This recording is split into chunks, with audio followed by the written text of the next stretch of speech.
FBI and Peace and War, ordinarily heard at this time throughout the year, is taking its usual summer vacation and will return to CBS 4 weeks from tonight on September 1st. Broadway's My Beat. From Times Square to Columbus Circle. The gaudiest, the most violent, the lonesomest mile in the world.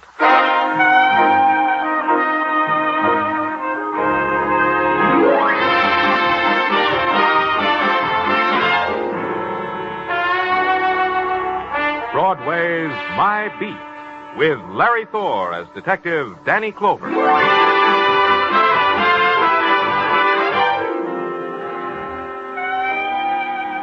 Broadway. It's a promise you make to yourself in some dismal part of your life, or it's a name you say like a curse. It's a place of golden women and mirrors of chrome, or it's a beggar who will tear off a piece of his soul for a cup of coffee. It's anything you want, any time you want it. And it's My Beat. By 9 o'clock, police headquarters had settled down to its nighttime routine. So far, business was slow. I was sitting in my office straightening out the detail sheets that always accumulated on my desk. Lieutenant Clover. Good evening, sir. Well, Dr. McClure, Dr. Robbie McClure. It's a pleasure to see you. Sit down. Sit down. Thank you. Yeah. Thank you, Lieutenant. Hey, what's the matter? What's the matter, Doctor? You look pale. Well, I could give you all the clinical reasons for the way I look. Now, Lieutenant. Let me get you something, Doctor. I'll be right... No, wait, Lieutenant. Last month, there was a shooting. It's not that I want to confess to. It's the thing about... you should know about... Last month, the murder that the police never solved. Daddy, I don't want that to happen to me. I don't want that... Dr. McClure. Dr. McClure. Sergeant Tartaglia. Yeah, Danny. Come here. Yeah. Well, what's the trouble, Danny? Close the door. Well, what's all... Well, Danny, what's the matter with Doc McClure? He's dead. What? Flip his coat aside. You'll see why. Oh, Danny. From the size of the wound, I'd say it was from a .22 fired from up close.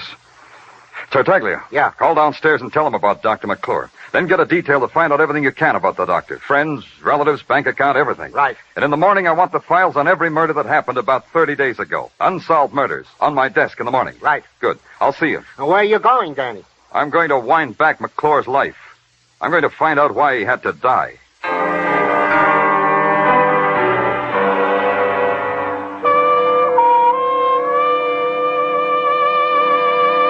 The great buildings of the city lean against the night in crazy, tilted angles, like lighted toys deserted by a sleepy giant. And there's the feeling that unless you walk carefully, you'll upset their insane balance. But Dr. Robbie McClure's office building was different. It sat square and solid on its haunches, and when you pressed the night buzzer, it growled at you.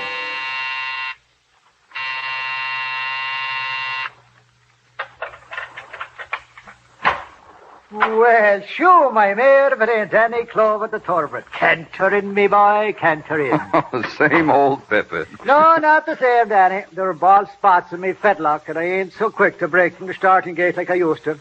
From a dashing, mounted policeman to a flabby night watchman. Ah, that's a bit of pasture, Danny, me boy, a bit of pasture. Maybe you're wrong, Pippin. Maybe it's sweet pasture and you don't know it. Pippin, you know Dr. Robbie McClure, don't you? Sure I do. A great surgeon. But what a waste, what a waste. How do you mean? Sure he was a genius. Sure, should have been a veterinarian. What else would I mean, Danny? What else, of course. You know what time he left his office tonight? I do. I have it right here in my book. Now, let me take a look. Oh, yeah. Here it is. 8:40 in the p.m.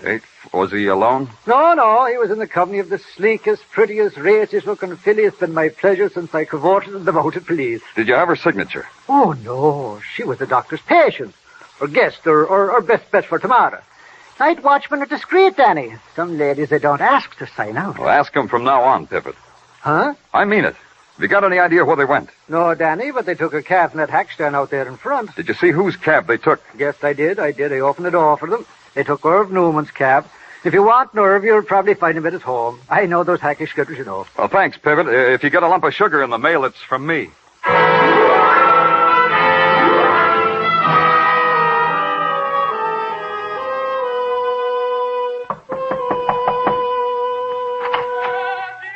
What do you want?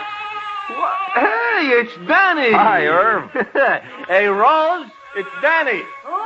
Danny Clover of New York's finest. So he's going to help me wash the dishes already? Pay no attention to Rose, Danny. She's moody tonight. Come on in. Thanks, Irv. Now, sit down, Danny. Sit down. Irv, I offer you something, a glass of tea, a cold beer. I got it. How about one of Rose's blintzes, huh? Hey, Rose. Never mind, Irv. Don't bother Rose. What's the bother? Even if she's moody, she can't wrestle you up a blintz. Oh, I'm here on business, Irv. Some other time. Oh, business. Hey, Rose. Huh? Come here. Huh? Shut off Caruso. Huh? Make quiet Caruso. What's you, Caruso? Caruso. Now we'll talk, Danny. What kind of business brings you down here to Orchard Street, the land of the knish and the bagel? Pippet told me you drove Dr. McClure somewhere tonight, Irv. Where'd you drive him? Park Avenue. Yeah, here's the address, Danny. I was just making out my records. Thanks. Was he alone? At first, no. Later, yes. Translation? First, he is with a doll. Huh. Lean over, Danny. Rose shouldn't hear. A Zoftic-type doll. You know what I mean? Mm-hmm. Then he is without the doll. Around 50th, she opens the door of the hack and slips out into the traffic. McClure tells me to keep going. I think they had an argument. What about him? Danny, I'm the type to eavesdrop, especially when they shut that glass panel. The address Irv Newman gave me was a study in millionaire respectability, Scrub, Park Avenue, Brownstone. The butler took my hat and sighed and told me it was all right to go down the corridor into the living room if I tiptoed. I did. Then all of a sudden it hit me. The light from a couple hundred bulbs set in a crystal chandelier.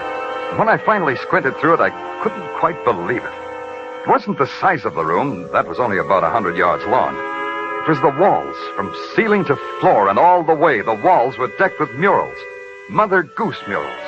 Paintings of every fairy tale and nursery rhyme character in the book. And on the floor, smack dab between Marjorie Dawn, her seesaw, and Jack and his beanstalk, sat a man. He was wearing three things: a goatee, a full dress, and a beanie, three propeller type. Well, hello there. And hello to you. My butler said your name was Danny Clover. But my butler lies. What is your name, sir? Danny Clover. You see what I mean? Grab a toy out of the toy box, sir, and sit down. Mr. Fletcher. Here, take my latest product. Child psychologists claim it's remarkable for improving the coordination and tactile responses of a 4-year-old. Really? Has it helped you? Immeasurably. We place the ball in the cup, so. Uh-huh. Then we squeeze this lever, so. Yep. Then we catch the ball. Oops, we missed. Oh, I guess we overestimated ourselves. Now, Mr. Fletcher... Oh, call me Fletch. Don't stand on ceremony just because I'm the president. Oh, does Margaret know? Huh? Oh, no. I mean the president of the Fletcher Toy Company. I make toys for children, sir. I bring gay bits of sunshine into their otherwise drab little lives. And, as you see, I test my products before I market them. Incidentally, sir, what is your business? Police. Police? Police? Stop your screaming. You'll wake up Snow White over there. Sir, what right have you to be in my house? Well, technically none, Mr. Fletcher, but there's a little matter of... A matter of invasion of privacy. What do you want? Was Dr. McClure here this evening? Dr. Robin McClure. In a word, yes. Why was he here? I'm his patient. Is that a good medicinal reason? Simply sterile. Are you a sick man, Mr. Fletcher? You don't look sick. Dr. McClure says I'm a hypochondriac, but he gives me pills. I take them. They make me feel better. Ergo, I must have been sick before I took the pills. One more thing, Mr. Fletcher. Who was with Dr. McClure? I beg your pardon? Or maybe she stayed in the cab that brought him here. Who was she, Mr. Fletcher? Oh, that one. Yes. I peeked out the window and saw her waiting in the cab. Oh, beautiful, isn't she? How striking. One of the most striking women I ever saw.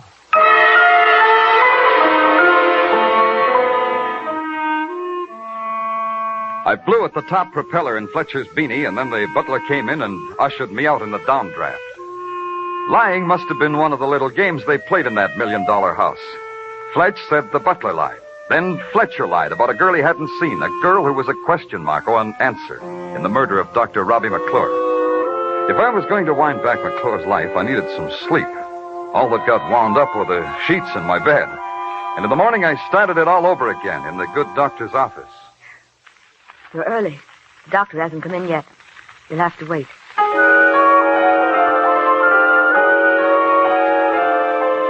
Everything about her was anonymous. The white shoes, the white stockings, the starched white uniform, the starched white face, and the mouth, scarlet and thin, that she wore like a ribbon of merit. You're a new patient? Fill out this card, please. Not a patient. Police. Lieutenant Danny Clover, Broadway Special Detail. Oh. Dr. McClure asked you to come here? You could say it that way. I'm here to investigate his death. What? You mean something happened to him? He died in my office. He was murdered. I don't believe it. I don't believe it. Oh, I'm sorry you had to be told like that, but we don't always have time to be gentle. You were his nurse, Miss... Elliot. June Elliot. I have an agglutination test to make on some Rh-negative blood, Lieutenant. May I do that while you investigate? Go right ahead. Where do I find the doctor's patient records? In that metal file box. You've been with the doctor long, Miss Elliott? 3 years. Pardon me, Lieutenant, I need that slide. It's the usual question. Did he have any enemies?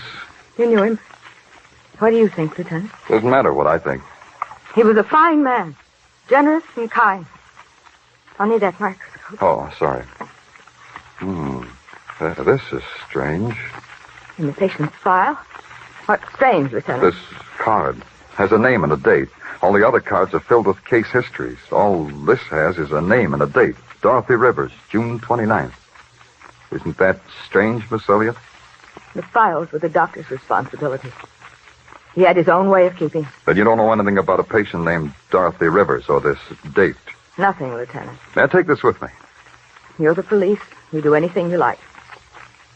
I'll have to turn the lights out now, Lieutenant, for the test. Go ahead, Miss Elliott. Go ahead.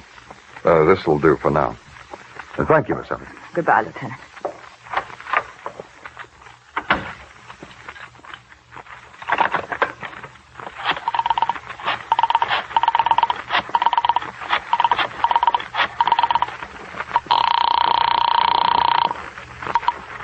Miss Rivers, Miss Dorothy Rivers, Dr. McClure's office. We advise a rest, a long rest in a quiet place.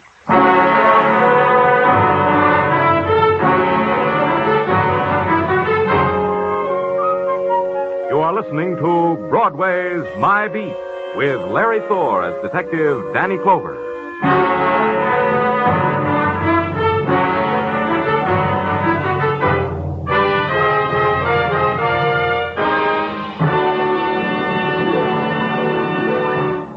If murder should suddenly explode in your face, you'd know how Casey, crime photographer, feels tonight in the drama titled Sellout. That's exactly what happens to Casey. A routine newspaper case suddenly erupts into a savage murder mystery which requires the sharpest thinking and fastest action of the crime photographer to solve. Crime Photographer is yours for the listening every Thursday evening, as is the other thriller, Escape. Tonight, Escape brings you Leiningen versus the Ants. A top story of harrowing adventure on a top program. Remember Escape and Crime Photographer tonight over most of these same CBS stations. Now, back to Broadway's My Beat.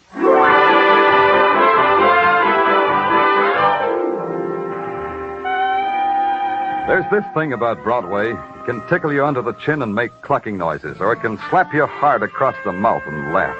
Either way, you get hurt. Right now, the receiving end of the slap was the police department for various and sundry unsolved murders. And the laugh, the big laugh, the cold laugh was that a man named Dr. Robbie McClure had come to my office to die, and I didn't know who'd killed him. I sat at my desk at headquarters tearing the tabloids into a noose of paper dolls when Sergeant Tartaglia opened the door and with a fine Italian flourish lay a thick paper-bound file in front of me. For you, my lieutenant. Your memoir, Sergeant? What is it? Not only what you asked for. A file on one of our more recent unsolved murders. Get it out of here. Get it out of my sight. Huh? Hey, Danny, you sick or something? Oh, all right. All right, leave it. I also have here in my pocket the dope you wanted on Dr. Robbie McClure. Here, read it. Talk it to me, son. I'm sick of reading. Well, there's some interesting items, Danny, about the good doctor. Item. Friends, numerous and friendly, all with alibis. Item. Relatives? None. The doctor was a lonesome man. Are your wife and kids, Tartaglia? Oh, great, Danny, just great. Hey, you should see the latest. Little Christina. I bet she's a doll. Go on with the items. Huh? Oh, yeah. Item. And this is the one I think will interest you, Danny. On June 30th, Dr. Robbie McClure made a deposit in the Corn Exchange Bank in Bronxville.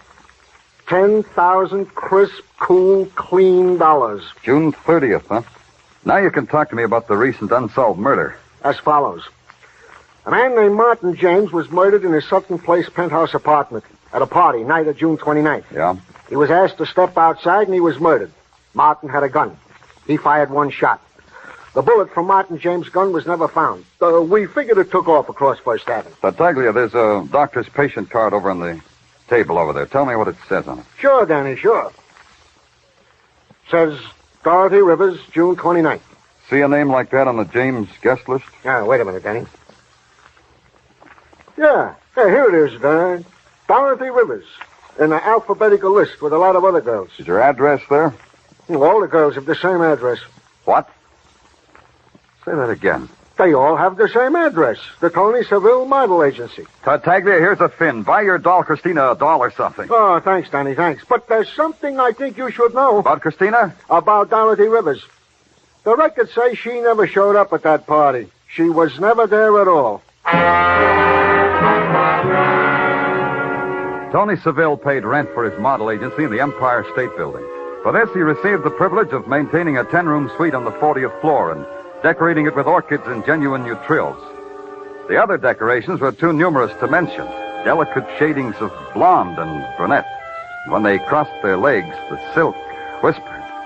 I started to whisper back, but a scented haze with magenta fingertips beckoned me into an inner office. She closed the door behind her, and all I was left with was a pork barrel in a double-breasted pinstripe named Tony Seville. My secretary whispered you are a policeman. How have I trespassed? I parked my car incorrectly, perhaps. I forgot to curb my dog. Let's stop rubbing noses, huh? I beg your pardon? Let's put it this way, simple and blunt. There's some questions I want you to answer for me. You must have a dull profession, asking questions. Very well. Ask a question. Mr. Seville, your agency supplied a half-dozen models to a party at the home of Martin James. Said party a little over a month ago, June 29th.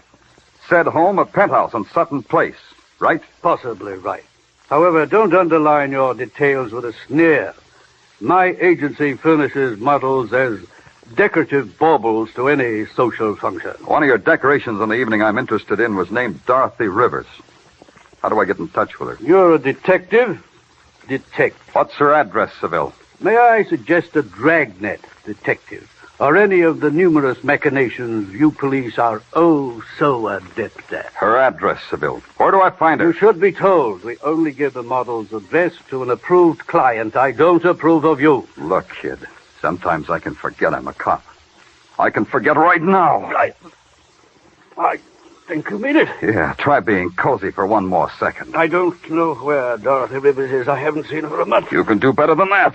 The day after the party, she phoned. She said she was going on a vacation. You're doing fine, Seville. Keep it up. There's nothing more. I tried to get in touch with her several times since. She checked out of the hotel. She left no forwarding address. You're telling the truth, aren't you, Seville? The truth is this, as far as I know and care. Dorothy Rivers could be dead. Beginning at the 40th floor, I picked petals off a tired daisy. At the 38th, Dorothy Rivers was dead. 37th, she wasn't dead. 36, dead. 35, not dead. I don't remember how it came out, because when I got off at the ground floor and walked into the yellow heat of 34th Street, a character stopped me by tapping me lightly on the leg with the front bumper of his cab. The character was the character named Irv Newman.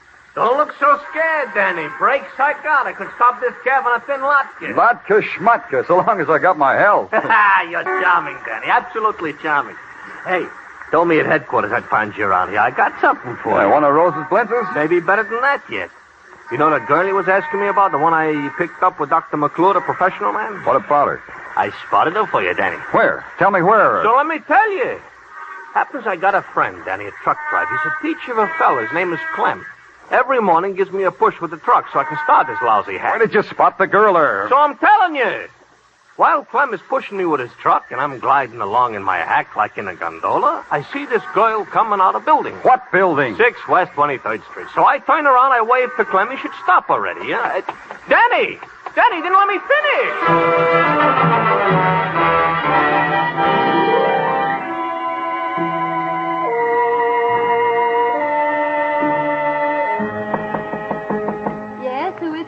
Miss Rivers? Who are you? I want to talk to you, Miss Rivers. By what right? I don't know you. Get away from here. Get away. Let's go inside, Miss Rivers. Who are you? What do you want? I'm Danny Clover. I'm a police detective, Miss Rivers. Been through a lot to get to you. We get along a lot better if you just settle down. Why do you want to see me? I've read somewhere that grief can make a woman even more lovely. You look like you've been grieving. Don't be clever with me. I'm sick of clever men. Maybe I can help you. You? A policeman? Me, a policeman. Oh. Well, it's all over now, isn't it, Mr. Clover? Just about. You want to know what happened at Martin James' party, isn't that it? The guest list said you were invited, but you weren't checked off. That mean you weren't there? I was there. Through the back entrance, Mr. Clover, because he said that was the way it should be done. Who? What should have been done that way? Look, Mr. Clover, I'll tell you what happened. I owe it to myself to tell you what happened. I'm tired of paying. That's it, huh? Blackmail. Let me tell you from the beginning what happened. Perhaps you'll even believe me. You'd be surprised, Miss Rivers. Policemen can believe the truth. Martin James was a man who made investments in all sorts of deals, a kind of silent partner. One of the partners was a man named Fletcher. Man with a goatee? He manufactured toys, Mr. Clover. I went to the party with him. Mr. Clover. What's the matter? Mr. Clover! The window. He's gone. Who was it? Who did you see? Oh, maybe you should have told me his name, Miss Rivers. Now you don't owe anybody anything.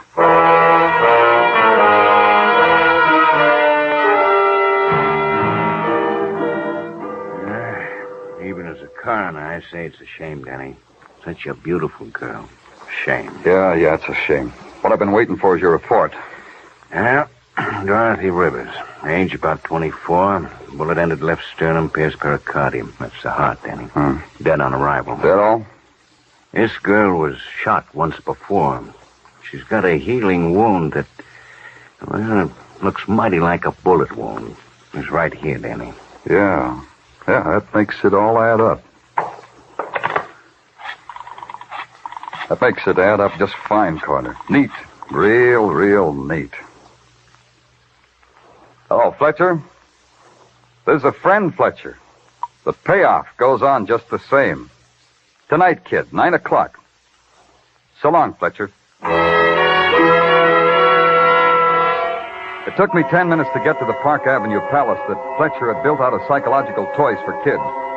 Across the street, I took a plant behind a fat, uniformed doorman who kept looking at me out of the corner of his fat eyes as if he were terribly sorry a thing like me had ever happened under his gilt-fringed canopy. At 8:30, the lights in Fletcher's crystal chandelier began to go out in sections. In 5 minutes, he was on the street, hailing a cab. I tossed a nickel to my fat doorman, hailed a cab of my own, and tailed Fletcher to an office building I'd been in once before.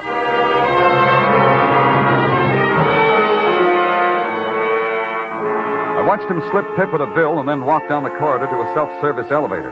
I thought it'd be nice if he had company on his lonesome ride. He didn't. Police! Why am I constantly surrounded by police? Maybe because you bring sunshine into my drab life, Fletcher. You know how to work this thing? Well, of course. It's nothing but a toy. Allow me anyway. It's the 4th floor you want, isn't it? Well, no, not at all. Humor me, Fletcher. Let's make it 4.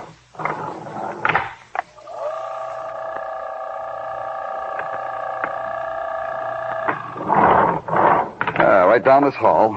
438, Dr. McClure's office. That's where you want to go, isn't it, Mr. Fletcher? There are obviously some titillating gyrations going on in that mechanical policeman's brain of yours. You will reveal them to me, please? I was waiting for you to ask me that in just that way. Here we are. After you, Mr. Fletcher. Oh, thank you. Now I reveal. The payoff money, Fletcher. Give it to me. Of course. I see. I thought it was curious that I should have to keep paying blackmail to a dead man. Dr. McClure is dead, isn't he? The money, Mr. Fletcher. It's hard for me to say please. Well, here you are. $1,000. You'll want it weekly, I presume, just as I paid it before? That's cheap, isn't it, Fletcher, to buy off the electric chair? It's quite a toy, too, I hear. Yes, quite. Then you know, of course, that Dorothy Rivers and I murdered Martin James. Uh-huh. Oh, he deserved it, you know. He swindled me out of a good deal of money. What was Dorothy Rivers to you? Now, you're talking like a policeman again. Dorothy Rivers was a toy, expensive and fragile. It made her all the more desirable.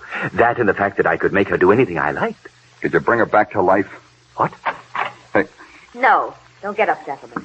As long as I was eavesdropping, it makes me less of a lady. That gun's not becoming either, Nurse Elliott. Put it away, my dear. Toys like that make me nervous. I prefer this pose. Now, what were you saying, Lieutenant? Now that you're here, I've got even more to say. As a nurse, I'm a humanitarian, Lieutenant. You've got a minute more saying time. A man should never lie under the circumstances, huh? And if I told you this, if I told you that you were the blackmailer instead of Dr. McClure, what would you say? I'd say you were telling the truth. What?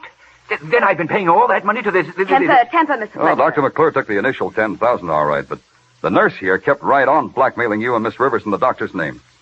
McClure found out, so he had to die. All through, Lieutenant. Not quite, nurse. After the blackmail, you had to kill Miss Rivers because she was about to talk to me. Now, Lieutenant. One more thing. If you kill me, the payoff stops. Consider it, Miss Elliott. I got $1,000 in my pocket. Half yours, half mine. It could go on and on. We could still make Fletcher pay. Think about it, Miss Elliott. Put the money on the table, Lieutenant. Half yours, half mine. All right. On the table. Thanks. I'll take mine, Lieutenant. Now. Yeah, now, Nurse Elliott. I'll kill you! I'll kill you! Put your arm, Nurse. Drop it. Drop the gun. Yeah, thanks. I'll lift it up for you, Lieutenant. I'll get the gun. Lift this, Fletcher. Got any smelling salts for Fletcher, Nurse?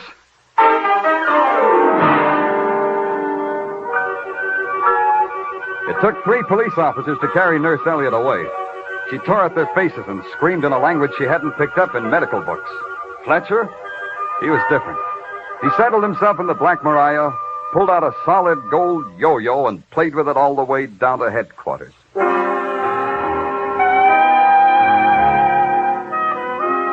Broadway's happy now. It's got on the carnival clothes it wears every night, and the midway boils with roustabouts and yokels and hurdy-gurdy sounds. It's a jack-in-the-box, and it's a clown. It's a shining girl on horseback, or it's a geek with no arms, no legs, and no heart. It's Broadway, the gaudiest, the most violent, the lonesomest mile in the world. Broadway, my beat.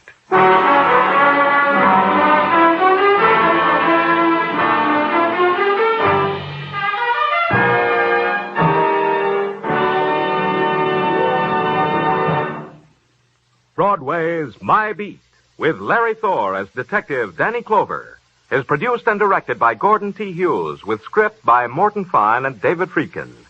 Musical direction is by Lud Gluskin. Be sure to join us next week, same time, same station, for Broadway's My Beat.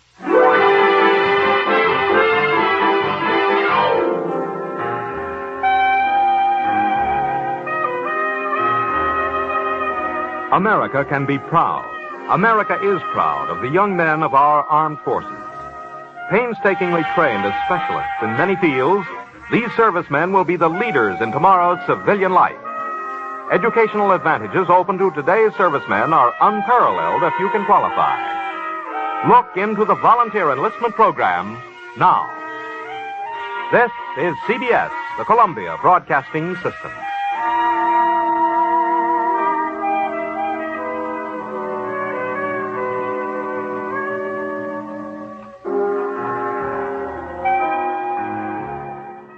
The FBI in Peace and War, ordinarily heard at this time throughout the year, is taking its usual summer vacation and will return to CBS 1 week from tonight on September 1st. Broadway's My Beat. From Times Square to Columbus Circle, the gaudiest, the most violent, the lonesomest mile in the world.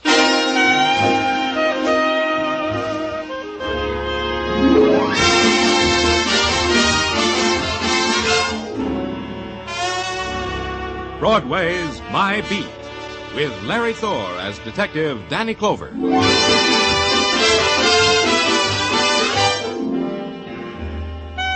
Broadway. It's a swamp that'll drag you breath by breath into its shadowed pools, or it's a meadow shining with golden light. It's a place and a time and a loneliness that reaches out for you, then beckons you into an airless room and locks the door. You get out or you don't.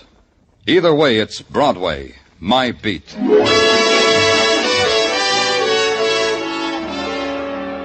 A man dies in silence and in dark, and the city sets up a shrieking clamor, and you're part of it. You ride a scream through the crowded, heat-heavy streets, and then you hit a dead end. And it's a building, and a room at the top of the building, and it's a man lying in the center of the room while other men take notes on the history of his dying. All right, Joe, get one from this angle, huh? Yeah, hold the light while I focus, will you?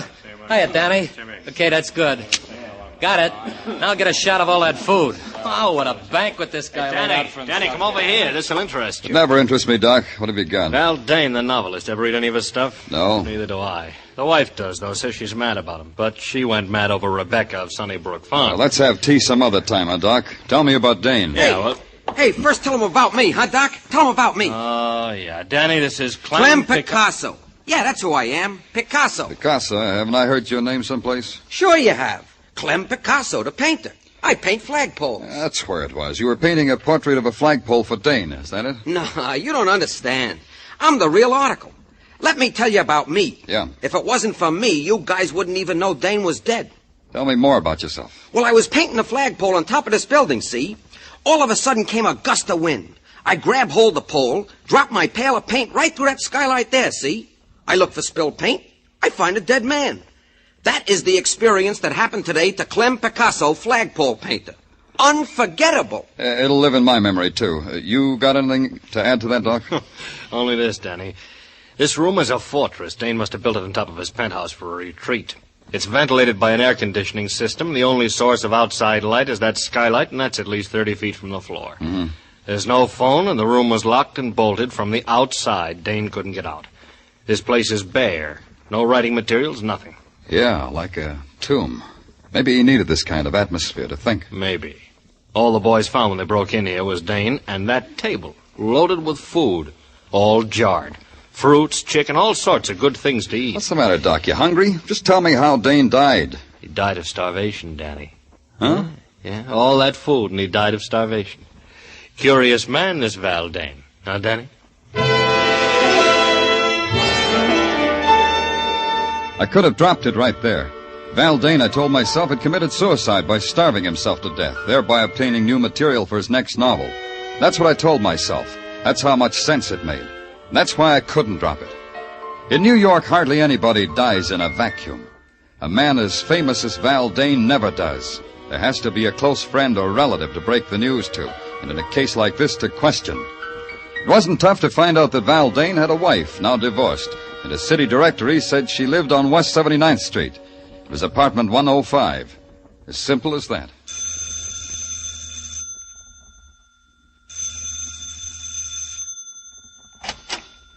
Yes, what is it? You're Mrs. Dane? Well, only approximately. Mr. Dane and I are divorced. I've kept his name for my son's sake. You're... Danny Clover. I'm from the police. Oh, how interesting. We've never had a caller here from the police. Won't you come in? Thank you. I do hope you'll stay until Jimmy comes home. Jimmy is my son, Mr. Clover. I'm sure he'd love to hear the experiences you'd have to tell him. In here, the living room. That's quite a collection of glass toys there on the floor. Clowns, building sets, animals, and all in glass. Jimmy must be an unusual boy. Oh, yes, he is. That's all I have left in life, Mr. Clover. To make him happy. There's something I have to tell you that might make you quite sad. About Jimmy?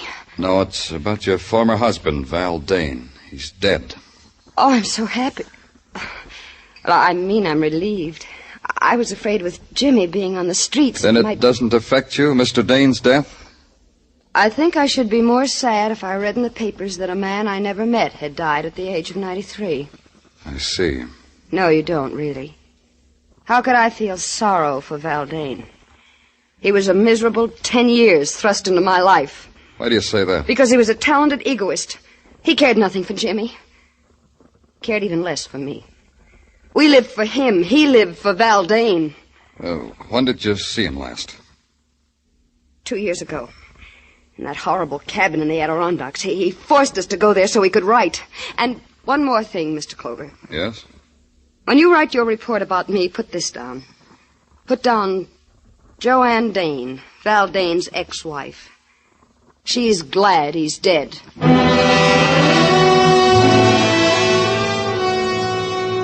I didn't bother to tell Joanne Dane that her former husband had starved to death. I had a feeling she would have enjoyed that too much, and death doesn't need laughing at. But when I hit Broadway again, death was screaming at me in big black letters. Val Dane had become public property for a nickel a copy. You got the funny papers, too. I called headquarters and asked Sergeant Tartaglia if anything new had turned up. Something new had. Get back to your office right away, the sergeant said. There's a guy wants to see you. He's hysterical. The sergeant wasn't kidding. Something in my office makes you laugh like that? The pollen, maybe? I can't help it. It's rich. It's the richest one I've ever heard. Okay, come out of it. Who are you? My name's Brooks, Lyle Brooks. Lyle Brooks, huh? Tell me gently, what's so rich? Oh, if I think of it again, Lieutenant, I shall roll on your floor in continued convulsions of hilarity. And think of something real sad, like a right to the jaw, and tell me what's on your mind. Why, Valdane starved to death. Don't you think that's funny? No? Well, I think it's funny. What tickles you about a man's death, Brooks? About Val's death? He was such a pig, and he starved to death. Well, that, Lieutenant, is humor. Category ironic humor. What's your interest in Val Dane's death? I'm his ghost. Ghost, huh? Battaglia. Yeah, Danny. Now, what do you want? Book this guy for impersonating a human. Hey, that's a serious... Right now, Tartaglia, book him. Well, sure. For impersonating a human, huh? Come on, you. Policemen have a sense of jest, too, I see. Come on, you. So I'll explain. I am Valdane's ghost. You're doing it again, Brooks. His ghost writer. I did much of the writing which is credited to our so literary Mr. Dane. That's why I came to give myself up.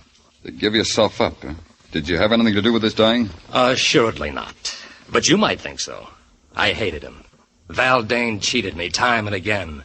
But this time was the biggest cheat of all. What's he talking about, Danny? I'm talking about The Great Fake, Val Dane's latest book.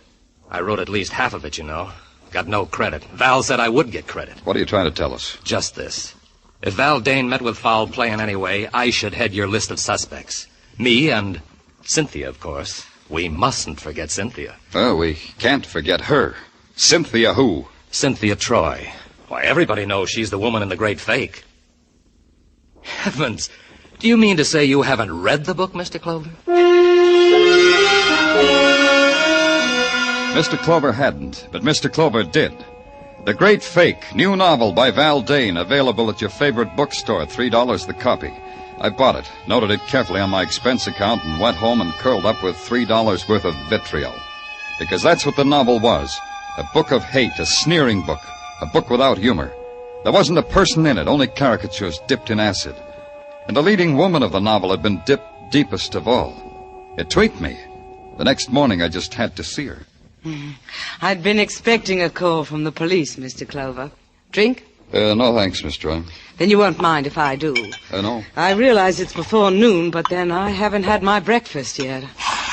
You sure you won't have a drink? Yeah, I'm sure. Just why had you been expecting a call from the police, Miss Troy? Because I have no doubt about your intelligence.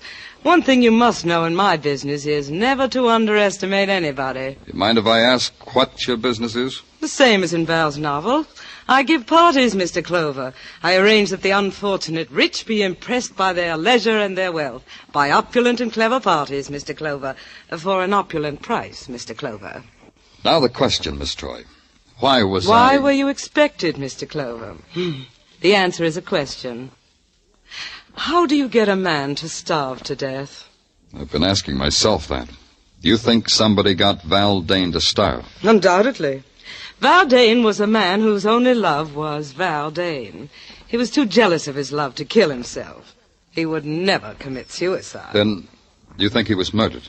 I believe I implied that, don't you? Did you kill him? The idea titillates me. Yes, it's a rare thought. Ask me that again, Mr. Clover. Look, Miss Troy, the social graces aren't one of my, social graces. In your circle, how do you tell a lady to quit stalling? By telling her. Then let's quit stalling, huh? Very well. You've read Val's novel, yes? It made a fool of me, didn't it? Is that why you killed him? Locked him in that room and starved him to death?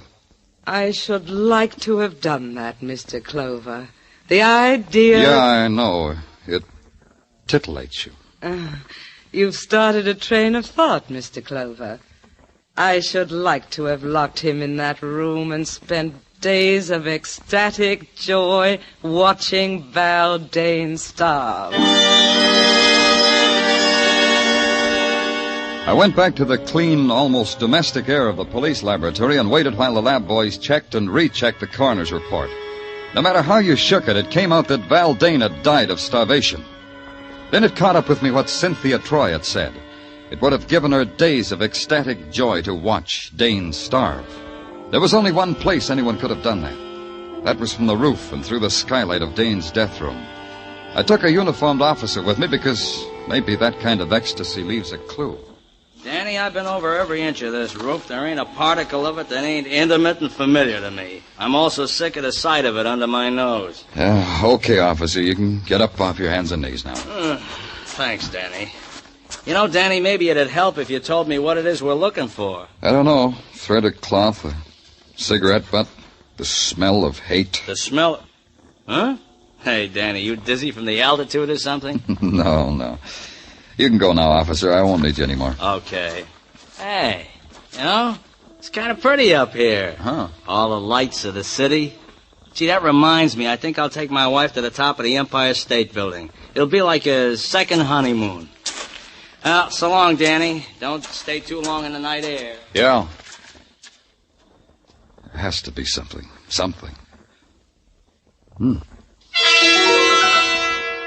Didn't make sense what I saw. A piece of Scotch tape stuck to one of the panes of the skylight. I leaned down to examine it. And then there was something that did make sense. The sound of someone moving toward me. And then I whipped out my gun and ducked behind the jut of the skylight. And then it found me.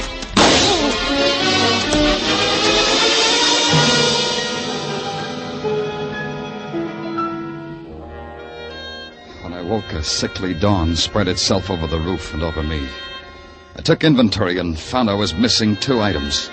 A valuable hunk of skin from my right temple and a piece of Scotch tape. Just that. Scotch tape.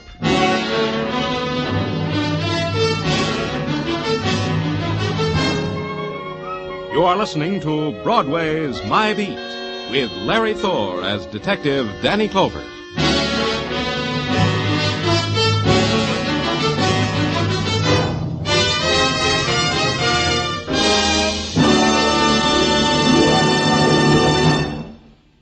A thrill a minute. High-tension suspense from the word go. Dramatic excitement that builds and builds until it explodes in a smashing climax. That's Inner Sanctum, the great mystery show that's another of CBS top-notch Monday night programs. You'll find Inner Sanctum one of the most entertaining spots on your Monday night listening schedule. And remember, Lux Radio Theater returns next Monday, August 29th, for its 15th year of great dramatic presentations. Inner Sanctum, Lux Radio Theater, every Monday night over most of these same CBS stations. Now back to Broadway's My Beat.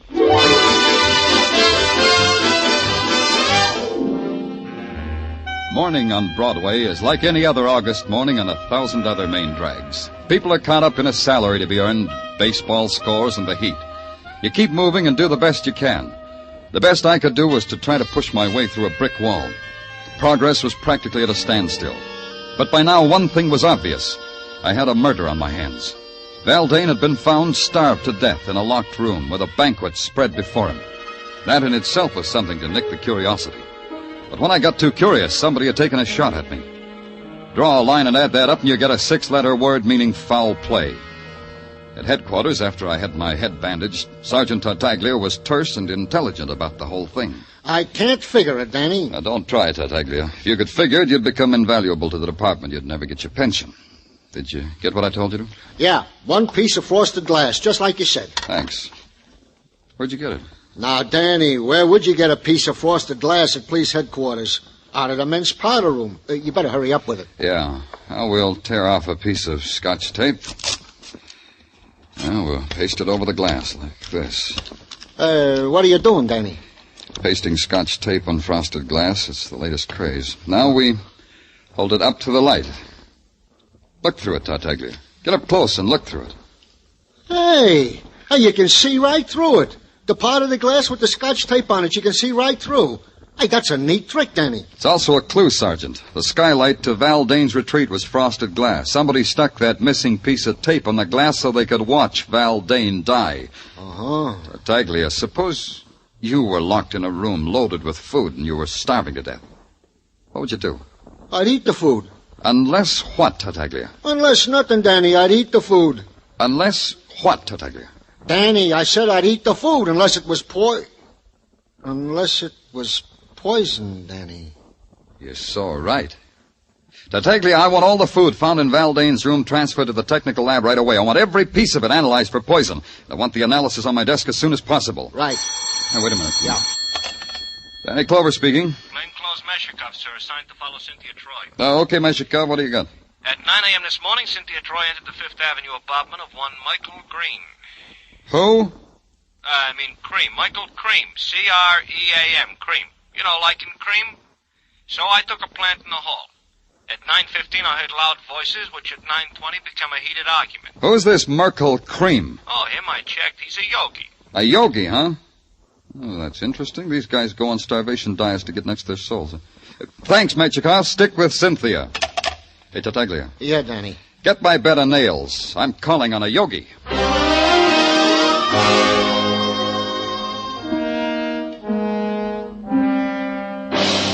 The yogi with a homogenized name, Merkel Cream, lived in a rich, creamy Fifth Avenue mansion with a high money-fat content. The outside stairs were covered with a thick layer of perfumed oriental carpet. When you rang, a girl made of copper with bells on the ankles of her bare feet and a jewel stuck in the middle of her forehead opened the door. With a scented arm, motioned you into the presence. The presence was a muscular man with the body of a professional football player, wearing a plumed turban and an imported English tweed loincloth. He sat in the middle of the floor, bathed in the celestial glow of a baby pink spotlight. And then the presence spake. You have come. Yeah, Mr. Cream, Speak not when I speak. You have come. You said that. You have come to attune yourself to the eternal harmony that lies 6 fathoms deep in the cosmic sea. You will go into the cleansing room. Huh? You will go into the cleansing room and there cleanse yourself and attire yourself in a loincloth. You will find a suitable array hanging from pegs. The panther skin for you, I think. Look, Mr. Have Cream... no fear. They are sterilized after each use. Now go, tortured one, go. Look, Cream, I'm not here to cross your palm with How silver. dare you speak to Merkel Cream thus? How dare you, savage? That's me. Look into your crystal ball and tell me why you should scream at a tortured one named Cynthia Troy and vice versa. How did you know? Don't answer. I will answer for you. You are omniscient, clairvoyant, like the me that is the true me. Like the me that is Danny Clover, New York police. I got a hunk of protoplasm named Meshikov who floats under windows and soaks up things like a fishwife's brawl between you and Cynthia. But you are clairvoyant. The Cynthia underneath Cynthia is a fishwife. She pays you to tell her that? Cynthia Troy is a disciple. Disciples fall out sometimes, as you know. I've heard. Val Dane, he was a disciple, too. What did you do to Dane, Yogi? Put him on a starvation diet for his eternal harmony? Then you've read his book. Yeah, he gave you a paragraph. Let's see if I can remember the exact words. The Yogi, a vicious parasite, a jeweled vampire, a stinking phony. Did I quote the exact words exactly, Yogi Cream? Dane died in a way that pleases me. He died in an agony of hunger. What does it matter if his exact words are remembered? To him or to me, what does it matter? Yeah. Get up, Cream. You're coming with me. I got a feeling you can give me better answers with your pants on. You believe that I'm a fake? You believe what Dane said of me? To put it bluntly, Cream, yeah. Sorry, but yeah. Maybe Dane killed your lush racket with his bestseller. Maybe you knew it would. Maybe you arranged for him to die. Let's go. Help me up, Mr. Clover. Cosmic harmony makes you weak. All right. You know I can't afford to go to jail. It would ruin me. Let go of me. If you move, Mr. Clover, I'll break your back as if it were a stick of wood. Let go of me. A little trick I learned from a man on Amsterdam Avenue. 10 judo lessons for $20. Worth it, don't you think? Don't you think? I got my lessons for free. Well, send them back. They're no good. Let's find out, shall we? Let's find out. Now, my way, Cream. Let's do it my way. Oh. Well, what do you know? The yogi found cosmic harmony. Has to be a phone in this dump. Yeah.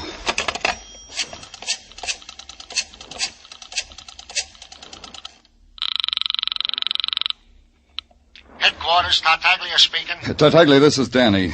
Send a stretcher to pick up Yogi. Mr. Merkel Cream? Yeah, he spilled out of his bottle. One stretcher coming up. Hey, Danny, we got a report on that food. Yeah?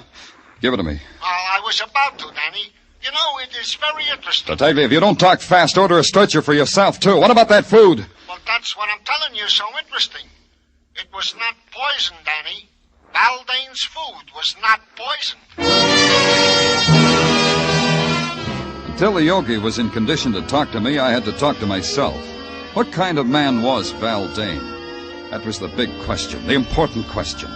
Locked in a room long enough to starve to death, and he refused to touch the food, the unpoisoned food at his fingertips. Why? What was the mentality of the man? Once, long ago, he had been human enough to marry, to have a family. Maybe that was the clue. Once somebody loved him. Maybe his ex-wife, Joanne Dane, would be calmer now. Maybe she could divorce her memory from ugliness.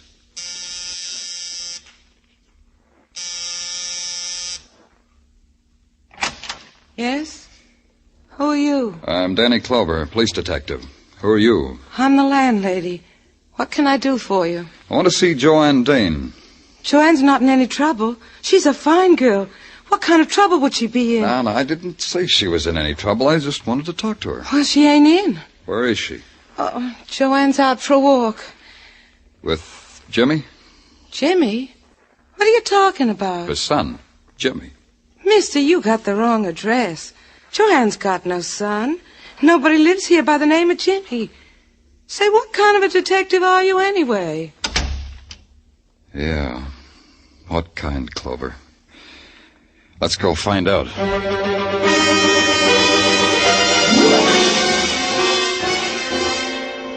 Oh, here are the vital statistics he asked for, Danny. Yeah?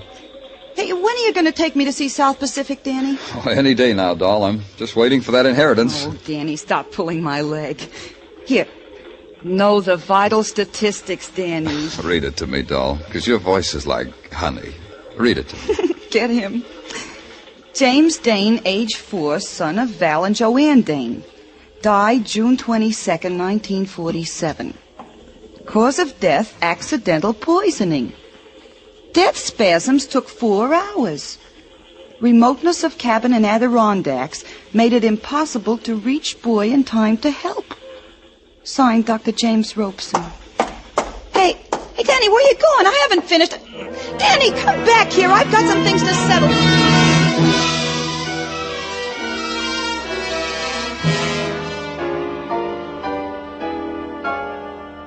I was out when you called before, Mr. Clover. Yeah, I know. Joanne, your landlady said you'd gone for a walk. With Jimmy. Jimmy loves to walk on a sunny day like this. Where's Jimmy now? Out playing. Joanne, I asked you before. Now, don't lie. When was the last time you saw Valdane? I won't lie. A few weeks ago, as I told you. A few weeks ago, yeah. Another question. Why did you go to see him? To ask him for money. I hated myself for it, but Jimmy needs clothes. You see, he'll be going to school this fall, and... I see. Joanne, did you take anything with you, anything that you gave to Val? Well, I don't think so. I can't remember that I did. Food? Why... food in jars, chicken, preserves, things like that? Well, now that you mention it, Mr. Clover, yes, I think I...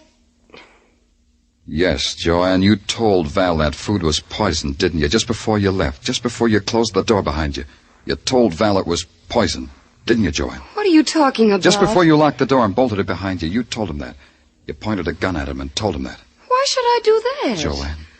Joanne, listen to me. Jimmy is dead, isn't he? Jimmy dead? Jimmy dead? Jimmy died 2 years ago. You know that, Joanne. No, what? I don't know what you're saying. In the Adirondacks, one summer 2 years ago. Jimmy took some poison by mistake. There was no way to get help soon enough.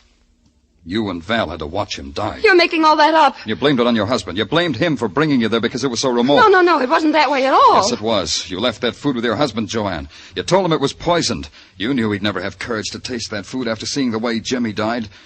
Your husband took his chances with starvation rather than suffer the way Jimmy did. Jimmy suffer? Jimmy dead? Yes, Joanne, he's dead. These glass toys are only a lie that you're making yourself believe. Put them down.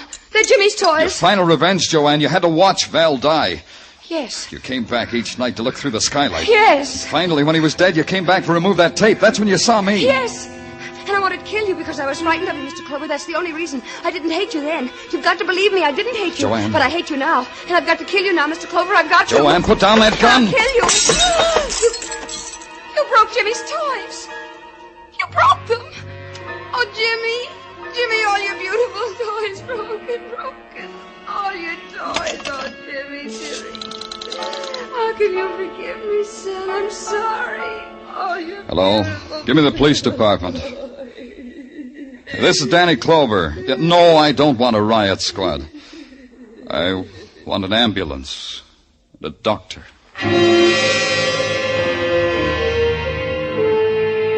It took 15 minutes for them to come, and in that time I watched the shadows soak up the remnants of her mind. How do you tell a woman her life is done? How do you fill it in reports? How do you make statistics out of it and file it in a ledger? How do you write sorrow as a number? How? Broadway's really living now. It's got a creamy yogi back in circulation. Cynthia is throwing a marvelous party for Patrolman Mishakef. And the ghost, Lyle Brooks, he's haunting another author. Broadway's jaunty now, and it wears a chip on its shoulder. It's flexing its muscles and daring the nighttime. And before it's over, it'll tear itself apart and laugh at its own agony. It's Broadway, the gaudiest, the most violent, the lonesomest mile in the world. Broadway, my beat.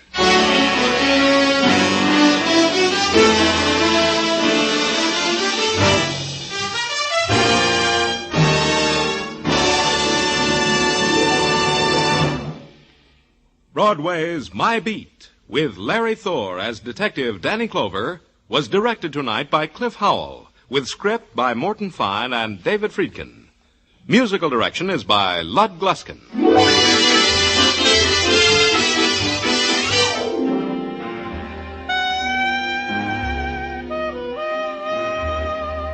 That man is coming back again.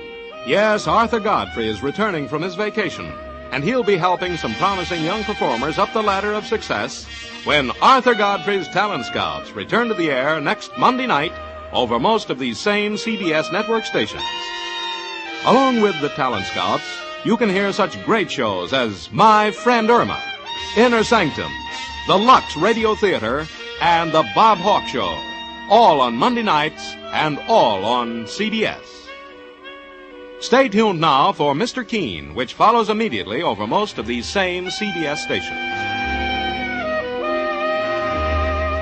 This is CBS, where you hear Lux Radio Theater every Monday, the Columbia Broadcasting System.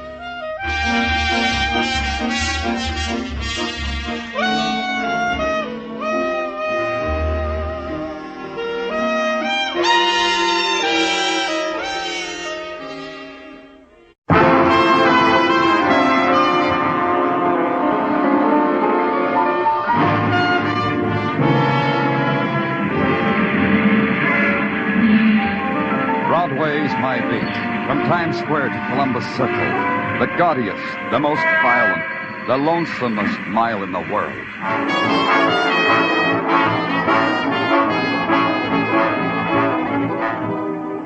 Broadway's My Beat, with Larry Thor as Detective Danny Clover.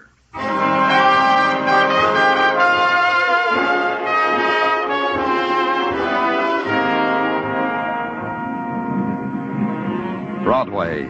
It's a neon-lighted revival meeting that screams for the joy and the salvation. And it's a lonely path that sighs down into darkness. It's a fury of voices and stamping feet, or a cry that wanders and waits to be heard. It's Happy Alley with happy talk, where a hot trumpet plays background music for a panhandler. However you want it, that's how it is. It's Broadway, my beat. The November twilight filtered into my office at police headquarters, and I sat there looking at it, pushing away the time for the filling out of my daily report. There were other diversions. Through the open window, I watched a girl walk down the street. She wore a green silk dress that knew summer was over but didn't care. Then I heard two things, a sigh that came from me and a door opening that came from the door. I have no wish to trespass upon a reverie of delight, Daniel. There was only one man who could talk to me like that. A miniature of a man called Lee Kai. Lee Kai, professor of Oriental art at the university. He hadn't changed. The same black military-looking jacket that buttoned high on the throat. The same patent leather shoes with spats slightly pink. And the face still as if it had been engraved on yellow shantung. Daniel, may I presume upon you? Anything you want, Lee, any time. Then permit me to read you this telegram. Is that all? You could have presumed bigger. I shall, when you have read the telegram. It is addressed to me, and it says in 3 words, "Terror follows me." It is signed Mei Ling. Only 3 words. Is not 10 words the usual? Yeah, he's a frugal one, this Mei Ling, huh? Mei Ling is a delicate interweaving of all that is lovely and exquisite in a girl. I do not think she meant to be frugal. I do not think I know what you're talking about. Of course. Therefore, I will explain. You see, Mei Ling, this lovely girl of whom I have told you so much already, she brings me a statuette of the goddess Kuan Yin, the Chinese goddess of mercy. And among friends, there is no need for circumlocution. Of course. For what? Circumlocution, of course. Oh. The Kuan Yin was smuggled out of my bleeding China, Daniel. It is worth approximately $100,000. Mei Ling was bringing it to me. And now, in 3 words, terror follows her. You understand what I need of you? Not yet. I want you to meet Mei Ling's train at 125th Street at 8 tonight. She is in private car 23. You will give her the protection from the terror that follows her, Daniel. Oh, we have other departments for that, Lee. I could... But you are the friend department. No, Daniel?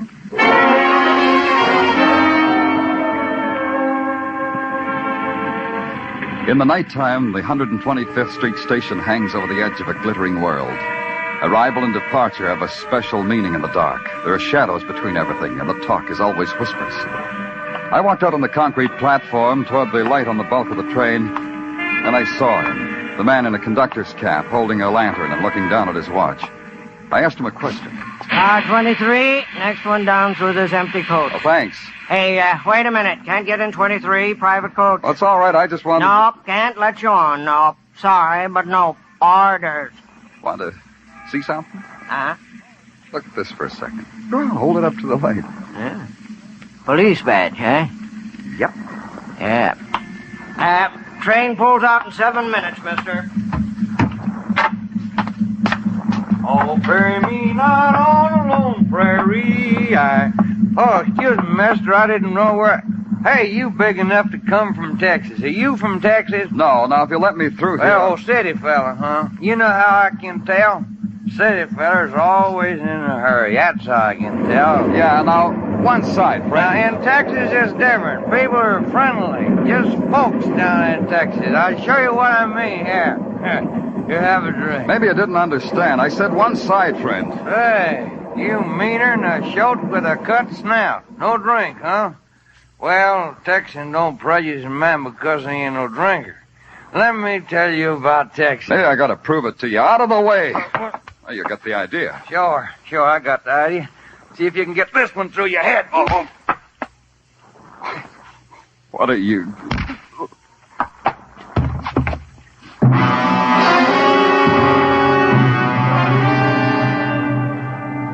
End of the line, all out, New York, Grand Central Station. Hey, you, wake up. Now, don't ask me where you are. I've been shouting out my lungs where you are. Oh. Come on, get up. There you are. Hey, you're the policeman. Yeah, the finest of the finest. Stumbled, huh? Later. First I was slugged. Feature that. You feature it. I haven't made car 23 yet. Hey, come back here. I've got to write a report. But I finally did. I finally made it. Car 23. Inside the place was a shambles. Upholstery ripped, baggage opened and tossed across the seats, as if someone had been in a desperate hurry to find something. I noticed her then. She was sitting there, very lovely, very delicate, the frown pressed at the corners of her lips. I guessed her name was Mei Ling, but I knew she was dead. The bullet hole between the almond eyes made this common knowledge to anyone who took the time to look. To a policeman, a death scene is a place of business. There was nothing there that looked like a priceless statuary called Kuan Yin. I made some notes, called the station master, then found a phone booth to make the violent death of Mei Ling by person or persons unknown a matter of routine. Sergeant Tartaglia speaking. Danny Clover. Mei Ling's dead. Send the boys down to Grand Central. Photographers, fingerprints, technical, the whole crew. The coroner, too. I'll wait for them. Okay. Hey, say, Danny, a guy called. Said he wanted to talk to you. Said it was urgent. Who said all that? John Smith. Well, that's what he said his name was, John Smith. I wrote it down so I wouldn't forget. He said something about wait a minute, here, I'll spell it to you. K-U-A-N-Y-I... Kuan Yin? Yeah, Danny, that's it. What's John Smith's address? 1212 Mott Street. Got it? Yeah. Goodbye, Tartaglia. Anyone who wanted to see me about a Kuan Yin was a man I wanted to see. I waited around Grand Central until the crew from headquarters arrived, then I took off my squad car and hit Mott Street in 10 minutes. The red brick pagoda that bore the address of one John Smith held all the charm and grace of a 20th century housing project. The only thing oriental about it was a cast-iron dragon that snarled at me from the door knocker. I picked up its head and banged it against the door. You would be Danny Clover, and I would be John Smith. The ecstasy is mutual. Please enter.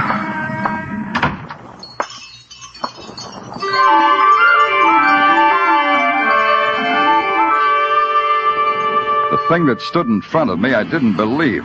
It was a mound of flesh wrapped in a scented mandarin's robe. Perched on its shoulder was a small white monkey with enormous eyes that loathed me with an enormous loathe.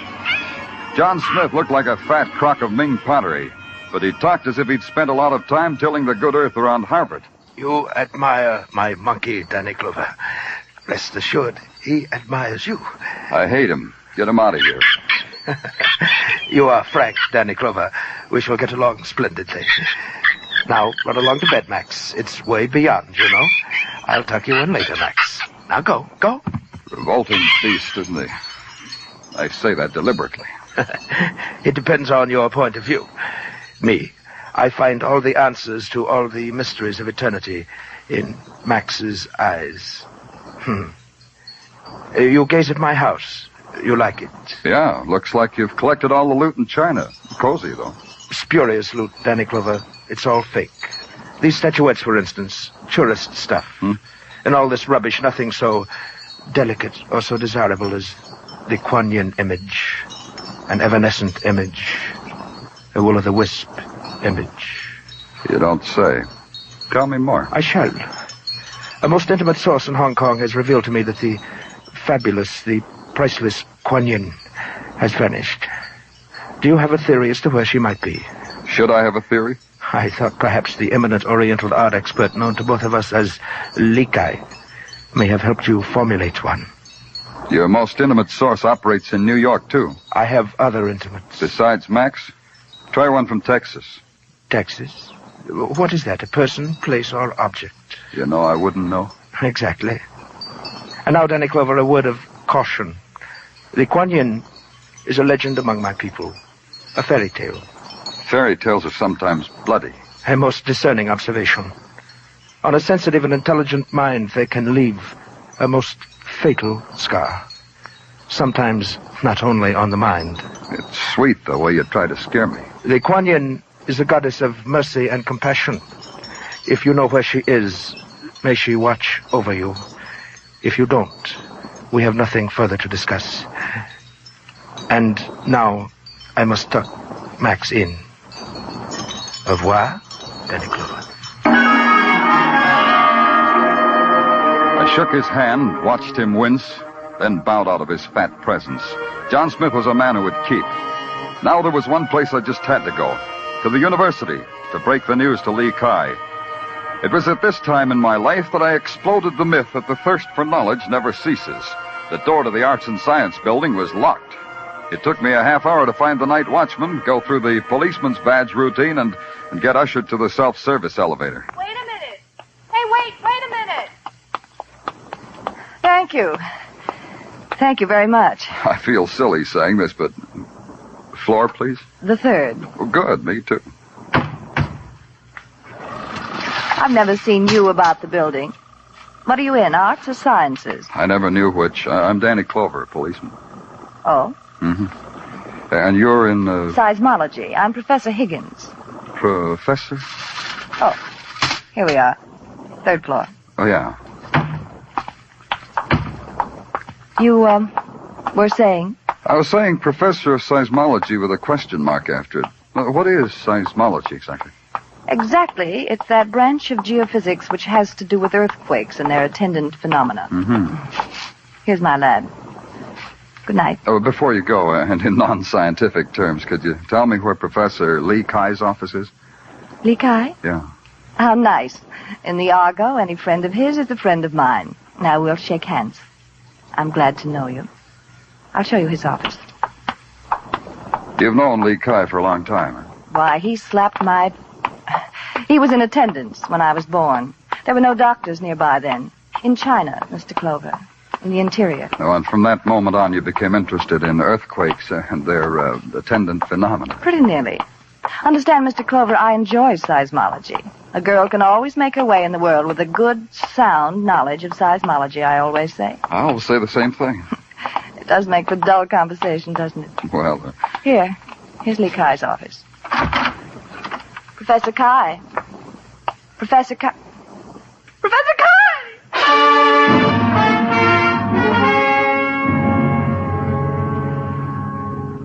There was only one man who could lie on the floor like that, a miniature of a man called Lee Kai. He had only changed a little bit. The patent leathers were the same, and the spats, the crinkled face. But the small change made a big difference. The sharp object sticking in the middle of his black military-looking jacket made him a venerable ancestor to whatever good he'd done in this world. I knelt down beside him. It was a letter opener plunged deep into his back, and on its handle it said, Acme Life Assurance Company. Put your life in our hands.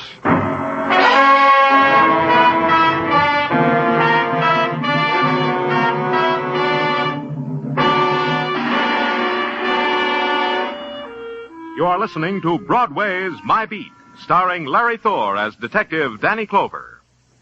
50,000 or more always in the jackpot on Sing It Again. Music by Gene Autry and Vaughn Monroe. Mystery and thrills with gangbusters Philip Marlowe, Johnny Dollar, and Danny Clover, the Broadway cop.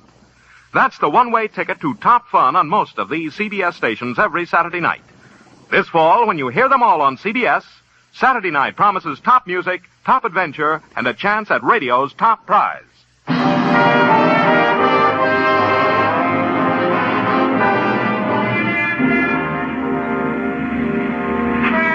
There's this about Broadway.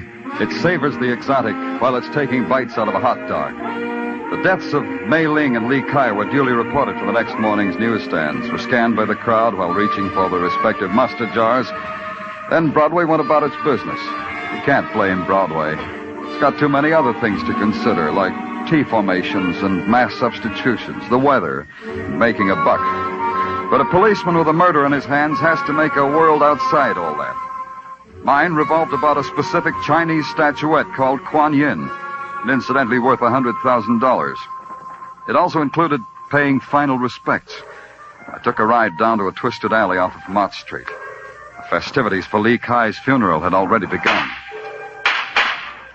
Venerable Chinese ladies and gentlemen stood on the curb and with great ceremony lighted firecrackers and tossed them serenely into the air. As the body of Li Kai approached, others tossed money into his open coffin to ensure his price of admission into heaven. Walking directly behind was a lady by the name of Higgins, Professor Kate Higgins. She was dressed in a mandarin robe, and her tears were the tears some enchanted princess might weep. There were only two, one under each eye, and each one a jewel. And then across the street through the procession, a face that I had seen once before in a train station brought me back. Pardon me. I'm sorry. Pardon. Tell me what Texas, kid. I got more time now. Who are you? Why leave a great place like Texas just to strong-arm a city fella? Take off, friend. They warned me about talking to strangers. In here, friend, in this alleyway where we can be far from the city's rattle. In here where we can be pards. In here. Take your hands off of me. Talk to me, pard. Who told you to slug me on that train? I can do it now without nobody whispering in my ear. Do it. Yeah.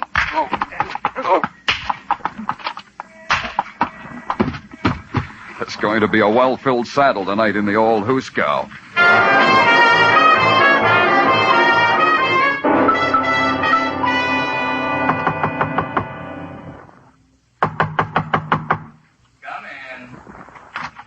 I was looking for Professor Higgins. This is her laboratory, isn't it? Yes. The professor isn't in. I'm John Scarn, her assistant. Danny Clover, police. Social or business? I only ask because Kate has such various callers. Last week it was a gentleman peddling hot Persian prayer rugs. I got quite a seism out of him. Seism? You're not hep, are you? Seism. Earthquake. A big bang. Tell me, what do you do around here when you're not having seisms? Well, I'll explain it to you. See, these things here are seismographs. They're connected to another machine embedded in concrete below this building. Oh. If there's an earth tremor, it's picked up by the machine downstairs and recorded on these. I see. And this needle here, writing on this rotating drum, records the time of the shock. Precisely. Interesting. Mind if I take a closer look? Well, take it easy, Mr. Clover. We don't need a tumbler to disturb the needle, you know. It's very delicately balanced. It'll even record footsteps that come too close to it. What do you do with these recordings after you've got them? File them. Each recording is for a 24-hour period. Unfile yesterday's reports and send them to my office. Well, but... And do you get reports from other stations that do this work? Yes, every day, but... Send yesterday's, all of them, down to police headquarters. Now, see here. Mr. Scarn, you had your seism today? I'll send everything down just as soon as I can get them together. Good. And quietly. No one's to know. Another thing, Mr. Scarn. Who has access to this lab? Why, just Kate and me. And, yes, the night watchman. Yes, we three. We have the only keys, I believe. Thanks. And Kate, Professor Higgins, where would I find her? Perhaps at her apartment. 125 Morningside Drive, I believe. Thanks again, Mr. Scott.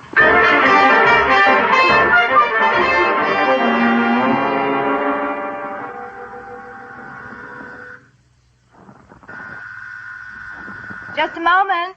I have to put something on. I'll wait. Clover, why is it that everything happens to you while you're on duty? Maybe it's because you're on duty. Oh, it's you. How nice. You caught me just as I stepped out of the shower, so you'll have to take me as I am, robe and all. Come in. I could wait outside until you, A shy policeman, how charming. You can trust me. Go on in. Thank you, Professor. Over there, but the fire's nice. I always dry myself by the fire, but you interrupted that. Easy, Clover. I'm here. Tell me. I didn't say anything. Oh. Shall I get us something? A drink? Do you object to the phonograph? Some men do, you know. I saw you at Li Kai's funeral. I saw you, too. You're different now.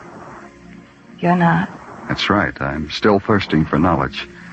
So talk to me about things Chinese, Professor. The, Kuan Yin, for instance? For instance? A miraculous goddess believed by the Chinese to have only to kiss a wound to make it vanish. $100,000 a kiss. It's expensive healing. There are some who would pay more. 2 murders, maybe? More, if they have to. Yeah. You told me Lee Kai slapped you into the first breath you ever took. What else did he do for you? Everything. He was my father, my brother, my companion, my teacher. And, Mei Ling? I didn't know everyone in China, policeman. Nice policeman. And a man named John Smith? John Doe, yes. John Smith, no. Give up? All right. Invite me to an earthquake sometime, will you? I'll take time out for it. You'll love it. There's nothing quite so exciting as when the earth moves. Danny, Yeah? the Kuan Yin. You could give her to me. I'm only a professor on a professor's salary, but I could think of some way to pay you for it. Oh? What makes you think I've got the Kuan Yin? Because Lee told me he'd gone to you. Because you found Mei Ling. Because it would have been simple for you to steal it from a dead girl. Yeah, it would have been. But you know, I didn't think of it. Also, she didn't have it. Now it's your turn again. Lee Kai would want me to have it.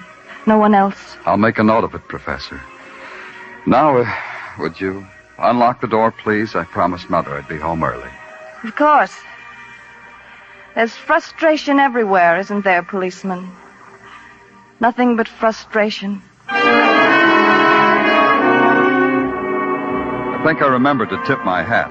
I know I remembered to get back to police headquarters. I hustled Sergeant Tartaglia off his fat comic book and sat down at my desk to go over the sheaf of seismographs I had Scarn send down. Not only were they dull reading, but for a long time they didn't make sense. I kept trying. You can talk, Tartaglia. Item 1, Danny. I've questioned the Texas cowboy in his cell. The graph won't talk, won't open his mouth. Hey, in a Texan, this must be some kind of terrible disease. Okay, physician. Item 2. Item 2 is alibis, good and indifferent. At the time of Lee Kai's murder, John Smith was giving a dinner party. Assistant Scarn was calling a square dance. Hey, you know, Danny, they're fun. You ever been to one? Ask me sometime, Tartaglia. Yeah. Item 2 continued. Professor Higgins was to a movie. The night watchman checked into the station the other side of the campus. Item 3. San Francisco Customs reports this Mei Ling never had no Kuan Yin. Tell me that again. The Kuan Yin Mei Ling was supposed to have. She never had it. Danny, this means 2 people was killed for something they didn't have. Huh? You said something, Tartaglia? When San Francisco Customs reported they had no records on the Kuan Yin, something clicked into place. If the Kuan Yin existed at all, I figured there was only one place where it could exist. So I went there, back to the university in the office of Lee Kai, lecturer and collector of Chinese art, now deceased. Oh, it's you, Mr. Clover. We thought perhaps we would meet you here. The place was a mess. Standing in the midst of the debris was the monkey-owning poet John Smith. And in a corner with a soft light playing with the amber of her hair was Kate Higgins. Danny Clover, it's always a delight to be where you are. The policeman is a meddling, stupid fool, Kate. Yeah, you warned me, didn't you? First to the hired thug, then during a lecture on spurious loot. Mr. Clover, I'm afraid I must dispense with you. Let him talk. I like to watch his mouth. Thanks. So I'll talk. Lee Kai was a wise little man. He had the Kuan Yin all the time. All he wanted was to find out who was trying to get it away from him. He came to me because he knew his enemies would follow him to me. And it backfired, shall we say, in his face. His and Mei Ling, the girl with whom he planned the whole puppet show. You have talked enough, Mr. Clover. Quite enough. I've been watching Smith, but where that knife came from, I'll never know.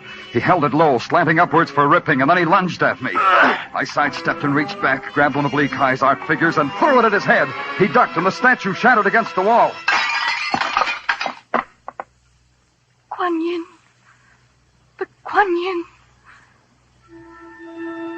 And there it was, an ebony image shining with some inner light. It held us in a kind of suspended trance. Lee Kai had been clever. He'd encrusted the Kuan Yin in a cheap plaster cast and set it alongside the rest of his art. One of the oldest tricks in the world. I came out of the trance faster than John Smith did. He lay there with the rest of the crockery, just as pale, just as broken, just as unconscious. He can no longer harm you, Danny. He was an evil man. Yeah, and tricky. Hiring that hatchet man McGrath to kill May Ling and slug me on the train. Kate. Yes, Danny? Maybe I shouldn't ask you this, Kate. But how come you were with Smith? I knew his greed would finally lead him to Kuan Yin, as your curiosity led you to her. And to me. To me, Danny. Kate, do you always repay kindness with murder? What are you talking about? You killed Lee Kai. Danny, you're insane. Why do you talk like that? Because the seismograph in your lab registered a disturbance at 9 o'clock last night, the time of Lee Kai's murder. How do you know it wasn't the recording of a minor shock someplace in the world? Because no other laboratory picked it up. That's when you stabbed him, Kate, at 9 o'clock. You said you were at the movies. Nobody could prove that. Danny. But you weren't, Kate. You weren't at the movies. You were in your lab. You stabbed Lee Kai and dragged his body down the hall to his office. He was a small man. You could have done that. Yes. It's no use. You would deprive me of the Kuan Yin anyhow. 2 killings for the goddess of mercy. Doesn't add up. I would kill anyone who would deprive me of the Kuan Yin. Yes, you too, if I could now. Danny? Uh-huh. Let me hold the Kuan Yin, Danny. Kuan Yin? Yeah. Here. Kuan Yin. Fabulous. Kuan Yin.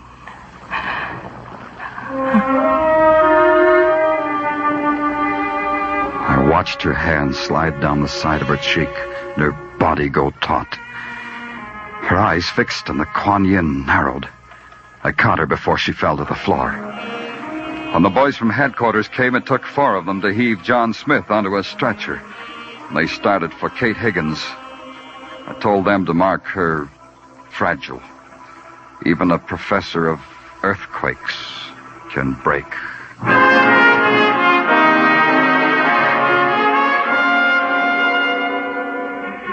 In the November sun, Broadway shimmers like some frozen city rising out of a frozen lake.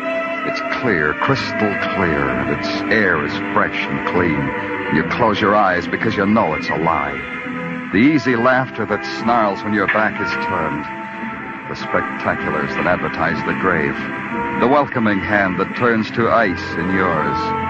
It's Broadway, the gaudiest, the most violent, the lonesomest mile in the world. Broadway, my beat.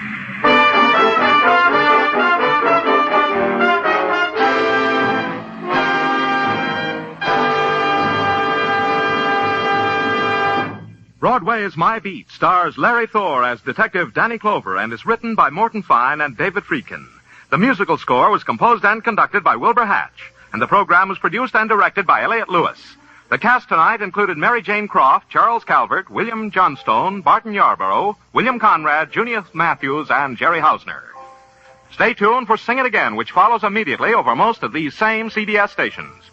This is CBS, the Columbia Broadcasting System.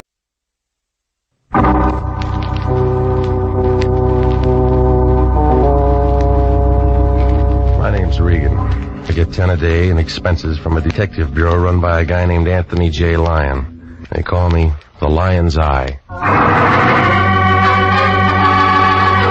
Jack Webb is Jeff Regan, investigator, as CBS offers you hard-boiled action and mystery and thrilling adventure in tonight's story of the man who lived by the sea.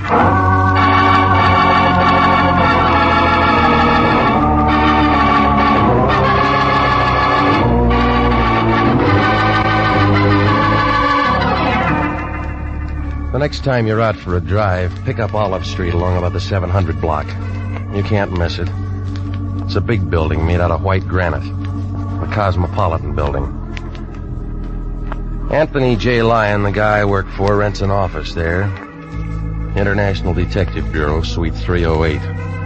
A couple of rooms with a connecting wastebasket. The Lion has the only desk in the office and a typewriter that Remington dropped from their catalog back in 1915. I walked in about 11 o'clock last Tuesday morning. The room was loaded with taboo. She was a tall girl with a flock of black hair and a mink coat. The kind you see driving a Nash convertible down Sunset Boulevard on warm Sunday afternoons. No wonder the Lion's cigar was out. It was wet on both ends. He had one arm around her shoulders. He knew by this time that coat was the real article. There wasn't any music, but he didn't seem to mind. Come on in, Regan. Not much room to dance. We got business. She's your date. This is Mr. Regan, Miss Kara. How do you do, Mr. Regan? Mr. Lyon tells me you're just the man I want. Well, he said the same thing to a mortician last week. Miss Kara is associated with the famous psychic consultant Prince Nemo. I help the prince look into people's minds. Well, that ought to be fun if all your customers are under 6. You don't believe in thought transference, Mr. Regan? Do you? Prince Nemo sent Miss Kara to retain an operator. Why didn't he come himself? Prince Nemo never appears in public. He misses some good ball games. He has television. Yeah. The prince prefers to spend his time in meditation and thought. I handle all of his outside contacts. Regan, I want you to drive out to Prince Nemo's home in Ocean Town with Miss Kara and speak to the prince. What kind of a retainer did he send you? We don't discuss finances in front of clients. Oh, this is another blind spot. You don't know what this guy wants. He said it's a very delicate matter, and he wants to explain it to you himself. Oh, sure. She waltzed in here with a check, and you'd sell your grandmother to a glue factory for $2. Is there any way I can reassure you, Mr. Regan? Buy me a battleship. You got a license and a contract with International. You want to tell me about it, lady? Prince Nemo was very excited this morning. He called me in and told me to make the arrangements. It's not enough script. He never tells me anything. I just work for him. Will you please? Yeah, all right. Here's a nickel. Call me and tell me what's up. Suppose I can't. Then you got something for your piggy bank.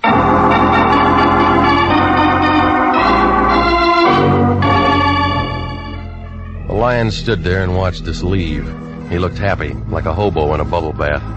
Well, we went downstairs. We climbed into her convertible. The guy in the parking lot had to take a walk around the block when she flashed him a smile. I asked her about lunch. She said no. I asked her about dinner. She said something that meant no. It's like that sometimes. The flag's up, the meter's ticking, and you get nowhere. But from a couple of things she told me, I got the idea that she was doing more than help the prince read minds. His place turned out to be a good hour from Los Angeles up 101. A couple of stories of glass and concrete leaning out over the ocean. Inside, a guy in a white turban and some pants that looked like oversized diapers put his hand on a big curved knife he had in his belt. He was wearing tennis shoes. Right this way, Mr. Regan. Butcher? That's Guinea, the prince's manservant. He's from India. But the Indians were glad to get rid of him. Guinea's harmless, tongueless, and he doesn't hear. I like you, Mr. Regan. And this is the prince's study. Come in. Oh, come in. This is Mr. Regan. Of course. Welcome, sir, welcome. The Lion's Eye. I'm honored, sir. Please sit down. That'll be all, Lena? Of course. I'll be in my office. Charming girl, Lena. She handle all your outside contacts? Except for those matters I must attend to personally.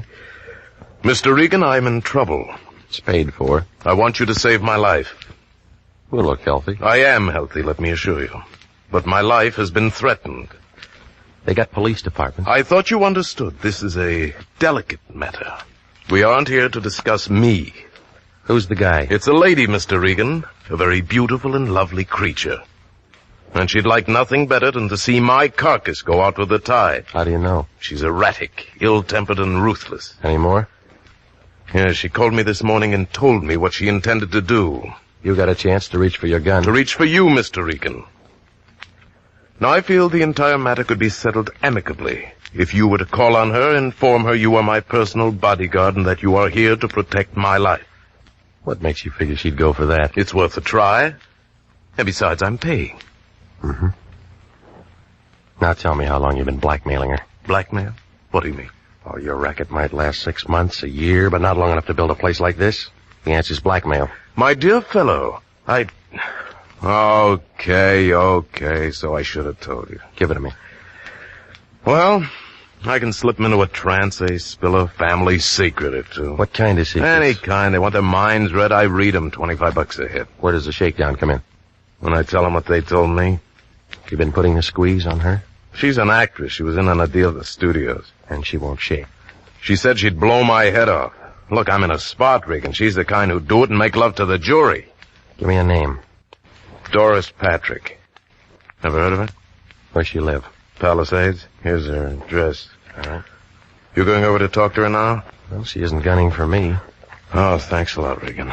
You know, I've been sweating. It's real good for a cold. Yeah, I'll try and catch one. You guys yell real loud when they answer back. I'm just thinking of my future, Regan. I won't look good dead.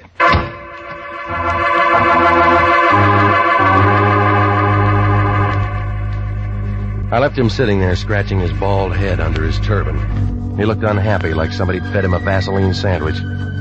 Well, I climbed in my car and I followed the highway to the turnoff back to Sunset. The Malibu fog was coming in for the winter, and by the time I got to the address Nemo had given me, I was looking around for my hands.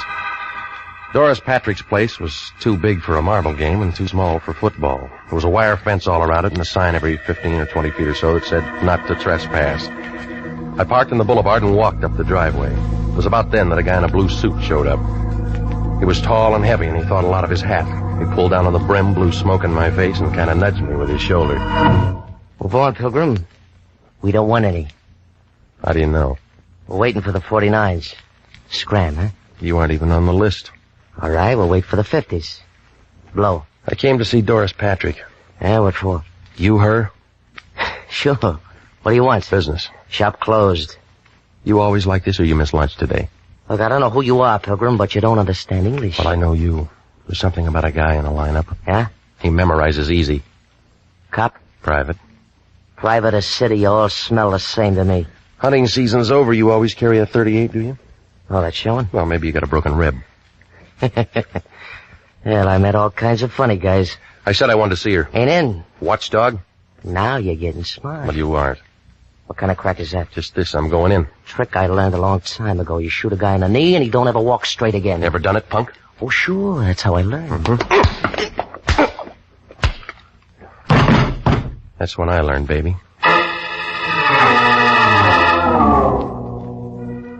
He slumped against the side of the wall, and he looked tired, like he'd been running from Compton. Well, I left him there, and I went up the driveway to the porch.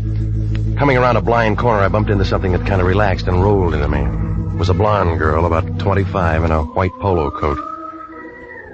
Well, I was willing to try it again, but she began talking with a voice that was deep enough to go in the oil business.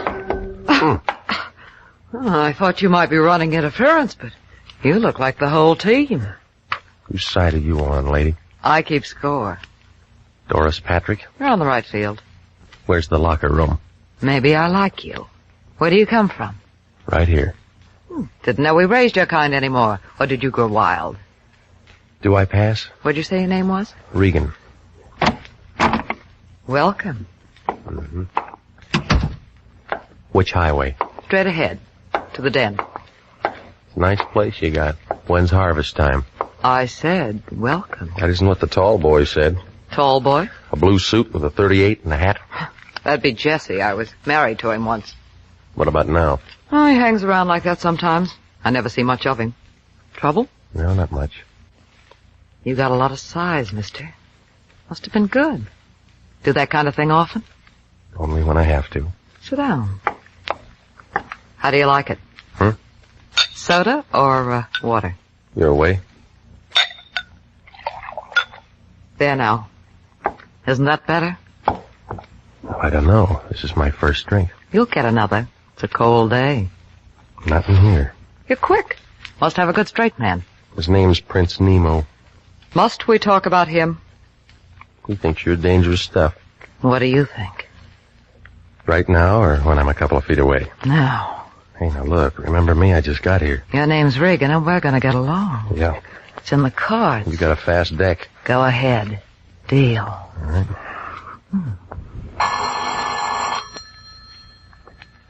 How much time between rounds? Yes? Who? Oh, just a minute. You know somebody named Lion? Yeah. He has quite a roar. Here. Yeah. Who's the dame who answered the phone? Nemo's friend. Sounds like she's a friend of yours. All right, you got something to say? It's all off. Check bounce? It was certified. Nemo called 10 minutes ago and canceled the contract. Well, what happens now? Finished, come back, they offered. Who told you I was here? The prince. It was a quick change. We got paid. Well, I already started something. I don't care what you started. You finish it on your own time and expense sheet. Bad news? Well, I'm through working for the day.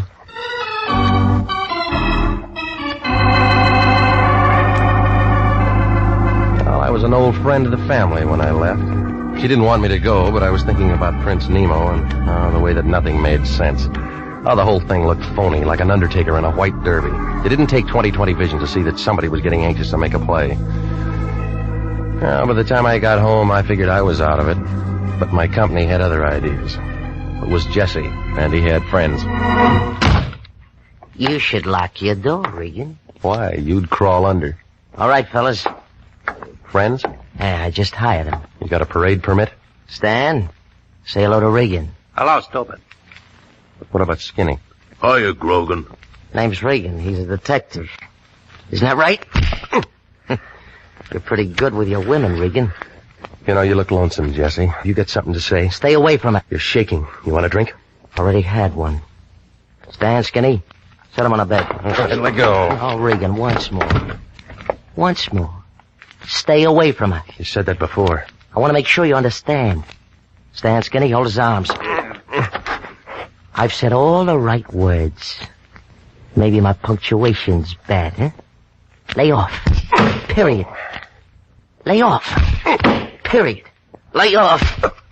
Period. Okay. Okay, leave him on the bed. Hey, he rolled off. Oh, that's fine. Fine. Now he won't have to change his sheets. Oh, Jesse was good. When I got up, my face looked like a relief map of Pasadena. He was wearing a signet ring. He left out some of the boulevards, but the Rose Bowl was right out in front.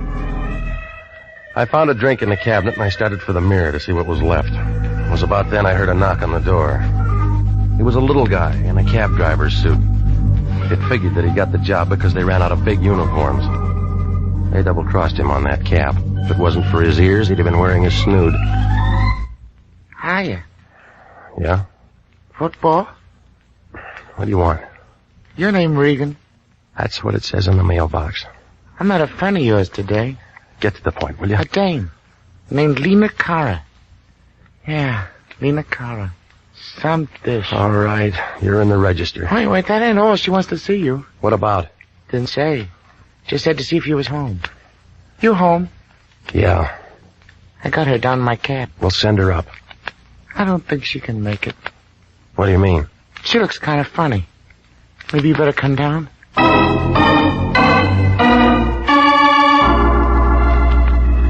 She was sitting on the edge of the seat, staring out at nothing. Her back was as stiff as a filing cabinet, and there was a little ring of white around her lips. I paid off the cabbie, and I took her back up to my place without a word. When we closed the door, she was sitting on my sofa the same way. Only this time she had a .25 automatic in her hand. Well? Where'd you get the gun, lady? Gun? Oh, thanks. I bought it for $30. Can I see it? Oh, yes, Mr. Regan. I brought it so I could show it to you. Mm-hmm. I paid $30 for it. Paid $30 for it. Yeah. It's brand new, isn't it? Oh, yes, of course.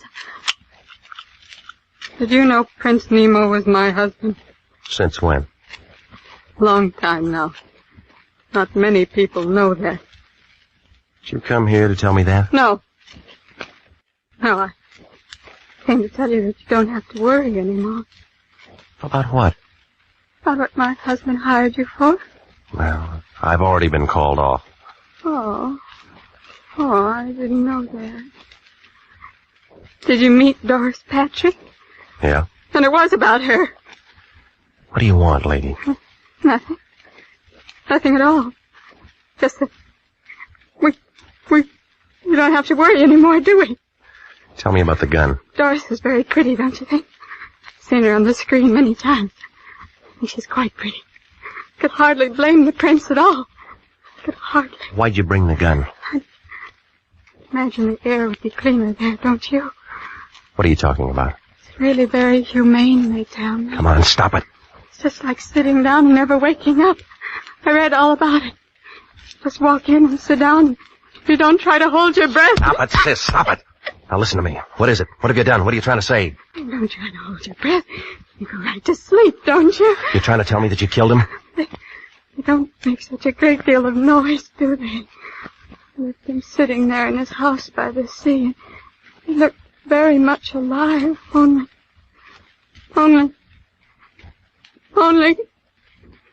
He isn't alive at all! Tell me, Mr. Regan, tell me! Do I make a good murder?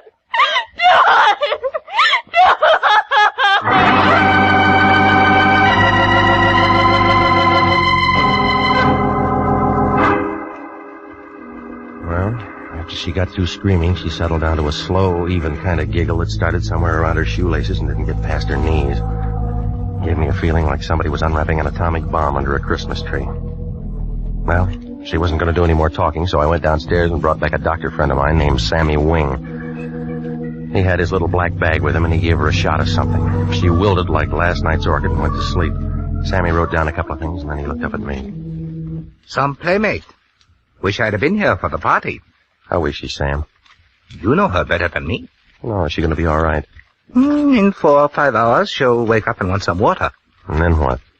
She might ask you what happened, or it might start all over again. By the way, what was it? I don't know. She came over to see me. I should have visitors like this. I've been working too hard. She said she killed a guy who was a client of mine. Maybe I'm lucky at that. Why the past tense? The Lion called me off the case. Official, huh? Yeah. You got nobody to protect. Where's the corpse? At a house in Ocean Town. Here, call the police. And you and me can go out and do our Christmas shopping. Oh, she said she used this gun. A .25, it killed people. Now, Sammy, there's a bullet jammed in the chamber. Dames don't know how to reload. It hasn't been fired. Ballistics got better ways of telling. She's pretty and she's nice, and I'll bet she looks like $1 million in a bathing suit. But if I'd have met her within the last 3 hours, I'd have run for help. Is that professional? Acute hysteria. The kind that pops off guns and people and does a lot of things they can't remember later on. Call Sanducci. Look, it doesn't figure she'd do it with this. Maybe she had another one. While you're at it, call the coroner. Tell him to go out there with some DOA forms. No, I'm going first. Corpse hunt? Just an idea. La Brucherie had an idea. Yeah. This dame's bipped somebody, and she's told you her story. Well, I don't like it. What do they do when a private eye messes up an open and shut murder case? Sammy, stay with her, will you? There's some bourbon out in the kitchen. Maybe both of us will get our pictures in the papers. I left him sitting there. He looked sad, like a water buffalo caught in a drought. I pushed through the fog for about 40 minutes, and I pulled up in front of Nemo's place in Ocean Town about 9:30. It was dark enough to give a ghost the creeps. I used that ring of keys that I'd taken from her purse, and I went inside. It smelled dry and still, like somebody was waiting for the world to fall apart. I clicked on my flash, and I walked down the long hall to his office. Well, he was there, just like she said. And there were 3 holes in the front of his shirt, close range, but it wasn't the laundry's fault. He'd been dead maybe 2 hours. The desk drawer showed some canceled checks made out to Doris Patrick. While I was thinking that over, I spotted a .38 Smith & Wesson on the floor by his hand. Lena had been carrying a .25. I broke it, and 3 cartridges fell out. From the looks of the holes in his chest, the .38 was the gun for the job. Well, that made her story and the .25 a fairy tale. While I was kneeling there, a light went on behind me. A fat man wearing a sheriff's star was standing by the switch. A tall leather jacket with a flashlight in his hand was in front of me. I began to feel helpless, like a trombone player with a short arm. Scavenger hunt, son? You don't talk, Charlie. Ain't much for him to say, is there, Cap? Guess not. Well, son? You're going to be calling me names. What do you like best? Killer, murderer, slayer? Papers use slayer a lot. I don't like any of them. Kind of breezy for a hot boy, ain't you? You mind giving me a name? Regan. I'm with the International Detective Bureau. It's Regan, Cap. He's with the International Detective Bureau. Got a card or something, son? Yeah. Here. This guy here, a friend of yours? My client once. What'd you do for him? Okay, tell me this. Why'd you plug him? There's another story. Any good? Better than the one you got. You'll have a hard time selling it. It's a fix. Oh, why you want to say a thing like that? How long you been on the force? Easy, Regan. Me and Cap's being nice. Phone call a little while ago. Funny kind of voice. Said we'd find a stiff here. We didn't say we'd find you. Yeah, you're extra. The dame who worked for him told me. You tell homicide? No. That was a mistake. Where's this girl now? Name? Charlie. Call a coroner. Ocean Town is just a small place. Only me and Charlie around. We borrow from the county when we get something like this. Well, I can find you a real answer in an hour. You got ideas? Lots of them. You can tell me all about them later. We got a corpse, we got a suspect. You know that's good. Even a weapon. I'll have an alibi when you check the time of death. We'll worry about that later on. All right, son, let's go. Well, I had about as much chance as an elephant in a tea room if those two locked me and booked me. I leaned back into his gun, spun around, knocked his wrist down. He pulled the trigger. But I'd already hit the light switch, and he was making rockets in the dark. I left my car there and cut across the highway and doubled back up the hill. They spread out in the wrong direction.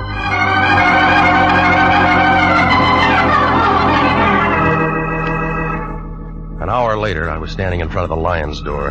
He was wrapped in a bathrobe big enough to keep all the silkworms working overtime. What do you want, Regan? Information. You been drinking? I've been working. That Lena Karras here? You sent her. She called me and said she wanted to hire you for something else. After Nemo canceled the contract. Yeah, why? You gave her my address. I thought you ought to talk to her. What she want? She told me that she killed the prince. She can't do that. We got a contract. Well, it's already been done. We're in a spot.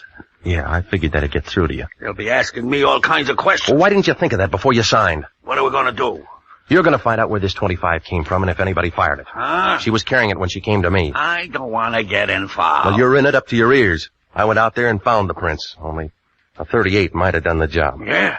Well, that cleans her up. Not yet. The Ocean Town sheriff and a guy named Charlie are looking for me. What for? They think I know something. Do you? Not yet. There was a tip-off.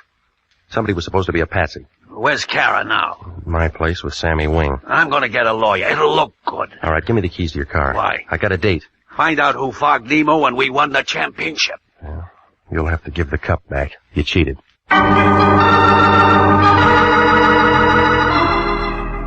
I drove back out to Doris Patrick's place in the Palisades, and I rang the bell and waited. Took her a while, but she showed. She was wearing a filmy kind of a thing that made a spider's web look like canvas. I began to feel warm, like a sun lamp on a picture set. We had a date at 9 o'clock. I broke my watch. Come in, I'll see if I can fix it. I'm great with a swift movement. Yeah, it shows. We were going to look at the stars together. How long you been here? I gave you up at 10. Tell me, how do you like my new dress? It's the right color, but the wrong cut for a funeral. I haven't read the obituaries today. No, it'll be in tomorrow's paper. Have a drink and let's wait for tomorrow. Your friend Nemo was killed tonight. He was no friend of mine, I told you that. So did he. Did he fall off his house? Murder. We've been having fun up to now. You know, you'll be first guess. I don't think I like that. He tried to blackmail you. The story's backwards. Well, that's the way it comes out. Not quite. You got another way? He never tried to blackmail me. Mm-hmm. I blackmailed him. How? I went to him one day and put him in a trance. Only I used scotch. I found out what he was doing and how he was doing it, so I turned the tables. It was good, clean fun, but expensive for him. Well, now, if he was your meal ticket, then you have an alibi, huh? There'd be canceled checks somewhere. Right where I could find him. I'm telling you the truth. Where does Jesse fit? Oh, I told you we were married once. He's jealous. Did he know about Nemo? Maybe. He was watchdog when I came out. I told you... Jesse. Hello, gorgeous. I still have a key. What do you want? You? Get out. You still trapping with his trap? Just in time, Jesse. You know, you didn't listen good. I told you to lay off. Where's your friend? Paid off. I'm handling this alone. We've been finished for a long time. We're starting up again, Angel. Or didn't you know Nemo was dead? I saw your 38 tonight, Jesse. Ah, you're wrong. It's her 38. It's got her prints on it. What do you mean? I put him there. And you're gonna be tagged for his murder, Angel. You see, you're sorta in a spot. Regan. Easy, baby. This punk never did anything right. Oh? Tell me how wrong I've been. All right, that tip to the Ocean Town cops was wrong. Killing Nemo was wrong. Ah, you twisted, Pilgrim. Cops got a warrant out for you right now. Yeah, I heard it on the car radio. Murder suspect. Plugging you is something they'll thank me for. With her prints on the gun? Well, how was I to know? I just see you and plug you. Everybody will be sorry, but it'll be manslaughter and suspended. It's pretty right, isn't it? Well, what about me? A friend of mine shoving off at Pedro tonight, Angel. Going all over the world. We'd be together. Well, Angel, do I plug him and meet you somewhere in 2 weeks, yeah? All right. Move over, Regan. The lady's making up her mind. Now, where do you like? Oh, it was a real photo finish. Just as Jesse set the gun up against my head, Doris pulled a gun from the desk drawer and threw a couple of fast ones into him. Jesse tried for her. I'd call it a dead heat, but you'd have to give Doris the edge. Her first slug cut him down like a blade of grass, but she didn't give up. Angel!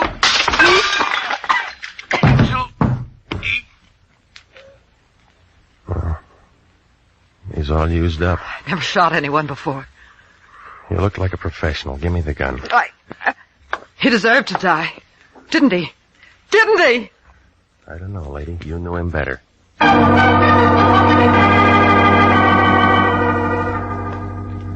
Well, it all unwound like red thread in a Levi factory.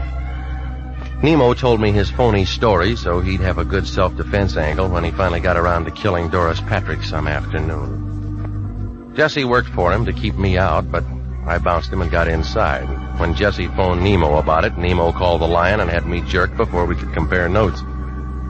I guess Jesse went kind of crazy when he saw how well we got along. He got an idea and killed Nemo and made Doris a patsy with those fingerprints. Lena Cara? Well, she went kind of crazy, too. She found Nemo dead and got the idea she did it. It took 3 doctors a couple of days to tell her what really happened. And the Lion was mad when he found out there wasn't any money in it. But then when he saw Doris Patrick's picture in the paper, he got kind of curious. He asked just one question. What did I do all that afternoon I was out in her house? Well, I didn't even bother to answer him.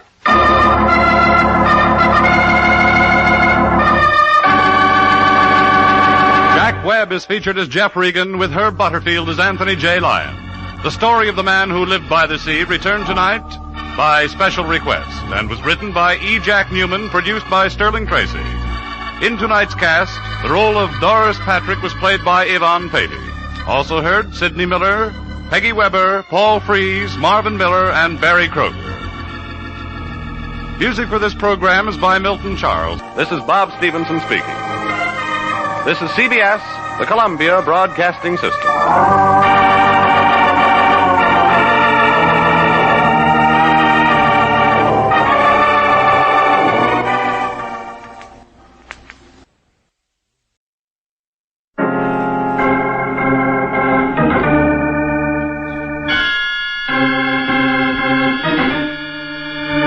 My name's Regan. I work for Anthony J. Lyon, Detective Bureau. They call me the Lion's Eye.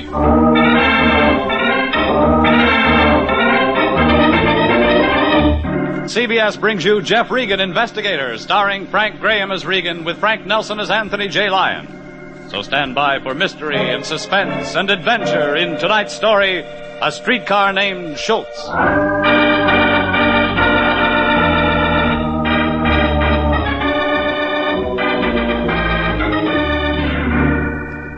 It was 2 out of 3 falls, 1 hour time limit. Me and a bunch of muscle-bound wrestlers and a scared blonde. You didn't have to be an expert to know the difference between a broken toenail and a stranglehold. It began in the office of my boss, Anthony J. Lyon.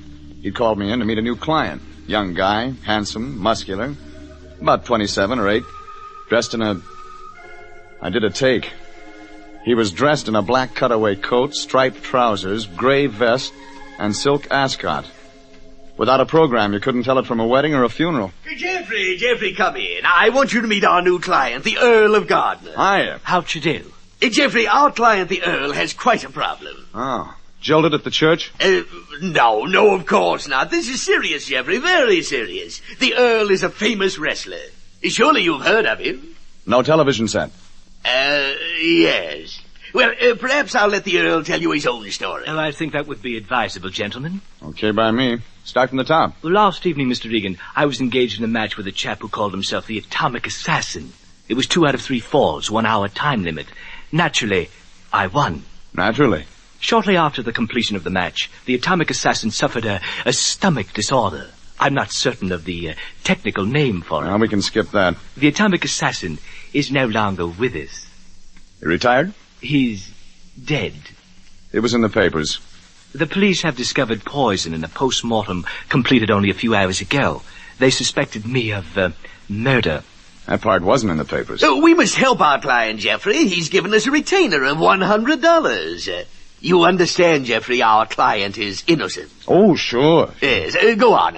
Well, the police are annoying me with their insinuations. The State Athletic Commission is being downright rude. I will not put up with this any longer. Do I make myself clear? We find out who killed the Atomic Assassin, and you sidestep a murder rap. Precisely. What do you know about the other guy? The assassinated Adam? Nothing. Well, that's no help. Well, he's a crude fellow, ill-mannered, dubious family background. Look, you want a murder solved or a family history? Just a moment, sir. Jeffrey, our client... Drop the vaudeville, Earl. Murder isn't show business. Give me some facts, and fast. Okay, I tell you I don't know anything about it. Well, that's better. At least I don't have to cut the accent with a knife. $100 is a lot of money to me, Regan. I want answers, and I want them now. I don't like the smell of gas. Well, that's normal. Jeffrey, you are going to help the Earl. Yeah, I'll help him. Just one thing, Fatso. Yes, Jeffrey? He's the wrestler. He takes the falls.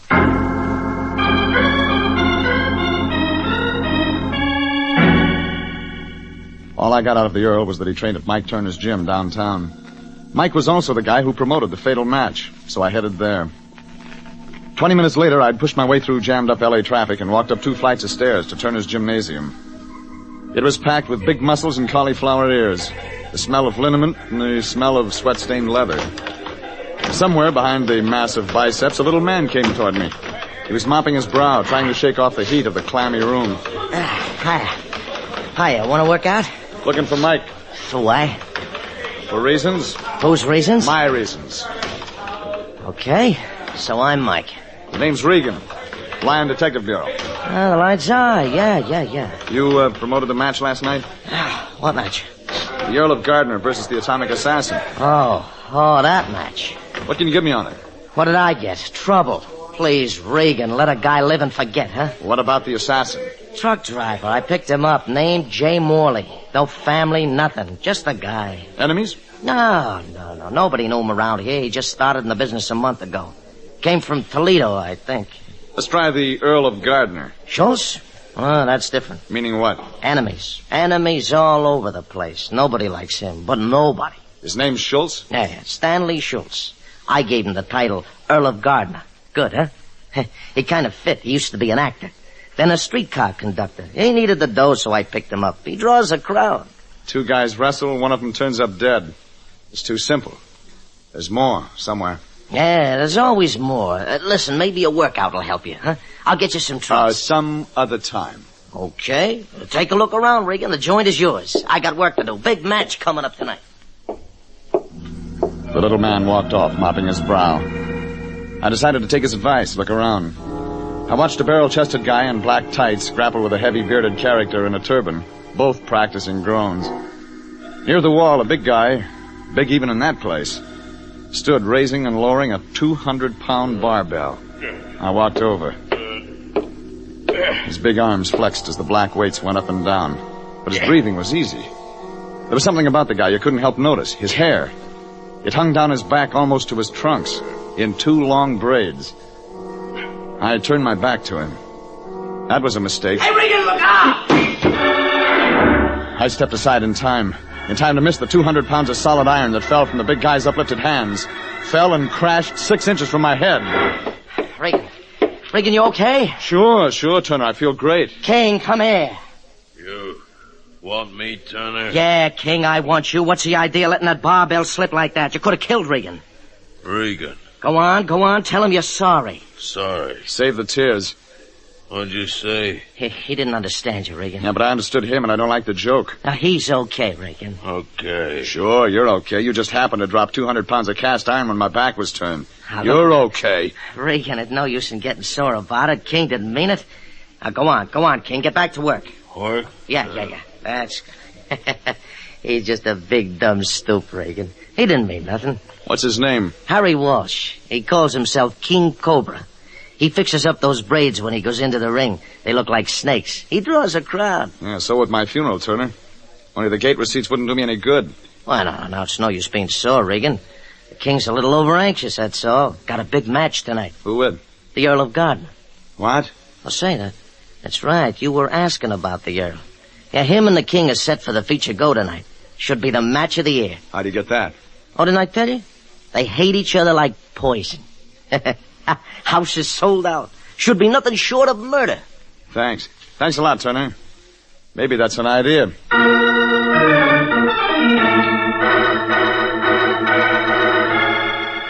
I headed out the door. It made sense. I couldn't lose anything having a talk with the cops. King Cobra waited in at better than 300 pounds.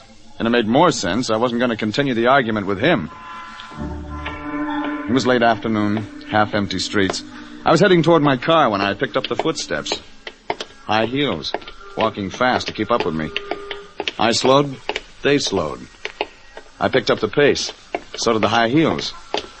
Somebody had to end it. Oh, you wanted something? Oh, you're a detective, Mr. Regan, and I need your help. Name? Jean Turner, Mike Turner's wife. I saw you talking to Mike back there in the gym. So you followed me? Oh, please. Couldn't we talk somewhere? Sure thing, lady. Come on.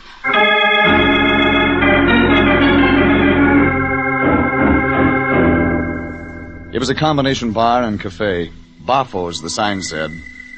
I opened the door, place empty, and the girl walked on in.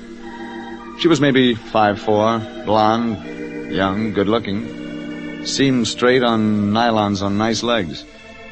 She turned, looked deep into my eyes, turned away, scared. I've changed my mind. It really wasn't important. Let me decide. Back booth. Oh, all right. Hiya, patrons. Can I help you? No, thanks. We'll take the back one. The back booth? You won't like it. Yeah? No television. The only booth in the house where you can't see the television, patron. We'll suffer. You don't like television? You nuts? Everybody likes television. It's here to stay. Sure. Okay, only you're going to miss time for beanies. Okay. Be a reactionary. It's your life. What's on your mind, Mrs. Turner? Jean, please, Mr. Regan. Okay. Jean? Well, it's about the wrestling match. Well, it's a good start. Well, I'm terribly worried. Something horrible is going to happen. It already did. The atomic assassin's dead, you remember? Oh, that match. Oh, that's what your husband said. Makes sense, will you? But, Mr. Regan, I'm talking about the match tonight. King Cobra is wrestling with the Earl of Gardner. King Cobra?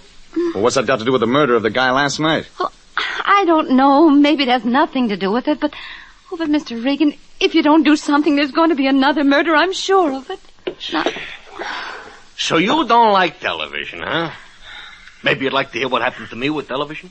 If you'll excuse me, Mr. Regan, I'll be right back. What's wrong with her? I didn't ask. You should have. She got tears in her eyes. Oh, well, where was I? About television and me. Yeah, now there's a story for you. Make it short. I used to be a wrestler. Buffo the Blockbuster is what they called me. And I was great. Until along comes television and they cancel me after my first match. You want to know why? I'm too pretty. Can you imagine that? Rough. Me? Oh, well, I'm philosophical. Look what happened to thousands of silent movie actors when they brought in sound. Who am I to stand up in the way of progress? You know, that's a very good question. Yeah, and besides, even my name, Buffo the Blockbuster, it's out of date. Now they got Jet Sam, Roger the Rocket. 4 shots from somewhere out back. Buffo and I headed that way in a hurry. Back alley empty. No traffic, nothing. Back inside, a storeroom empty. Buffo and I looked at each other. What goes on here? What else have we got back here? Nothing. What's behind the bar? Storage space, washroom, telephone booth. Where? Phone booth's right over the... Oh, you don't think... Look first, then think. Oh, Wait no, here. No, I hope not.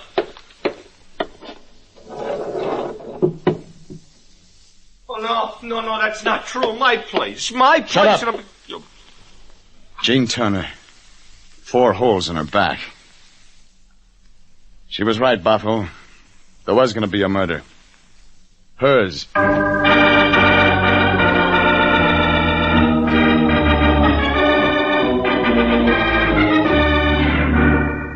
A wrestler who called himself the Atomic Assassin was dead after a match with another wrestler who called himself the Earl of Gardner.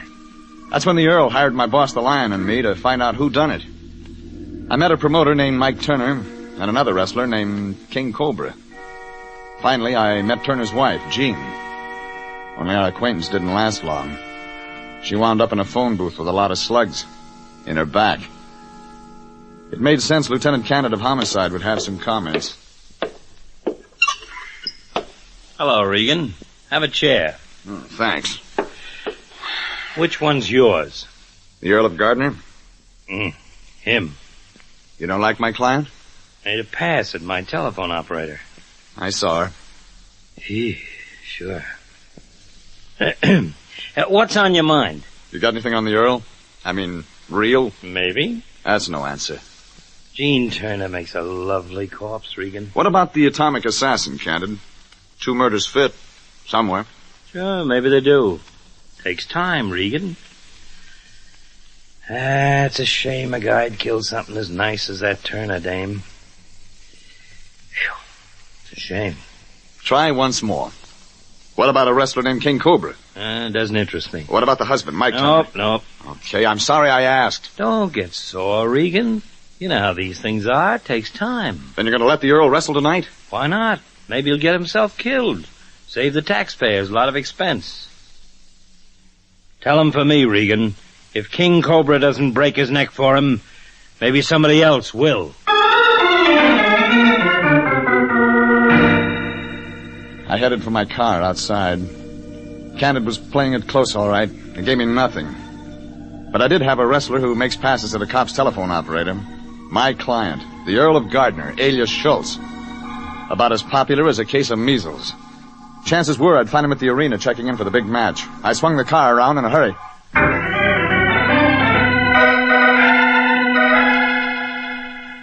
I found him all right, stretched out on a table getting a massage. He didn't seem happy to see me.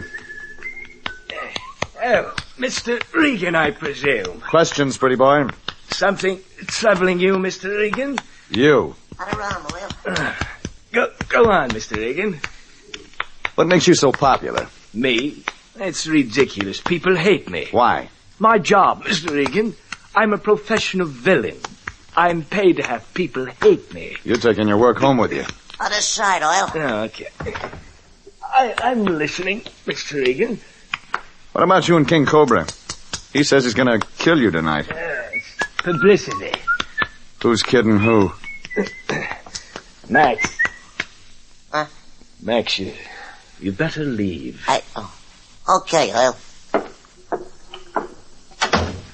Now listen, Regan, I like you. You're working for me. But King Cobra and I, well, that's business. Gate receipts. Have it your way.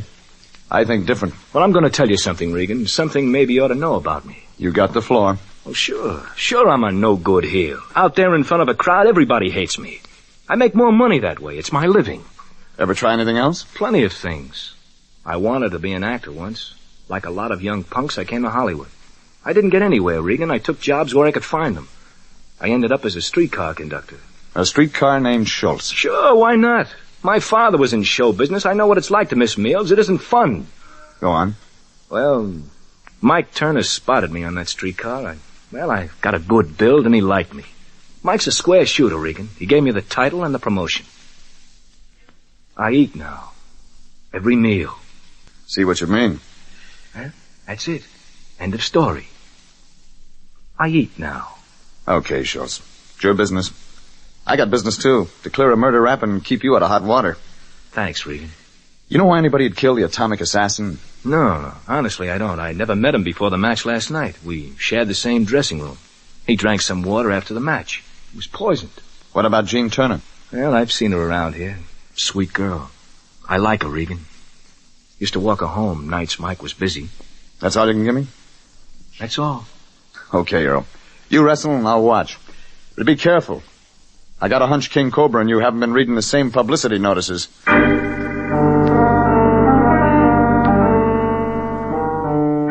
It was beginning to make sense now. The Earl of Gardner, professional villain, wrestles unknown name of atomic assassin. The assassin dies, the Earl lives. No motives. Only if you switched it around, gave the Earl the poison, you got motives all right. Motives by the dozens. Things could add now. I put in a phone call to my boss, Anthony J. Lyon. Lyon Detective Bureau, Anthony J. Okay, it's me, Fatso. I got a job for you. Jeffrey, what's the rush? I need an answer, and I need it within the next hour. There's a wrestler around town named King Cobra. I know, and you want me to find out if he has a record. I'm ahead of you this time, Jeffrey. Yeah, check the police on that already. Lyon, I want to know if King Cobra's married. What? Find out where he lives. Run out there. Meet the wife, if he has one. Jeffrey, are you out of your mind? It's important. Our client wrestles King Cobra tonight. Yes, so I read in the... Oh, so that's your scheme, is it? Send me out on some wild goose chase while you enjoy the wrestling matches. Probably put it on the expense account, too. You guessed it, Fatso. Jeffrey, I'm sick and tired of having you pad your expense account. Not only do you include yourself, but tonight you'll probably take some lame-brain numbskull along. Lyon, you're absolutely psychic. Psychic, schmichic, this has got to stop. What bum you dragging along this time? You, Fatso. You see, what? Well, I figured you'd like to see the matches, and that way we could both put it on the expense account. Jeffrey, what a brilliant idea. Positively brilliant. Yeah, and bring that information I need. King Cobra's wife. It's business, Fatso. Jeffrey, what on earth are you insinuating? Never mind. Get busy. You may be the difference between just another wrestling match and murder.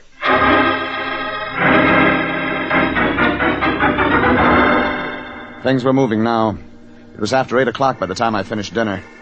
At the box office, somebody handed me 2 ringside seats Mike Turner had left for me. Free. When I got in, the place was mobbed. One of the prelims had just wound up. By 9 o'clock, there wasn't an empty seat in the house. Power of the press, power of the imagination. Everybody there. Everybody expecting to see something special. You could tell it from the looks on their faces, the atmosphere, the tense excitement. Everybody waiting for the big match, the Earl of Gardner versus King Cobra. Pretty soon the Lion showed up, led in by music and a big cigar. Jeffrey, I thought I'd never find you in this mob. Sit down, Fatso. It won't be long. Ringside seats, eh? How much did this cost the company? Passes from Mike Turner. Passes? Oh, delightful. Think of the money we saved. Never mind that. What about King Cobra? Married? Oh, you should see her, Jeffrey. Cool green eyes, red hair, dimples, everything. Legs, lovely, lovely. That settles it. Jeffrey, what on earth are you driving at? Entry of that handsome, noble gladiator, that magnificent specimen of humanity, that glorious champion from Dover, England, at 14 stone 10, wearing white trunks with his family crest, His Highness the Earl of Gardner. From the wild of the timberland of the Northwest, from the rugged earth of our great nation, comes that giant, that modern-day Paul Bunyan, that towering figure of humanity, at 311 pounds, wearing black trunks, King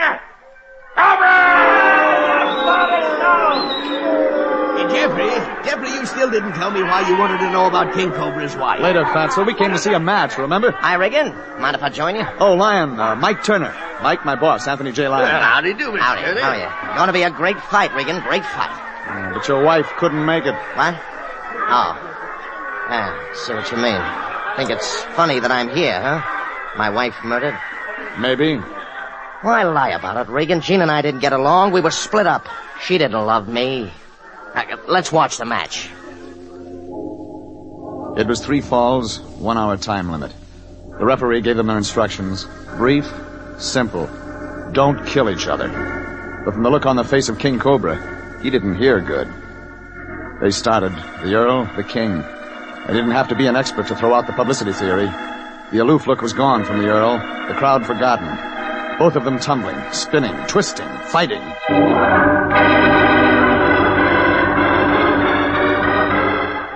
10 minutes. First fall to the King.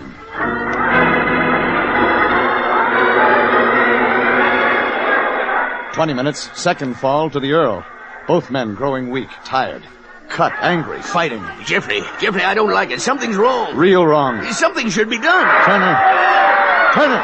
Yeah, what do you want? Are you going to stop it? What?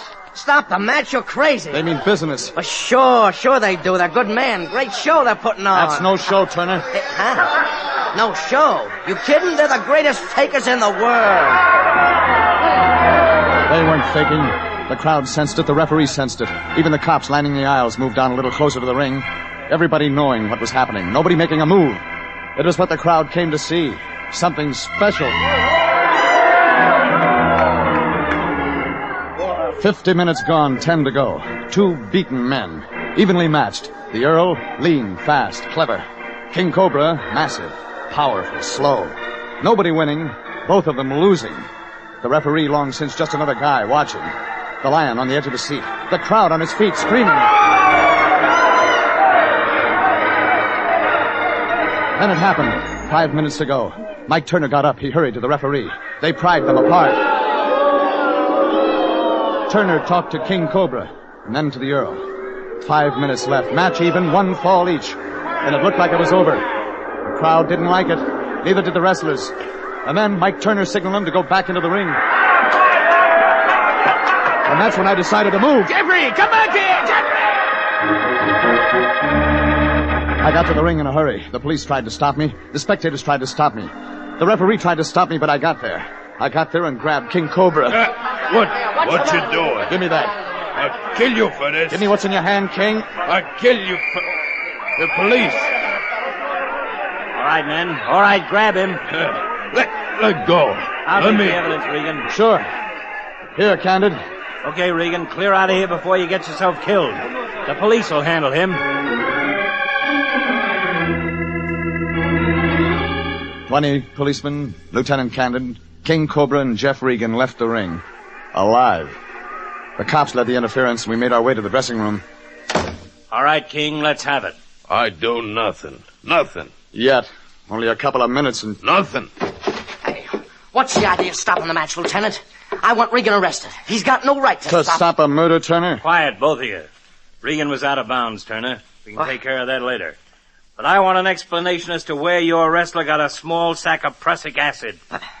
Prussic? Poison, Turner. Chances are the same kind that killed the atomic assassin. King Cobra palmed it. I don't know nothing about it, see? If Cobra tried to pull a stunt like that, Cobra didn't pull anything, Turner.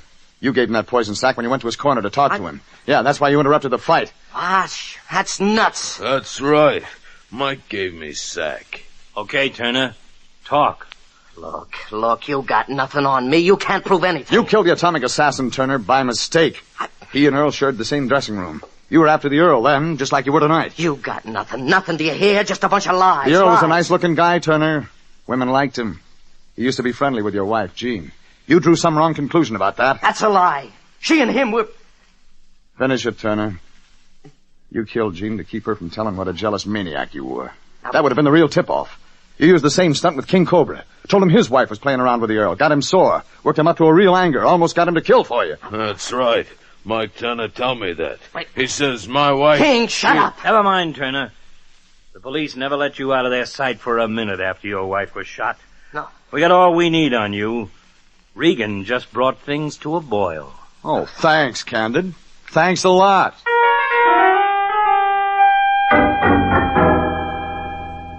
That's how it was. Mike Turner, jealous husband, knocked off two people trying to satisfy her rage. The atomic assassin by mistake. His wife on purpose. The Earl of Gardner was close to being number 3. King Cobra got off with a light charge, but Turner was scheduled for the works. When I got to the office the next morning, my boss, Anthony J. Lyon, was reading the morning paper. He looked puzzled. Hey, Jeffrey. Brushing up on the race results, Fatso? No, Jeffrey. I was reading about the Turner case. You know, I simply can't understand it. Mike Turner seemed like such a nice fellow, giving us those passes to the match and all. To throw off suspicion, Fatso. And to have us right next to him in case anything went wrong. Well, I must confess it was clever of you, Jeffrey, to check up on King Cobra's wife. Imagine Turner using the jealous husband routine to inflame King Cobra to attempt murder. Jealous husbands, Lyon. You never know. Now, take you, for instance. You went out to see King Cobra's wife. Yeah, but Jeffrey, that was business, you said. Yeah, but suppose King Cobra didn't look at it that way. Suppose he found out you were with his wife. After the things Mike Turner's been telling him.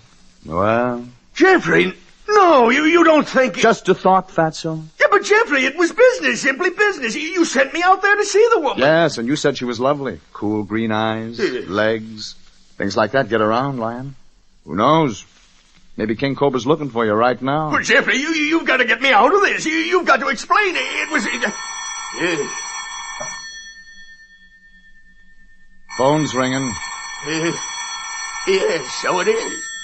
Well, don't you think you ought to answer it, Fatso? Never can tell. It might be business. Yes, of course. Lion Detective Bureau, Anthony J... What? Who? No, he's not in. No, this is his assistant, Mr. Smith. Anthony J. Smith. That is John Smith. No, he's gone for the day. He may be gone all week. Yes, I'll tell him when he comes in. Who was it, Fatso? Wrong number, Jeffrey. Oh, really? Sounded like a woman's voice to me, Fatso. Anybody I know? Jeffrey, it was Mrs. King Cobra. She called to invite me out to dinner. Like I said, Fatso, never can tell.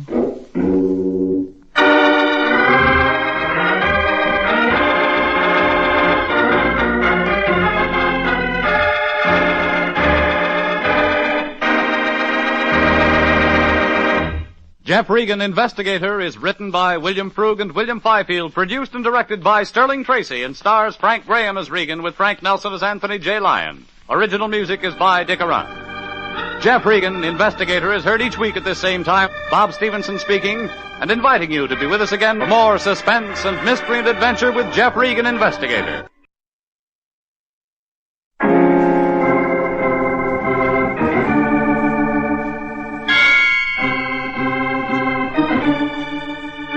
My name's Regan. I work for Anthony J. Lyon Detective Bureau. They call me the Lion's Eye.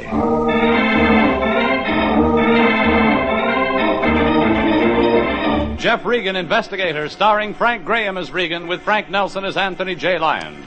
So stand by for mystery and suspense and adventure in tonight's story of The Barefoot Boy with Shoes, Gone.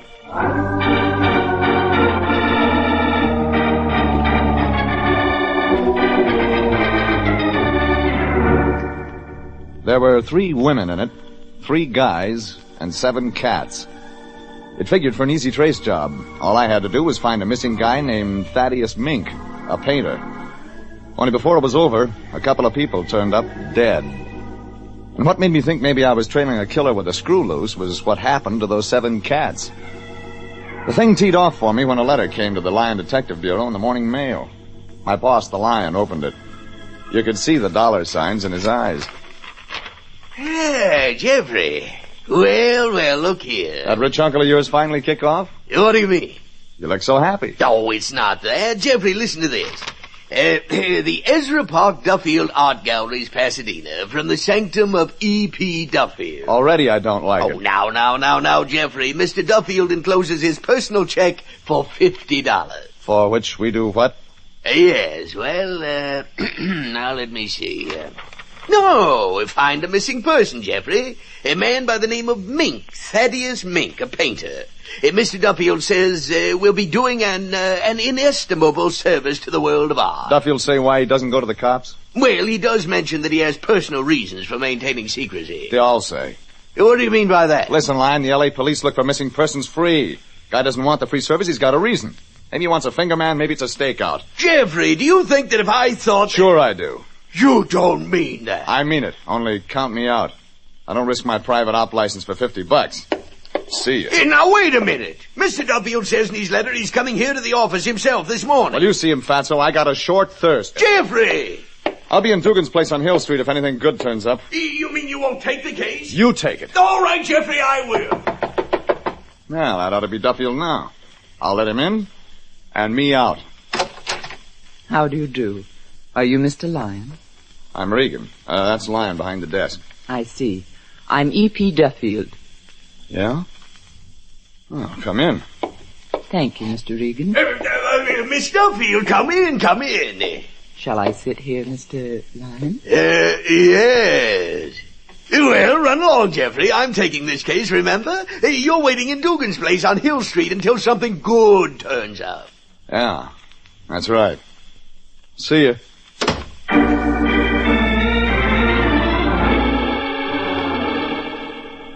I went to Dugan's, ordered, and sat looking into it. What I kept seeing was E.P. Duffield. Red hair, gray-green eyes, tall, about 5'11", but not too much of her, just enough, any place you looked. I looked up and I was still seeing E.P. Duffield. That's because she was there. Mind if I sit down, Mr. Regan? Bar's public. Thanks. What'll the lady have? Nothing, thank you. Oh. Lyon didn't take your case? Well, he said you were the operative. So? Mr. Regan, I have an art gallery. Ezra Park Duffield Galleries, Pasadena. He was my father.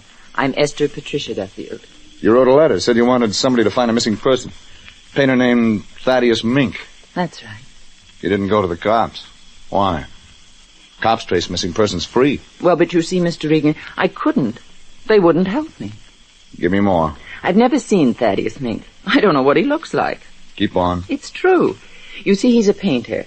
He sent me a number of paintings by express, but I haven't been able to locate him. I've tried, but... Mr. Regan, if you'd come to the gallery and see his pictures, I think you'd understand. Will you come? You put up a $50 retainer, lady. You want me to look at pictures for $50? I look.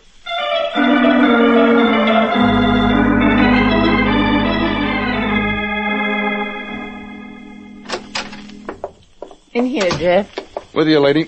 The Mink paintings are here in my office. There they are. Cats? Yes, cats. And look how he paints them. How evil he makes them. Yeah, I see what you mean. Cat phobia, Jeff. Sometimes an artist becomes great through passionate love.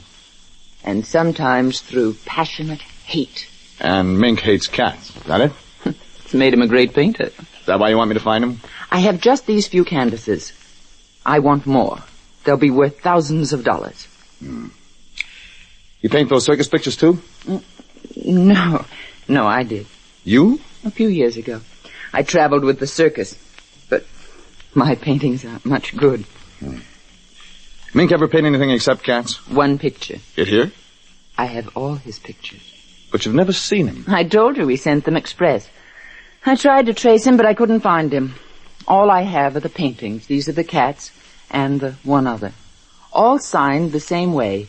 Not with his name, but with the print of a cat's paw painted in one corner. Where's the other one? Over here. I keep it draped. It frightens me. Look. A woman. You see, Jeff? He's painted her back as she stands at the mirror fixing her hair. The back of an ordinary woman, but in the mirror, her face, the eyes, are of a cat. And the way her fingers curl and hook into her hair, like cat's claws. Yeah. Well, maybe she's something we can go on. What do you mean? Well, maybe somebody else has painted it, too. Maybe she's registered as a model. We find her, maybe we get a line on Mink. Might work. I found her photo in an agency. Mrs. Margaret Ames lived in Hollywood. I drove out there. Only when I got there, I rang the doorbell, I got a big surprise. Sergeant Bowles of the Hollywood Division L.A. Police opened the door. Regan, what do you want? Came to see Mrs. Margaret Ames? Yeah, it figured. She a client of yours? You do a lousy job, Regan, a lousy job. There ought to be a law against you private guys. Always getting people killed. She got strangled, Regan. It killed her. Mind if I look? Come on. Thanks. Like I say, the deceased a client of yours? Nope. You know her? Nope. A lot of good you're gonna give us. There she is. Sort of surprised look on her face. Maybe she hadn't planned to get strangled this morning. Oh, could be. Neighbor lady phoned us up. She come in to borrow coffee. That's what she found. Scared the hairpiece off of her, she said. Mrs. Ames live alone? Divorced, lives alone. We got nothing, Regan, nothing.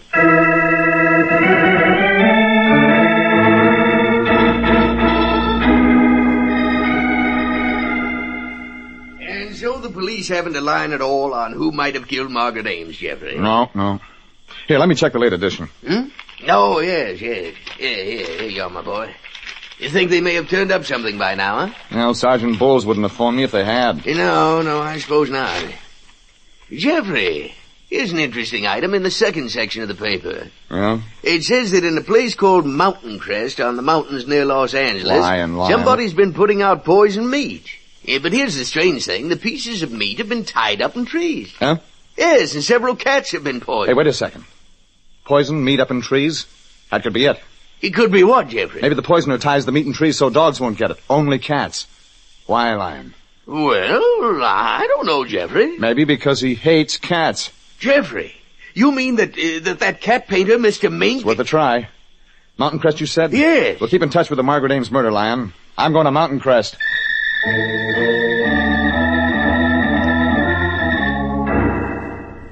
It was only a couple of hour drive, but I got started late, and it was dark when I got there. Cold up there. Snow above the 4,000-foot level. Mountain Crest was half a dozen houses, abandoned lumber mill, and Mountain Crest Haven, a rundown auto court with a gas pump and cafe. I pulled in and stopped at the gas pump. All right, I'm coming.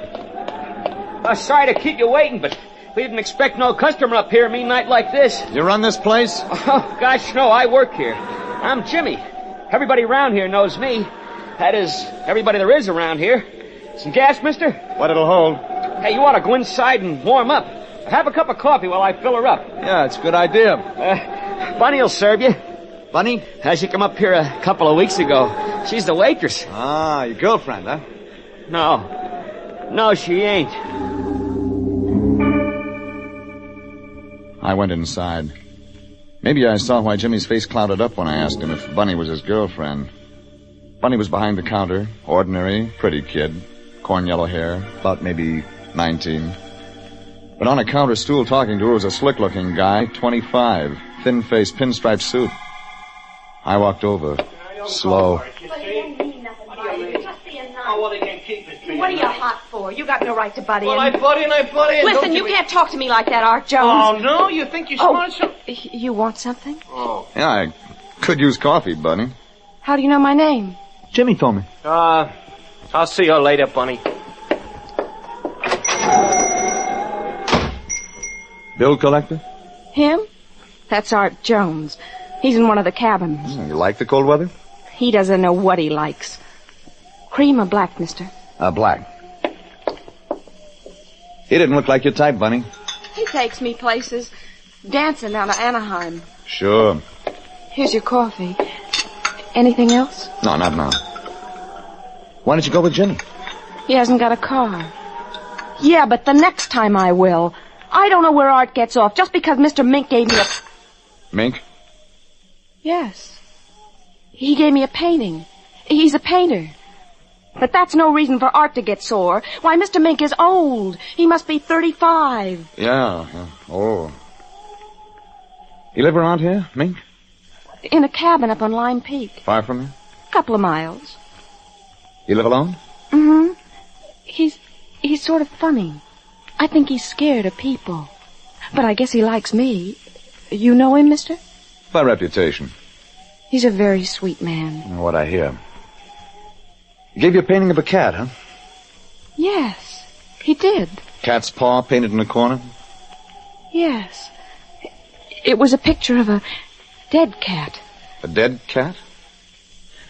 Read in the paper some cats got poison around here lately, around Mountain Crest. 7 of them. The courtier Mink might have done it? Oh, no. He loves cats. He loves them. Not what I heard. I heard he hates them.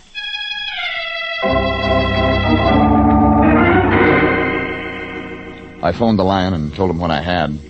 He had something for me. Cops had traced the strangled woman Mink had painted. Mrs. Margaret Ames' maiden name was Margaret Mink.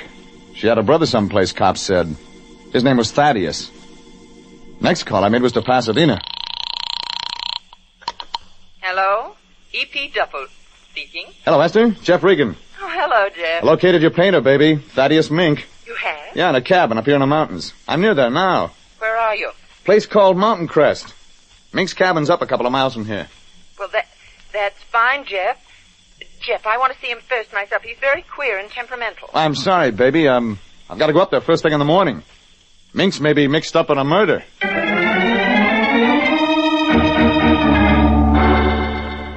I rented one of the cabins at Mountain Crest Haven, got in bed and read some Edgar Allan Poe to quiet my nerves. About 6 the next morning, the wind dropped. Wind had brushed everything white. Still. Smooth. I started for Mink's cabin on Lime Peak about 8. Bunny went with me. There it is. Yeah, smoke through the pines. That's from his cabin. We're almost there. Hey, hold it. What, Jeff? Footprints. In the snow. Coming from that way. From the highway, there's a shortcut that way to the road where it goes over the summit. Man's footprints must have been made this morning since the wind dropped, or they'd have been covered over. Oh, come on. Wait a minute. What is it? Over there. Same footprints going back toward the highway. Running. Steps are longer and the snow is kicked between them. Yes. Come on, maybe something's happened. We ran for the cabin. It stood in the pines in front of a shelf of rock. The footprints led to the door. Then running, away from the door again and toward the highway. There weren't any other tracks. The cabin door stuck, but it was unlocked. It always sticks. There. There. Mr. Mink. Mr. Mink. Come on. Oh! It wasn't Mink. It was a thin-faced slick looker in a pinstripe suit. And at his stocking feet. Art Jones. Strangled.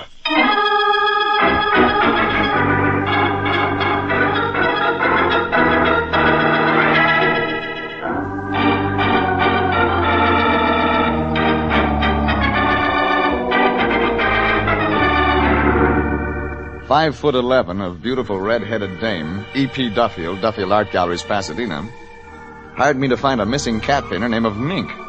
First track I got led to his sister, but that was a dead end. Somebody'd strangled her. Then I went up in the mountains. Somebody'd poisoned 7 cats at a place called Mountain Crest. Maybe Mink.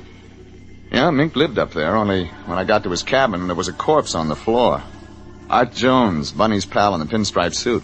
Strangled. No shoes on. I searched the cabin, not a shoe in the joint.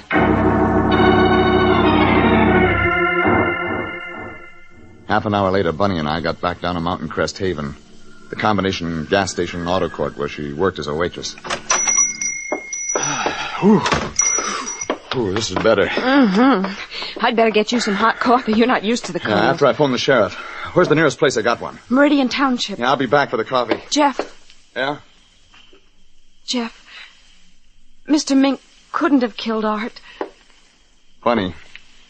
Art Jones went up to Mink's cabin this morning. You and Art were quarreling about Mink last night. Art was jealous. Art was crazy to think that Mr. Mink... Maybe. But he went up there. We saw his footprints going in through the snow. The ones that came back out were made by the same shoes. I checked that. But Art Jones didn't make them. No. No, I know. The killer took Jones's shoes after he strangled him and wore them when he left so he wouldn't make tracks with his own shoes. Mr. Mink didn't do that. Well, there weren't any other tracks, Bunny. One pair of footsteps in, one pair of footsteps out. Jones in to see Mink. Tell him to lay off seeing you, probably. Who out?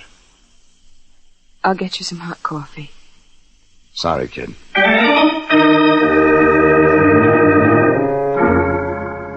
So that was it.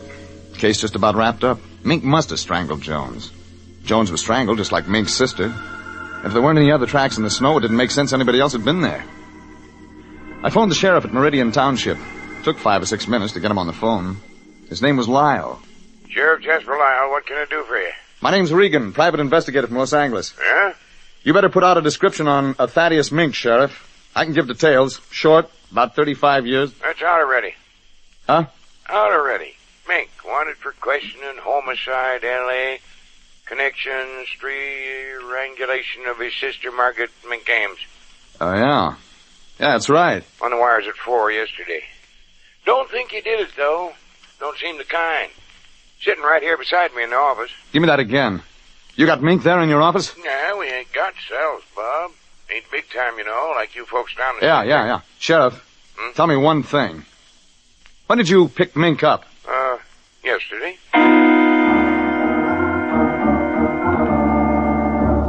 He'd picked Mink up 4 hours after the wanted was sent out by L.A., 8 o'clock last night.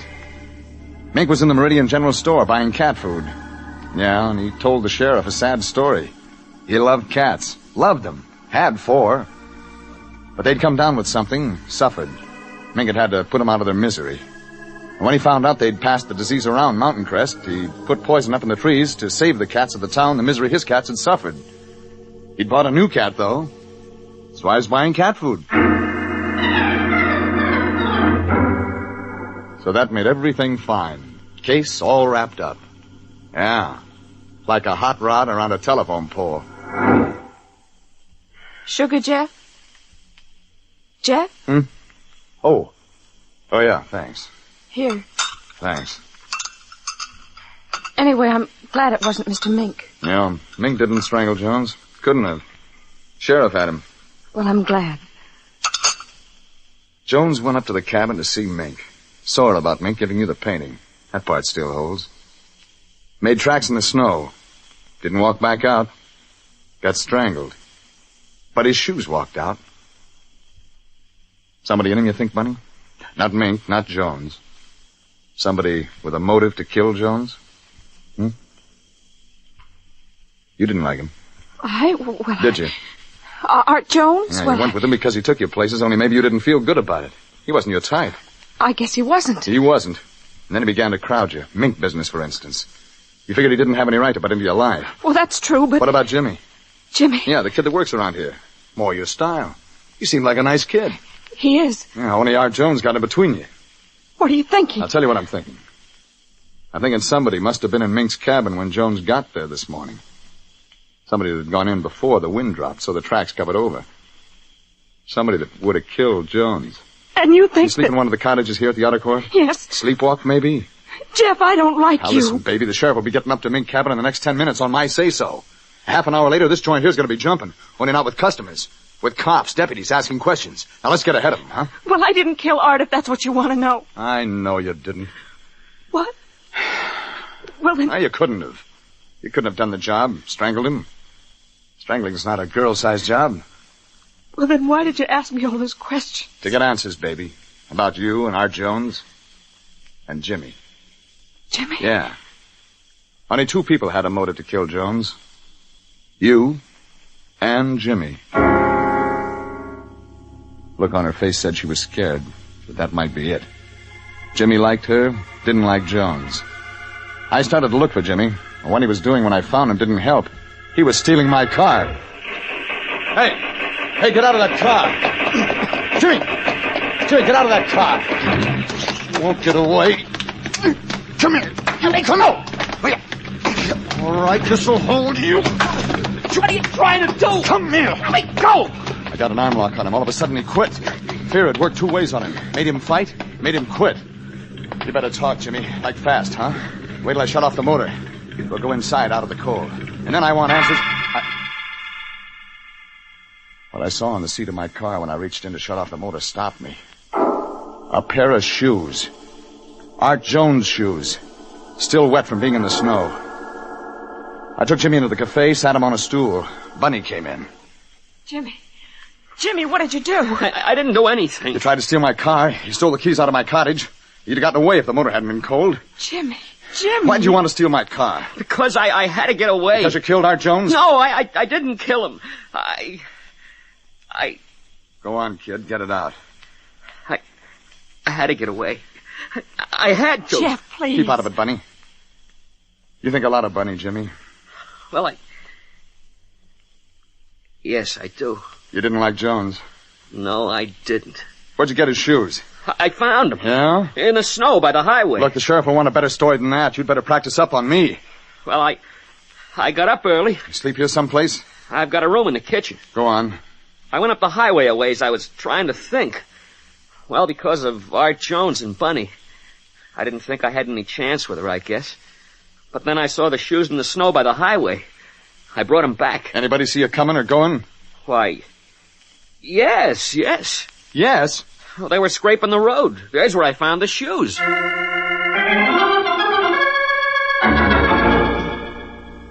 I checked Jimmy's story, and it was okay.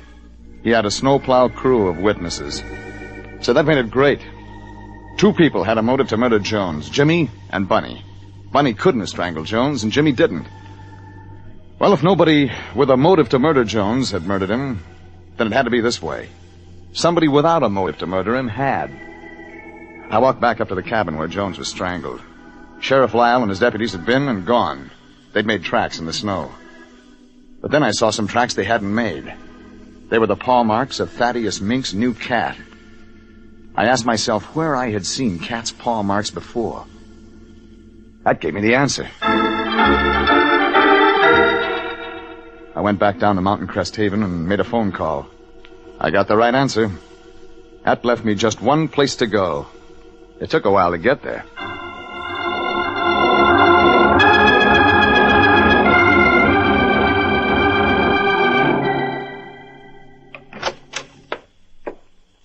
Yes, this is a surprise. Painting? Oh, just touching up this still life. Been better, lady, if you just stayed E.P. Duffield art dealer. You mean because I paint so badly? It's part of it. You're more the outdoor type. Tall, strong.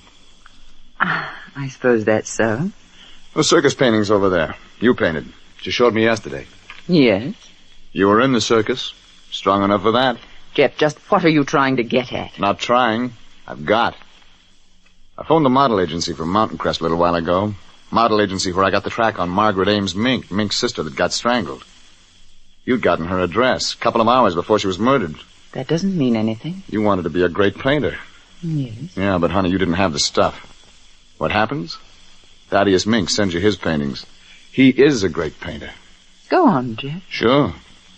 Mink didn't sign his name to his paintings, painted on a cat's paw print instead.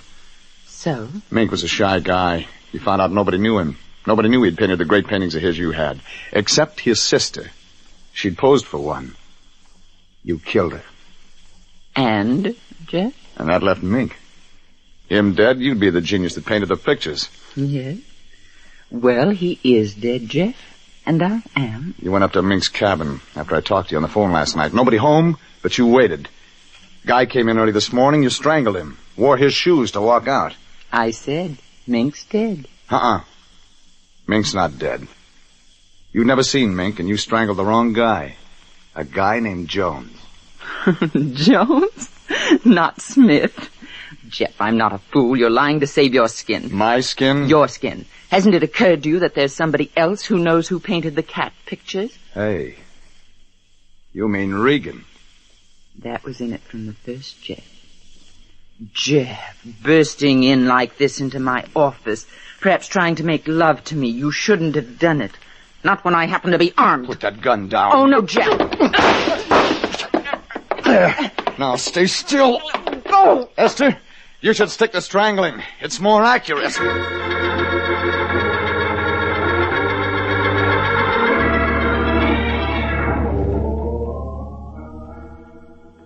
Next day, I gave the Lion a little lecture on art. Very well, Jeffrey. You seem to have become quite an authority on art. But I'm afraid I'm a little more interested in Art Jones. Oh, great. You went back up to Mountain Crest, I suppose? Yep. That nice young boy, Jimmy. How are he and that girl, Bunny? Say, Jeffrey, why did he try to steal your car and run away? Well, only he and Bunny had a motive to kill Jones. Jimmy found the shoes, then overheard my call to Sheriff Lyle. He knew he hadn't killed Jones. So? You mean he suspected... Well, he was scared. All he could think was to get those shoes far away. He knew there was strong evidence. E.P. Duffield had tossed them out of her car, but he didn't know that. He thought that Bunny... Oh, I can't believe that. He was in love. That mixes you up. Yes, it does. Only Bunny hadn't done it. Jimmy hadn't either. If the 2 people who had reason to kill Jones hadn't killed him, it added that Jones was killed by mistake. Yes, I see that. In Mink's cabin. So it made sense the killer meant to kill Mink. Only he didn't know what Mink looked like. Only one person fitted that. E.P. Duffield. Why, that's brilliant, my boy, brilliant. But what about Thaddeus Mink? Mink? Oh, Sheriff Lyle released him. And when he found out how much dough his paintings are going to bring him, he turned philanthropist. He did? Yeah. Gave us a present, in fact. What? Yeah, right outside the door. Oh, Jeffrey, maybe one of his valuable paintings worth thousands of dollars. Yeah, it could be. Could be worth that much. Big enough box. You open it. Yes. Oh, Jeffrey, do you think it? Oh, Jeffrey.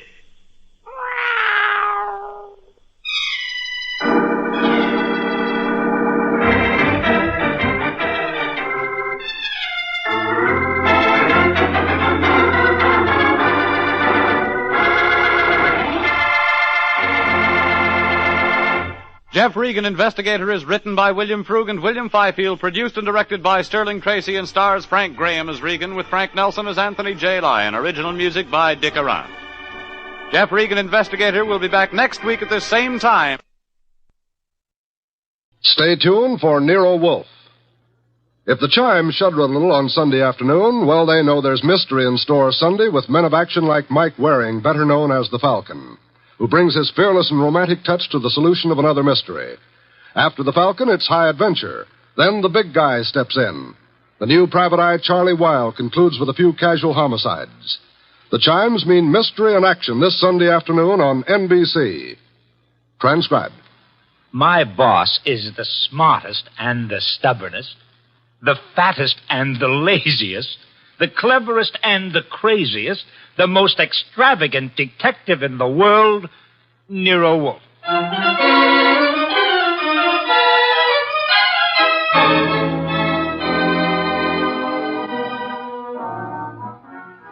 It's the adventure of Stamped for Murder, with that brilliant, eccentric private detective, orchid fancier, and gargantuan gourmet, Nero Wolfe, starring Sidney Greenstreet.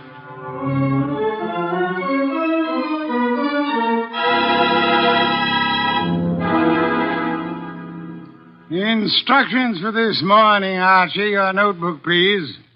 First, Mr. Salinsbeck. Inform him that the Long Island peafowl he sent were most unsatisfactory. Peafowl's breast flesh is not sweet and tender unless it is well protected from all alarms, especially from the air, to prevent nervousness. Long Island is full of airplanes. Look, Mr. Wolfe, I shall want a dozen chickens that have been raised on blueberries. And a fresh-killed lamb for tomorrow. Mr. Wolfe, please listen. There's... Mr. Goodwin, be quiet, and then dinner on the following day becomes a problem. Mr. Wolfe, dinner any day is going to be a problem if we don't pay Sausenbach's bill. Then pay it. With what?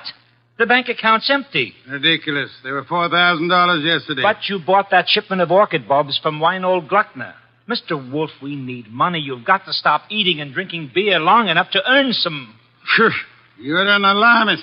Will you, for the love of heaven, stop turning down clients and turn an honest dollar? I've got a couple of prospects right outside the door. Send them away. No, sir. Send them away. Tell them I've gone to Egypt. Nothing doing, sir. Confound you, Archie. Obey orders. Send them away. Miss Kent, Mr. Rodman, come in, please. Thank you. Confound you, Archie. You're mutinous. Yes, sir, and you're stuck with it. This is Miss Gloria Kent and Mr. Rodman. They arrived as advertised with a pressing problem. Good morning. You people are here by sufferance only. I shall speak to Mr. Goodwin about it later. Yes, indeed. I don't like pressing problems, Miss Kent. What are yours? My father. Indeed, I'm not a court of domestic relations, Miss Kent. What did your father do? Beat you? Withhold your earnings? Discourage your suitors? Mr. Goodwin should have informed you this office does not undertake cases involving marital or family problems. But that's not... If Mr. Goodwin had not been beguiled by your pretty face, he might have warned you and avoided this embarrassment to you and annoyance to me. Now, take it easy. How many times have I told you you don't know how to handle women? Then suppose you let Miss Kent handle me. Well, it's simply this, Mr. Wolfe. I had some money my mother left me. My father's just spent it without my permission. I want it back without a scandal. Thanks, Miss Kent. How much? How spent? $10,000. Father bought a treasure map. Indeed, from whom? A pair of swindlers named Cross and Halleck. They've driven him crazy, talking about fortune salvaged from the SS this and the SS that. He's got a map and old letters he studies. He's childish. Many fortunes have been recovered. Many more await on the sea bottom. How do you know your father has been duped? Well, I know. You do, Mr. Rodman. Yes. Cross and Halleck bought some old letters from me, written by my grandfather from Hawaii. They used them to manufacture the map and evidence. And that's what they sold to Kent. Father thought he was being so clever. He had the paper analyzed. Of course, the document research laboratory said the letters were genuine. They were. But something new had been added. I'd have never known if Mr. Rodman hadn't told me. You're a party to the swindle, Mr. Rodman? I was not. I never knew what they were up to. Mr. Wolf, you've got to help me. I can't do anything with Father. I can't convince him. Even Mr. Rodman can't. No, Miss Kent, I'm sorry. This is not for me. Oh, but you must. You must. Not in my office, madam. No tears. Please, please, Archie, stop her. Okay. Archie, when Miss Kent has finished her disgraceful exhibition, show them out. How dare you walk out on us like people... Easy. I know him. You don't. He gets into a panic when women cry, or else he's curious about what Fritz is cooking for lunch. Now, just wait a minute, please. Oh, aren't you ashamed of yourself walking out like that on that poor kid? That hysterical gamma. She's lost all of her money. She needs help. I charge high fees, Archie. So charge a small fee. Do you want her to starve? Good heavens. Starve? How monstrous. I'm not kidding. While you'll be in here smelling your dinner, she and her father will be starving. I thought you were bringing me a paying claim. Well, this is different. She's, You're beautiful. Archie, you're impossible. Oh, very well. Go back into them. Get names, addresses, facts. I am not committed to Miss Kent's case, but we'll see. Be a tribute I pay for your weakness for a pretty face.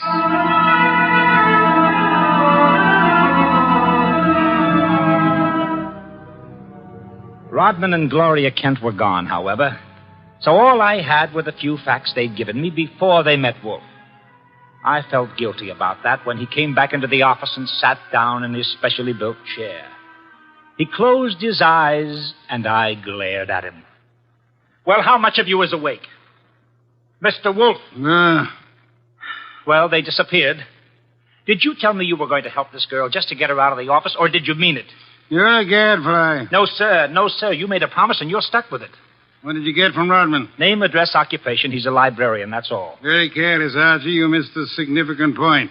Such as, How did Rodman discover the letters he sold were being altered by forgery and used for swindle? How did he locate the dupe, Mr. Kent?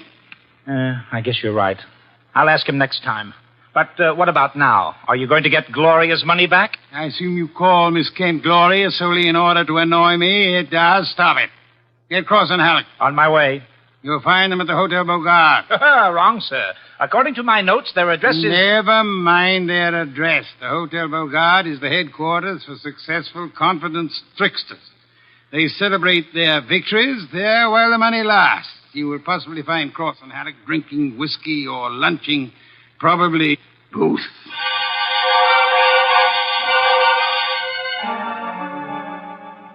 I located Cross and Halleck in the hotel bar and lured them back to our place on 35th Street. Wolf was sitting behind his desk with his hands crossed on his impressive middle, at peace with his lunch and the world when I ushered them in. He sat bolt upright and scorched me with a look.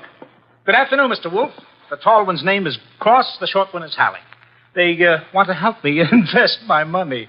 Gentlemen, Mr. Nero Wolf. What? Who? Nero Wolf. Hey, what is this? Confound you, Archie. How drunk are they? Not too drunk for business. Let's get out of here. Come on. Wait a minute. You want me to keep him here, Mr. Wolf? Not by violence, Archie. Come back here, gentlemen. Unless you want 7 years in the state penitentiary. You got nothing on us, Wolf. Nothing. I have the Kent case. The Kent? That's a laugh. We're sitting pretty. You are not, sir. You imagine you possess legal immunity.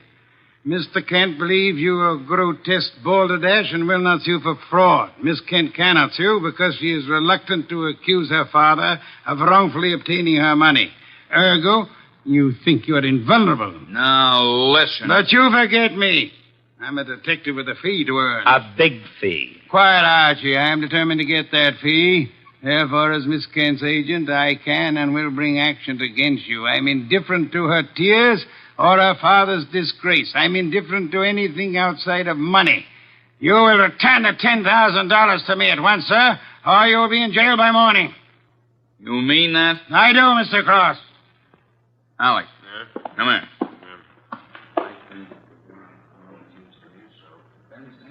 Come on, hurry. Okay. Here, Mr. Wolf. Alec and I have decided we don't want to get in any trouble with you. Here's your $10,000. Let's have it. Give the dough to Kent, Mr. Wolf, and get the letters and map back for us.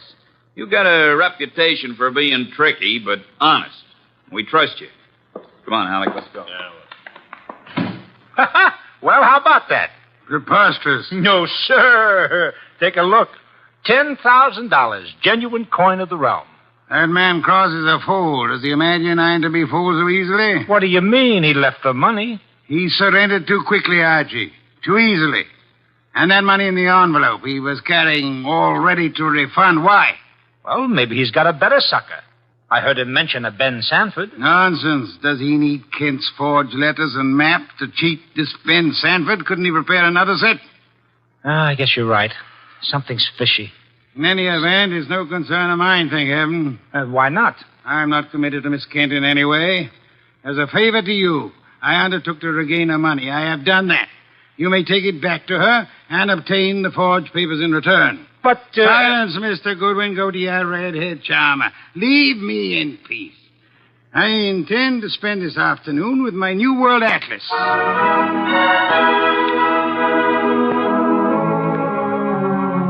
I left him 3,000 miles up the Amazon with his magnifying glass and drove up to East 69th Street. The Kent house was a broken-down little brownstone, and as I went up the stoop, the door opened and Gloria Kent burst out like a skyrocket. Hey, Miss Kent, easy. Let go of me. Let go. What's wrong? What's wrong? Wrong. Nothing is wrong. Nothing at all. Well, how about seeing your father? You want to see my father? Come inside. Oh, for the love of heaven. Come inside, Mr. Goodwin. I'll introduce you. He's in a back room. Come right through the living room. What else came through this living room? A hurricane? No, Mr. Goodwin. Something else. There's my father, Mr. Goodwin. What in the devil? He's dead. His throat's cut.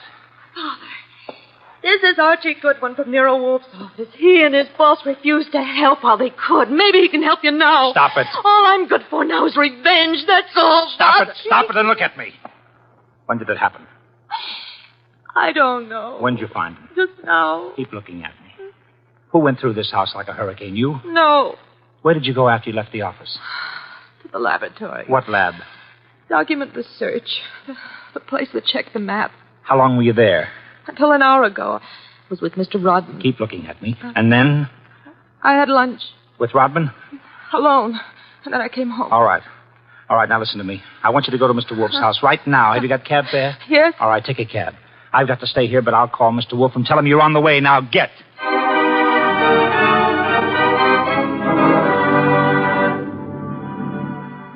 I called Wolf, told him everything, and he instructed me to advise Inspector Kramer, who arrived with the homicide squad.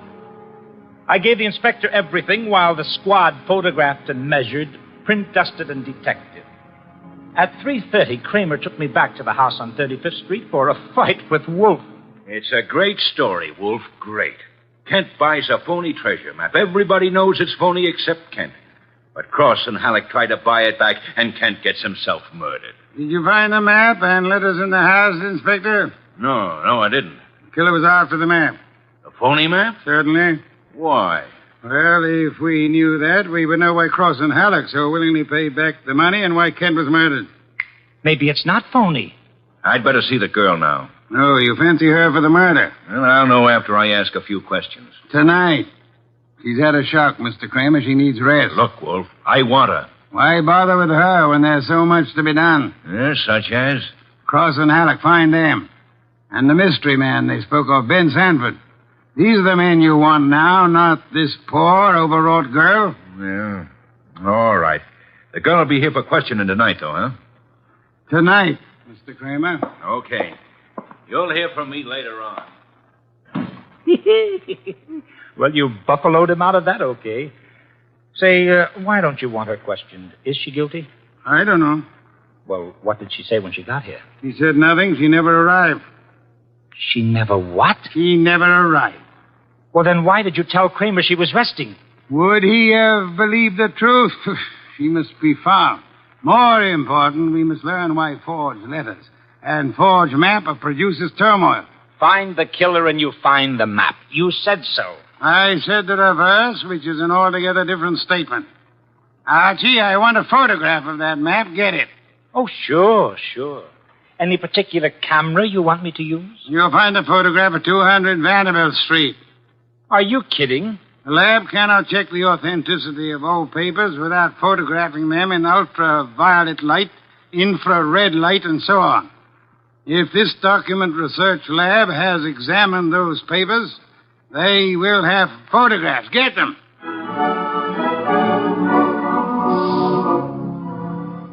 He got out of his chair and waddled back to the house elevator. It was 4:00 and time for his regular afternoon session with the orchids. I drove down to the document research laboratory on Vanderbilt and got such a shock that I grabbed the office phone and dialed Wolf at once.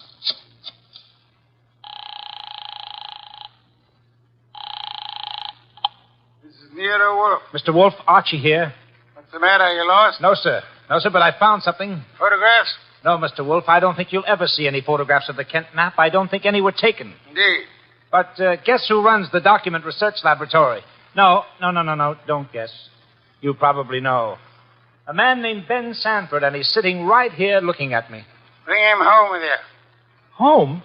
But it's 4 p.m. This is the sacred hour when you pray over your orchids. Then Mr. Sanford can join the ceremony.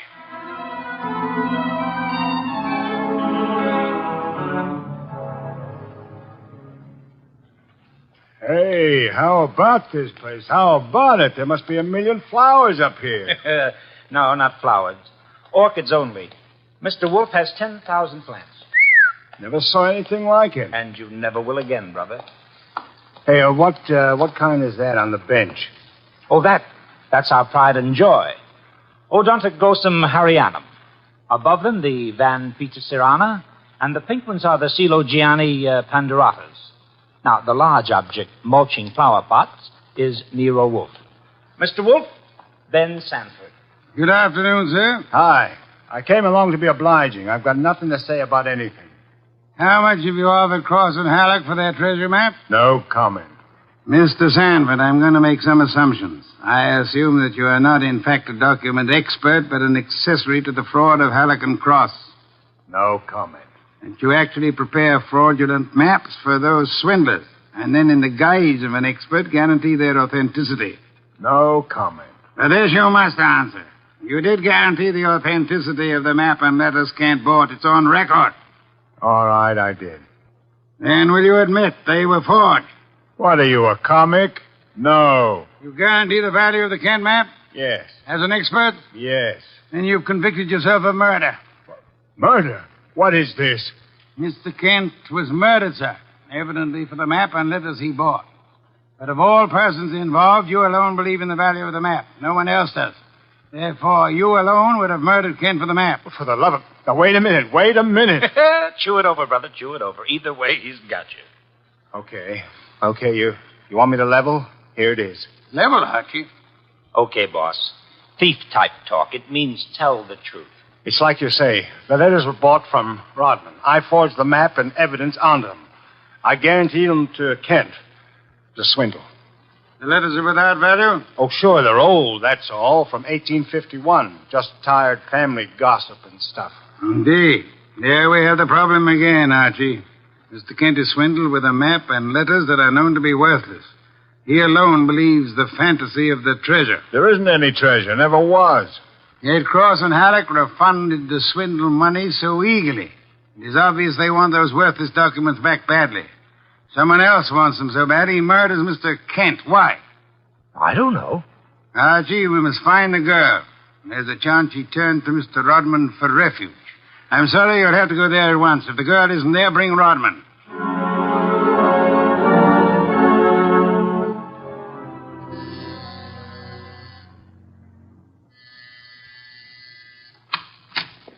Yes? Hello, Rodman. Remember me? I'm Archie Goodwin from Nero Wolf's office.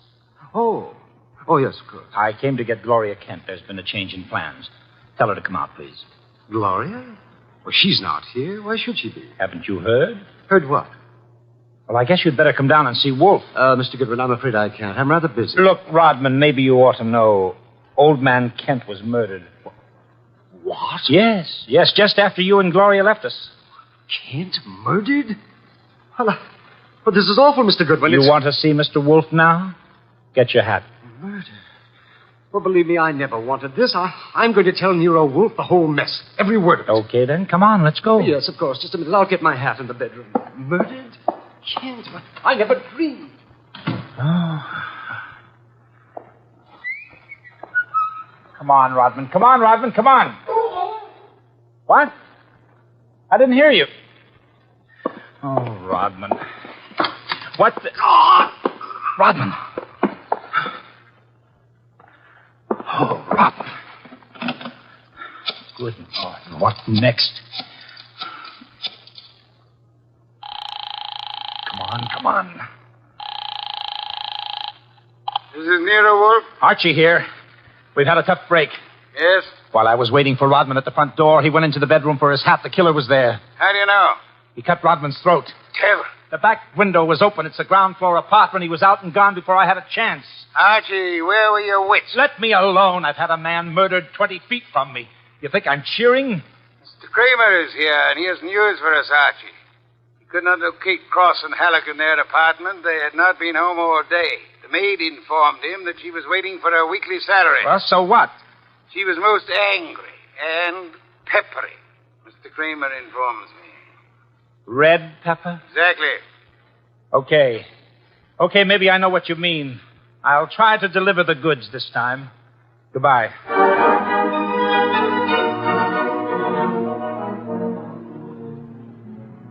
I drove down to the apartment house on Gramercy Square where Cross and Halleck lived, took the elevator up to the 10th floor, found the right door, and slipped in with a passkey.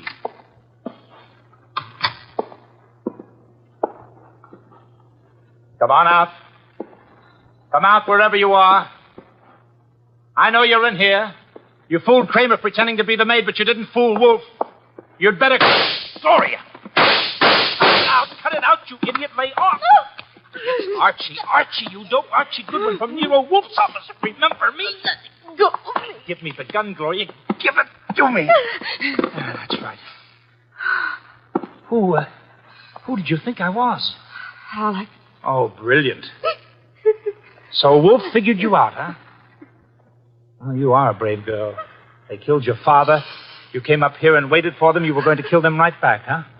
Oh, that red-headed temper. And you bluffed Kramer into thinking you were the maid. I had to do something. It was the only thing I could think of. To come here and kill him. Well, you're coming home with Archie. And just remember one thing. When Wolf's working for you, don't try to do any thinking. It only gets in Wolf's way.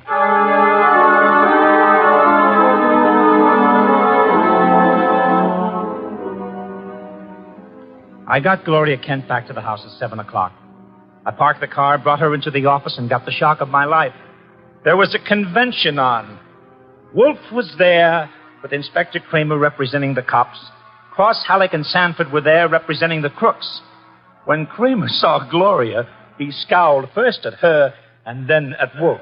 So it was a slick one after all, Wolf. You didn't have the girl. You had no intention of producing her. Please, Mr. Kramer, that can wait.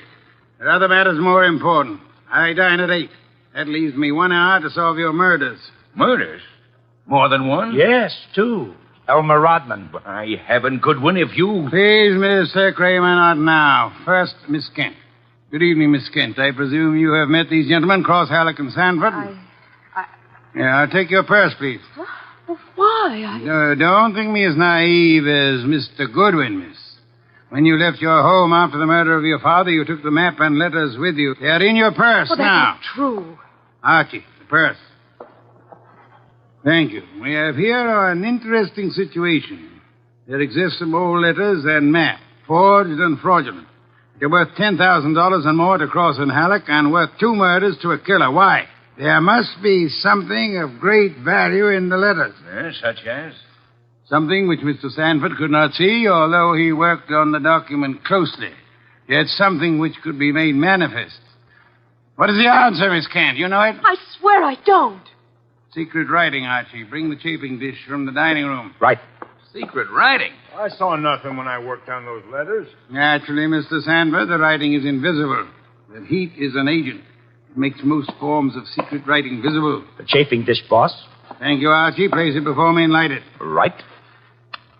Now I open Miss Kent's purse. From it, you see, I withdraw these ancient letters which he took from her house after her father's murder. That's not true. Archie. That's enough, Gloria. That's enough. From now on, you just listen. We remove the letters from the envelope and toast them gently. The secret ink vintage 1851 will easily succumb to the agency of heat. Careful. Those envelopes will catch fire. Hey, they've caught. Don't be upset, Mr. Cross, Mr. Halleck. The envelopes! They'll burn safely in the dish. We can concentrate on the writing. Watch closely. I don't want to be accused of trickery. You fat fool. The envelopes are everything. Put 'em out, Sanford. Don't sit there. Put 'em out. Why, Mr. Halleck? Well, the stamps, the missionaries, they're worth a fortune. The missionary. Of course. You know that. Mr. Cross knows. So does Mr. Sanford, right? Yeah. Of course, Sanford knows, you old fool. Let me... Mr. Sanford is not alarmed. Why not, sir? I don't know what you're talking about. $50,000 or $100,000 is burning before your eyes, Mr. Sanford. Cross and Halleck are burning their fingers, putting out the flaming envelopes. And you sit there quite indifferently. Why? Well, You know the value of the missionary stamps on the letters you bought from Rodman. But you know these aren't the real letters. Isn't that it? Not the real letters? I told you I'm tough to crack, Wolf. You didn't fool me with those dummies. Dummies, how do you know? Mr. Cross didn't know. Mr. Haddock didn't know. How did you? Well, I'll tell you, sir. Only one man could know I was framing Miss Kent as a decoy. Only one man could know I prepared these dummy letters and pretended to take them from her purse. And that is the killer. The man who murdered her father. And stole the map and letters this morning. You, sir, Mr. Sanford. Well, I'll be... Mr. Kramer, there's your killer. You'll find the missing map and letters on him or concealed in his home or office. You won't need the evidence anyway. Look at his face. He's self-confessed. Self-confessed like fun. He was booby-trapped.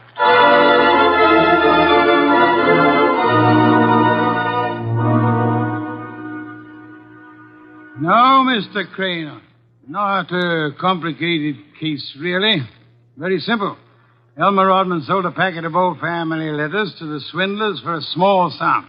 They used the letters to perpetrate their fraud on Miss Kent's father. And the stamps on the letters were valuable? They were a special Hawaiian issue 1851, Miss Kent. Nicknamed missionaries, because missionaries used them for writing home. They are extremely rare stamps worth upward of $25,000 each. Hey, no wonder they were worth 2 murders. We found 5 of them on Sanford. Excellent. Somewhere or other, Rodman discovered the value of the stamps after he sold the letters. In his effort to get them back, he communicated his discovery to the swindlers, Cross, Halleck, and Sanford. So that's why they refunded the money so fast. Precisely, in an effort to have the sale rescinded. Rodman sought out Kent and tried to convince him of the fraud. Alas, he would not listen to the truth, Mr. Kramer. Oh, I get it. And while the others were hassling around, Sanford tried to steal a march and quietly resorted to murder. There you have it. Ha-ha! Great job, boss. Great job. So Gloria not only gets her 10 grand back, but 5 times 25, which is about 125,000 worth of goodies. Now, figuring your rates by the hour, that means you've done a gratis job worth about... Yes, Kent. I did not, nor will I demand a large fee for what I have done. I will not go back on my word. But I can beg for a favor. I'll only be too happy to... Wait. I ask something that will not be easy to grant. What is it? Will you use your red hair, your pretty face, your admirable figure, and your ample fortune to lure Mr. Goodwin away from this house tonight? I would like to enjoy my dinner in peace. That won't be difficult, Mr. Wolf. Let's have an understanding right now, Gloria. Difficult for you or for me? I'll be delighted.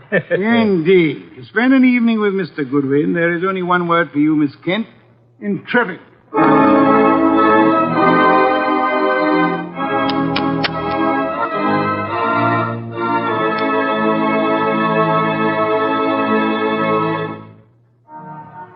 You have been listening to The New Adventures of Nero Wolfe, starring Sidney Greenstreet.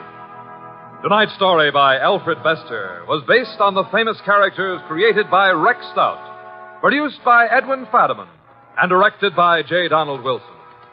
In the cast were Wally Mayer as Archie Goodwin, and Gene Bates, Howard McNair, Jay Novello, Larry Dobkin, Bill Johnstone, and Herb Vigran.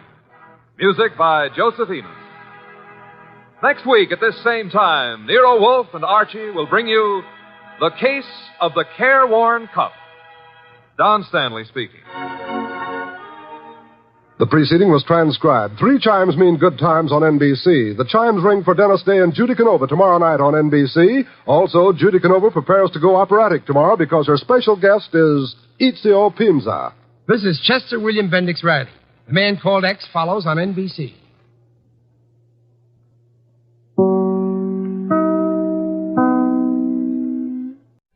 Stay tuned for Nero Wolfe. Saturday night chimes on NBC mean a full hour of fun with Dennis Day and Judy Canova. Dennis always appears perplexed and bewildered. But one thing that doesn't perplex him is how to make a popular ballad come to life in his thrilling tenor voice. And there's music also on the Judy Canova Show, plus comedy in the mischievous Canova manner. That's Judy Canova and Dennis Day, tomorrow night over most NBC stations. My boss is the smartest and the stubbornest, the fattest and the laziest, the cleverest and the craziest, the most extravagant detective in the world, Nero Wolfe.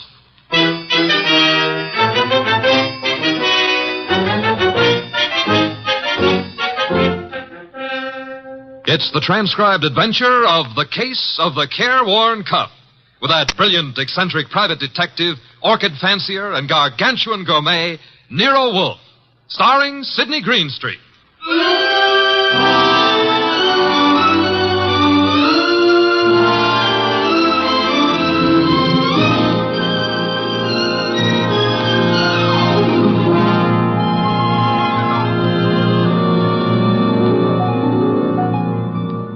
The place is Nero Wolfe's office. At the moment, the world's greatest motionless detective is sitting in the chair which was built especially to support his 300 pounds. His eyes are closed, and he's making sounds through his nose.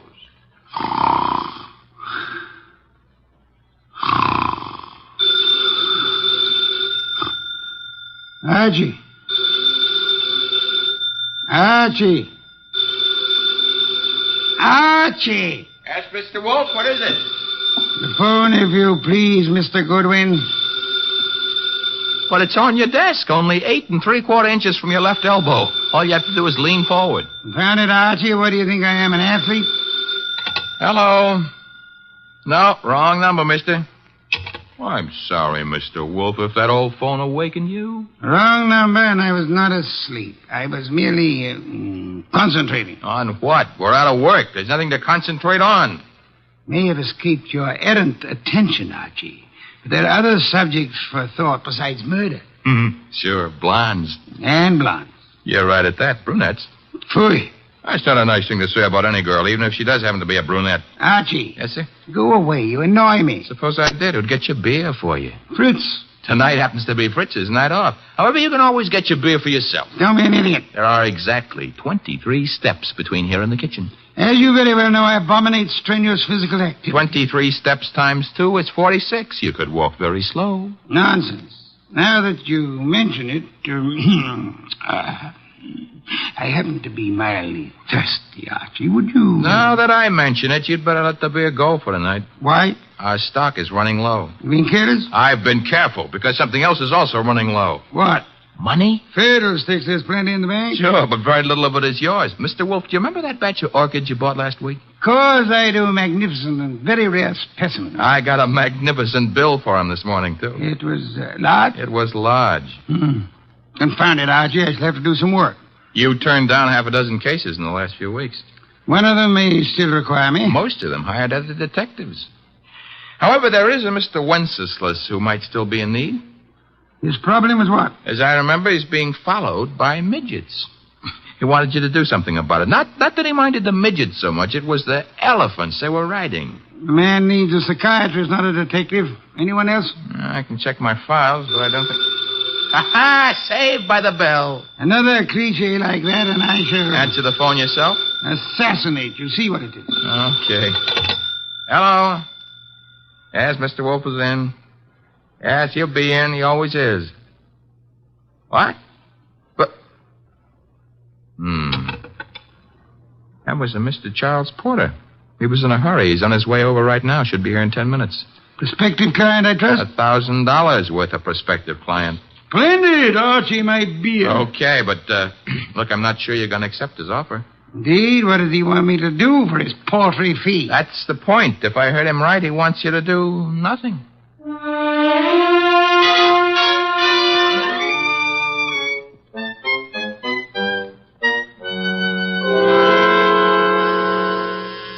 The door, Archie. Yes, sir. I hear it.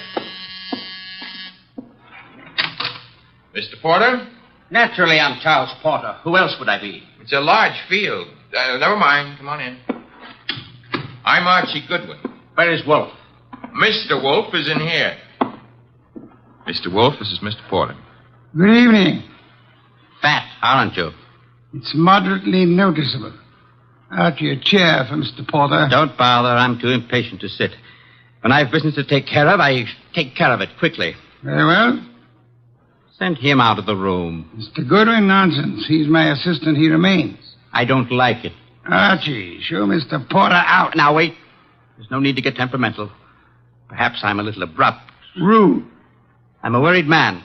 And impatient. You're wasting time, Mr. Porter. I suppose I am. The reason I came to you... Young man, what are you doing with that notebook? Getting ready to make marks in it. But... Oh, never mind. Mr. Wolf, you have a client named Dorothy Spencer. Have I? There's no need to be coy about it. I happen to know. Then you know. I want you to drop her. Drop her? Refuse to handle her case. Close the books on her. You know what I mean. Why should I? The girl has no money. I have. That doesn't answer my question. Perhaps this will. Appear to be a small package of dollar bills. It happens to be $1,000. Archie, will you? I will. It is $1,000. Thank you. Mr. Porter. Yes? You're paying me $1,000 in order that I refuse to act for Miss Spencer. Nothing more. That's right. What does she suspect you of? I said nothing about... Well, that is... You must know that as well as I do. Possibly. Nevertheless, what does she suspect you of? Being a blackmailer. Whereas your occupation really is? I'm a musician. Pianist. I'm appearing nightly at the Windsor Hotel. Archie, have you made out a receipt for Mr. Porter? Yep. Give it to him and show him to the door. Okay. Mr. Porter? Mr. Wolf, I want your assurance that the entire affair is definitely finished. My association with Miss Spencer, you mean? You have my assurance that it is. You will forgive a classical illusion. The carver. Thank you. Good night. Mr. Wolf, I have a secret about Mr. Porter. He smells. Some perfume or other. More important, his right coat cuff is more worn than his left cuff. And a carver happens to be a musical term meaning start again from the beginning. Oh? Porter thought it meant finished. Therefore, Mr. Porter is a liar. His ignorance of common musical term indicates that he's not a musician. The worn right coat cuff, that he is an office worker. That's kind of leaping to a deduction. But even if Porter's a liar, Mr. Wolf, there is something else.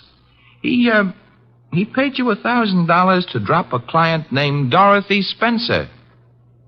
Mr. Wolf, you never had a client with that name.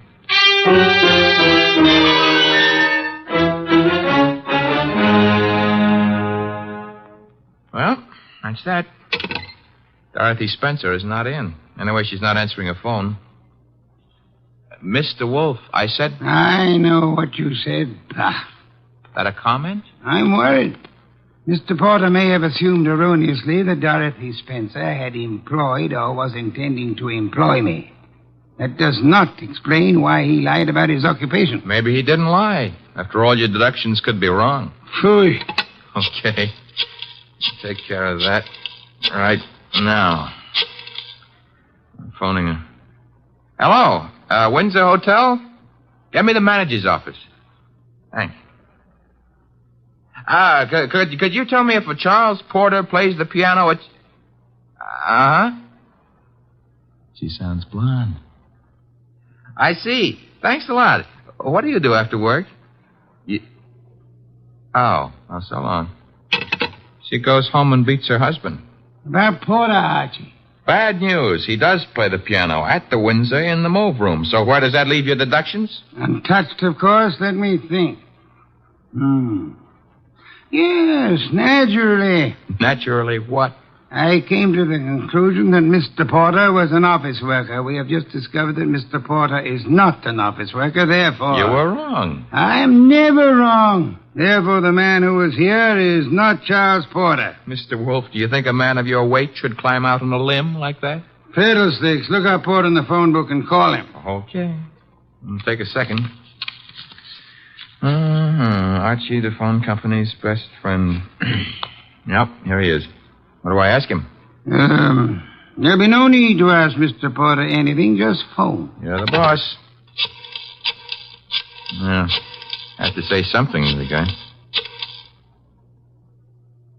Hello. I'd like to speak to Charles Porter. So would you. Who's... Oh, Stebbins, huh? Yeah, that's right, Archie. Oh. No, don't bother why I called. It's a coincidence. Goodbye. You know who that was? No. That was Sergeant Stebbins, Sergeant Pearlie Stebbins. I might add, as though you didn't know, that Stebbins happens to be a sergeant in homicide. Indeed. You expected this.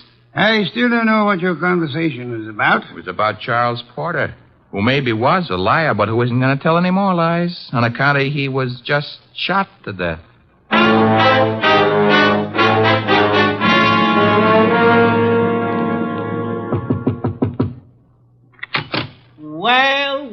Well, if it ain't Archie Goodwin. Come in, Goodwin. Thank you, Sergeant Stebbins. I've been expecting you. Oh, that's sweet of you to say that, Pearlie.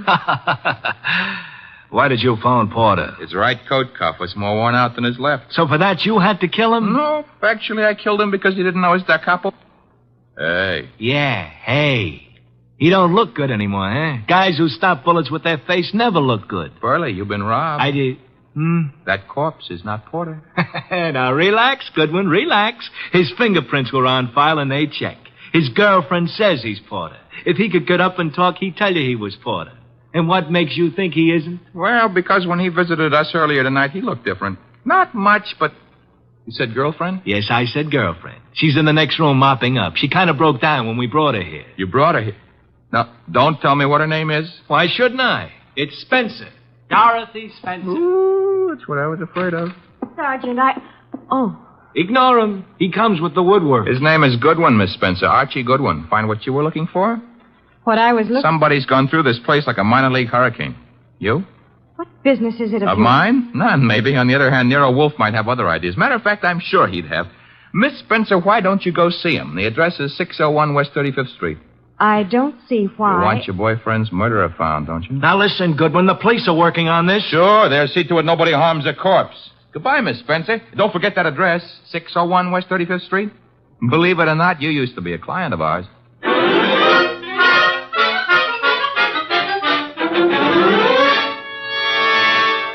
Oh, Mr. Wolfe, you're getting to be so brilliant, it's boring. Boy.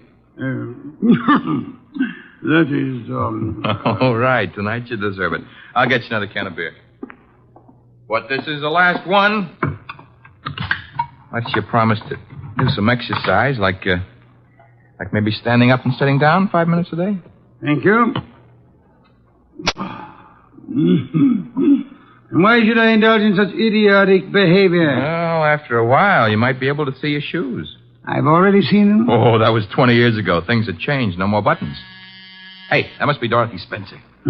She's undoubtedly young and beautiful. You deduced that from the way she pressed the buzzer? I deduced that from the gleam in your eye, bah. Bah, all you want. I'm going to keep that gleam shining. Hello, Miss Spencer. Come in. Thank you. Mr. Wolfe. Is the large sitting-down gentleman behind the desk. This is Dorothy Spencer, Mr. Wolfe. You will forgive me not rising. It is due to a necessary conservation of energy rather than rudeness. Archie, a chair. Sure. Here you are, Miss Spencer. Thanks. Now then, Miss Spencer, have the police found anything but dust in Mr. Porter's closet? Why, no. You were engaged to Mr. Porter? I was. That ring you're wearing, he gave it you? Yes. May I see it? Well, all right. Here. Thank you. Expensive. Very expensive. You may have it back. Miss Spencer, why are you marrying Charles Porter? I loved him. Phooey. Mr. Porter, according to Archie's description, was twice your age with considerably less than half your attractiveness. Love may perhaps be blind, but it is not astigmatic. I don't know what you mean. What were you searching for under the nose of the police? Nothing. Nothing at all. How did your fiancé earn his money? He played the piano at Seville. Phooey. What he earned there in a year wouldn't begin to pay for the ring he gave you. Would you like to try again? I don't know how he made his money. I suggest that you do. I suggest that he earned money by the same method that he induced you to consider marrying him. Blackmail. Oh, but Why was he blackmailing you? old letters I'd written when I was too young to know any better.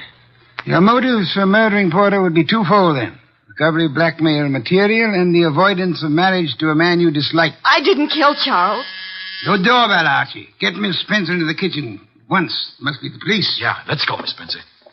Right through that door. And stay there until I call you. Front door, Archie. Now, Mr. Wolf, do I know Dorothy Spencer's here? You know nothing.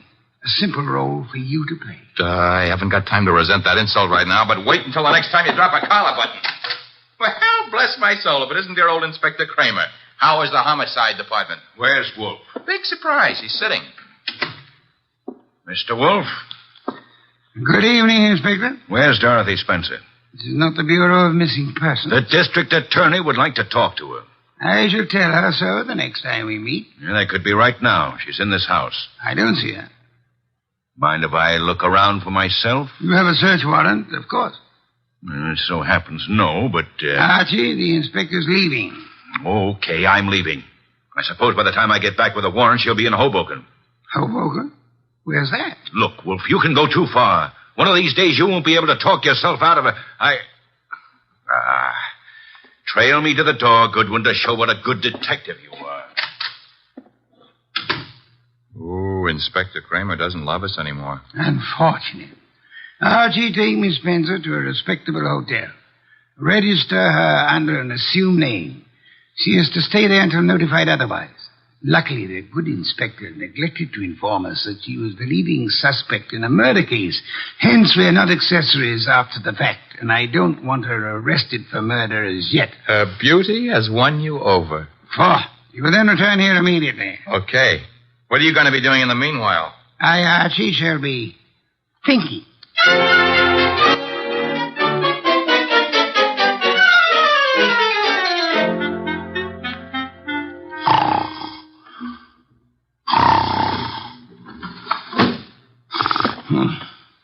Archie? No.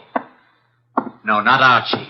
Our impatient and non-musical friend came in through the window. How are you, Mr. Not Porter, of course? Where's the girl?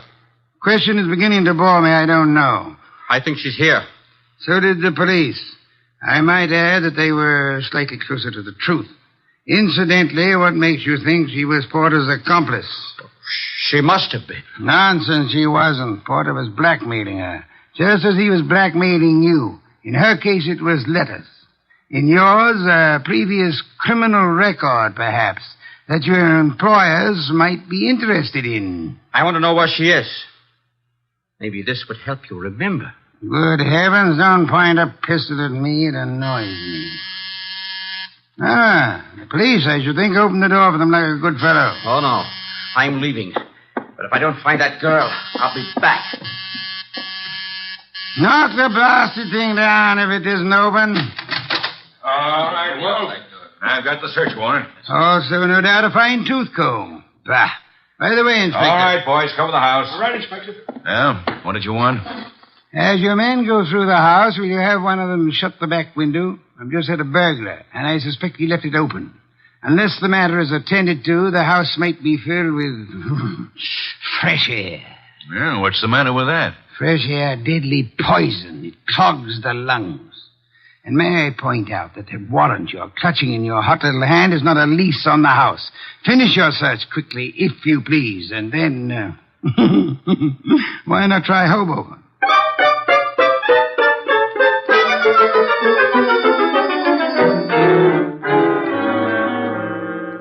So I just missed the inspector, huh? You did? That I can stand. I'm sorry about the burglar, though. Perhaps we can arrange to have you meet him in the morning. He left his calling card with name and address on it? He dropped his handkerchief here on my desk. Oh. It's a handkerchief. It smells. So it does. But, All of our unknown friends' clothes carry the odor. Therefore... Yeah?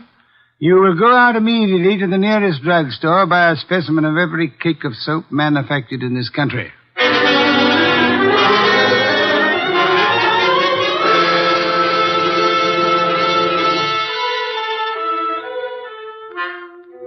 Mr. Wolf? Mister? No. I never realized just how many different brands of soap are made in this country. You should listen to the radio more often. So far, we've sniffed at 37 cakes. None of them smell like porter. Let's see. 38. Hey. Let me have it, Archie. Yes, the soap. It's labeled Orchid Ovals. I should say basically mislabeled. Orchids have no odor. Our task for the evening is finished. Why? All we know is the guy washes with a basely mislabeled soap. No, the odor would not have been so persistent in that case. Unquestionably, our visitor works for a soap company that makes orchid ovals. Every employee of a plant in which perfume in large quantities is used inevitably carries the odor on his clothes. Oh. And you already deduced he works in an office. Uh-huh. I go see him in the morning? You do? You know, Mr. Wolford, with hiring rooms for girls and paying visits to a perfume factory, I'm beginning to feel like a maiden aunt. No one would ever mistake you for a maiden aunt, Archie. Thanks. Is that another deduction? Maiden aunts rarely need a shave.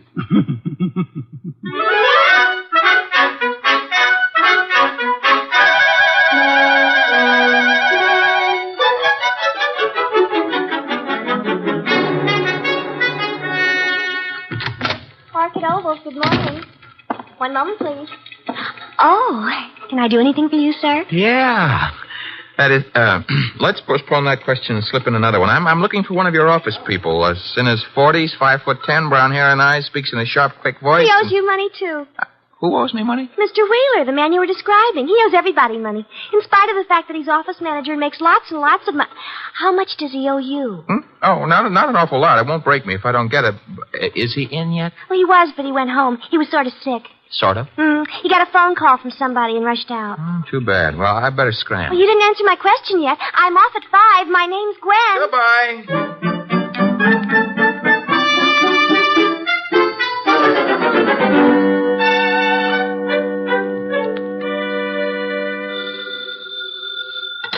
Wolf speaking. Archie here. Unknown's name is Wheeler. He left the office this morning sick after he got a mysterious phone call. Bad, probably. Get to Dorothy Spencer at once and bring her here. Right. I'm at Wheeler's house now. Thought I'd better check. His wife's here, too. Blonde? Uh-huh. How could you tell? Fatuous smirk in your voice. Get out of there fast, and don't stop to console Mrs. Wheeler.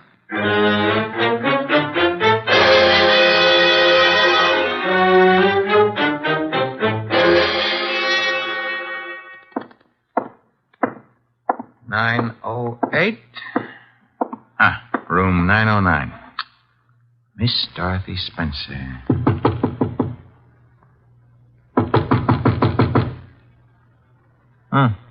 Nobody home.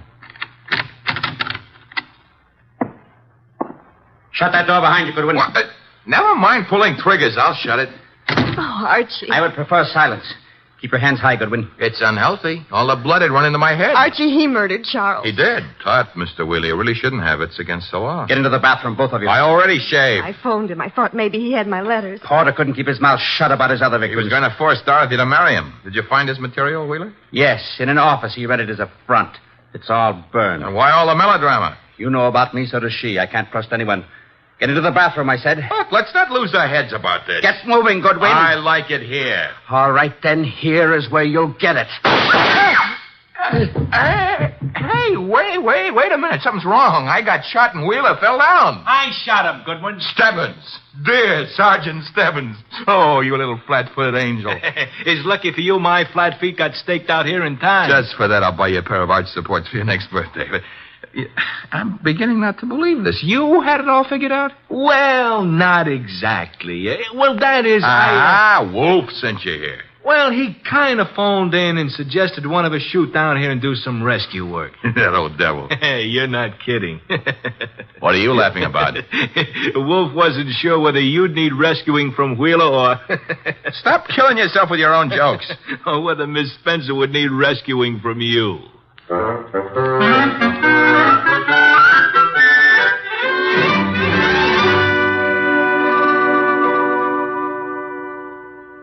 You've been a very foolish young woman, Miss Spencer. I suggest that in the future you exercise more care in your correspondence. Oh, I shall, Mr. Wolf, but how can I ever thank you? Well, one way would be to listen wide-eyed while he explains how he solved the case. I have no intention Oh, come on, Mr. Wolf. Stop stalling. Please, Mr. Wolf.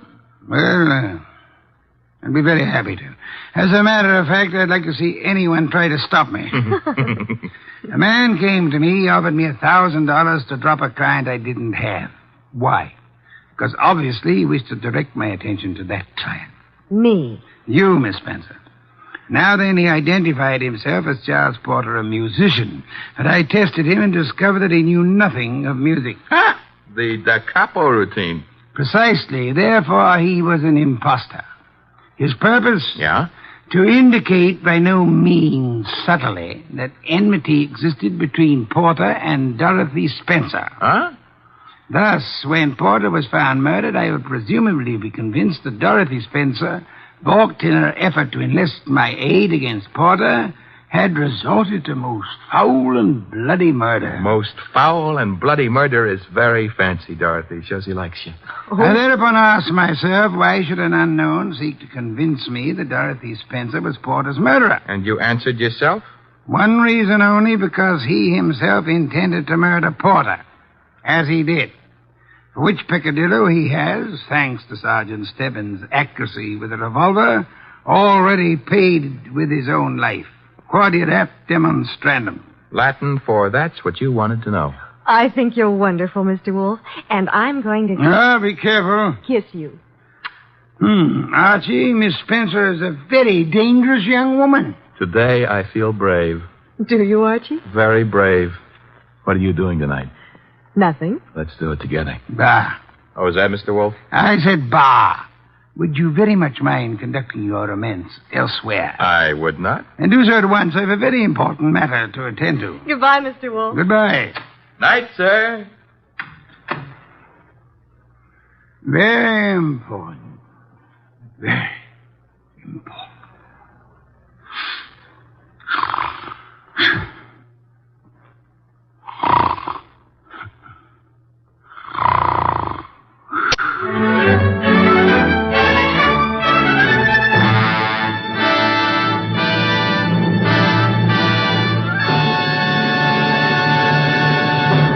You have been listening to The New Adventures of Nero Wolfe, starring Sidney Greenstreet.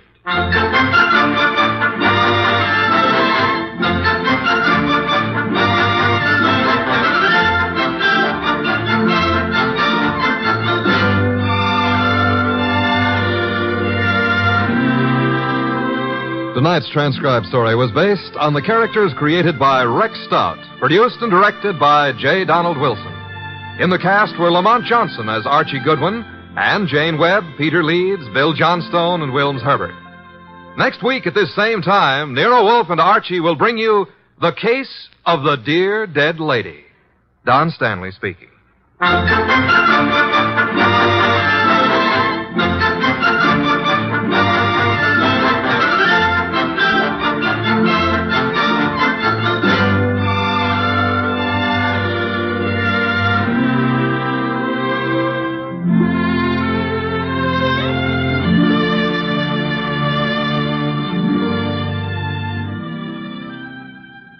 Three chimes mean good times on NBC. The NBC chimes are excited about The Big Show, an hour and a half every Sunday night with Tallulah Bankhead as Femme-C. Comedy with stars like Jimmy Durante, Fred Allen, Jack Carson, Groucho Marx, and a host of others. Music with Meredith Wilson, Mindy Carson, and many more. It presents drama with Mr. Jose Ferrer and many more leading stars of Broadway and Hollywood. It's The Big Show. Starts Sunday, November 5th on NBC. This is Chester William Bendix Riley. The Man Called X follows on NBC.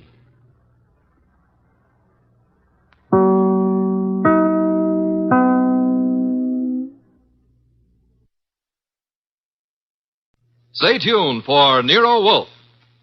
This Sunday marks the premiere of The Big Show on NBC. Not just any big show, it's The Big Show. NBC's hour and a half of comedy, music, and drama. The best of each. The Big Show will be heard every Sunday afternoon over most of these stations, with Tallulah Bankhead as Mistress of Ceremonies. Your stars for this Sunday's broadcast include Jimmy Durante, Fred Allen, Ethel Merman, Frankie Lane, Mindy Carson, Meredith Wilson, Danny Thomas, and hosts of others. All this and Tallulah, too. No wonder it's The Big Show. My boss is the smartest and the stubbornest, the fattest and the laziest, the cleverest and the craziest, the most extravagant detective in the world, Nero Wolfe.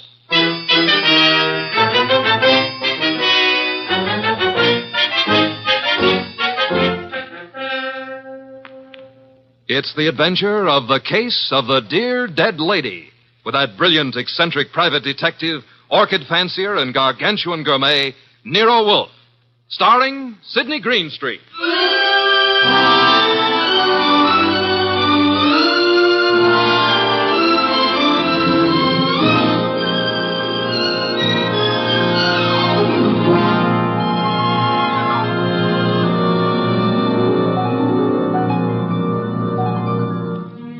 Nero Wolfe had just come downstairs, having tended to his precious orchids. He was, as usual, seated in the library, which served as the office. He had just dialed a phone number, and, with his eyes closed, was leaning back in his specially built chair, which was big enough for two, but not two of him.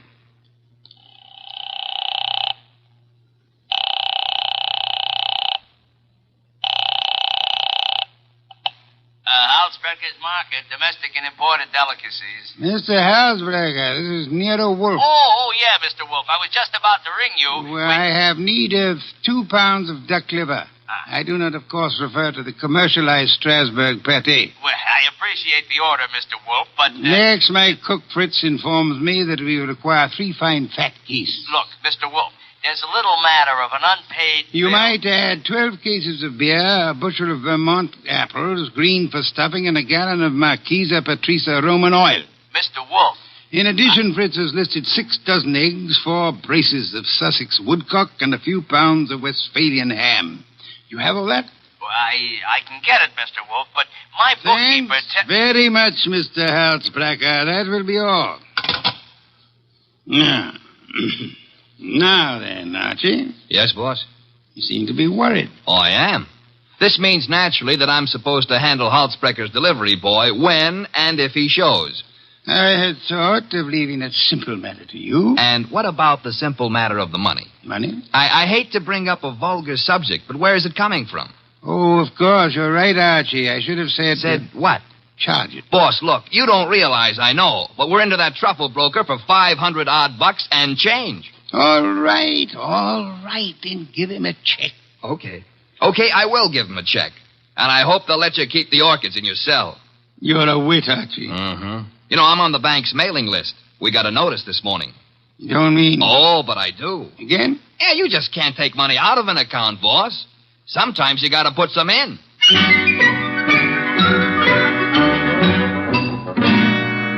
This is the only way to deal with the man I work for, and if I hadn't thrown him that scare, he wouldn't have been willing to listen when the door buzzer rang, and a prosperous-looking young guy in the kind of clothes that don't grow on trees came in and stood in front of the boss's chair, fiddling with the brim of his pork pie.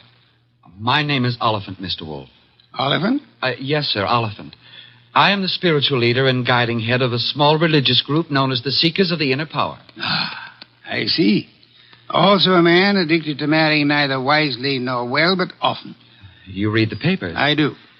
Mr. Wolfe, I am as aware of my sin-ridden past as anyone else is. The point is that I'm no longer that kind of man. Even a person such as I can see the light in time. Good. Might I ask why you've come to see me, Mr. Oliphant? I need your help, Mr. Wolfe. Concerning? A certain young lady with whom I'm deeply in love. Oh, I beg you not to confuse the present emotion with any of my earlier escapades. What I feel for Miss Dana is the pure and righteous glow of an upright seeker of the inner power. I promise to look on you as thoroughly redeemed, Mr. Oliphant. Proceed. Oh, by the way, do I recognize the name of your young lady as a Park Avenue socialite, an amateur swimming champion? Yes. But she's sweet, wonderful, beautiful. I've asked her to marry me, and she's given me some hope. In time, I fully expect to make her my wife. Well, then where's the problem? The problem is the presence of another man in her life. I'm sorry, sir. I'm a detective, not a matchmaker. This isn't a question of making a match, Mr. Wolf. I have much too much respect for your talents to think of offering you such an assignment. Exactly. What do you want me to do? I want you to save Ilse Dana's life. Her life? Mr. Wolf, this other man I spoke of is insanely jealous. Not only of Ilse's present, but of her past as well. He has threatened to kill her. I don't doubt your earnestness in this matter, Mr. Oliphant, but how would you know? I was listening on an extension in Miss Dana's apartment a few days ago when Hunter called. Hunter? Yes, sir, Jack Hunter. Known as Jack the Babe Hunter. Wait a minute. I know that canvasback. Huh? Sure, he's a coffee and cake prelim waltzer. Oh, he's not. He's a boxer. Archie is being fancy. Overlook it, Mr. Oliphant. Is Hunter in love with this lady of yours? I doubt it. He's a man of complete moral and spiritual corruption, I believe. Naturally you would. But what are the facts? In my opinion, he's after her for her money. She has money? To burn. And you, Mr. Oliphant? Me? Can you also afford to burn? How much do you want? The answer to that would be astronomical. However, if you leave a check for, say, $7,000, I shall look into your matter the very moment I have completed a little research into the nutrition of the Polynesian orchid.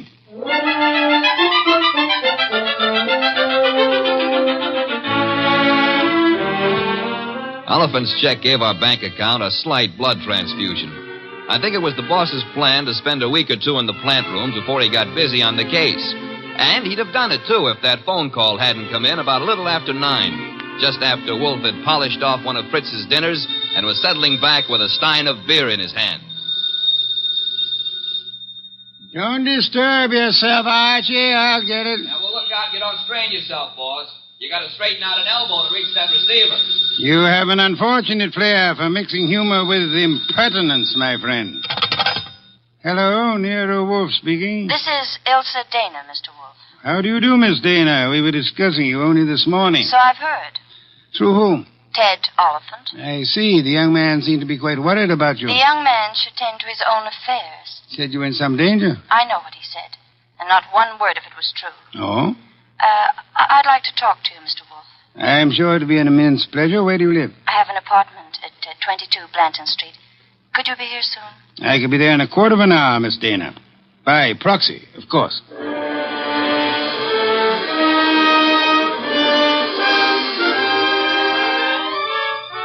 The proxy, naturally, was yours truly. 10 minutes later, at 9:20, I walked up to Ilse Dana's door with a nosy elevator boy giving me the 00. The reason for his interest was that her door was open and the room inside was empty except for a little twisted pile of pale pink satin, which at close range turned out to be a woman. Which woman turned out to be Ilse Dana. And Ilse Dana was dead. She used to be pretty. She isn't now. Yeah, strangulation doesn't help any girl's looks, son. Make anything of it? Well, the position of her body and the bloodstains on her pointed fingernails tells me that she put up a tough struggle before somebody succeeded in smothering with a pillow from the sofa over there. Yeah, that figures. When did it happen, I wonder? Yeah, the last 15 minutes, I'd guess. Say, who's been up in the elevator this evening? Nobody for her. Well, somebody came up. Well, who says not? They could have used the stairs, you know. Yeah. How well do you know Miss Dana? I know exactly zero about Miss Dana. How could you ride her up and down every day and know nothing about her? It's a rule of the house to keep your mouth shut. The rule also goes when being questioned by a cop. A cop? Who's a cop? Oh, I guess you're a cello player from the Philharmonic. Look, I happen to work for a guy named Nero Wolf. Oh. Heard of him? Maybe. Well, if your memory comes alive, son, I might see my way clear to spend a few dollars with you. Understand? I'll keep you in mind. Going down, mister?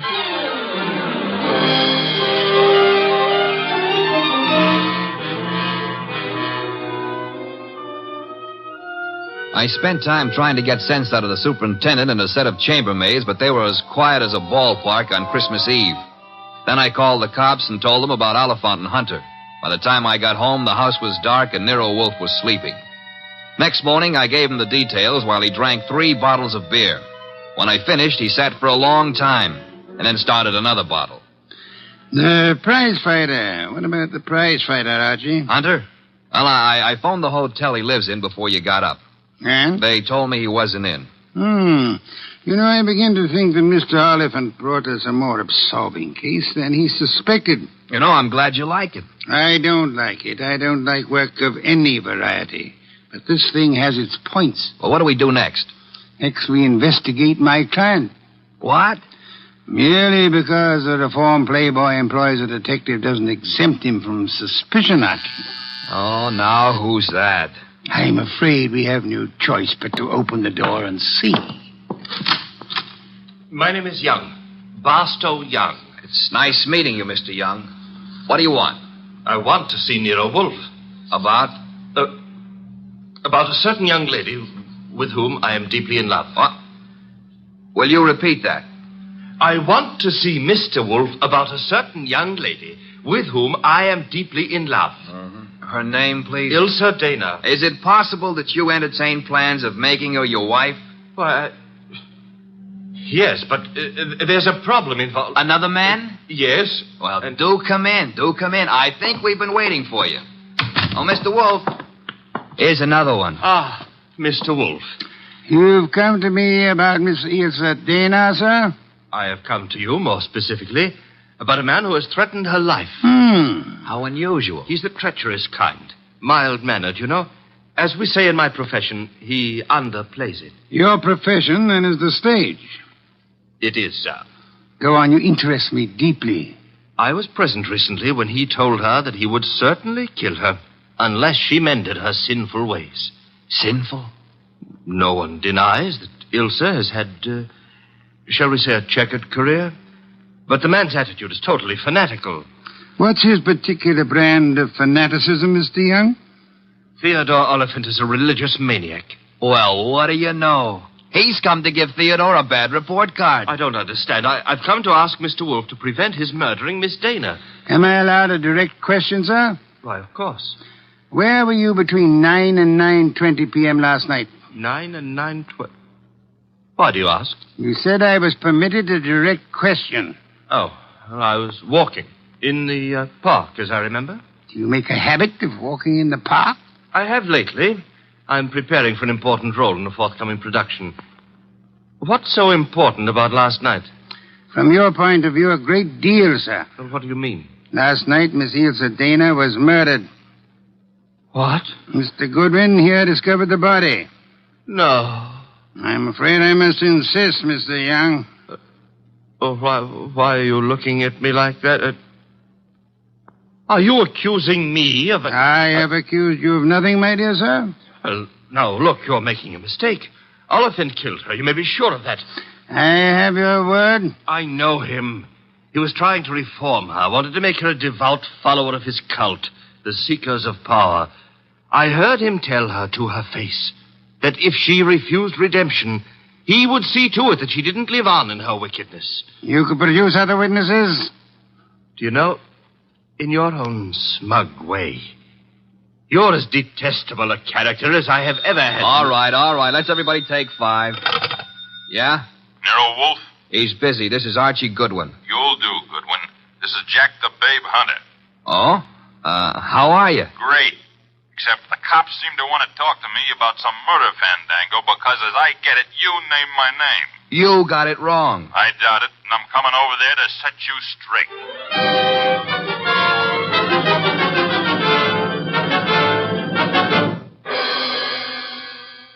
Why'd you ring me in on this mess, Wolf?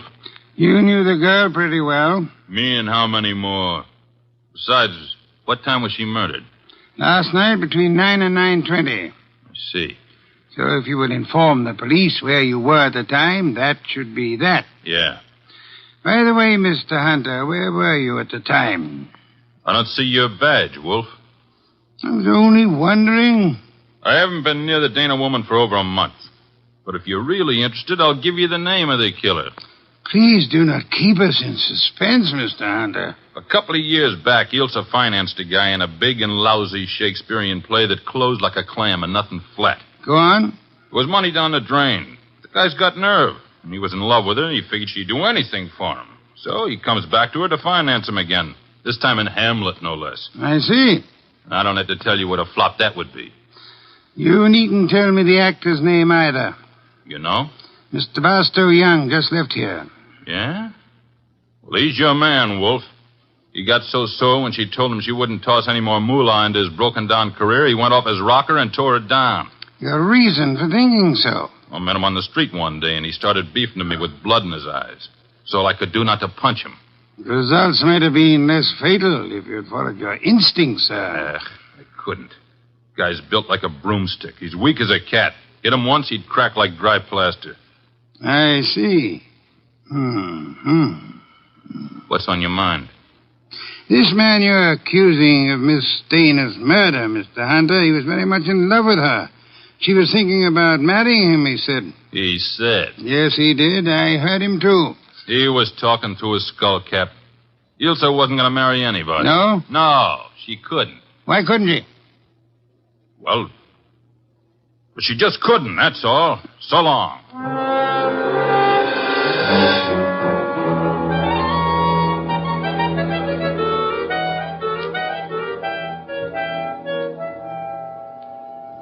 Well, now we got a perfect circle with everybody pointing at everybody else and nobody able to prove a thing.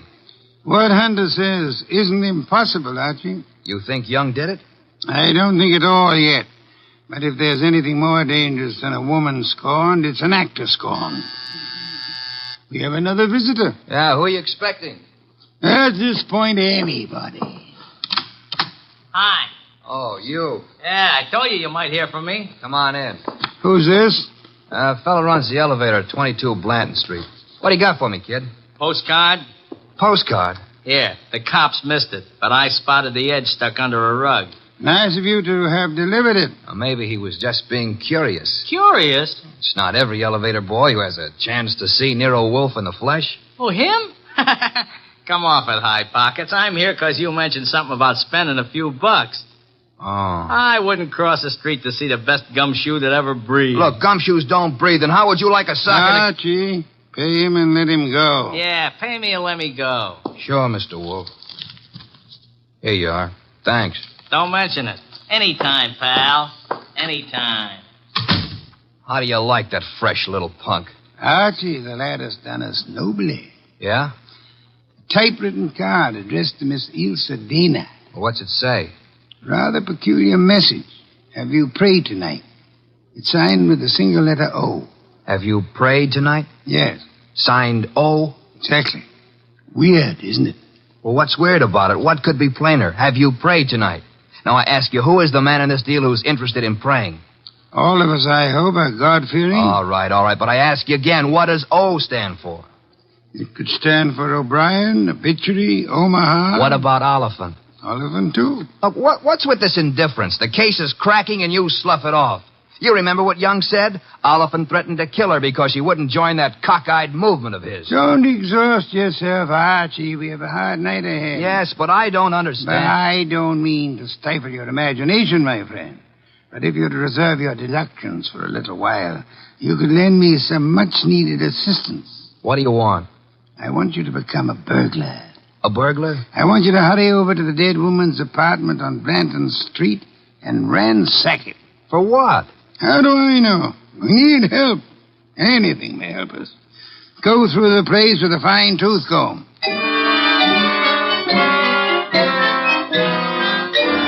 I tore the late Miss Dana's apartment to shreds, but I saw nothing. Then, just as I was about to give it up as a bum job, I noticed a little writing desk in the living room. Pried loose the lock and spotted something among a pile of papers that belonged to no well-to-do flat. It was a pawn ticket, lot 8N046, and the address was a pawn shop around the corner on 6th Avenue. It wasn't more than 90 seconds later that I walked into the joint and tossed the ticket across the counter. Oh, yeah, this, want to redeem it. And fast, huh, Pops? Yeah, it's nothing that's worth much, mister. No? No. Oh, what is it? This? Small steel filing box. Oh.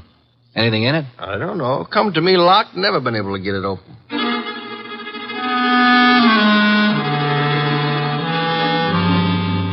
We got it open, Wolf and I. Smashed the front end with a poker. There were some odds and ends inside, old earrings, some thumbtacks, a cigarette lighter, just trash. Then the boss stuck his fingers in and pulled out a plum. This is it. What do you mean, this is it? You fail to recognize this classic document? Huh? A marriage license, Archie. A marriage license. Yeah, well, whose marriage license? The wording is self-explanatory. Listen. This is to certify, etc., etc., thus licensing on this 3rd day of May, 1946, the marriage of Miss Ilse Dana to Mr. Johann Jaeger. Johann Jaeger? Exactly. Well, who in the world is Johann Jaeger? We'll soon see. I don't get it. I can understand. It's a befuddling little puzzle. It'll be very easy for one to make a fatal mistake here. But, of course, you won't. I won't.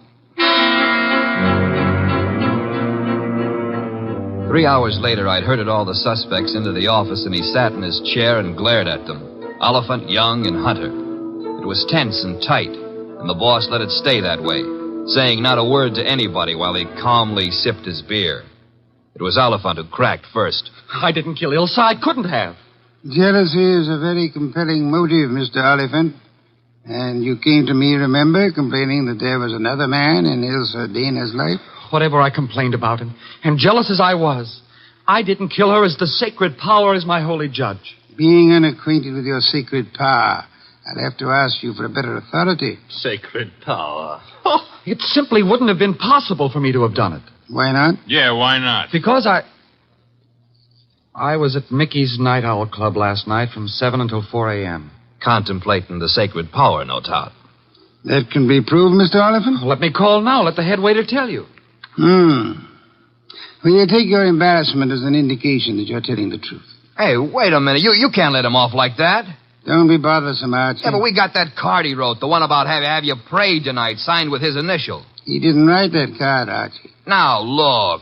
And the O is not his initial, is it, Mr. Barstow Young? I'm afraid I don't understand. On the contrary, I am afraid you do. But for the record, I'll explain. Oh, Archie. Yes, boss? Hand Mr. Young that large red volume off the shelf behind Mr. Hunter's head. This one? That one, thank you. Now then, Mr. Young, you will favor me by opening the volume to page 1133. But why? Open it, sir. Good. You will now count 6 lines down from the top and read what you see. Have you prayed tonight? Thank you, Mr. Young. What the devil is going on? Mr. Young has just given us a reading from a tragedy. The line, have you prayed tonight, is spoken by the hero to the heroine just before he murders her. The name of the heroine is Desdemona. And the hero, as I'm sure you all know, is Othello. Othello? Yeah, the O was not Oliphant, Archie. Othello, I think, was a Shakespearean play which Miss Dana financed for our Mr. Young. And knowing she would recognize the quotation as well as the threat behind it, he sent it to her to warn her that he meant to murder her. You won't have the unmitigated gall to deny that, will you, Mr. Young? No. No, I don't deny it. Do I call the police? But I didn't kill her. The fact that I sent the card doesn't mean I killed her. Well, it'll do for my money. But not for mine, Archie. What? Mr. Young couldn't have killed Miss Dana. Why not? Because he lacks the strength to strangle such a healthy young woman, a champion athlete. Wide awake and full of fight. He's rather a frail person, as we know, and smothering Miss Dana with that pillow was no easy task. She struggled. Therefore, she clawed the wrists of the murderer. I'm sure that if you examine Mr. Young's wrists, you will find no scratches or scars. Here, let me see that. Go ahead. Well, Archie? Yeah, you're right. Nothing. I was sure there wouldn't be. The person who actually killed Miss Dana was a powerful physical specimen. Yeah? Yes, Mr. Hunter. In all probability, a professional athlete. A muscular man in good condition. You pointing at me? Seems quite likely, doesn't it? You're out of your head. Am I? Yeah. Ilse Dana war Ehefrau. Nicht wahr? Jawohl. I mean... You said yeah, Mr. Hunter. And you meant yeah, yes. I asked you in German if Ilse Dana was your wife, And you, in the heat of emotion, answered me yes in your mother tongue. Look, what's going on here? Allow me to present Mr. Johann Jaeger, Archie. Him? I've known it since we first saw that marriage license. You see, Jack Hunter is the English translation of our friend's real name back in Germany, where he comes from, Mr. Johann Jaeger. Oh, what do you know? So you proved nothing. Yeah, I was married to Ilse. That's why I said she couldn't marry anybody else. But I didn't kill her. She was my wife. I loved her. Olivan told us you were insanely jealous of her. What if he did? You know better. Do we? Sure you do. Ilse told you herself over the phone that every word Oliphant said was a lie. Interesting. What is? How you could possibly know what Ilse Dana told me over the phone. I haven't mentioned it to you or anybody else. Oh, well, you see... I see most clearly, Mr. Jaeger, that you must have been in the apartment with her listening on the extension phone, or you couldn't possibly have that information. And it was only a few minutes after that telephone call that Ilse Dana was smothered to death. And I see it's about time I said good night. Wait a minute, Jaeger. Wait a minute. Good work, Archie.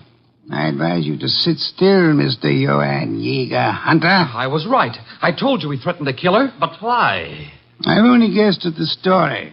Reconstructed it, so to say. But I think you and Mr. Young ought to be congratulated. On what, sir? On not having won your fair lady. You've always thought of her as a sweet, demure society girl. But actually, she was a vicious person, as bad as the man who killed her, if not worse. She tortured him cruelly for 4 long years. How can you say that about her? How can you doubt it, Mr. Oliphant? There must have been a great many men in her life. We know at least 2 definitely, you and Mr. Young. But she was in love with me. She was in love with me. I'm sorry to shatter your illusions, but she was not in love with either of you. She was using you for her purpose. What was her purpose? Tormenting the man she married. That was her preoccupation day and night. She delighted in tyrannizing over him, as one might in breaking a bull or taming a wild mustang. Do I come near the truth, Hunter? Yes. Until I couldn't stand it any longer. May I ask then why you married her? Why? Because I couldn't help myself. I crawled for her. I married her on the terms that nobody should ever know I was her husband. She was too good for me, she told me that to my face over and over. But we belonged to different worlds. But I was crazy about her, so I took it. What I've taken you wouldn't believe. Oh, I'm sure I would, Mr. Hunter. I'm a very understanding man. The question is, will a jury believe you? And that we must begin to learn immediately. Archie. Yes, sir? Phone for Inspector Kramer.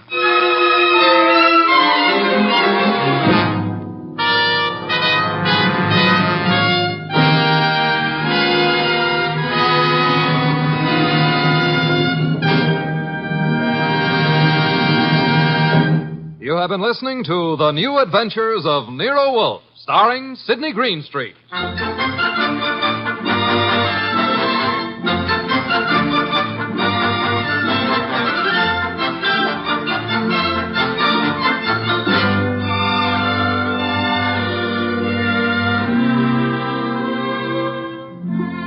Tonight's transcribed story by Peter Perry was based on the famous characters created by Rex Stout. This is an Edwin Fadiman program produced and directed by J. Donald Wilson. In the cast were Herb Ellis as Archie Goodwin and Lee Millar, Marna Keneally, Larry Dobkin, Barney Phillips, and Jerry Hausner. Next week at this same time, Nero Wolfe and Archie will bring you The Case of the Headless Hunter. Don Stanley speaking.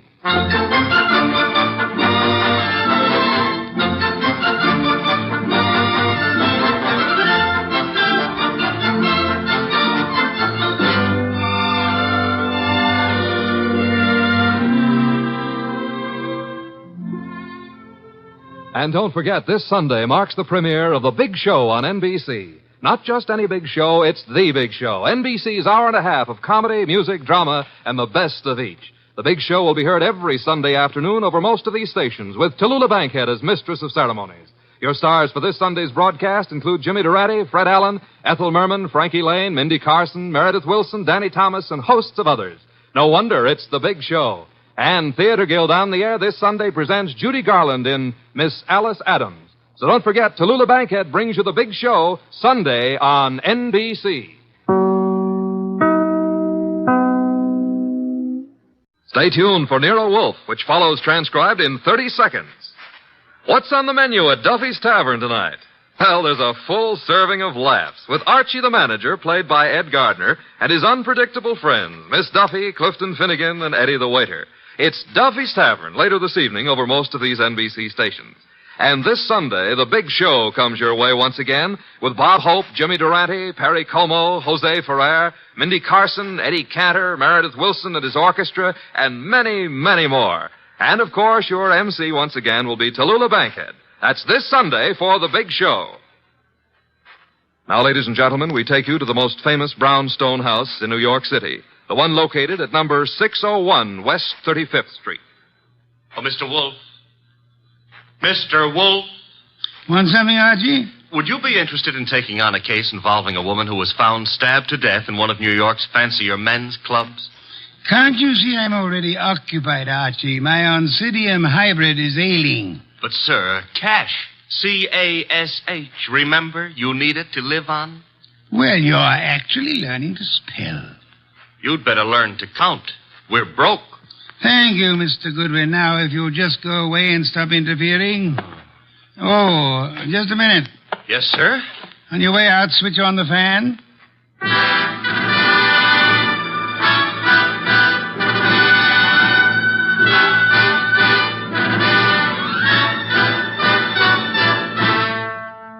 Yes, ladies and gentlemen, it's that one and only man of moves, the most famous detective in modern fiction, that corpulent, orchid-raising, beer-drinking gourmet who also happens to be a genius.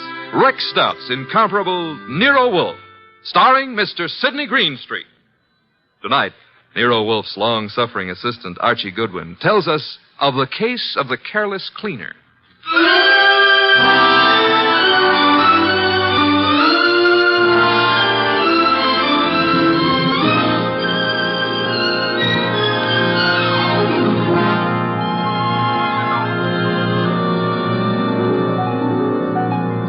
We didn't know Clay Michelson very well at the time, though Mr. Wolfe had hung one of the Michelson's paintings on the library wall. But then I guess we should have considered ourselves lucky not to have known him or his wife, Phila. 2 weeks ago, they had a quarrel. Oh, Clay, darling, I didn't expect you home so soon. I thought you were going to the museum to see the Van Goghs. I decided not to, Phila. Oh. Well, if you plan to paint this afternoon, I'll get out of the studio. I want to run some errands anyway. Why don't you make your phone call from here, Phila? Phone call? Who is he, Phila? He? Who were you waiting for this afternoon? Please, Clay, don't start that jealousy routine again. Don't try to kid me. You're being stupid, Clay. I'm stupid, all right, but I'm getting wise pretty fast. I'm through, Phila. I've had enough. I'm leaving you.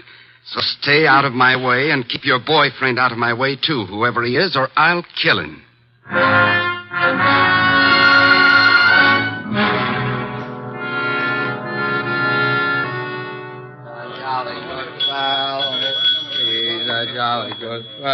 Yes? What can I do for you? Sleepy. I want to have a drink and go to bed. I'm sorry, sir. The Garrison Club's a private establishment.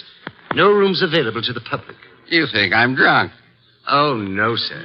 Why do you suppose I came here? And I'm sure I wouldn't know, sir. I'll tell you why. I came here to see my old pal Lou Saunders. That's why. You know Mr. Saunders? Do I know?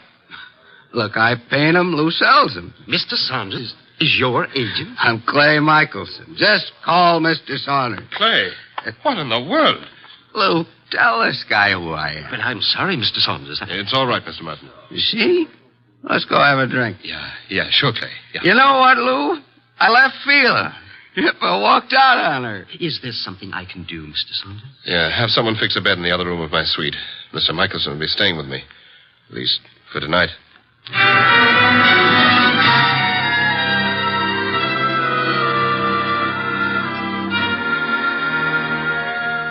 Mr. Wolfe? Yes, Archie? It's Friday. Good. Fish for dinner, then. Nope. I was not referring to dinner. You were not? I can think of nothing more interesting at the moment. Oh, I can. My salary. Of course, according to the Julian calendar. We're on the Gregorian, so let's stick to it. Today is Friday. Today I get paid. Archie, there's a drop. Oh, don't exaggerate. You can't be getting the cold shutters just because I'm asking for my money. I can distinctly feel fresh air flowing into the room. Well, it's possible I might have opened a window 6 inches. You're insane. Shut it at once. Nope. Are you trying to blackmail me? Think it might work? Never. Then the window stays open. You're fired. I accept your offer. All you have to do is pay up. I've hired you again. Oh, Mr. Wolf, you've cleaned out the bank balance again? Well, that is... Well, have you seen those Miltonians? Would I have voluntarily given up my paycheck for them? Orchids are very beautiful, Mr. Wolf, but blondes are... The door, Archie. I am unemployed. Found you'd maybe a client, and if it is, and we can extract a fee. You follow me, Archie? I'm already on my way to the door. Mr. Wolf, I've got to see him at once. Well, come in. Thank you. Mr. Wolf, this is... My name is Saunders, Mr. Wolf. We've met before. I remember. As a matter of fact, you sold me a painting of Michelson. Yes, well, that's why I'm here. It's about Michelson, Mr. Wolf, that I've come. Frankly, I think the man's about to go mad. He and his wife have split up, and such a splendid artist, too. A pity. I don't know what to do. He's drinking like a fish. For 2 weeks, I've been letting him live in part of my suite at the Garrison Club, but he's just steadily getting worse. I try a hospital. I can't. The publicity. Mr. Wolf, Clay admired you so that time we all had dinner after the painting transaction. I thought maybe you could talk to him. Maybe you could get him on his feet again. I'm not a doctor, Mr. Saunders. But I'm sure he'd listen to you. Excuse me a moment, Mr. Saunders. Nero Wolf speaking? Inspector Kramer. Good evening, Inspector. Got a guy called Lou Saunders at your place? Garrison Club said he'd gone to your place. Yes, he's here. Well, see to it that he doesn't leave until I get there. I'd hardly do that, Inspector. I have no reason to detain Mr. Saunders. There's plenty of reason. It so happens a woman's just been murdered in his suite. Murdered? Yeah. A Miss Hilda Lundgren. What's happened? Now will you hold him? Do you know a Miss Hilda Lundgren, Saunders? Hilda Lundgren? I've never heard of her. She seems to have chosen your suite to be murdered in. I'd better get right over there. Mr. Saunders says to tell you he'll be right over, Inspector. Now listen, Wolf. Good day, Inspector. Murdered? Murdered in my suite?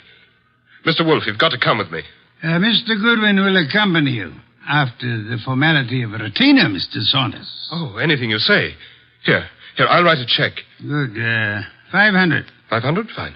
My friend and assistant, Mr. Goodwin, will go with you. I have great confidence in his ability to bring back every detail of a murder, particularly where a woman's involved.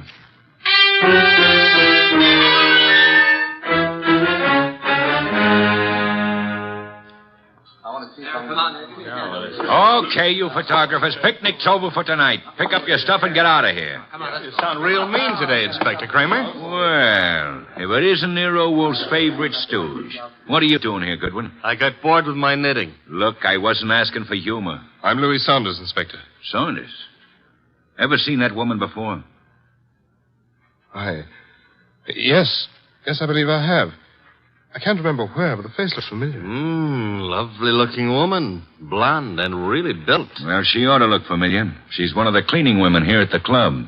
She is? Cleaning? Well, since when have gals like this been reduced to cleaning floors? What's happening to the world? There ought to be a law. Yeah, there is. She was killed with a knife, or haven't you had time to notice? That's not a knife, Inspector Kramer. That's one of Clay's Chinese letter openers. What was that? Well, nothing. Nothing at all. Yes, it is a strange knife. What were you saying, Mr. Saunders? Just said that looked like one of the letter openers belonging to one of my friends. Who is this Clay? Clay Michelson, the artist. But you can't possibly think he'd do a thing like this. I think everybody did it until we know otherwise. When were you last up here, Mr. Saunders? Me? Why, just a little while ago. I changed my clothes just before I went to see Mr. Wolf. She wasn't here then? Well, I don't know. I didn't come into this room, just in my part of the suite. Your part? Who occupies this room? Mr. Michelson. He's been staying with me. Strange wound, no blood. What do you think you are, Goodwin, a medical examiner? Oh, but Yeah, the killer probably wiped the blood away. Saunders, have you any idea where your artist friend might have run off to? I haven't seen Clay all afternoon. He spends a lot of time down in the bar. Well, he'd hardly sit in a bar if he's killed somebody. Well, why would he pick on the cleaning woman? Oh, this is no ordinary cleaning woman. Get a load of that figure. Watch it, Goodwin, watch it. You're liable to stretch your brain. But you're wrong. In spite of everything, Clay's still terribly in love with his wife. He wouldn't... Hello, Lou. Where did you get in? Yeah, who's this? Clay. We're your friends, Lou. They won't serve me any more liquor down at the bar. I gotta find my flask. Mr. Michelson, may I introduce you to Inspector Kramer of the police? Who's this guy, Lou? He's Nero Wolf's assistant. Wolf? Police? Well, what do you all want? Somebody park overtime? Where's my flask? The one with my initials. I just bought it this morning. Mr. Michelson, do you know that somebody was murdered here in your room? Murdered? Why don't you guys go away and joke with somebody else? Where's my flask? You better get hold of yourself. I said there's been a murder. Understand? You serious? Yep. And I wouldn't be surprised if Inspector Kramer here considers you top suspect. Me? They think I did it? You better pull yourself together, Clay. Yeah, because I got a lot of questions. Excuse me, the phone. Sit down, Mr. Saunders. I'll answer it. Hello? Hello? Hello? This is Fila. Who is this? This is Inspector Kramer. Hello? Hello? Who is Fila? Anyone know? Well, that's my wife. Your wife? I want to speak to her. Come back here, Michelson. Let me alone. You're not going anywhere. Now, stay back there. You're wrong, Inspector. I am going somewhere. Junior's got a gun. Yes, Inspector. You should be more careful about your gun when you shove people. Now, look, Mr. Michelson, I'll see Mr. Wolf myself. Stay back, Inspector. You haven't a chance. We'll nab you before you get a block away. Well, then I'll just jerk these phone wires. There. And I'll lock the doors. That should hold you long enough. Good night.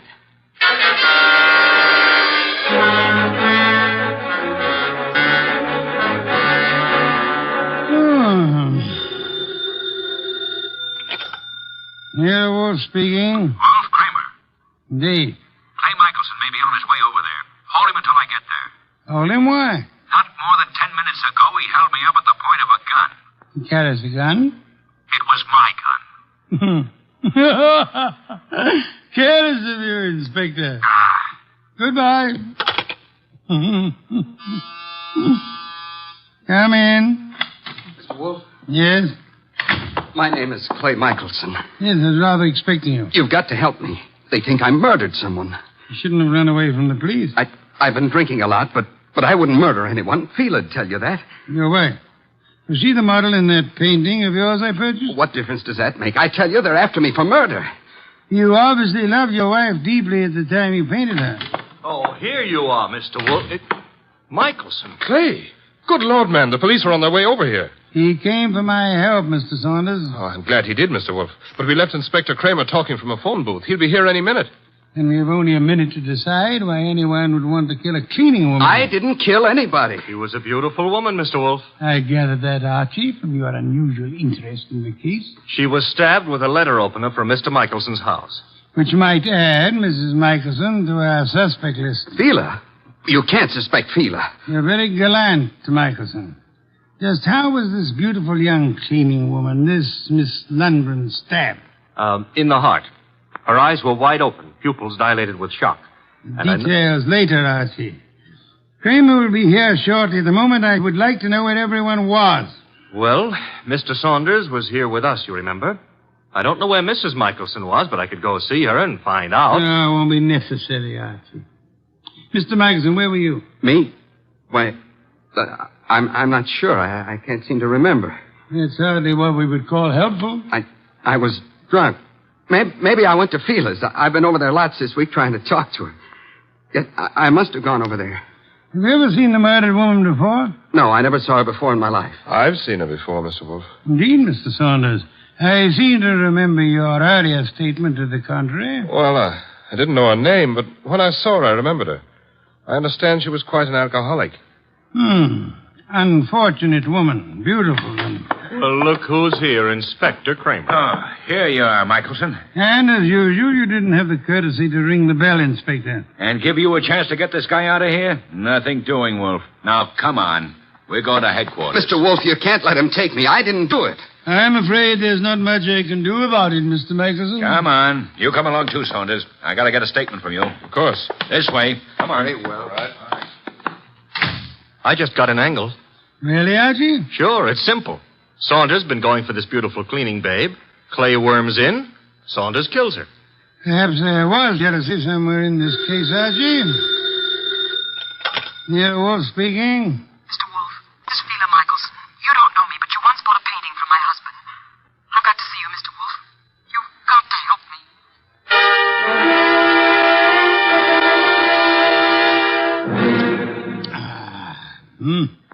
Mrs. Michelson, have some of this delicious beer.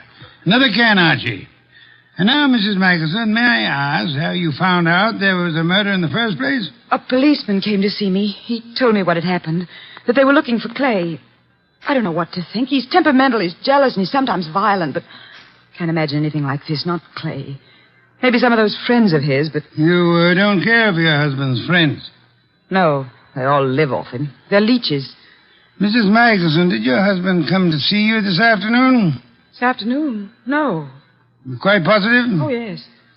That was his alibi for the time of the murder. He said he went to see you. Of course, he was fuzzy, usual effect of alcohol on the brain cells, but...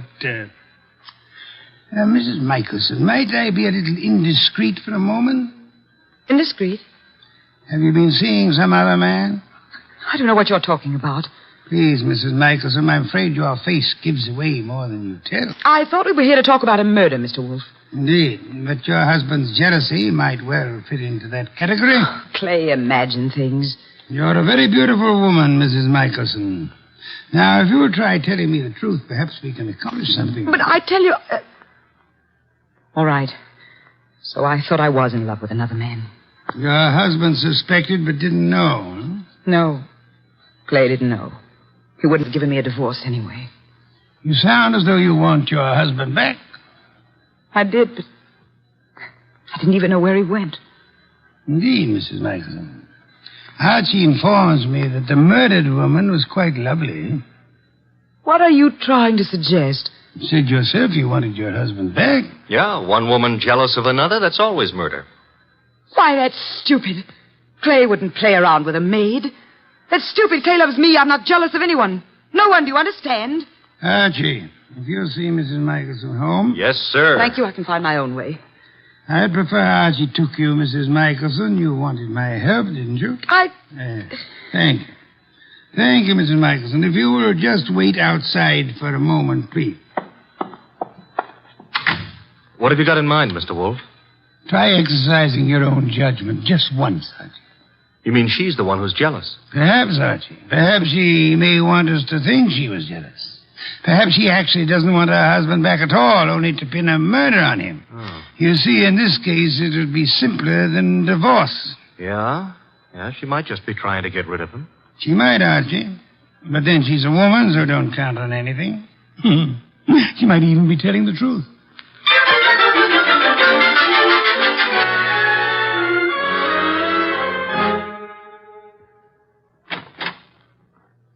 This is where I live, Mr. Goodwin. Nice. Very nice.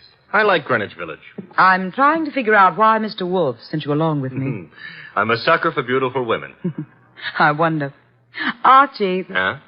does Mr. Wolf believe me? He hasn't made an official statement yet. Nice furniture and things. You sound like an appraiser or someone looking for something. It's because it's November. Mr. Wolf sent you to search my apartment. You could be wrong. I don't... Oh. What's the matter now? Thought you said your husband hadn't been here today. He wasn't. And what's his flask doing among these papers on the desk?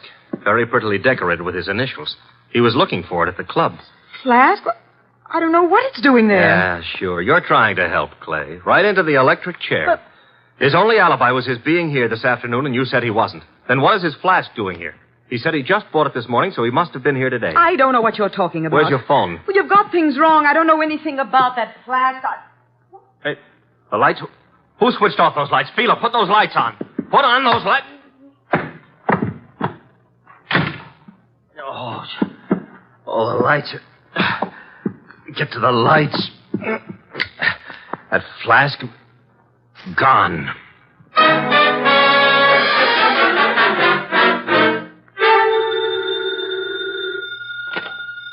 Nero Wolf speaking. Wolf, where's Fila Michelson? Fila? Perhaps you might try the lost and found, Inspector. Now, look, I know she was over at your place. I thought you were interested in Clay Michelson. Well, I let him and Saunders go, for the present. They're clean until I get the medical examiner's report. Oh, when will it be ready, by the way? An autopsy takes time, you know that. Where's the Michelson woman? I believe she had a date with Archie. Why do you want her? I'm sure it never dawned on you, Wolf, but this cleaning woman who was killed was some dish. Maybe Mrs. Michelson was the jealous one. Your thinking is beginning to bear an amazing resemblance to Archie's, Inspector. Also, it maybe never dawned on you that Fila Michelson hasn't offered an alibi for the time of the murder. You're right, Inspector. Yeah, you are. Come on, Wolf, quit stalling. Where's Fila Michelson? What? Oh, I really don't know, Inspector, but perhaps as a last resort, of course, you might try her home. Good night, Inspector.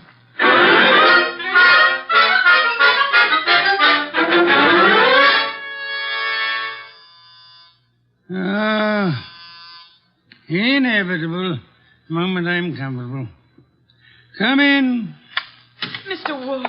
Oh, thank heavens you're here. I always am. Where's Mr. Goodwin? I don't understand how it happened. I swear I don't. What happened? I haven't got any idea how it got there. Got where? Calm down, Mrs. Michelson. Now, just what got where? Clay's new flask. Your assistant Archie. He came home with me, and that new initial flask was there. He thinks Clay was there this afternoon, and that I'm trying to frame him or something. Oh, here you are.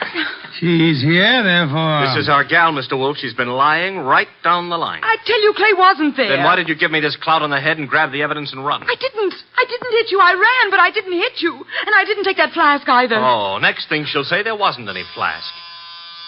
Stop gaping at Mrs. Michelson, Archie, and open the door. Yeah, sure.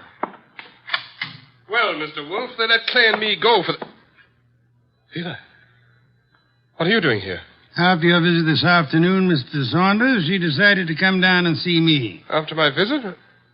What makes you think I was at Fila's? It was Mr. Saunders, not your husband, who came to visit you this afternoon, wasn't it, Mrs. Michelson? I don't have anything to do with Mr. Saunders. Then might I ask why you called him today? I wasn't calling him. I was calling Clay. You told me earlier yourself that you didn't know where Mr. Michelson was. Well, all right.